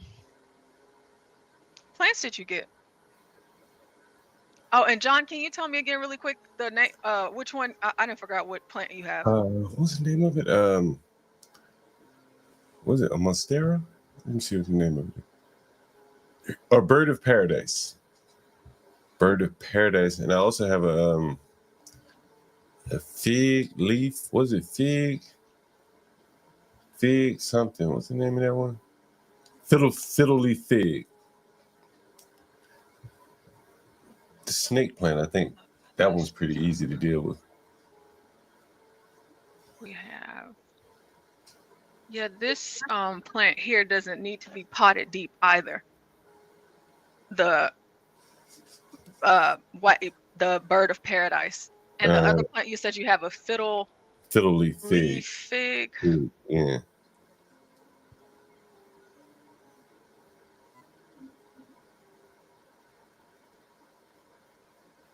Yeah, this one needs a bigger pot because this is more of a.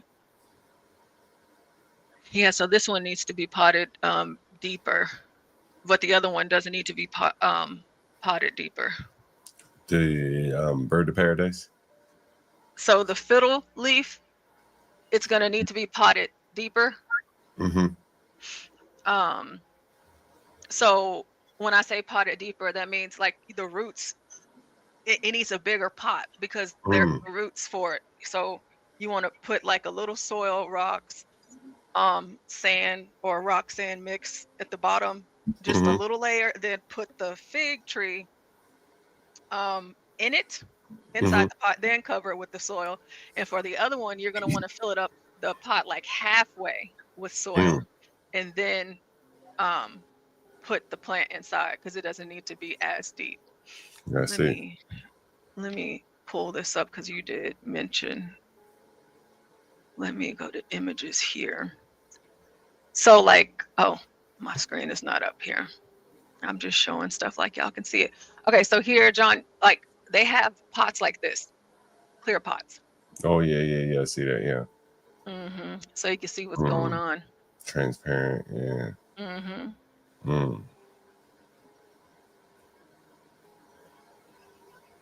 And they do that. I got some nice decorative pots. But clear might be better. Looking for some light fixtures. Anyone want to help me with some light fixtures? Oh, I didn't get to see those earlier. Whenever you were pulling up, whenever you had those up. Man, I went through a light. Portia, I went through a light fixture kick. I was just really into light fixtures. Now I've kind of moved on from it, but it's not like light fixtures, man. You know, I was telling HB Portia, like, you can put up a house pretty cheaply, and then when you start buying them light fixtures and kitchen and bathroom fixtures, that's where the money really comes in. From $100 toilet to $1,000 toilet, you know, or $100 shower fixture to $2,000 shower fixture. You know, the price just, you know, it can, you know, wherever, however much you want to spend, you know, you can. There is something for you there. Well, you know, whenever. I can't remember exactly what it was that y'all were saying earlier, but you're talking about like the light fixtures and stuff. But I remember y'all saying something about the toilets.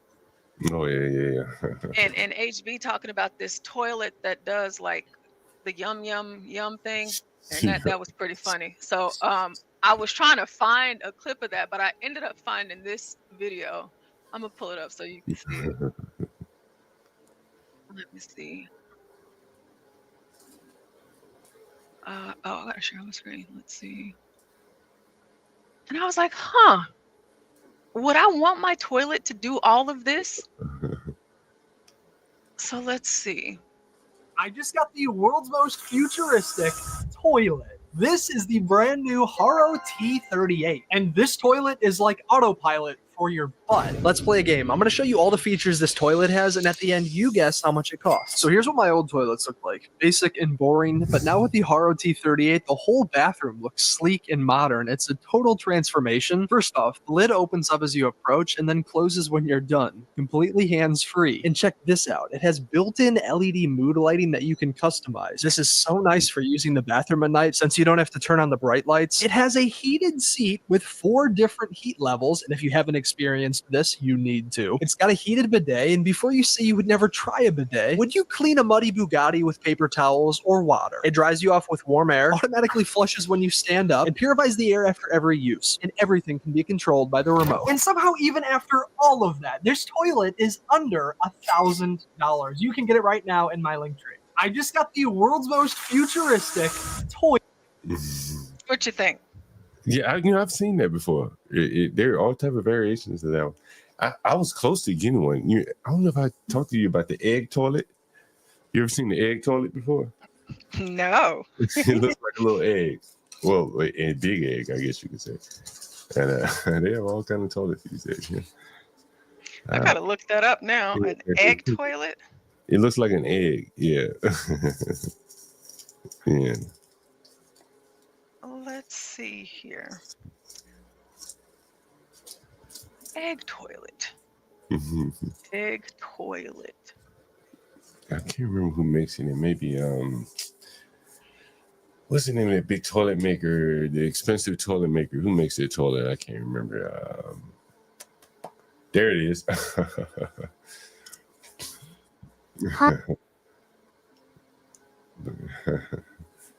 think it's about $800, right?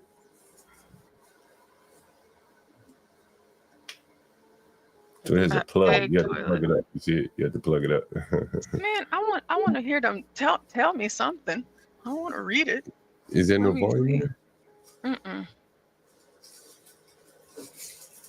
Super egg toilet. Super egg smart toilet. Yeah, it's a smart toilet. Yeah.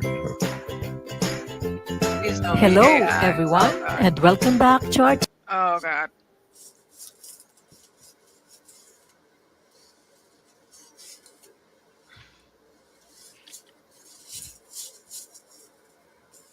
Let's see. That might be it. That's kind of a different one, but that's a little bit cheaper one right there, I think. Let's see about this one if they have sound on there.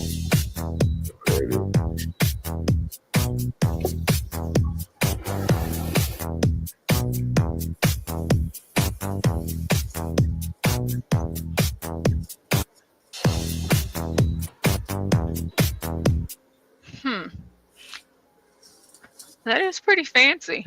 Yeah, it's a different look.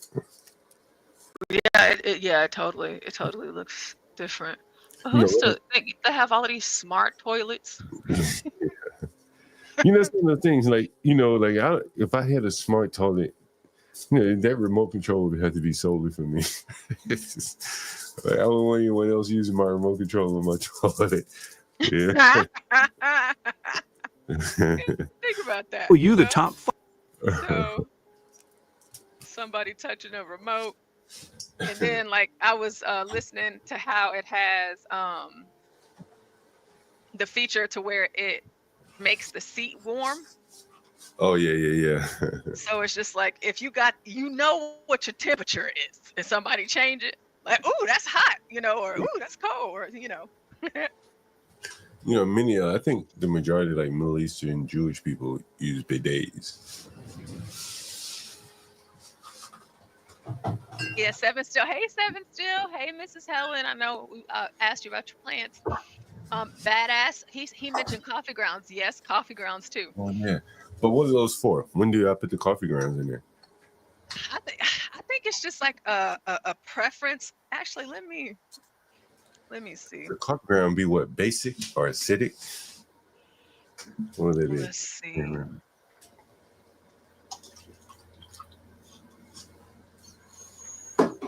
I have to take me another siesta before their live stream. Damn, what time is the Trump State of the Union? It's 8 p.m. your time. Mm-hmm. Let me get out of here in about 15 minutes. You ready? What's up, PG? Oh, Habibi. Hey, Dwale. So coffee grounds, they can be used as a fertilizer. Oh, okay. And so you have you make coffee. So that's just something that you could just. After I'm done with it, yeah. What's up, Zep? See, I got some real estate stories. I'm gonna tell them in a day. So I meant to do it this morning, but man, I slept a little late. I was a little tired today. But at some point, I get around to it. Well, I guess we can go ahead and. Oh, sorry. Just before we go, guys, just to give y'all another update here. I'm pulling it up right now. Let's see. Before we get out of here, before the next one, I gotta clean up some stuff for the next one anyway. HB suggested. Go ahead, Portia. Sorry. Oh, he suggested what? HB suggested I should do like a preview on. You got me laughing now. HB I should do a preview on Jason Kessler, maybe between now and Friday. What do you think? Oh yeah, I think that's a great idea. Like to get the people going, and I can post in the community tab. Yeah. I guess I keep asking, how many people are familiar with Jason Kessler? I'm curious to know. Yeah, in the chat, all 24 of you in the chat. Do y'all know who Jason Kessler is? And same questions to Portia, because I was thinking about it earlier today, Portia, how we should manage the chat for the show. I think maybe you could like moderate the questions or something like that, and then do it like that. I think it's So gonna be you very. guys can send me any questions. I'm gonna put my email in the chat for you guys. Helen Hayes, you never heard of Jason Kessler? Is that what you're saying? Note 2? Jason Kessler, let me give him an update then, Portia. Jason Kessler. You know, years ago, he wrote me an email saying, hey, I want to rent a room from you. And I recognized his name. I said, damn, that's Jason Kessler from Charlottesville, unite the right. Does anyone remember when Trump said they would find people on both sides? Mm-hmm. That's what he was referring to there. I'll put it up on the screen. He was referring to the Charlottesville Unite the Right rally. Showing all my business. I'll put it down for you so you. Oh, no, not you. It's what I had pulled up. This GoFundMe. I'm like, why is it I showing thought my that was somebody you on the show. No. This is fine. Sorry, John. This is Jason Kessler here. He'll be on the stream on the channel Friday.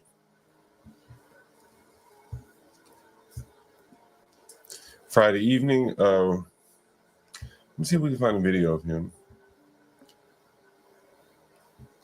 Let's see. Here's a quick video here. He was on with Katie Couric.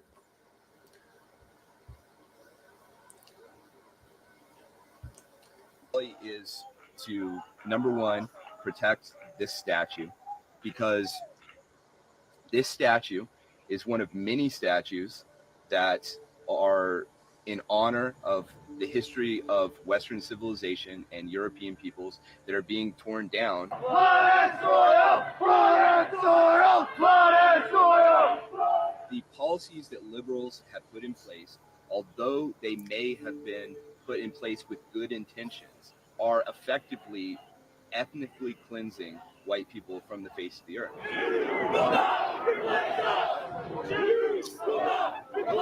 One of the ethnicities that's most in danger is the southern white people.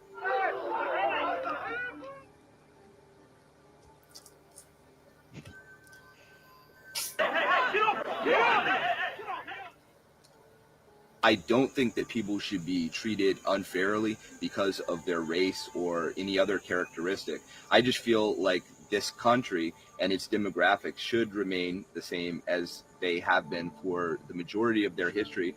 But there seems to be this problem with the social justice people where they have a distinct hatred for white people. Some might say they're pushing for equality. No, I would not say that they're pushing for equal rights. I think that they have long since passed the point where they have been going for anything approximating equality. They're looking for special treatment for these groups. At this point, they want to have institutionalized discrimination against white people. They refuse to accept that there are genetic differences between different races of people. So there are reasons why, for instance, Asians, Jews, and white people are people who have high test scores and are able to compete in a university environment.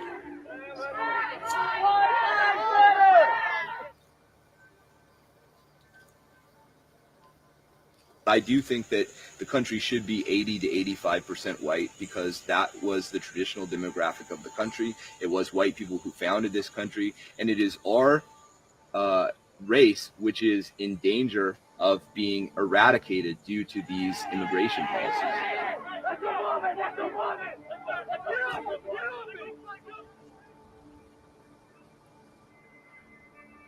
Women's best role in life is to be mothers and to be wives. In your view, I shouldn't be working. I shouldn't be talking to you in this. No, I didn't in this say that. Professional setting. No, I didn't say that people should be banned from having professions, but I think that culturally we should put an emphasis on having women as wives and mothers. Are you worried about violence erupting on Saturday? No.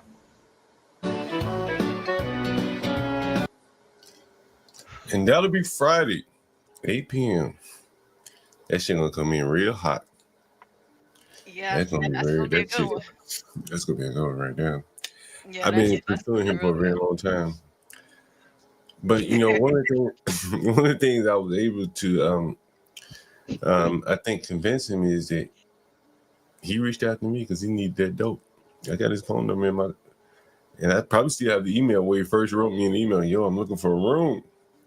He wrote me, and I recognized the number, as I said, and kept his number. And I told him, I said, hey man, I am a landlord. Hell, you reached out to me years ago.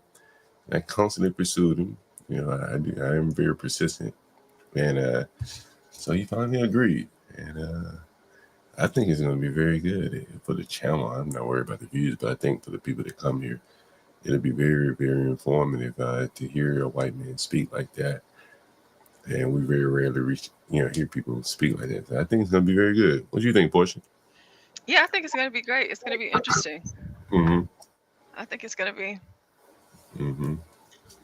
Yes, MFB. He was looking for a room whenever he was in DC some years ago. Yeah. I think he was doing like some kind of, I can't remember what he was doing. I'd have to go back and look through his messages.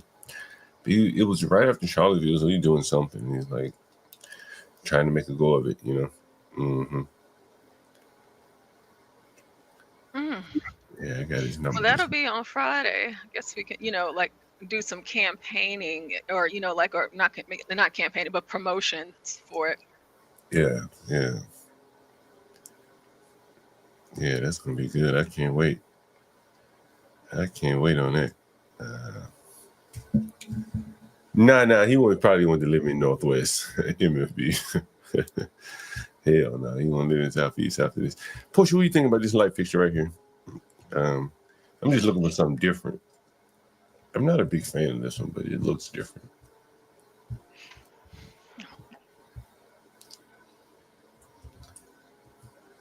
I'm not a big fan of it. I just saw it just popped up. Oh. Nah, he wanted to be in Northwest, DG. It looks different, all right? Yeah, it does. Yeah. Damn, this shit's $220 on the cheap. Damn, $600. Let's see some other pictures of it. I like it. It's like really modern. Yeah, it's very. But see, look at this. Like, look at this right here, Portia. So this would be in a house where they would have multiples. Yeah. At a minimum of $200 a pop, right? Like, look at this. That's $365. Let's see. Okay, one of them is at least more than that. Let's see. I like that with the brown. Yeah, you just have to have many of them. Oh, they're different sizes. So the different size is 640. Oh, wow. Yeah. Because this picture probably has different size balls. Yeah, they're different sizes. Like if you had a big house, you have a bunch of these hanging down, that would be pretty slick. But shit, that's probably damn near, about $3,000 worth of lights, right? Yeah. Damn, that's expensive. Yeah. That's very expensive. But I do like it. I like it. It looks like something I've never seen a light like that. But I like the brown look on it. Well, for me personally, because I like I like those colors, like browns and stuff. Oh, portion. I was into the lights for a bit. I was into the let me see if I can find the ones I was into. Where the fuck is it? Like pendant lights. I don't fucking see it now. But the pendant lights, those are the best. The ceiling lights, whatever the hell they call them, I call them pendants. I think that's what they're called. But there's nothing like lighting, I tell you. Which lights? They're called pendant lights. I mean, I have one of these too, like a picture light. Yours, like the picture lights. These are pretty slick. I'm looking for the pendant. There's a company. Type it in the search bar at the top. There's a company that I use. I just can't remember there it is, pendant lights. Yeah.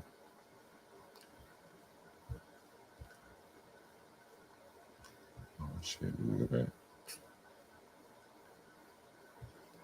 Yeah, like pendants, the ones that like hang down from the ceiling. Okay. I like all these. Damn, this shit's $1,100 right there. Look at this shit. $1,100. $650. Right? Yeah, right. Looks like an egg yolk. I've never even thought about like light fixtures at this rate, but like now you got me thinking. I have this light right here. In one of my Airbnbs. Can you click the fourth one or fifth one?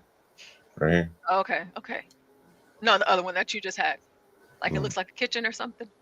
Yeah. Bathroom. Yeah, it's kitchen. Yeah. Okay, so yeah, those look nice. Mm-hmm.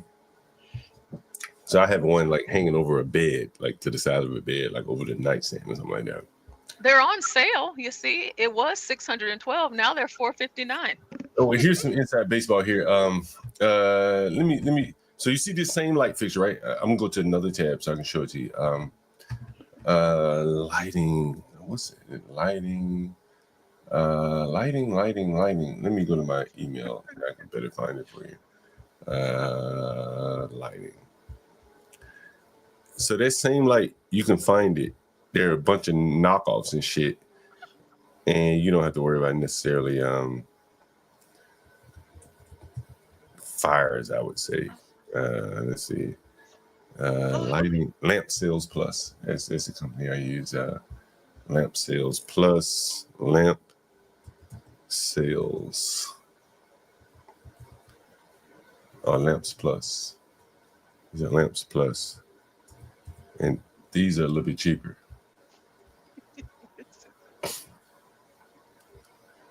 And you'll see wall lights, ceiling lights, pendants. Is this like a resale or like a cheaper spot, like a discounted place? Yeah, it's a cheaper spot. You'll see some of the lights I have in here. Like, I think I have this one. No, it's similar, but the light fixtures I have in here are very similar. I bought them from here. This light right here. No, it's a little different, but I have this light right here. And then I have this light right here somewhere in Northwest. But these are the ones. I'm going to show you the replicas of what you just saw that were like triple the price. In case you're looking for it. Let's see. John, I'm gonna need to get like a second job, like or a third job to be able to buy one of these lights. And I'm just saying, just one light, you know. That's how I buy them one at a time. Let me see if I can find one. I want to see if I can show you how they have knockoffs or cheaper made of the same fucking thing. Maybe it was an open box or something, but yeah, they have cheaper ones. I can't find the same one that we saw on the other stream, but they do have it. But yeah, these are some slick lights. No, it's not that one. I had that one like that. Yeah. Anyway, I guess we need to get ready for the other stream because I need to get ready to go out there and do some live streams, get set up at Busmo and Toys, huh? Yes, that's true. So, really quick before we go, the guy, Lil Ronnie, they do have a GoFundMe set up for them. Well, for the baby mama. So, I'll be posting the link in the description box if you want to donate. So yeah, this is for the baby mama of the little Ronnie rapper. And also, for those of you that are wondering what she looks like,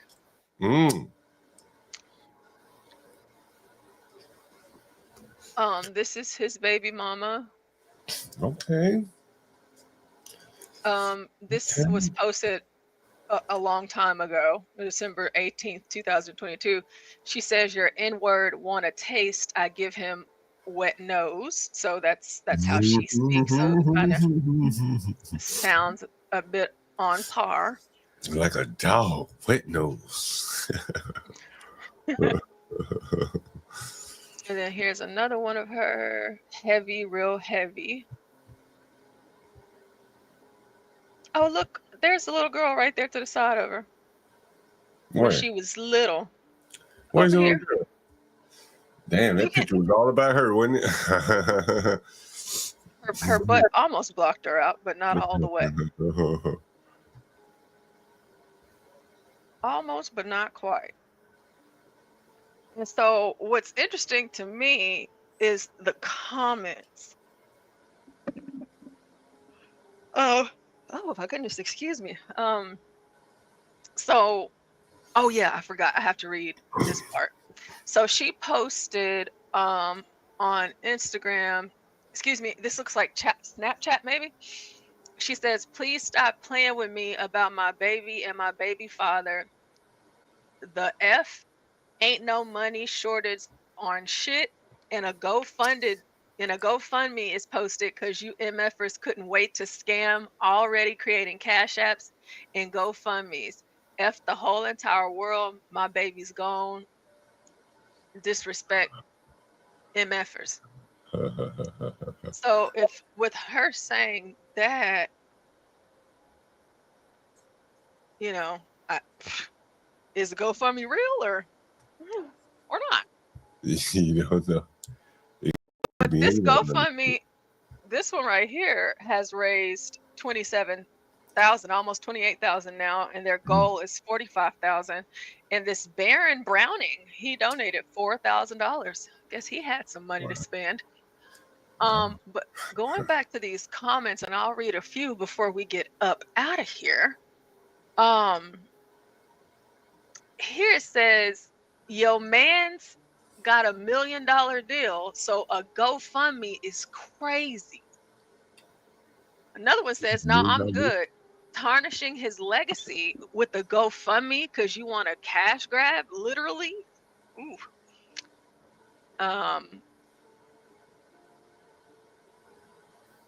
My condolences to both families, but the best life insurance is State Farm. They pay out ASAP once you make your first payment. I have it on my whole family, but for an individual, it could be less than $24 monthly. All them partners, why they need 3,000? Your baby daddy got your daughter and him killed, and we supposed to help? Crazy work. This person said, better sell the jewelry. Another one, that man had all that money and ain't do nothing smart with it.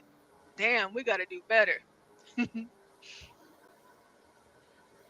I mean, these people are really going in. Like, it's some people that's, you know, being,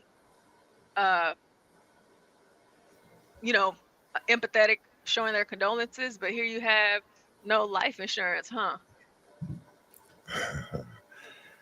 And then somebody said, well, that was quick. Somebody says it ain't even been a full day and they already begging. And we're successful at it. No insurance, but he be on here showing $50,000 every day. That's true. That's very true right there. Like, that is amazing. Damn, that is amazing, right? Donate. I'm sorry that happened, but where all of that money he had on the internet? You know, that is interesting. Like, what does happen to the money? Like, you see these guys with all this money, and then they end up like, what happens to the what happens to the money? Where do they go?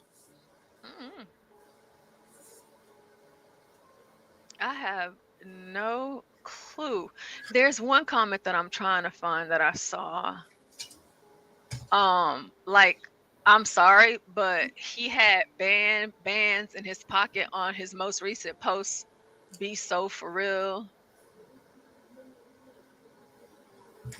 They said his friends probably stole his money after they heard what happened, or the dudes that robbed him or whatever. You know what he should have gambled on, Portia? What? The best gamble he ever could have bet on was his own life. He should have been that. He said, somebody gonna kill me. Somebody gonna kill me. Let me bet on this shit. That was the biggest bet ever, right there. He the one big on that one. This is the one that I'm sure HB has seen, but this comment is the one that got me. He said, this crazy, but a lesson. There is no codes in the streets. As a father, your job is to protect your child. For sure, he was a cool, laid-back player, but he was in the streets still. And he hung with a certified crash dummy. Yeah, yo. Boys are not, at some points, especially when you have kids, partner or not, you have to remove yourself from those situations. RIP. So he's saying it ain't no code. You supposed to keep your child safe. You got her killed. That's pretty much what I think is headed here. Yeah. Yep. Was it ever a code? I don't think so, to be honest with you. Yeah. And then lastly, it's crazy to me. Don't be no whites commenting, but blacks always tearing down black. The shit be sad. So, well, I'd imagine if the blacks weren't doing these things, they probably wouldn't be tearing them down. It's just an observation. It is true. I mean, I showed you all those videos with all of that money and stuff. So, Yeah. But let me get ready. Let me get ready for this live stream here. You know what? How should we do it, Portia? You think we should do StreamYard showing it, and then maybe I should do. We could do it from one channel and have the interviews on one channel and the Trump on another channel. Or we could do OBS with the interviews while showing live stream the Trump deal. How do you think we should do it? What do you think the setting should be? I think we should. So it could be on 2 different channels. And so, like, after we're done with the State of the Union, we can come or hold on, wait. So if you go on StreamYard, I imagine after we're done, then we can join you with the interviews. Well, the place probably closes around 11. At the end. Okay, so the place probably closes around 11. Okay. So maybe Stanley could take over the stream once we're done. Maybe you could even do a react to what was said during the State of the Union, and then we could interview people who are at the place who are going to be very liberal on one of the other channels. And then I don't know. What do you think? I'm putting you on the spot. You need to think about it for a second. I'm just thinking that I think that can work. Like even like with the OBS, if you did that, or if you just did StreamYard, and you did it, so we can have 2 different shows running. Should I go from UrbanLandord what clips? Yeah. And then so I go from clips. I go to clips and kick, and then or not kick or whatever. Yeah, I go to kick since we can't go to kick from StreamYards. And then once it's over, we can talk about. Hopefully, we get some good interviews. We can talk about the interviews and stuff like that on the big StreamYard panel. You can do it Twitch too. Well, I think I'll let you do Twitch because I don't know if I've set up Twitch in OBS. Oh, okay. So, okay. Dang, I was about to ask a question. I just forgot. I hate that. I forget everything. Okay, so you're doing the interviews. You're gonna do the interviews OBS, and you're gonna do them on the UrbanLandord clips and kick. Yeah. And then I'll be over here at the main channel in Twitch. Yep. And so, like, I guess whatever we don't see of the interviews, we can always react to them tomorrow. Yeah, and then it'll be easy to clip because it'll be person by person. Yeah. You can just go to the person, one person to the next. Yeah, that sounds good. Yep. All right. Well, you go get ready, and I'm about to get ready too. It's at 8:00, right? Ooh, I got the time to take a little nap here. Yeah, I'm about to take a little nap myself. So, all right, y'all. We will see y'all soon. 8 p.m. Central, 7 p.m. No. 7 p.m. Central, 8 p.m. Eastern. Okay, I just had a moment. Sorry, guys. So we'll be back. We are going to be covering the State of the Union live, and John Galt is also going to be live doing live interviews. We know y'all miss them. We know you guys miss them. At a very liberal place, plus more important. Guys, make sure you support your channel. Very important. You hear me telling you, and I want to be repeating it if I didn't think it was very important. Yeah. Yeah, people get up here and they do put a lot of time and energy and effort into it on the scene, on the screen, as well as behind the screen. As I've mentioned to you many, many times, so it's very important. Support the channel, support more of what you want, and you'll get more of what you want, even better content. As you can see, like with Fridays, Jason Kessler, we try to keep it fresh here for you. So do appreciate all the support. Thank you again. And thank you for the Cash App, Miss Helen. Thank you so much. Thank you, And Ms. Don, what I just remember what I needed to tell you. You can I already have it. You can see it in the StreamYard. Make sure you title it like that title, or put like Donald Trump State of the Union, live interviews, something like that. But just make sure you put Donald Trump. Can you create the title for me in StreamYard? Because what I have to do in OBS is just it says like manage broadcast, select the broadcast. So if you put a title up there, I'll be able to select it. So whatever you want for the thumbnail. Okay. If you just it's like a layup. You lay it up for me, and I'll just Okay, so I'll do that. I'll do that right now. Yeah. Okay. Thank you again, Helen Haynes. And I hate to feel like I'm begging people, but it's, we're doing $20 a day for Portia J for all the work that we put into it. So anyone that's contributed, if we haven't shouted you out now, we will on the next stream. Thanks again. I'm out of here. Right, we'll see y'all in a bit.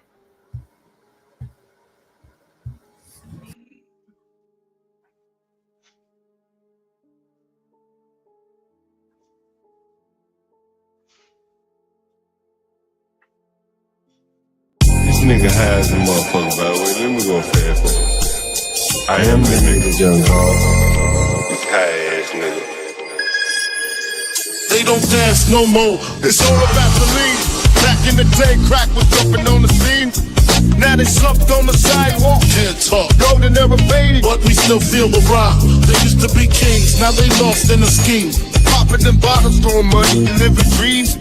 Now they zoned out and mumbling, fumbling. No rhythm in the city, the whole shit crumbling. They used to rock the house, they was riding through the streets. Remember there was dancing, sliding to the beat. Now it's poison in their veins, ain't no pulse on the street. Guess it's over now, they accepted the back in the day, the rock had them wild and free. Different story now, they got no energy. The new drugs got them slow with the hit unload. Out close and they don't dance no more. Block used to be jumping, top shit they was on. Now it's lights out, guess the thrill is gone. I am the nigga, young dog. I bring it to you rough, rockin' and raw, nigga. They don't dance no more, it's all about the codeine. Back in the day, they was rocking on the scene. Even dancing in the rain. Now they nodding off. Shit just don't hit the same.